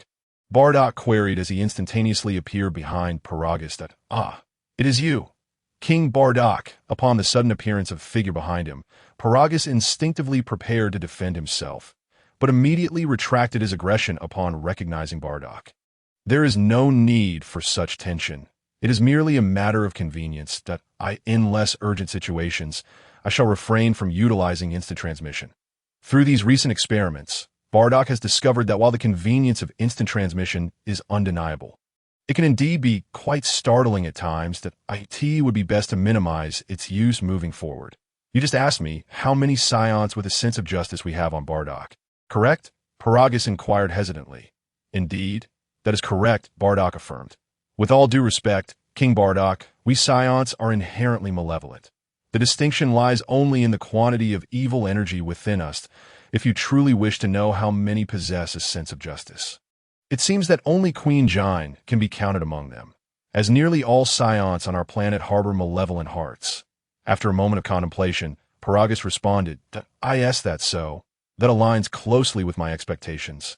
Bardock replied, then fell into deep thought. Paragus, gather all Saiyans in the vast desert to the west of Bardock. Remember, all Saiyans, without exception of age or gender. After considerable reflection, Bardock concluded that it would be prudent to examine every Saiyan, lest any be overlooked. ASU command. King Bardock, Paragus, tasked with executing Bardock's orders, swiftly contacted the next tier of Saiyans through his earpiece. Thus, Bardock's command was relayed seamlessly through the ranks, in under 10 minutes. All Saiyans received Bardock's directive, and within another 10, they began their journey towards the desert. King Bardock, all Saiyans have assembled, Paragus reported approximately 20 minutes later. Let us proceed. I have also informed Jine and Raditz. With that, Bardock led Paragus and Broly towards the desert. Not hold back. Unleash all the energy within you. Upon arrival, Bardock proclaimed his command. As you wish, King Bardock. Tens of thousands of Saiyans replied in unison before commencing to release their full energy. Indeed, only Jine possessed a heart of justice. The rest of the Saiyans exhibited varying degrees of malevolent energy, with Broly being the most pronounced, followed by Paragus. Extending his mental prowess outward, Bardock quietly sensed the vast energies emitted by the assembled Saiyans. Enough, you may cease. The objective has been achieved, Bardock commanded, leaving the surrounding Saiyans bewildered, still uncertain of the purpose behind Bardock's gathering. Jine, channel your energy of justice into me. Bardock instructed the nearby Jine. Understood. Jine stepped closer to Bardock, gradually infusing her energy into him. Should I continue, Bardock? After a considerable time, feeling her own energy waning, Jine inquired, puzzled. That will suffice. Please stop, Bardock replied. He could not ascertain whether it was due to Jine being the sole possessor of a righteous heart or because of his own overwhelming malevolent energy. Regardless, when Jine's energy flowed into him, Bardock felt no significant change within his being. Paragus, Raditz, Toma, Pabulin, Celebi, you 5 should channel your malevolent energy into me as well, since the energy of justice yielded no results. Bardock decided to test whether malevolent energy would prove effective. King Bardock, is this truly wise? Malevolent energy is not to be trifled with. An excess could disrupt one's mind, causing hesitation among Paragus and the others. "Fear not. My mental fortitude will safeguard me," Bardock assured them, understanding their concerns. "Then I apologize in advance, King Bardock." With that, Paragus took the lead, channeling his malevolent energy into Bardock, followed by Raditz and the others. Indeed, the berserk factor within me is steadily increasing. Rising from 20% to 80%, Paragus contributed 20%, while Raditz and the others added another 40%, leaving just 20% to reach the full 100 as Bardock assessed his current state. His gaze shifted to the remaining thousands of Saiyans. "Step forward one by one, and channel all your malevolent energy into me." Bardock had not considered Broly initially, as he had already attained the transmission of ultra power. Bardock intended to test the others first before resorting to Broly's malevolent energy. Though the remaining Saiyans were numerous, their energy levels paled in comparison to Paragus and his companions, allowing for a swifter transfer. A day passed, and soon all the energy had been channeled. With his formidable mental prowess, Bardock divided the energy coursing through him into two parts. One pure energy expelled outward, while the malevolent portion fused with his berserk factor. The berserk factor within him gradually surged, filling every cell of Bardock's body. In other words, Bardock's berserk factor had now reached a full 100%, and under Bardock's command, it all activated. He instantly entered a berserk state. A formidable wave of malevolent and chaotic energy radiating outward from him. Logically, I should be able to transform into the transmission of ultra power now. Why does it still feel as though something is missing? With closed eyes, Bardock pondered the distinctions between his current state and Broly's transformation. "Father, is King Bardock attempting to test the transformation to ultra power? I can sense that his current state bears a striking resemblance to my own transformed state," Broly remarked as he approached Paragus. "Perhaps," Paragus replied, uncertain of Bardock's true intentions. "Steward, I have a question. If my father were to truly lose control, who among us on Bardock could possibly restrain him?" Raditz, who had been observing Bardock's condition, suddenly inquired. "P.S. Apologies for the delay. I struggled with writer's block for 4 hours to produce this chapter. There is still one more chapter to complete, which I will likely finish tomorrow. My sincere apologies. In response to the disparaging comments aimed at this book, I kindly request that you specify the exact inaccuracies and irrationalities present within its pages, should it truly be the case that my writing is lacking. I am more than willing to apologize, amend my work, or even undertake a comprehensive rewrite. Such actions are entirely acceptable to me. Frankly, I am at a loss to understand why this revival of brilliance has garnered such poor reception, especially when compared to contemporaneous works like the Dragon Ball fan fiction. Despite my diligent efforts to produce 3 or even 4 chapters a day, my earnings remain below 10 yuan daily. And yet you continue to attack me thoughtlessly. How is that fair? My sole intention is to craft the Dragon Ball of my dreams, and if you are unwilling to appreciate it, I kindly ask you to take your leave. Thank you. Chapter 61. The legendary Super Saiyan, if King Bardock were to truly lose control, who on planet Bardock could possibly stop him? Repeating Raditz's words, Paragus suddenly found them to be profoundly sensible.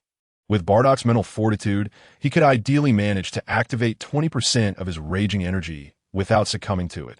However, the raging energy within Bardock was currently at a full 100%. On the surface, Bardock appeared rational. Yet if he were to transform into a legendary Super Saiyan, it remained uncertain whether his sanity could endure, a question that left Paragus in doubt. Withdraw. All Saiyans with combat power below 1 million. Retreat immediately. At this thought, Paragus envisioned the dire consequences should Bardock truly lose control, prompting him to take to the skies and urgently direct the evacuation of the Saiyan populace. In that moment, the benefits of the Saiyans' strict military discipline became evident as soon as Paragus issued the command. All Saiyans, save for the elite squad, executed their retreat without hesitation, even though each of them was left perplexed as to why they were doing so. "Butler, what is happening?" inquired Jine, her brow furrowed in confusion. "Queen Jine, you should quickly leave with Prince Raditz. I fear King Bardock may succumb to his rage," Paragus urged, observing the crowd dispersing. "No, I shall remain here with Bardock," Jine declared resolutely. Seeing her determination, Paragus felt helpless, allowing Jine to stay, while signaling to Toma and the others to be on guard against Bardock's potential rampage. After all, it was impossible to interrupt Bardock. To do so would be overstepping their bounds. All Paragus and the others could do was prepare for the worst. Meanwhile, Bardock sat cross-legged, entirely oblivious to the external turmoil, as his consciousness was fully absorbed in the raging energy within him. With his raging energy at 100%, he found himself unable to transform into a legendary Super Saiyan. Now I understand. After a considerable time, Bardock finally identified the issue with his raging energy. In the original Dragon Ball Super, Goku was able to transform into a Super Saiyan God due to absorbing the righteous hearts of the other 5 individuals. However, this meant the energy within Goku ultimately belonged to others. Borrowed and fleeting, which was why he could not maintain the form for long. Yet, even after reverting from the Super Saiyan God state, Goku's power did not diminish significantly. According to Beerus, this was because Goku, possessing a natural talent for combat, had internalized the experience of being a god. Incorporating it into his being, Bardock's situation bore a striking resemblance to Goku's during his Super Saiyan God transformation, as his energy was also borrowed. But the crucial difference lay in the fact that Bardock's energy was of a malevolent nature.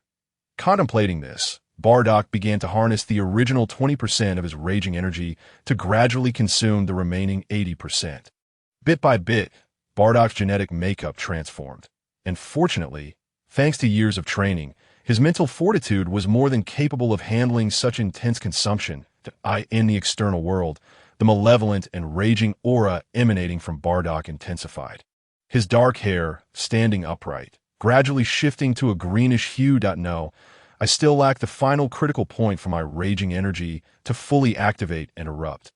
After completing his preparations, Bardock fell into deep thought once more.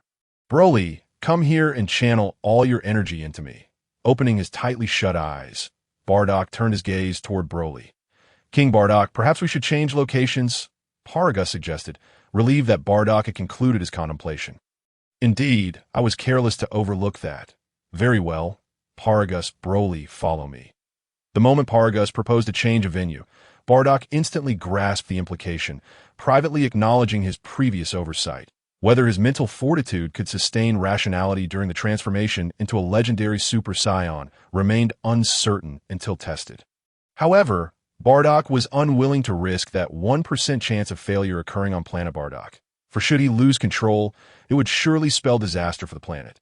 Thus, Bardock led Paragus and Broly into outer space. After approximately 30 minutes of full-speed flight, the trio arrived at a deserted planet far from Bardock's home. Come on, Broly, Bardock instructed. To your command, King Bardock. Approaching Bardock, Broly began to channel his energy into him. Paragus, move Broly away from me.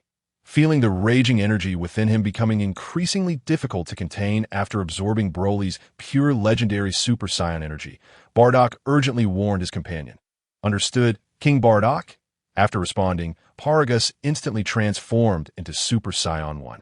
Swiftly pulling Broly away into the depths of outer space. My talent cannot possibly be inferior to Goku's. After all, I am Goku's father. Once they were in an area devoid of others, Bardock ceased suppressing the raging energy within him, allowing a powerful malevolent aura to surge forth. His pupils vanished, his dark hair turned green, and his muscles bulged, as the planet beneath him could no longer withstand the deluge of Bardock's raging power. Shattering into fragments, the explosion of the planet caused no harm whatsoever to the newly transformed Bardock. How formidable! Is this the legendary Super Saiyan form of King Bardock, faced with Bardock's awe-inspiring presence? Paragus found it increasingly difficult to articulate his admiration for Bardock's current state. Roar. Influenced by Bardock's overwhelming legendary Super Saiyan aura, Broly's own legendary bloodline resonated, and a furious roar erupted from his lips, prompting him to transform into a legendary Super Saiyan as well. Now is not the time for you to cause chaos. Observing Broly's antics beside him, Paragus felt a wave of frustration wash over him.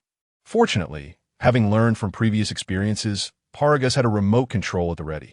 Just as Broly was on the verge of losing control, Paragus swiftly pressed the button, halting Broly's rampage and restoring him to his normal state. Roar! A similar roar escaped Bardock as he sought to fully comprehend the mysteries of the legendary Super Saiyan transformation, allowing himself to succumb to the raging state without utilizing his mental fortitude to maintain his rationality. Instead, he followed the instinctual drive of a legendary Super Saiyan, engaging in wanton destruction. After all, the raging energy within Bardock had been borrowed from others.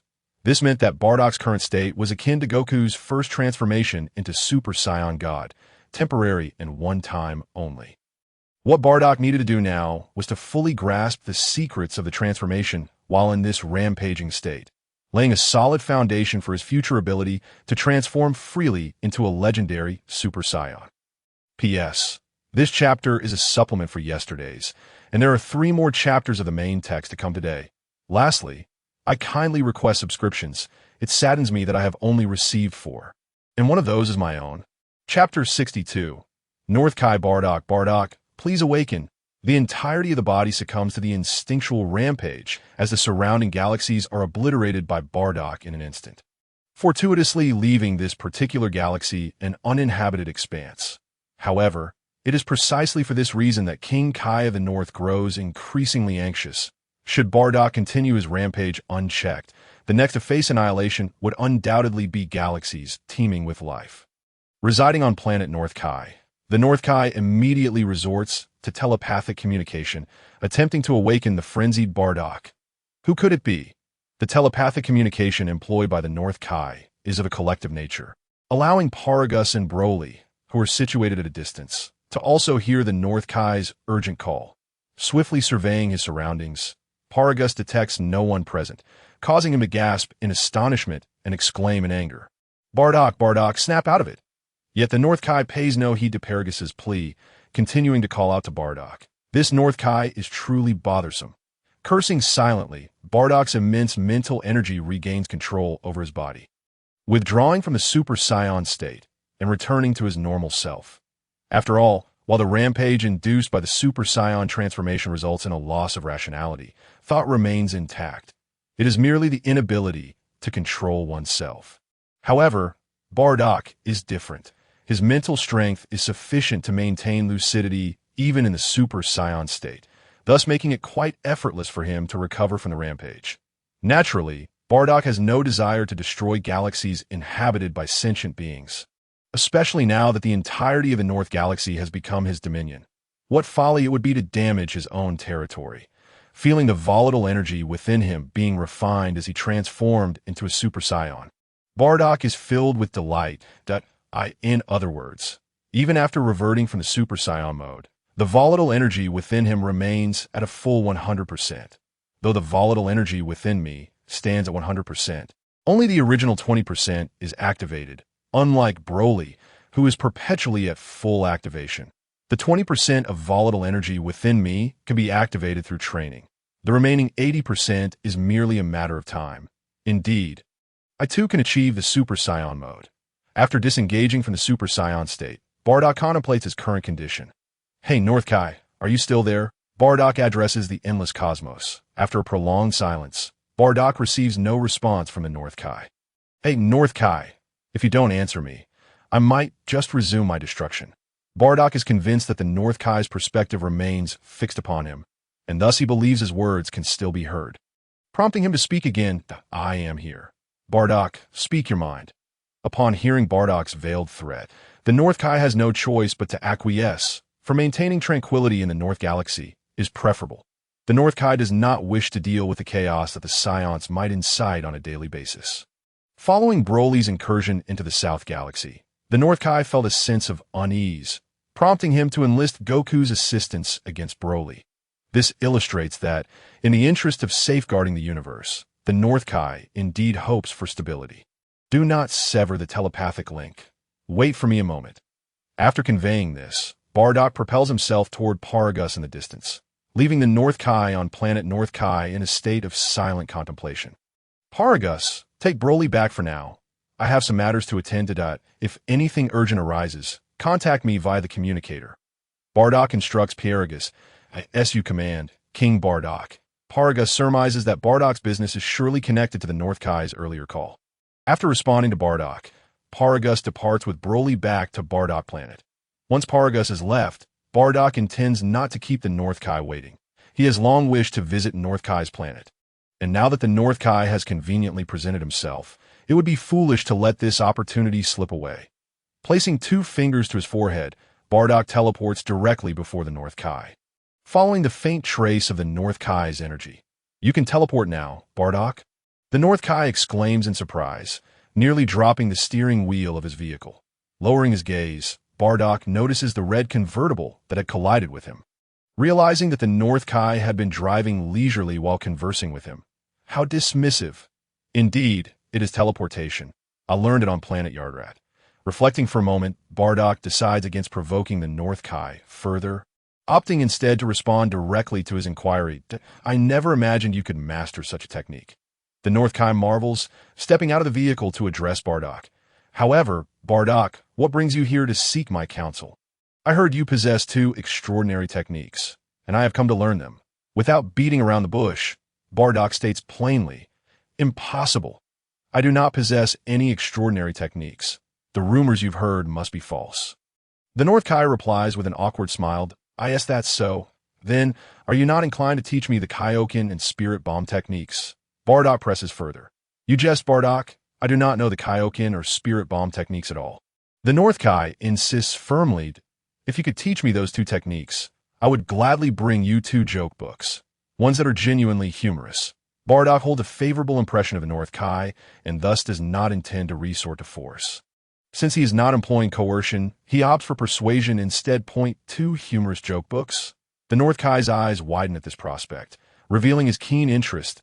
"If I truly succeed in learning the Kaioken and Spirit Bomb techniques, I could even bring you 2 more amusing joke books." Chapter 20.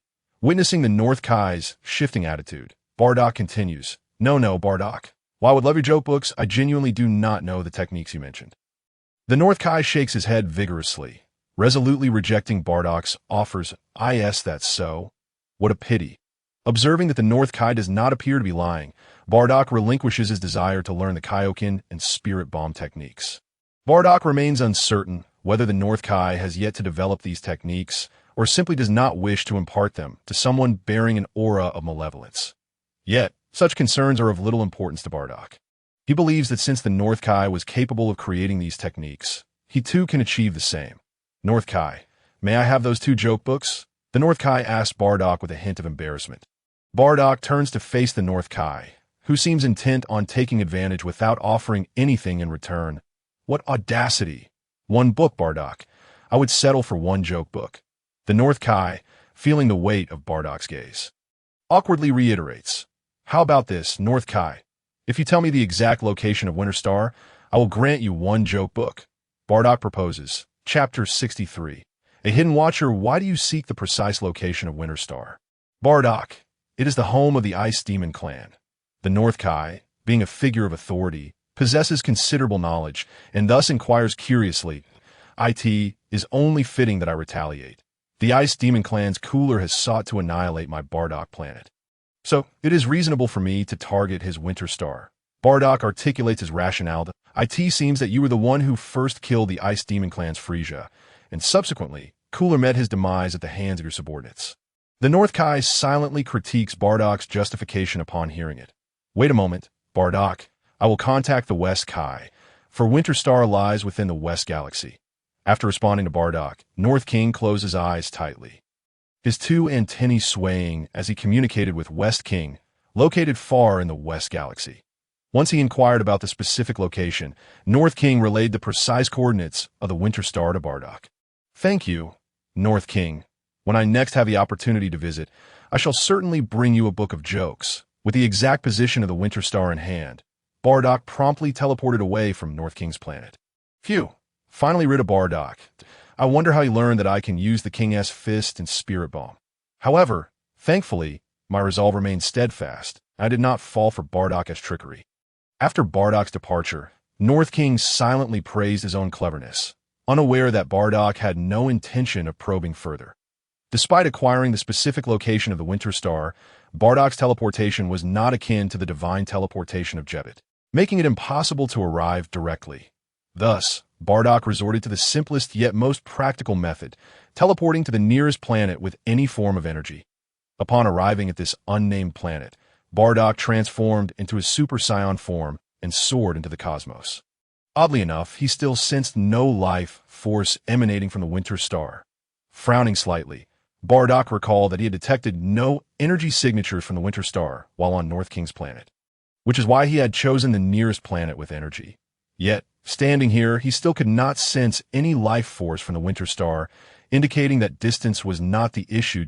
As for the specific reason, Bardock had lost interest. Since teleportation was ineffective, he could simply fly over. Ultimately, he was still quite far from the Winter Star. Even at full speed in his Super Saiyan form, Bardock spent an entire day before finally arriving at the Winter Star. What a desolate planet! It seemed devoid of any living beings. Bardock landed at a random spot on the Winter Star, allowing the falling snowflakes to settle upon him. He extended his senses, yet still detected no signs of life. Rising into the air, Bardock accelerated and completed a preliminary survey of the Winter Star in just 10 minutes. Still seeing no signs of any living creatures. Is this truly the Winter Star? Moreover, it appears that A's is not frozen here either. Unperturbed, Bardock searched the Winter Star again, yet found nothing. Reluctantly, he decided to give up. Hovering in the high skies, he gathered an energy blast in his palm. Since he couldn't find anyone, he thought it better to destroy the Winter Star on his way out. Just as he was about to throw the energy blast, Bardock suddenly remembered the seed of the spirit tree he had in his possession. Might as well use it here on the Winter Star. It wouldn't be wise to let it sit idle, and discarding it would be a waste. Dispersing the energy blast in his hand, Bardock descended and retrieved the spirit tree seed from his bosom, then buried it in the soil of the Winter Star. Who knows when the spirit tree will sprout? After planting it, Bardock stood still, waiting. Fortunately, he was quite patient, and after a day's wait, he began to wonder if the seed was defective. Seeing that the seed had not yet grown into a tree, he recalled the rapid growth of the spirit tree during the Dragon Ball movie battle on planet Earth. Bardock couldn't help but suspect whether the seed in his hand was genuine. Oh well, since I've already waited a day, what one more? With that thought, Bardock continued his vigil. This time, he did not have to wait a full day. Within less than 2 hours, a small sapling emerged from the ground. Almost instantaneously, this sapling grew at a visible pace, causing the ice and snow covering the Winter Star to melt away in an instant. And the falling snowflakes ceased, and ice-blue fruit emerged from the spirit tree, continuously absorbing the nutrients from the entire Winter Star to nourish itself. In just a few moments, even Bardock was taken aback as the Winter Star beneath him disintegrated into fragments. Floating through the cosmos, the spirit tree, too, began to wither at a noticeable speed, all due to the ice-blue fruit drawing energy from its surroundings. As the spirit tree withered away, the nearby cosmic space was left with only Bardock and the ice-blue fruit hovering before him. Has it undergone a mutation? Grasping the spirit tree fruit in his hand, a chilling sensation enveloped Bardock, though was swiftly crushed by the raging energy within him. Bardock recalled that the spirit tree fruits he had given to Guro and number 21 were perfectly normal. He had no idea what was amiss with the ice-blue fruit he now held. He had no intention of consuming it himself. So he stored the fruit away, placed 2 fingers on his forehead, and quietly sensed Paragus' energy before teleporting away from the spot in the North Galaxy. Within a deserted star system, a massive spaceship floated. Kurd, your Winter Star has been destroyed, Babidi remarked to Kurdish as he gazed at the images transmitted through the crystal ball. So if it's destroyed, so be it. My sole focus now is to serve my master, but I still very much desire that ice-blue fruit in Bardock's possession.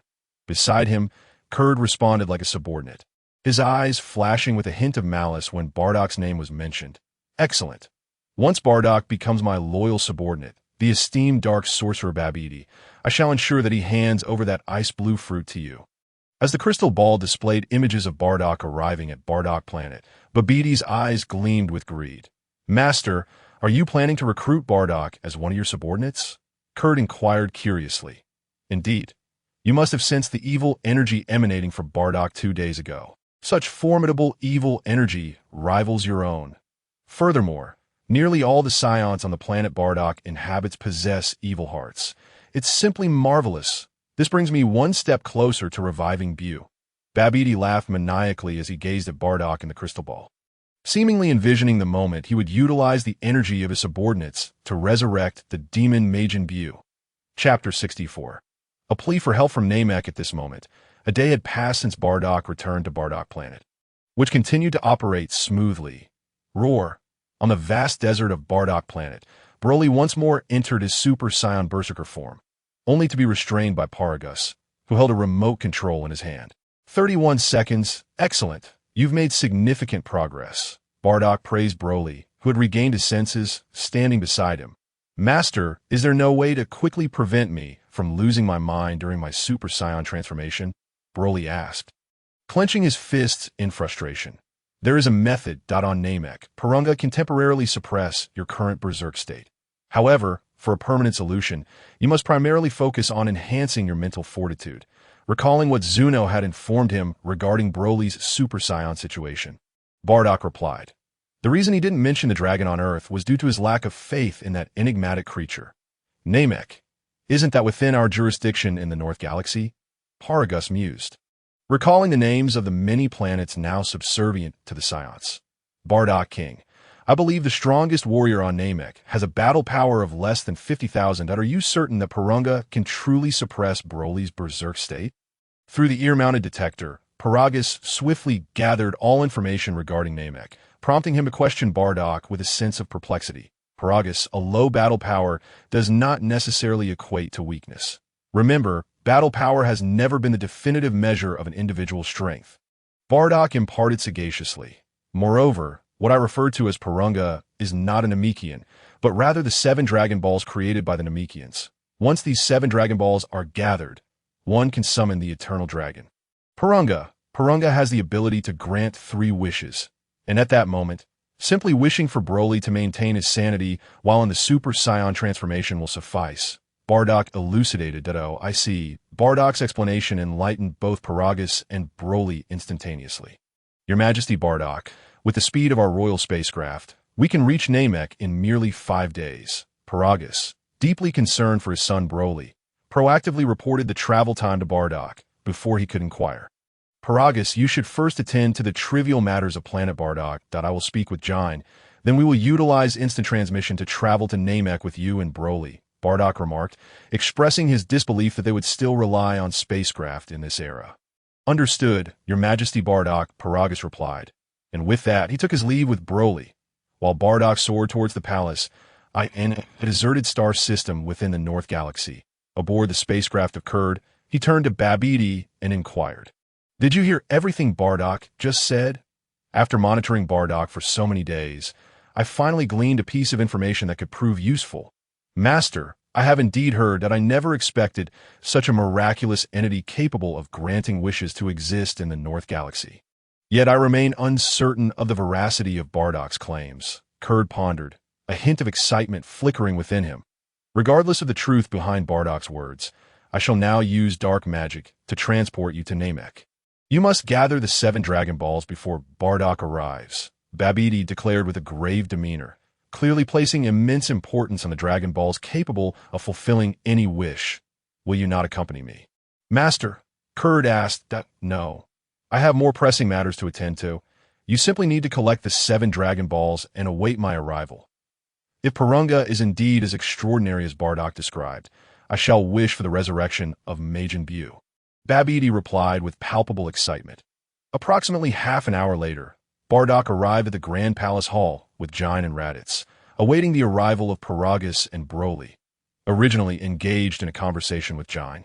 Bardock was interrupted by Raditz, who, upon hearing Bardock mention the eternal dragon capable of granting any wish, insisted on joining the expedition. Bardock, treating the trip to Namek as an excursion, decided to bring Jine along to witness the planet's splendid scenery. At this moment, having concluded the mundane affairs on planet Bardock, Paragus and Broly also arrived at the Grand Hall. Place your hand upon my shoulder. We shall set forth, Bardock instructed, prompting Jine, Paragus, Raditz, and Broly to comply at once. Report, Your Majesty Bardock. A Namekian seeks an urgent audience with you, Tomar announced as he entered just as Bardock had placed his fingers to his forehead. A Namekian, allow him to enter, Bardock responded promptly. intrigued at the prospect of a Namekian arriving with urgent matters before their journey. "Come in," Tomar called out to the entrance, where the Namekian, Neru, was escorted inside. Neru, Bardock recognized the most formidable Namekian warrior before him. "If memory serves me correctly, you are the guardian of the Grand Elder of Namek. What brings you to planet Bardock?" Bardock inquired curiously. "Your Majesty Bardock, I implore you to save our Namek. Just half an hour ago, a frozen demon suddenly appeared on our planet, demanding the 7 Dragon Balls. When we refused to comply, he began a massacre of our people. Even I am no match for this frozen demon. The Grand Elder is currently stalling for time, while the others have summoned the Eternal Dragon, Purunga, that I was sent by Purunga to seek your aid," Neru explained succinctly. "Half an hour ago. A frozen demon? Is this mere coincidence or something more?" Bardock pondered deeply, ultimately deciding to venture to Namek himself. He refrained from questioning why Neru had not simply wished for the survival of his kin. As he understood, the Namekian affinity for their homeland was beyond comprehension. They would not abandon it lightly unless absolutely necessary. Perhaps it was only when pushed to the brink that the Namekians would wish for their people to be transported away. "Let us not delay any further. We must depart," Bardock declared, sensing that further contemplation would yield little benefit. "Very well, Your Majesty Bardock. Please grant me 5 minutes. Kin will use Purunga to transport you and me back to Namek." Neru exclaimed with excitement. "There's no need for such formality. 5 minutes is excessive. Grasp my shoulder, and I shall use instant transmission to take you there," Bardock replied matter-of-factly, mindful of the wish he intended to make with Purunga. Neru was bewildered by the concept of instant transmission, but sensing its significance, he hesitantly placed his hand on Bardock's left shoulder. "Broly, you should join us as well, that I will take you and Neru to Namek, while Paragus remains here on planet Bardock." "Jine, Raditz, my apologies. Once I resolve the crisis on Namek, I will bring you there for a visit," Bardock stated, focusing his energy in the direction of Namek. He sensed a formidable malevolent presence, undoubtedly that of the frozen demon Kurd. With his fingers placed upon his forehead, Bardock, along with Neru and Broly, vanished from their location. "Old fool, still unwilling to reveal the whereabouts of the Dragon Balls? Then perish," Kurd sneered as he kicked the Grand Elder of Namek to the ground, unleashing an energy blast toward him. "Grand Elder, upon my return, I was met with the alarming sight of our esteemed Elder's life hanging by a thread. In a fit of urgency, Nailu rushed forward, intent on using his own body to shield the Elder from harm. Fortunately, Bardock, quick of reflex, swiftly kicked the reckless Nailu aside and then soared into the air, delivering a powerful kick that sent Kurd's energy blast flying. "Bardock, how is it that you have suddenly appeared here?" Kurd stared in astonishment at Bardock, who had materialized before him. Kurd, it seems you are familiar with me," Bardock inquired with curiosity. "Indeed, you seem to possess the skill of instantaneous movement. So, it is not surprising that you could arrive here from planet Bardock in an instant." Reflecting on the vision he had seen within Babiti's crystal ball, Kurd reconciled the reality of Bardock's sudden presence. "You are aware of instantaneous movement as well?" At that moment, Bardock sensed something amiss. He was certain this was his first encounter with Kurd, and given that even Gula recognized him, it seemed reasonable that Kurd would also know of him. However, Bardock had indeed only employed instantaneous movement in the presence of the Frost Demon clan, making Kurd's knowledge of it rather perplexing. "Bardock, hand over the ice blue fruit you planted on the Star of Winter. Or even if the Master wishes to recruit you as a subordinate, I shall still end your life," Kurd threatened ominously. "Broly, you and Nailu take the Elder and leave. I will handle the situation here." Cognizant of the potential collateral damage from the impending battle, Bardock instructed a SU command, King Bardock.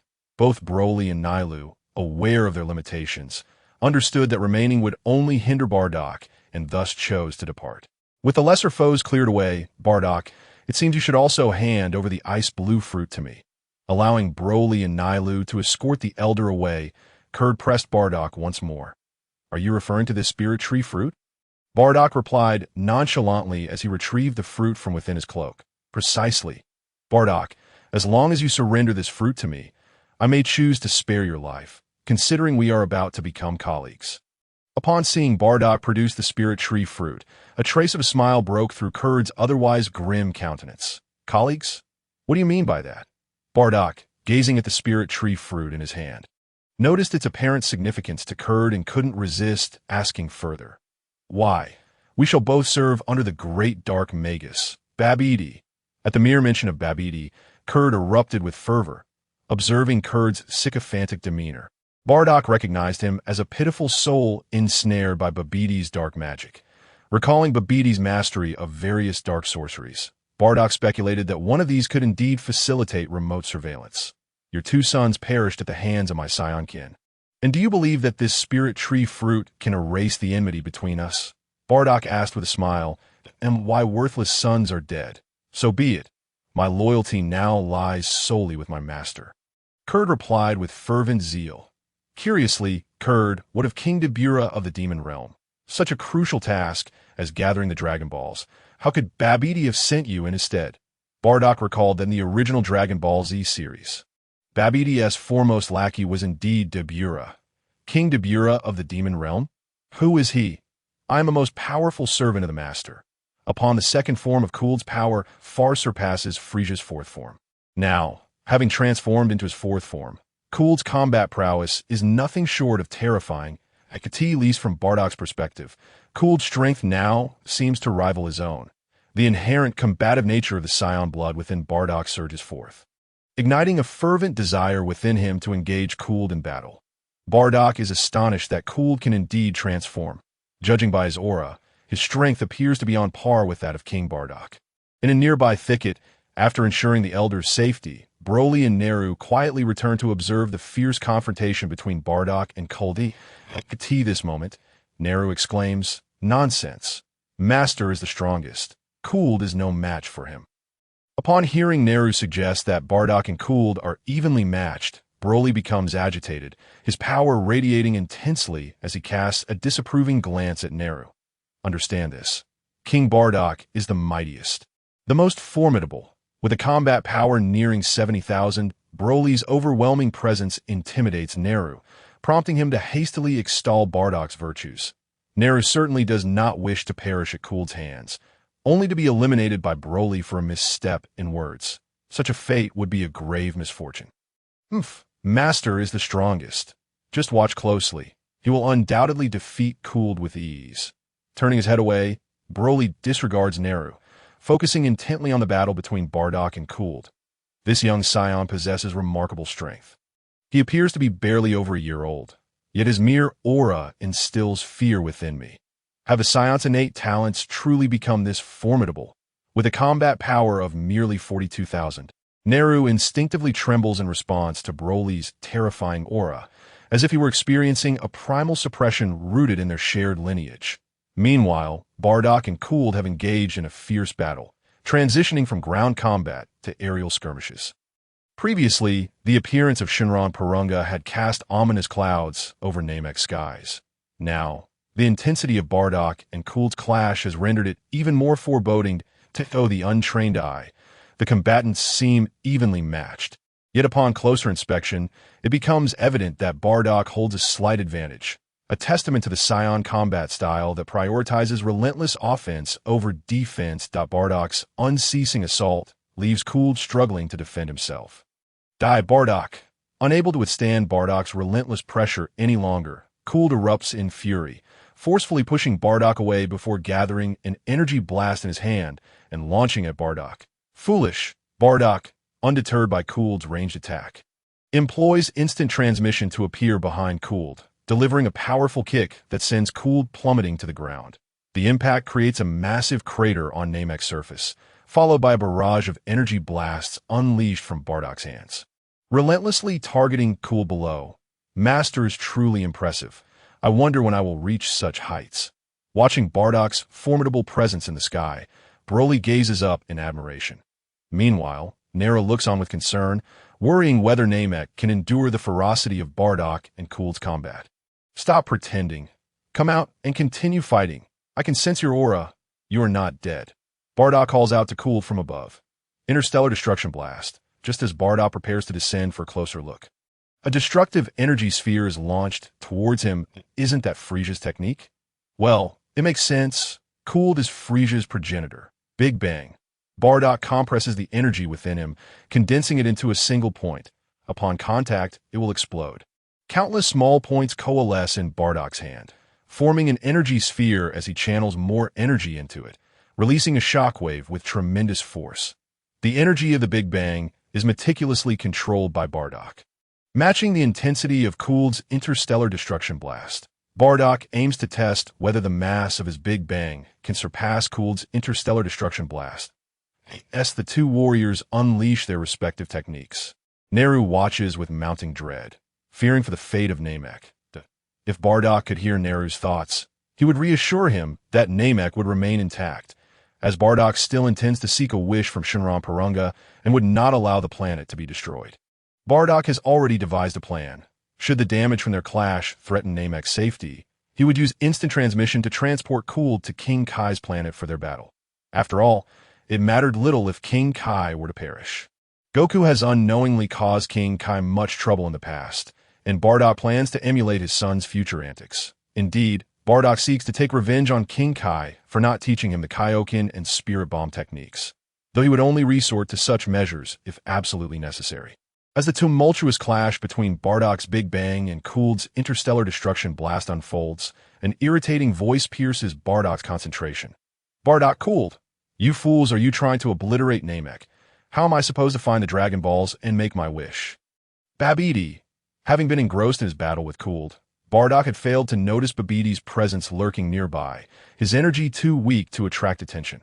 However, with Babidi now in the fray, Bardock decides not to continue exchanging blows with Cooled. He halts the energy buildup for the Big Bang and disappears from sight. Boom!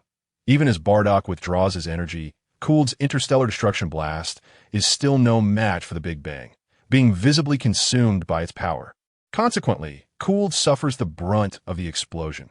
Fortunately, due to Bardock's retreat of energy and the subsequent weakening of the Big Bang's force by the interstellar destruction blast, Cooled is left severely injured but still alive. Babidi, I didn't expect you to have the courage to face me. Prepare to die. Abandoning his pursuit of Cooled, Bardock rockets toward Babidi and delivers a punch aimed squarely at his head. Babidi's expression shifts dramatically in response to Bardock's sudden assault. He clearly did not anticipate such an immediate attack. Fully aware of his own frail combat capabilities, Babidi hastily mutters an incantation, conjuring a protective barrier around himself. Bang!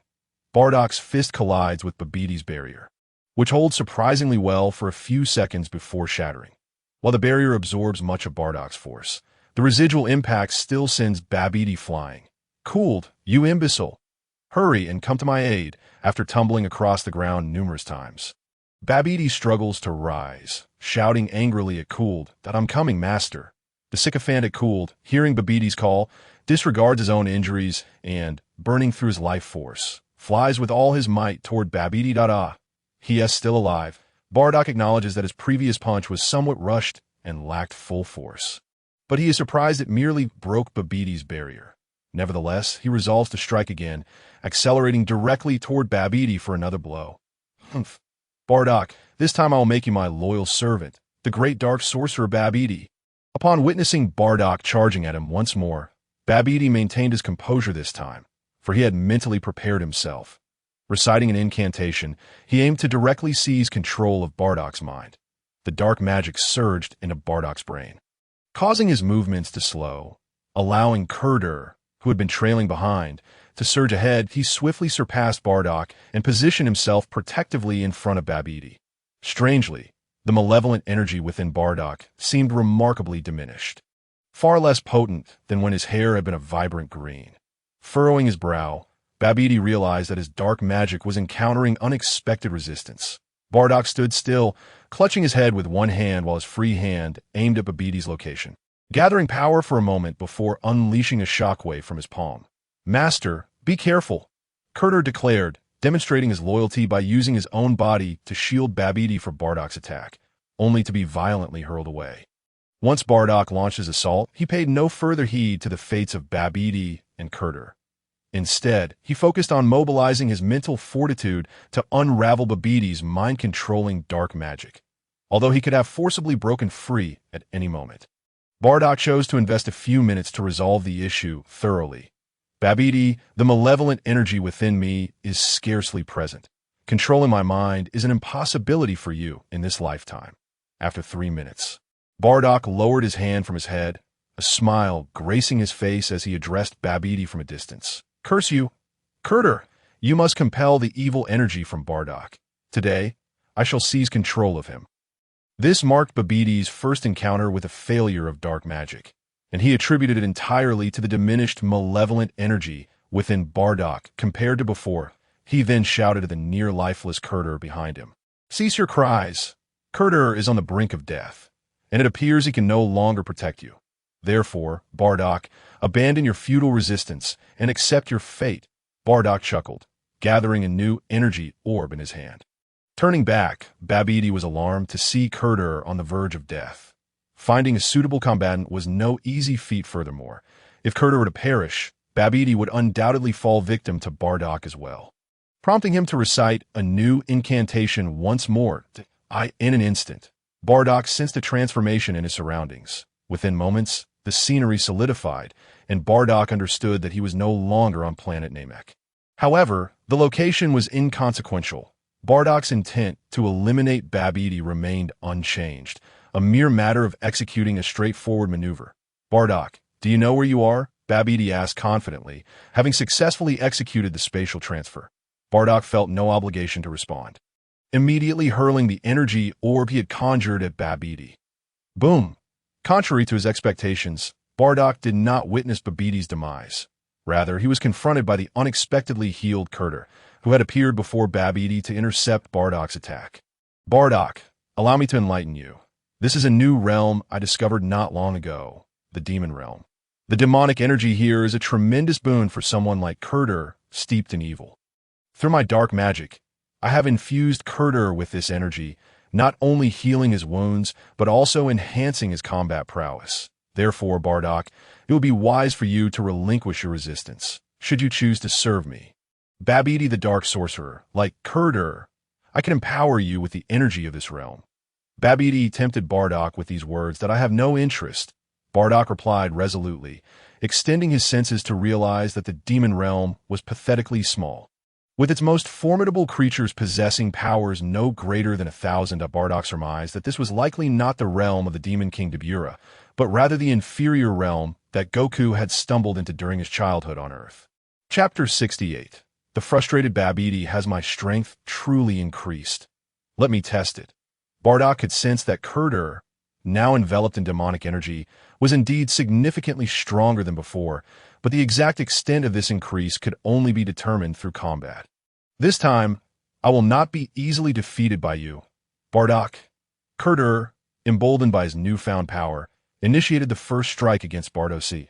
As Kurter's fist barreled toward him, Bardock opted not to evade. He had never feared a contest of strength against anyone. Channeling his full might, he retaliated with a punch aimed at Kurter. Your strength is insufficient, Bardock. Indeed, having absorbed the demonic energy, Kurter was noticeably more powerful, at least in terms of sheer force, surpassing Bardock slightly. Is that so? Ha! With a grin, Bardock's muscles bulged as he transformed into Super Saiyan 2, launching another punch at Kurter. His power, only marginally superior to his Super Saiyan form, swelled to impressive levels, and Bardock resolved to showcase his true strength, demonstrating what absolute dominance entailed. With a single strike, Bardock sent Kurter staggering back several paces, but the infusion of demonic energy rapidly healed Kurter's injuries. Undeterred, Kurter pressed forward to engage Bardock once more, this time eschewing defense entirely, opting for an all-out offensive. The clash between Bardock and Kurter reverberated throughout the demon realm, causing trepidation among its inhabitants, who dared not even breathe for fear of attracting the ire of either combatant. Kurter, keep Bardock occupied here, while I seek out the Dragon Balls on planet Namek. With the situation under control, Babidi deemed it prudent to search for the Dragon Balls. Understood. Mastered. I shall ensure Bardock remains here. Kurter immediately complied, intensifying his assault on Bardock. Broly, do you hear me? Just as Babidi prepared to depart, Bardock's muscles contracted, reverting to his standard Super Saiyan form. yet his power remained undiminished. Indeed, it had increased further. At that moment, Bardock achieved the full power form of Super Saiyan 1, effortlessly kicking the pursuing Kurter away, and began to establish a mental connection with Broly. "Master, I am here. What is your command?" Broly responded promptly, having not yet recovered from Bardock's sudden disappearance. "Where is Bardock King?" The bewildered Naru searched the vicinity, failing to locate Bardock. "Broly, Babidi has gone to planet Namek in search of the Dragon Balls. You must protect Balunga and ensure he does not fall into Babidi's clutches," Bardock continued. "Understood, Master." After relaying Bardock's message, Broly reiterated the warning to Naru regarding Babidi's intentions. "Then let us hurry back. The Elder is with Balunga as well." Naru, having witnessed Babidi's dark magic firsthand, felt a surge of urgency upon hearing Broly's words. Quickly pulling him back for their swift return, search thoroughly. Examine every corner of planet Namek for the Dragon Balls. Through dark magic, Babidi had transported Kurter's spaceship to planet Namek and commanded Kurter's minions to scour the area. "SU command," Master. Kurter's subordinates, evidently under Babidi's control, exhibited unwavering loyalty to their master. "What should we do with so many of Babidi's minions here?" "Broly, should we engage?" As they prepared to return to safeguard the Grand Elder and Palunga, Broly and Nelu encountered an unexpected scene mid-journey. Nelu, unable to contain his curiosity, inquired of Broly, "Are we not to engage them?" Broly's implication was clear. The Mechikabura people were notoriously indecisive. They have come to your planet to wreak havoc, and you still hesitate to confront them? Your kind truly lacks courage. Very well. Broly's disdain for Nelu's timidity was evident. Yet Nelu disregarded it, unleashing a barrage of energy blasts towards the minions of Kurd below. "Halt! None of you shall escape today." Broly descended from the skies, charging into the fray, preferring close-quarters combat over distant bombardments. "Is this how all Saiyans fight?" Nelu pondered. Watching Broly plunge in a battle, he realized that, in terms of fervor for combat, he paled in comparison to this one-year-old Saiyan. Curse it, no matter how formidable he is still just a child. Everyone attacked together. A horde of minions attempted to swarm Broly, utterly unprepared for his overwhelming strength, inadvertently hastening their own defeat. Nowhere to run. Observing the chaos from above, Nelu shifted his focus. Catching sight of Babidi attempting to slip away unnoticed, he swiftly intercepted him. "I had hoped these fools would distract you and that little brat while I sought the Dragon Balls, but since you have presented yourself to me, I shall not hesitate to claim you." Unperturbed by Nelu's obstruction, Babidi resorted to dark magic, attempting to seize control of Nelu's mind. Yet, after a minute of futile exertion, Nelu showed no signs of submission. Instead, he retaliated with a powerful punch aimed at Babidi. "Damn it, how is it possible for such a pure-hearted individual to resist?" Babidi lamented, abandoning his effort to dominate Nelu and erecting a protective barrier to fend off the impending blow. Despite Nelu's formidable strength, he found himself unable to penetrate Babidi's shield, which consumed considerable energy to maintain. Displeased with the expenditure of his power, Babidi redirected his attention to Broly, having sensed the malevolent energy within him while spying on Bardock through his crystal ball. He began to chant incantations, attempting to exert control over Broly.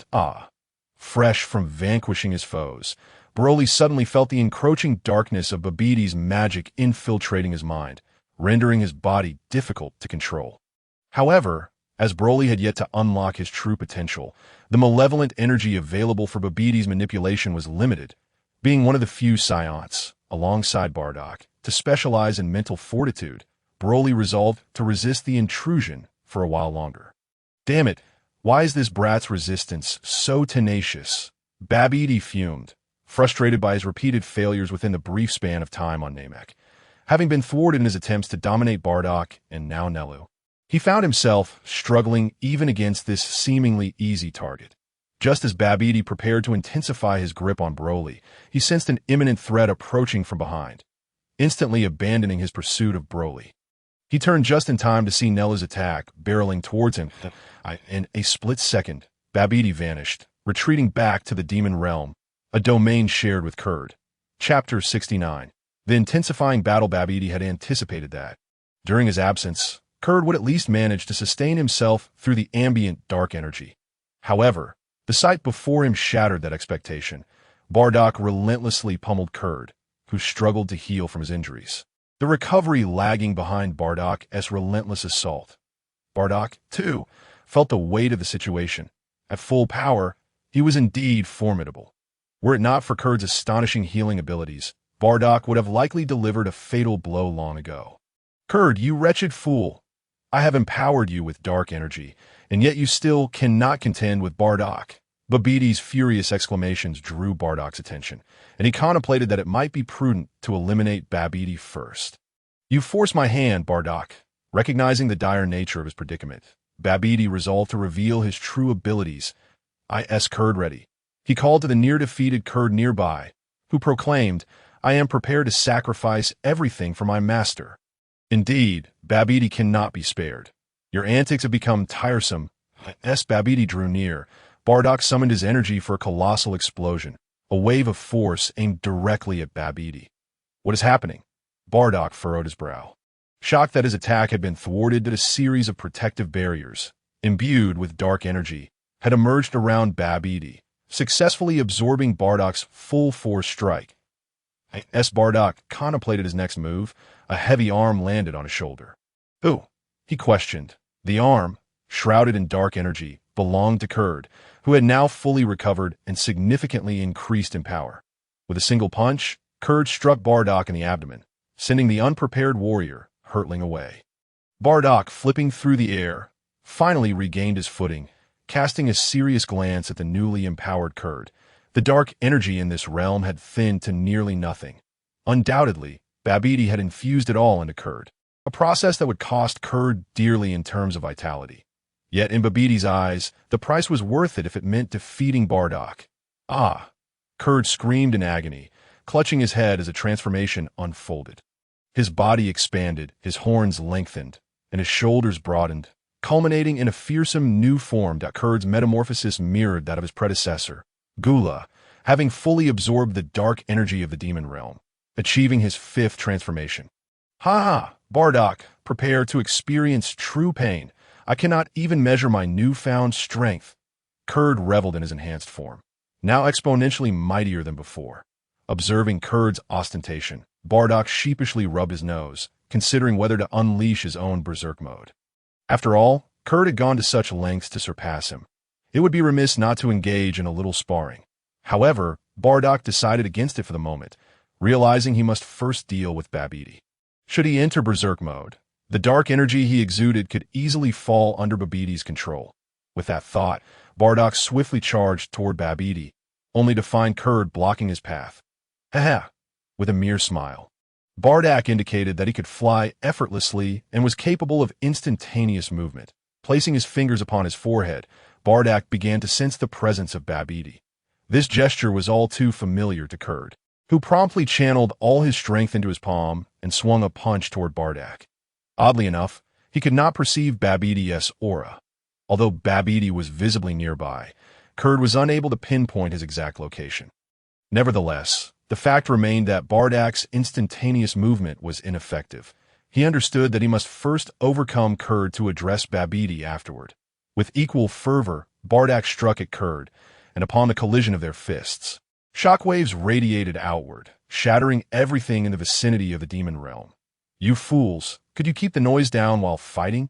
I've been blown away. Babidi, observing from the sidelines, quickly activated his protective shield to shield himself from the battle's residual forces. And he could not help but scold Bardock and Kurd. However, Bardock was indifferent to this. In battle, the thrill of the fight took precedence, and he continued to intensify his assault on Kurd. Kurd, ignited by Bardock's relentless attacks, grew even more furious and retaliated with all his might. Under the full-force confrontation between Bardock and Kurd, nearly all creatures of the demon realm fell victim to the ensuing chaos. Faced with Kurd's relentless onslaught, Bardock found himself momentarily at a disadvantage. Well done, Kurd. Keep pressing Bardock. We must force the evil energy out of him. Babidi exclaimed excitedly from the sidelines. To your command, Master. Responding to the directive, Kurd escalated his offensive against Bardock. Since you are so intrigued by my berserk form, I shall let you witness it firsthand. Throughout the prolonged battle with Kurd, Bardock had not been idle. His mental prowess was tirelessly analyzing Babidi-'s previous mental control. At this juncture, he had undoubtedly completed his analysis, and Bardock felt confident he could maintain absolute control over himself even while under Babidi's influence. With that thought, Bardock activated 20% of his berserk factor, unleashing a torrent of malevolent and frenzied power that surged forth from within him. P.S. Apologies for the late update. There will be 2 more updates tonight, likely around midnight. Those of you feeling weary can rest for now. I checked the votes, and most prefer not to have side stories, so I will focus on the main narrative. Lastly, I kindly request subscriptions to liberate myself from the daily $10 routine. Chapter 70. Pure evil within Bardock's power surged once more in his berserk state, making it a trivial matter to overpower Kurd. Meanwhile, Kurd, seemingly oblivious to the mocking glint in Bardock's eyes, was exhilarated that his attack was about to land on Bardock. The enhancement of Bardock's strength was only one aspect of his transformation. The most significant change lay in his shifting mindset, as the evil energy increasingly eroded Bardock's inner self. For reasons unknown, Bardock was no longer solely focused on eliminating Kurd. Instead, he was consumed with a desire to inflict brutal torment upon this insolent challenger. Allowing Kurd's punch to strike his face, Bardock chose not to evade or even defend himself. Initially, Kurd had reveled in landing a hit on Bardock, but his grin gradually faded as he realized that his full-force attack had seemingly inflicted no substantial harm. Why has my mindset shifted so dramatically, and why is my strength augmenting more than usual? As Bardock pondered his newfound differences, he refrained from blindly acting on his impulses. An energy orb silently formed at his palm, and with a swift motion, he directed it to strike Kurd's abdomen, creating a deep crater and sending Kurd flying. Turning his attention to Babidi, who was muttering incantations nearby, Bardock finally comprehended the source of his inexplicable mindset shift. Delving deep into his consciousness, Bardock uncovered the distinction in Babidi's dark magic control. The previously activated 20% of his berserk factor was now amplifying, while the evil within him continued to proliferate. Taking a deep breath, Bardock felt that his current state was quite satisfactory. Despite the ongoing transformation of his mindset, his consciousness remained under his control. Bardock, you will perish. Kurd, having been sent flying earlier, returned with the intent to attack Bardock once more. Noticing Kurd's advance, Bardock did not retaliate. Instead, he focused his gaze on Kurd as he unleashed all of his malevolent energy. Kurd faltered, for in Bardock's eyes, he beheld an evil far beyond his own, pure malevolence devoid of any emotional nuance. In that moment, Kurd recoiled, despite his earlier bravado that he could dedicate everything, even his life, to Babidi. Kurd may have faltered, but Bardock had no intention of sparing him. With a swift kick, he sent Kurd crashing to the ground. Ah, you dare rise again? Truly commendable courage. Coldly observing Kurd's struggle to stand, Bardock descended rapidly and stomped on Kurd's abdomen, driving him further into the earth. Kurd, I have completely lost interest in you now. So I implore you, perish. With a malevolent smile curving at the corners of his mouth, Bardock gathered a massive explosion of dark energy in his hand, aimed directly at Kurd's head. Enough, Bardock. While Kurd is indeed a fool, he still holds some utility. Do not end his life, just why that moment. Babidi approached Bardock from behind and interjected. Caution filled Bardock as he questioned, what audacity grants Babidi the courage to approach me? As curiosity brewed within, Bardock's explosive energy not only remained intact, but intensified, for in his eyes, Kurd had become indistinguishable from a corpse. Bardock, I shall repeat myself. I command you to cease your attack immediately. Kurd still possesses some value to me. Just as Bardock was about to unleash his fury, Babidi's irksome voice echoed once again that I see now. Babidi believes he has me completely under his control. Bardock perceived the fear reflected in Kurd's gaze, a profound dread that resonated deeply. The reflection in Kurd's eyes revealed Bardock's current form, shrouded in a dark aura, with an ominous letter emblazoned upon his forehead, seemingly emerging from nowhere. Assessing the activation of his berserk factor, Bardock noted it had reached 40%, the rate of activation exceeding anything he had previously experienced through training. The Berserk Factor's primary component was evil. A pure essence of malevolence. This moment, Bardock fully grasped the significance of the warning Zuno had imparted to him. Only in this state, with his inner evil fully unleashed, could he completely awaken his transcendent bloodline. Thus, I owe you my gratitude, Babidi. With a swift kick, Bardock sent Kurd flying, then turned to smile at the haughty Babidi behind him. Bardock, what do you intend to do? I warn you, I am your master now. Should you show any disrespect, I will not hesitate to seal you away. Observing the pure evil in Bardock's eyes, Babidi felt an inexplicable chill creep over him, yet he reassured himself that Bardock remained under his control. Seal? I understand now. Transferring his mental energy to the grand letter M emblazoned upon his forehead, Bardock discovered within it another particular force, which, if all went as expected, should indeed be the seal that Babidi had just mentioned. Fear was not an emotion Bardock experienced, for with his current mental prowess, he could shatter Babidi's dark magic at any moment. Yet he chose not to act on that impulse, as he needed to maintain this state to facilitate the rapid activation of the raging factor within him. Bardock, I command you to take me to Namek immediately to seek the Dragon Balls, Babidi ordered. Noticing Bardock's lack of intention to attack, Babidi was elated, believing that his mental control over Bardock had taken effect. How shall we go? My instant transmission cannot facilitate interdimensional travel.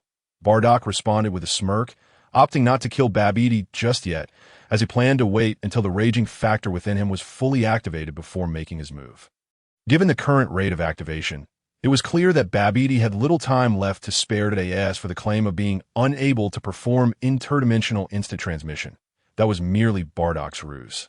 As evidenced in the original Dragon Ball, Goku was able to teleport to any location where he sensed ki, whether it be the Kaishin realm or hell. Moreover, in this case, Bardock felt he could easily teleport away from the trifling demon realm. Since it is thus, I shall escort you back to Namek, Babidi declared, stepping closer to Bardock and initiating a spatial transfer. And in the blink of an eye, they arrived on Namek. Bardock made no attempt to resist Babidi's dark magic as he performed the spatial transfer. It was at that moment, while Babidi wielded his dark magic, that Bardock sensed Babidi's ki for the first time. However, upon reaching Namek, even at such a close distance, he could no longer detect Babidi's presence. Master, you have returned. Coincidentally, Babidi's destination for the spatial transfer happened to be where the eternal dragon Porunga resided, and there was no need for Bardock to search, as Babidi could simply gaze upward to behold the dragon.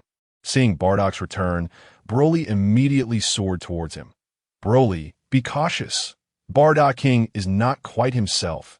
Naru intercepted Broly, for Bardock now radiated an ominous energy, clearly indicating he was not a force for good, especially standing beside Babidi. Furthermore, the large black M inscribed upon Bardock's forehead bore a striking resemblance to Babidi's own insignia, leading Naru to suspect Bardock had fallen under Babidi's control. Step aside. The aura of malevolence was emblematic of the Saiyan race. However, regardless of the black M adorning Bardock's brow, Broly remained unconvinced that Bardock had succumbed to Babidi's manipulation. This blind confidence in Bardock was not limited to Broly alone. It was palpable among every Saiyan on Bardock's planet. Faced with Broly's imposing presence, Naru found himself at a loss and reluctantly allowed Broly to pass as, oh, this is the eternal dragon. I didn't expect the Namekians to be so considerate, gathering all 7 Dragon Balls in anticipation of my wish. I shall grant my wish before I eliminate you, Babidi remarked dismissively, barely acknowledging the weak Namekian warriors before flying towards Porunga. Die. As a protector of the Grand Elder and a guardian of Namek, Naru could not allow the wicked sorcerer Babidi to approach Porunga, and he unleashed an energy blast in retaliation. Bardock, without hesitation, Babidi, ignoring any protective barriers, commanded Bardock to take action. Silently, Bardock chose to disregard Babidi's command, but nonetheless deflected Naru's attack. After all, he was uncertain if he could maintain his current state should Babidi perish. While Babidi must die, it was prudent to wait until Bardock could transform into a Super Saiyan before executing his plan. Bardock King. Given the circumstances, Naru found himself at a loss for words, having thought himself secure in his allegiance, only to witness this sudden betrayal. Eternal Dragon, please revive my Bu. Babidi called out to Purunga. Yet his plea bore no fruit. Eternal Dragon, please release Bu from his seal. Babidi altered his request, but still, Purunga remained unresponsive. Eternal Dragon, hurry and free Majin Bu, or I swear I will kill you. Frustrated by Purunga's indifference, Babidi shouted in rage. Bardock stood by, bemused at Babidi's childish outbursts, realizing that without knowledge of the Namekian language, his wish would indeed be futile. Are you conspiring against me? Why has the Eternal Dragon not fulfilled my wish? Babidi fumed, seizing Neru by the collar and demanding answers. Babidi, wishing upon Purunga requires the Namekian language. Bardock interjected, sensing Babidi's intent to strike Neru. I see. You Namekian, translate my previous words into your tongue and present my wish to the Eternal Dragon. Babidi exclaimed with excitement, disregarding Bardock's omission of the honorific lord. Neru, go, and do as Bardock King has instructed. The Grand Elder, who had remained silent until now, suddenly interjected, as you command, Grand Elder. Confused by the Grand Elder's sudden directive and glancing at Bardock's malevolent demeanor, Neru approached Purunga. Is my Bu being revived? Why do I not see him?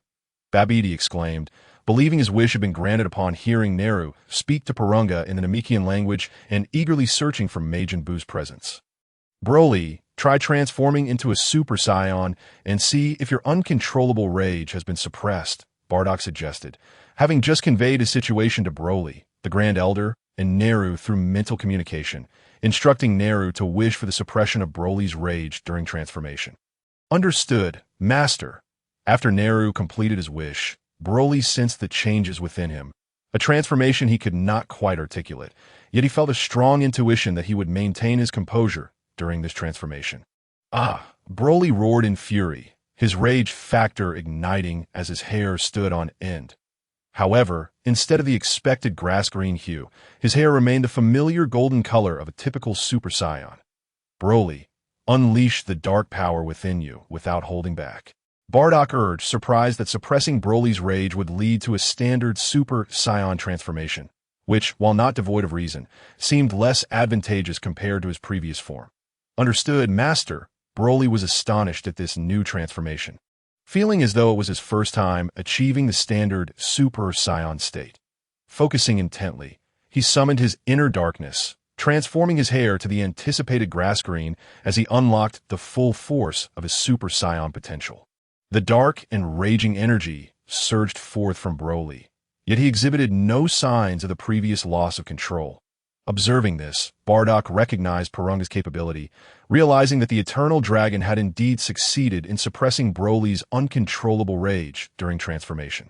Thus, Purunga's second wish was fulfilled, leaving one final wish remaining. Chapter 72. The Demon Realm King Dodoria, cursed be you. How dare you conspire together to put on this farce for my amusement? Bardock, you were never under my control, were you? Babidi's intellect is undoubtedly considerable. He had merely been lost in the euphoria of resurrecting Bu. Now, upon witnessing that Bu has not been revived, along with the current state of Bardock and his companions, he can no longer remain oblivious to the truth. Bardock, I shall seal you away this instant. And no sooner had he uttered these harsh words than Babidi noticed the M symbol atop Bardock's head had vanished, prompting him to immediately employ spatial transfer, disappearing from sight. Broly, await me here. I must first deal with Babidi. Bardock, having fully activated his rage factor, unleashed his formidable mental power to shatter Babidi's dark magic. Despite Babidi's recent use of spatial transfer, Bardock could still sense a faint trace of Babidi's aura and, without hesitation, executed an instantaneous move. At last, I am safe. That detestable Bardock, I, Babidi, shall not let you escape so easily. Having successfully retreated to the demon realm, Babidi glanced at Kurd, whose injuries had nearly healed, and felt a wave of relief wash over him. What did you just say, Babidi? I didn't quite catch that. Bardock quipped mockingly, appearing beside Babidi in an instant and forming a shockwave at his palm. Kurd, I command you to restrain Bardock, Babidi ordered. In that moment, it dawned on him that Bardock's previous claim about spatial transfer being unable to cross dimensions was merely a ruse. He realized that it was the aura he inadvertently revealed while casting dark magic that allowed Bardock to locate him. Immediately, he commanded Kurd to intercept Bardock, hoping to create another opportunity for spatial transfer. As you wish, Master. Kurd, always obedient to Babbidi's orders, felt no lingering fear of Bardock in his current state. Big bang, Bardock, tired of idle chatter, unleashed his full power in Super Saiyan form, transitioning into a new transformation. His golden hair shifting to a vibrant green, intent on delivering a fatal blow. Endless energy gathered in Bardock's right palm. Given their proximity, he doubted Kurd could withstand it, nor could Babbidi's protective barrier. No, Kurd roared in defiance as he was struck by Bardock's big bang. Bardock observed with some surprise as Kurd, without hesitation, detonated himself to buy Babidi a moment's respite. The collision of Bardock's full-powered Big Bang and Kurd's self-detonation sent shockwaves throughout the demon realm. The already fragile demon realm could not withstand such a tremendous buildup of energy, leading to its fragmentation. Boom! As the realm shattered, Babidi completed a spatial transfer and vanished. Bardock, eager to pursue, found himself delayed by the necessity of maintaining the protective barrier. Is this yet another demon realm? Retracting his transformation and returning to his normal state, Bardock surveyed his surroundings. The atmosphere was thick with dark energy and devoid of light, as he fully extended his senses.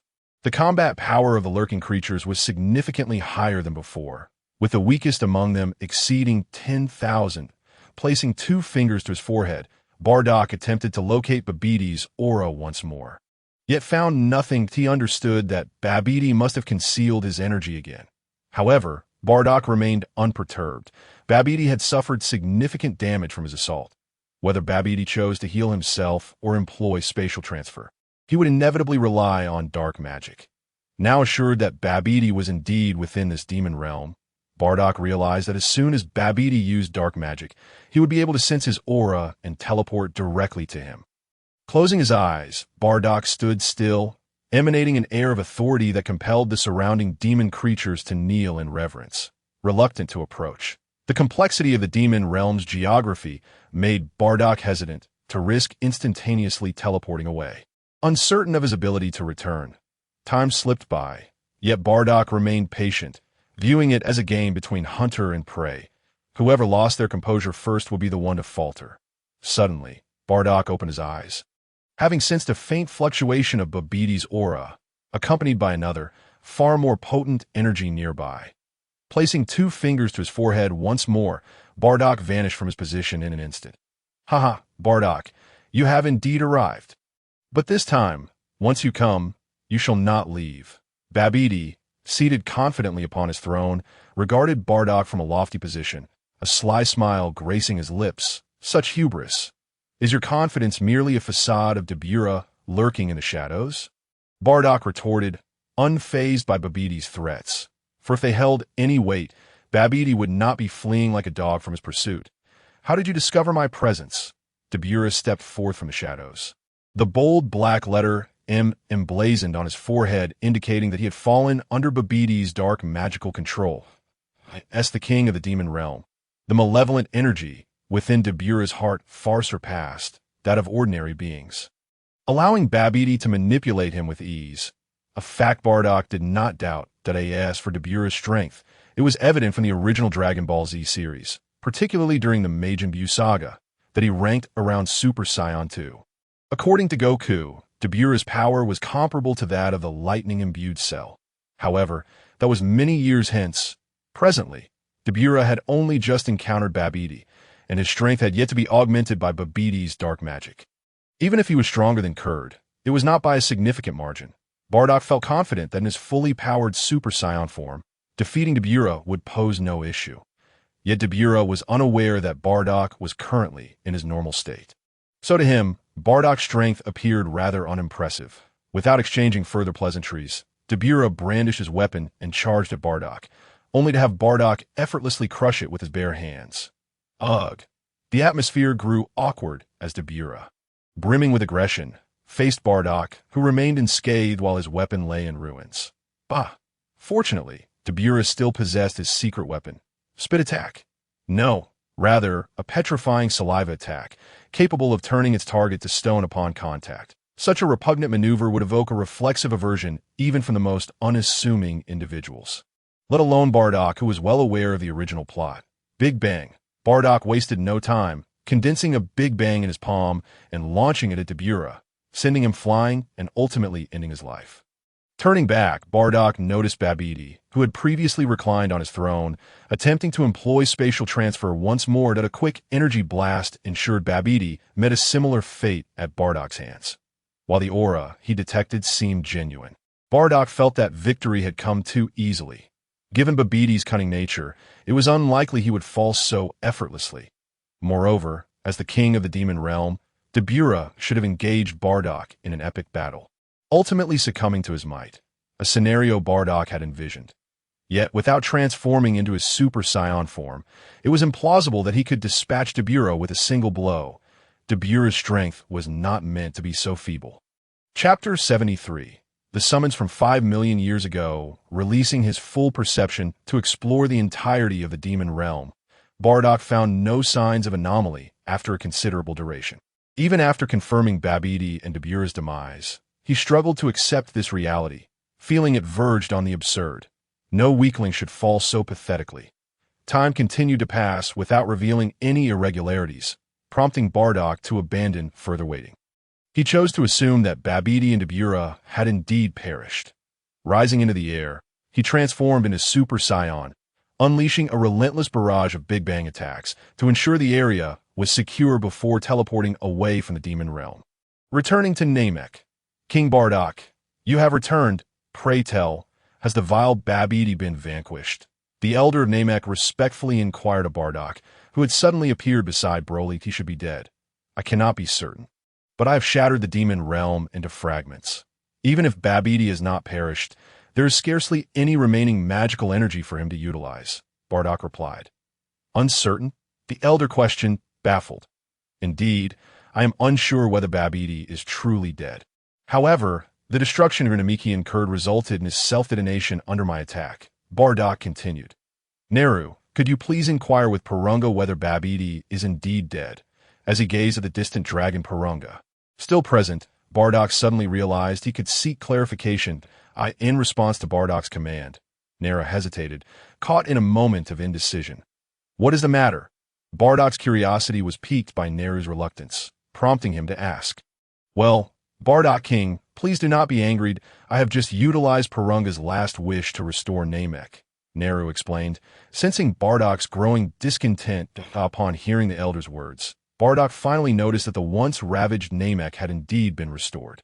Yet, the lingering clouds in the sky and the continued presence of Porunga led Bardock to subconsciously assume that the wish had not yet been fully expended.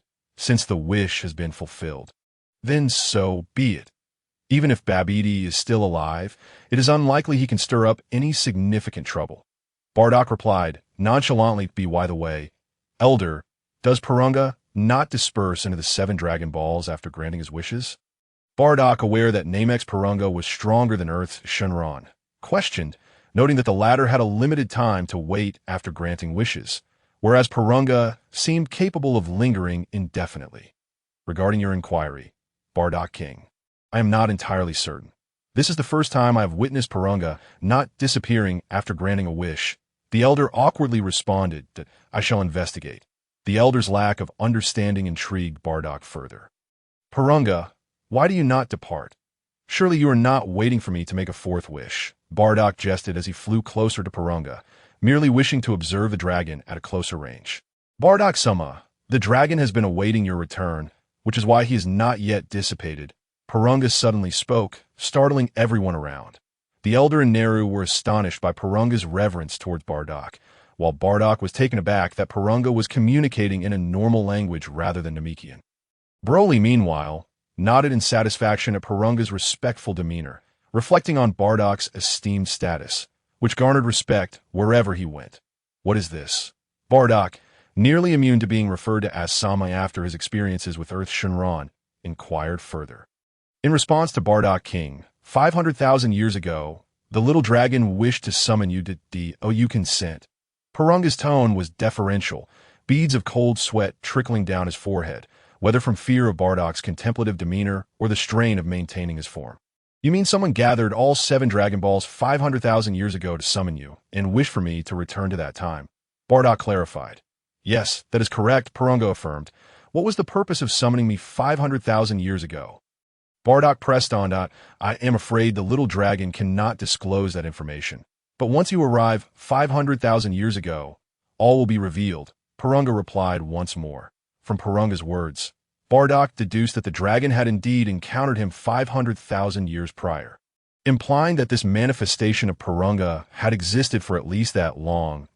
In other words, his future self must have traveled back to that time, confirming that he, at least at some point, had traversed to 500,000 years ago in the devastated demon realm, after Bardock had departed for some time. Cough, cough. Bardock truly is ruthless, even attacking the entire demon realm as he departed. At least we have sent this plague away. Babidi emerged from underground, feeling immensely fortunate to still be alive. Master, why did you not allow me to unleash my full power to eliminate Bardock? Dodoria, also surfacing from the ground, questioned Babidi, disgruntled. You saw Bardock's displayed strength. Yours is only slightly superior to Kurt's. You would stand no chance against Bardock, Babidi scolded Dodoria. Reflecting on Babidi's words, Dodoria realized that he might not indeed be able to best Bardock after all. Now, we have deceived Bardock into believing we are dead, ensuring the safety of the demon realm. Babidi continued. Your wisdom is unparalleled, Master, Dodoria praised. You need not venture elsewhere for now. I shall continue to strengthen you with the magical energy here. Once your power is sufficiently formidable, I will take you to seek vengeance against Bardock. This moment, the humiliation Bardock had inflicted upon Babidi far surpassed his desire to resurrect Majin Buu. Thank you, Master. Hearing that his strength could still be enhanced, Dodoria was overjoyed and immediately prostrated before Babidi. P.S. In the next chapter, Bardock will traverse back to ancient times. The plot will not be drawn out, and I will expedite the writing of the ancient content. When Bardock returns from ancient times, it will mark the beginning of the Dragon Ball saga, which is quite a journey, as Goku will finally make his appearance. Chapter 74, Resonance. Wormholes. Porunga, do your dragons possess the ability to traverse time and space? Bardock pondered with curiosity. If so, many of his speculations could be explored. My apologies, Bardock-sama. The little dragon does not possess the ability to traverse time and space. Porunga awkwardly admitted. Very well. Bardock's numerous speculations were dashed before they could even be attempted, leaving him to wait until his own temporal powers grew stronger to explore them. Then how can you send me back to 500,000 years ago? Bardock continued to inquire. It is, as such, Bardock-sama. The little dragon attempted this 500,000 years ago. At that time, both my past and present selves combined our powers to create a wormhole. You traversed through this wormhole to return 500,000 years ago, though I cannot explain why it possesses the ability to traverse time and space. Porunga elaborated slowly. Can others also freely traverse time and space in this manner? Bardock pressed on. Not at all, Porunga replied firmly. The reason remained unspoken, and Bardock did not inquire further, for the word "not" was already sufficient for him. Wait for me a moment. I will return to Bardock Planet to relay my intentions. Then proceed to 500,000 years ago. After considerable contemplation, Bardock felt compelled to journey to 500,000 years ago, sensing an important revelation awaited him there. Bardock-sama, the little dragon cannot maintain this state for long. You must depart immediately. Seeing Bardock preparing to leave, Porunga grew anxious, urging him. All right, enough. Porunga, what must I do? As Bardock gazed up at the now elusive figure of Porunga, it indeed seemed that dissolution was imminent. He proceeded to convey all the matters he wished to address to Broly. Lord Bardock, you need only remain still and do nothing. Porunga continued. As his words fell, Porunga's form grew increasingly transparent, emanating a mysterious power. Bardock, being closest to Porunga, felt this force profoundly, mysterious yet formidable. The already overcast sky erupted with flashes of lightning, while fierce winds swept across the planet Namek. On Earth, a Capsule Corporation, Lord Bardock, it is time for you to depart. Pausing in his tasks, Jilly looked skyward, his gaze piercing through layers of space to the distant Namek. His right hand, concealed within his sleeve, subtly waved, and a faint purple aura, imbued with immense temporal power, appeared before vanishing again. "Jilly, pass me the wrench," called Dr. Brief, who was repairing the spaceship, noticing Jilly's dazed expression at the door. "Coming," Jilly replied with a slight smile, retracting his gaze and revealing a mischievous grin as he handed over the wrench. "All set, Lord Bardock. Please step into this wormhole." Parunga's massive form had vanished, leaving only a wormhole brimming with enigmatic magnetic fields before Bardock. "Can this wormhole truly allow me to traverse back 5 million years?" Bardock pondered, his eyes filled with skepticism as he regarded the swirling portal. Though he had some understanding of temporal abilities, he sensed no trace of time's essence emanating from the wormhole. Suddenly, an abundance of purple flames ignited around the wormhole, and a rich aura of time surged forth. The overwhelming presence of temporal energy within the wormhole ignited an impulse in Bardock to step inside, believing that his mastery over time would deepen within. However, he couldn't help but reflect on how similar this purple flame and temporal fluctuation were to what Jilly had previously utilized. "Lord Bardock, please enter the wormhole swiftly. The longer you delay, the greater the deviations in your time and location upon crossing," Parunga's weak voice urged. "Broly, remember to diligently train your mental fortitude in the future." Before stepping into the wormhole, Bardock imparted this final piece of advice to Broly. What lay within the wormhole was not the time tunnel Bardock had envisioned, but rather a series of images that began to recede. Seconds, days, years, centuries, millennia, and ultimately 5 million years. The speed at which the images reversed quickened. While Bardock could still discern the earlier scenes, he chose not to witness the fleeting moments of a million years, instead standing still, channeling his spiritual energy to comprehend the temporal forces surrounding him. Time elapsed, whether a second or a million years, he could not tell. Sensing the gradual dissipation of the surrounding temporal energies, Bardock finally opened his eyes. "What is this place?" he exclaimed, surveying the desolate desert devoid of life. Parunga had mentioned that discrepancies would arise in the time and location of his crossing, yet the scene before him seemed far too divergent. There were no Namekians in sight, nor was there any resonance of Parunga from 5 million years ago. As he expanded his perception, Bardock realized that the inhabitants of this planet were remarkably weak, devoid of any malevolent energy, confirming that they could not possibly be Namekians. It appeared that the one who had summoned him was unlikely to be found in the near future. "I must first ascertain my current location," he resolved, taking to the skies. As he soared upward, Bardock felt an uncanny familiarity with the desert below. Is this the great desert of planet Bardock? Uncertain of his intuition, he ascended into outer space, gazing down at the fiery red planet below, which bore a striking resemblance to planet Bardock. He hastened to the surface for confirmation. After approximately a minute, he randomly selected a city to land in. Indeed, this is Planet Plant, the Bardock planet of 5 million years ago. Observing the bustling inhabitants, he found them identical to the indigenous residents depicted in the Dragon Ball saga. With their petite stature, pinkish-purple skin, and large, oval heads adorned with eyes resembling antennae, they appeared blissfully unaware of any impending doom. Noting the residents' contentment, Bardock surmised that they had yet to attract the attention of the cosmic pirates known as the Chilled. Since he had traversed back in time, he resolved to assist in averting their calamity. However, he recognized that he needed time to solidify the temporal abilities he had recently grasped, and it would be unwise to wander aimlessly. With no clear direction in mind, he thought it might be more entertaining to confront Chilled instead, wondering how long the villain might last against his current strength. Hopefully, no more than 2 rounds. As he envisioned his forthcoming confrontation with Chilled, a sense of ease washed over him. Chapter 75. Cosmic Pirate's Uncle. "Did you come from another planet?" A young boy from Planet Plant, intrigued by Bardock's presence, tugged at his clothing as Bardock stood in the middle of the road, his energy completely suppressed, appearing weaker than any resident of Planet Plant. Consequently, while the inhabitants were curious about this outsider, they paid him little mind. Then, unexpectedly, the boy asked, "Uncle, you really came from another planet, right? But don't worry, I know you're not a bad person."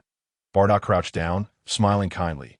"Indeed, young one, I come from another world, but rest assured, I'm not a villain. I know you're not a bad person, Uncle.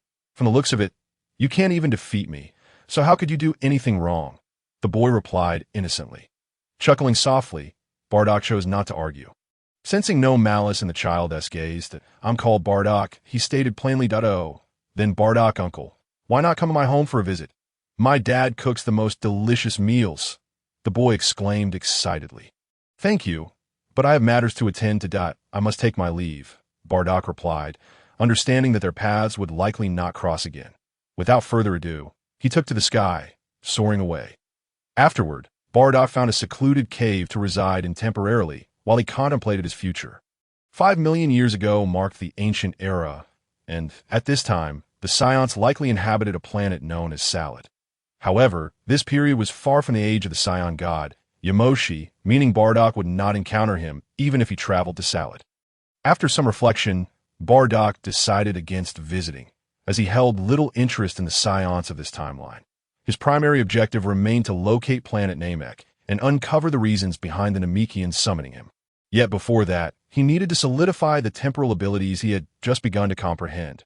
With this thought in mind, Bardock settled into a meditative position within the cave, focusing on consolidating the temporal powers he had gleaned from the wormhole. As dusk descended, Bardock emerged from his meditative state, acutely aware of the gnawing hunger within him, but he decided it prudent to satiate his appetite before anything else, just as he prepared to consume a Senzu bean to quell his hunger. He sensed the approaching aura of Bailey heading towards his cave. Uncle Bardock, this is a meal my father has freshly prepared. I brought it especially for you to taste, Bailey exclaimed cheerfully. After a brief moment, Bailey entered the cave, carrying a basket filled with food, and handed it to Bardock with a smile. Bardock replied, not wishing to decline Bailey's kind gesture, as the innocent smile adorning Bailey's lips warmed his heart. In a world where such pure souls seemed scarce, Bardock felt a kinship with him. After stowing the Senzu beans away, Bardock began to devour the meal Bailey had brought, and to his surprise, it was quite delectable. However, Bailey had underestimated the Saiyan appetite. Bardock found himself still hungry after finishing the meal. Uncle Bardock, how does it taste? Bailey inquired eagerly, astonished by the sight of Bardock consuming what would have sufficed for 3 days in under 2 minutes. It is quite good. Thank you, little one, Bardock replied once he had finished. Then I shall bring more tomorrow, Bailey replied, beaming at Bardock's praise. With that, he hurried home with his basket. Once Bailey departed, Bardock returned to his monotonous training routine. Days passed, and during this time, Bailey consistently brought meals to Bardock, providing sustenance thrice daily without fail. Bardock felt no embarrassment, for he intended to assist them in defeating Child in the future. Partaking in their meals seemed a triviality.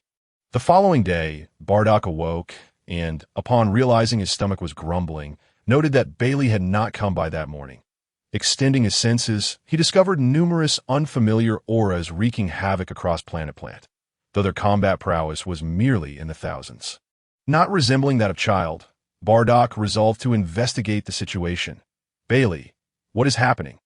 Bardock instantaneously teleported to Bailey's side, only to find him huddled under a table with another adult from Planet Plant, both trembling in fear.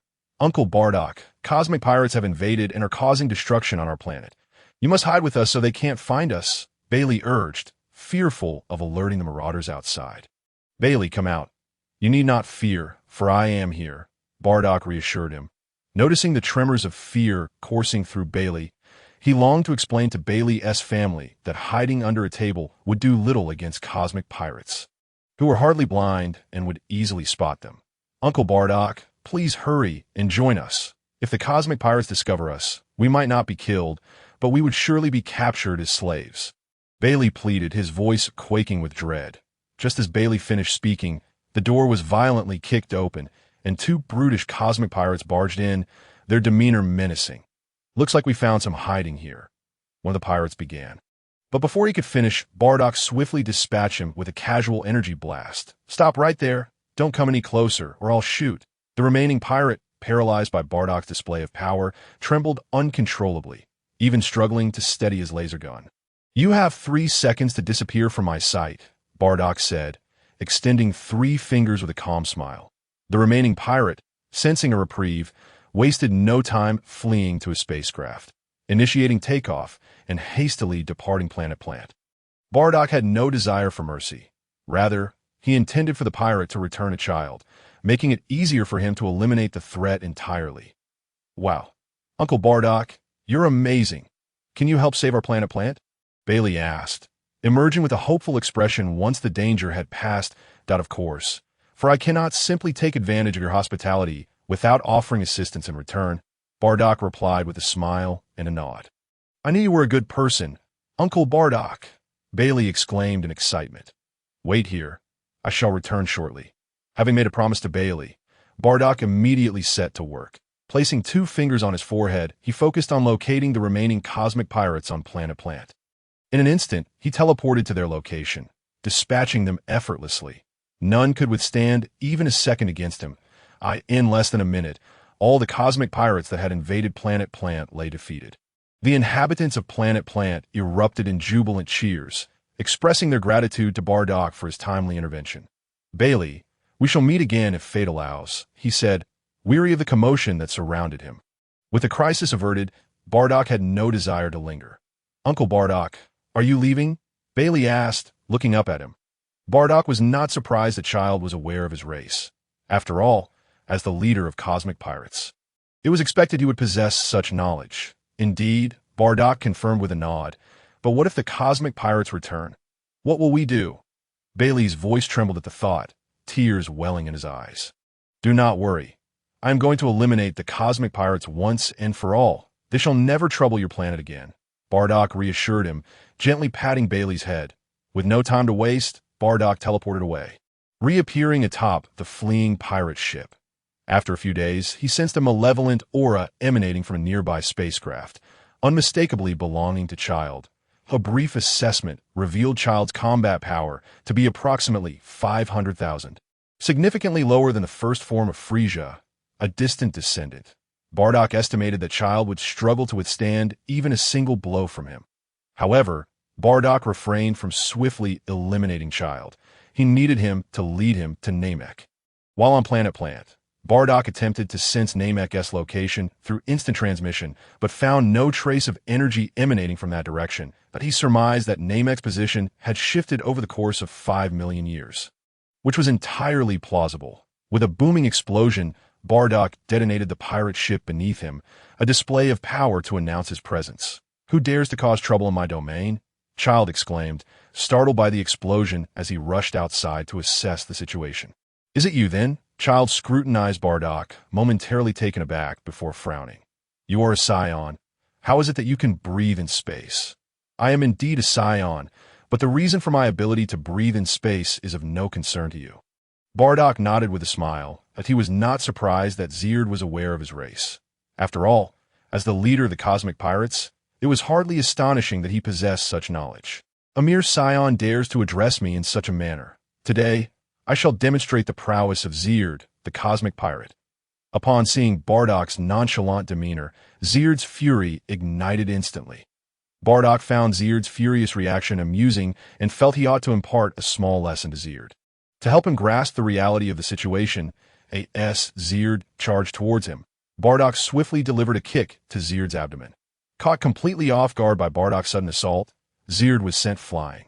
And even if he had been prepared, his feeble attempts at retaliation would have been futile. After colliding with countless meteors in the vastness of space, Zird finally came to a halt, his battered body drenched in blood. So Zird, do you submit? Just as Zird regained his composure, Bardock promptly appeared before him, inquiring with a grin. You wretched Saiyan, I will not spare you, Zird bellowed, attempting to rise and strike back at Bardock. Bam! Noticing Zird's obstinacy, Bardock delivered another kick, sending him flying once more before following up with a barrage of blows that, I ask you again, do you yield? Recognizing that Zird was on the brink of demise, Bardock reiterated his question. Zird, now rendered speechless from the beating, could only shake his head desperately, signaling his unwillingness to continue the fight, fear evident in his eyes as he gazed at Bardock.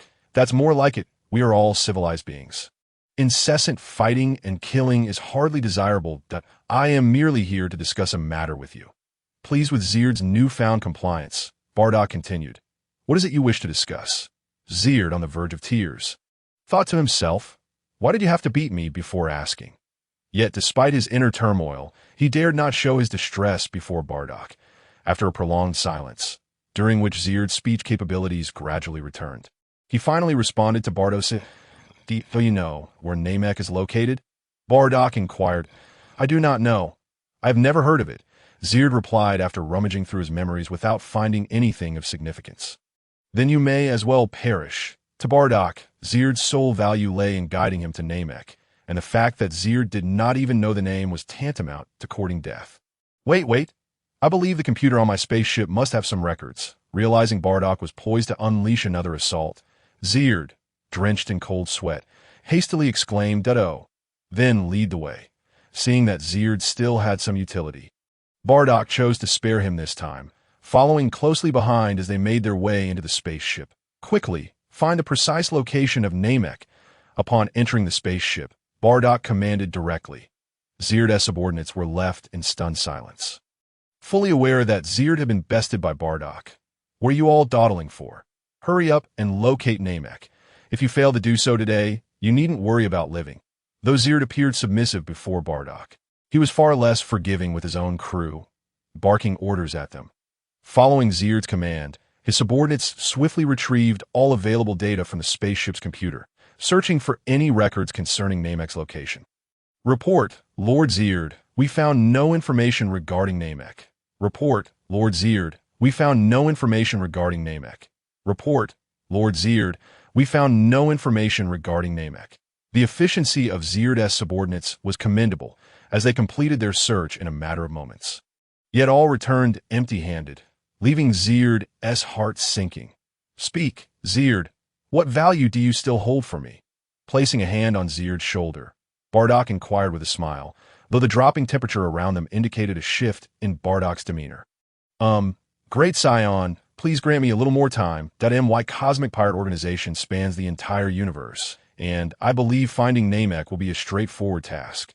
Zird, drenched in cold sweat and devoid of his earlier bravado, feared that Bardock might eliminate him on a whim. Very well, I shall grant you 10 days. If you fail to locate Namek within that time, you know what will happen next. Bardock considered Zird's words.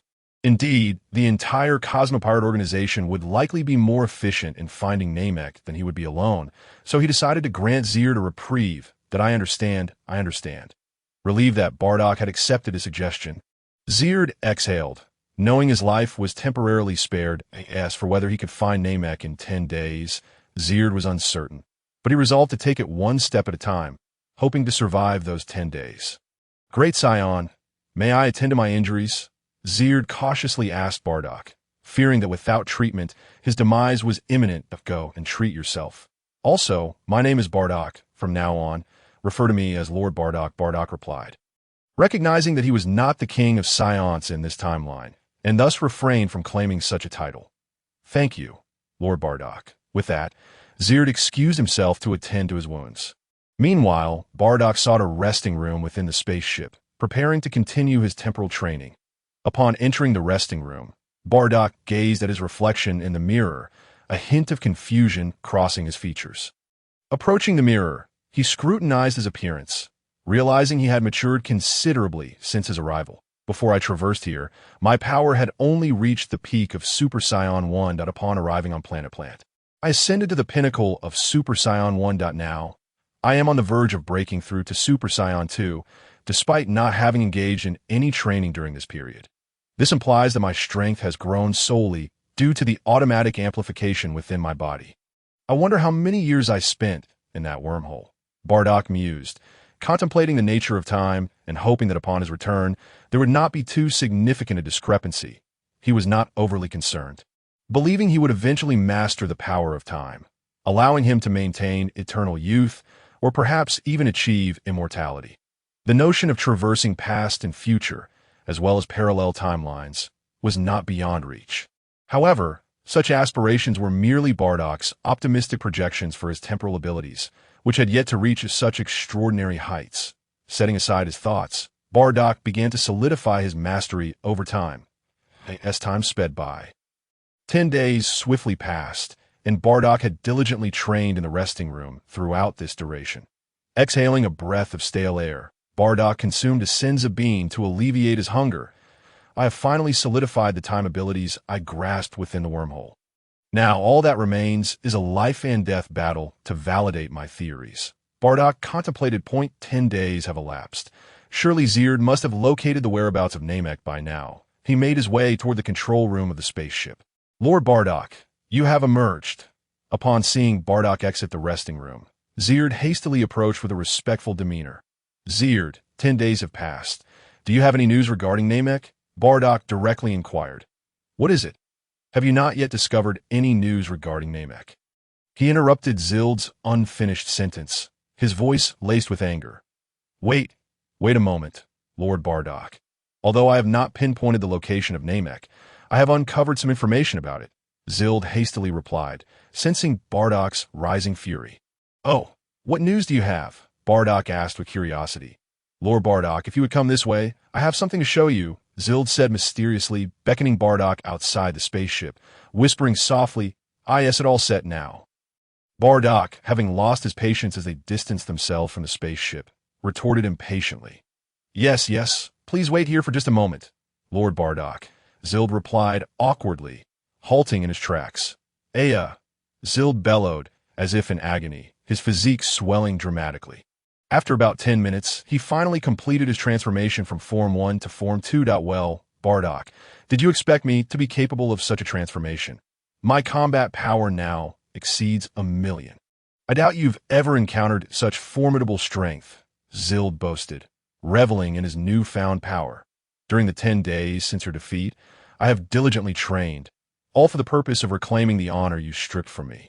Disregarding Zild's theatrical bravado, Bardock perceived the million-power Zild as nothing more than a jester. His sole interest lay in discovering the whereabouts of Namek. Hey, Bardock, you must grasp the reality of the situation. That so-called Namek is still unfound. You probably won't even get the chance to search for it, as you are about to perish at the hands of the illustrious cosmic pirate. Zild! Zild exclaimed, his ire escalating upon witnessing Bardock's indifference. Since you remain unaware of Namek's location, prepare to meet your demise. However, before you do, allow me to demonstrate what true strength entails. Not presume that 1,000,000 in combat power is the pinnacle. Bardock declared, transforming into a Super Saiyan, his once black hair shimmering gold, his entire being enveloped in a golden aura. The sheer terror of his power made Zild tremble uncontrollably. Zild, I grant you 3 seconds to flee. Bardock chuckled. 3, 2, 1. The brief span of 3 seconds was hardly sufficient for Zild to escape Bardock's attack range. Even if afforded 3 minutes, he would still be ensnared within Bardock's grasp. Aware that his end was nigh, Zild desperately utilized his communication device to warn his kin, shouting, Be wary of the golden-haired Saiyan. P.S. As for the remaining 3 updates, my friends, there's no need to wait. You may retire for the night and resume reading in the morning. I shall publish once I finish typing. Chapter 78. The North Kaishin with a swift resolution to Zild. Bardock casually unleashed an energy blast upon Zild's spaceship, successfully executing a total annihilation. It was clear that those serving under the cosmic pirate Zild were not virtuous individuals, and Bardock found them a nuisance, thus eradicating them as well. After addressing all matters, Bardock realized that since his arrival in this realm, he still had no knowledge of Namek's precise location. Allowing his body to drift aimlessly through the cosmos, Bardock contemplated methods to locate Namek. After all, he could not remain in this timeline indefinitely. Only by finding Namek could he seek out Porunga and, in turn, wish to return home. He pondered the identity of the individual who had summoned him to this realm using Porunga's power. In this timeline, it seemed the Namekians were yet to be discovered.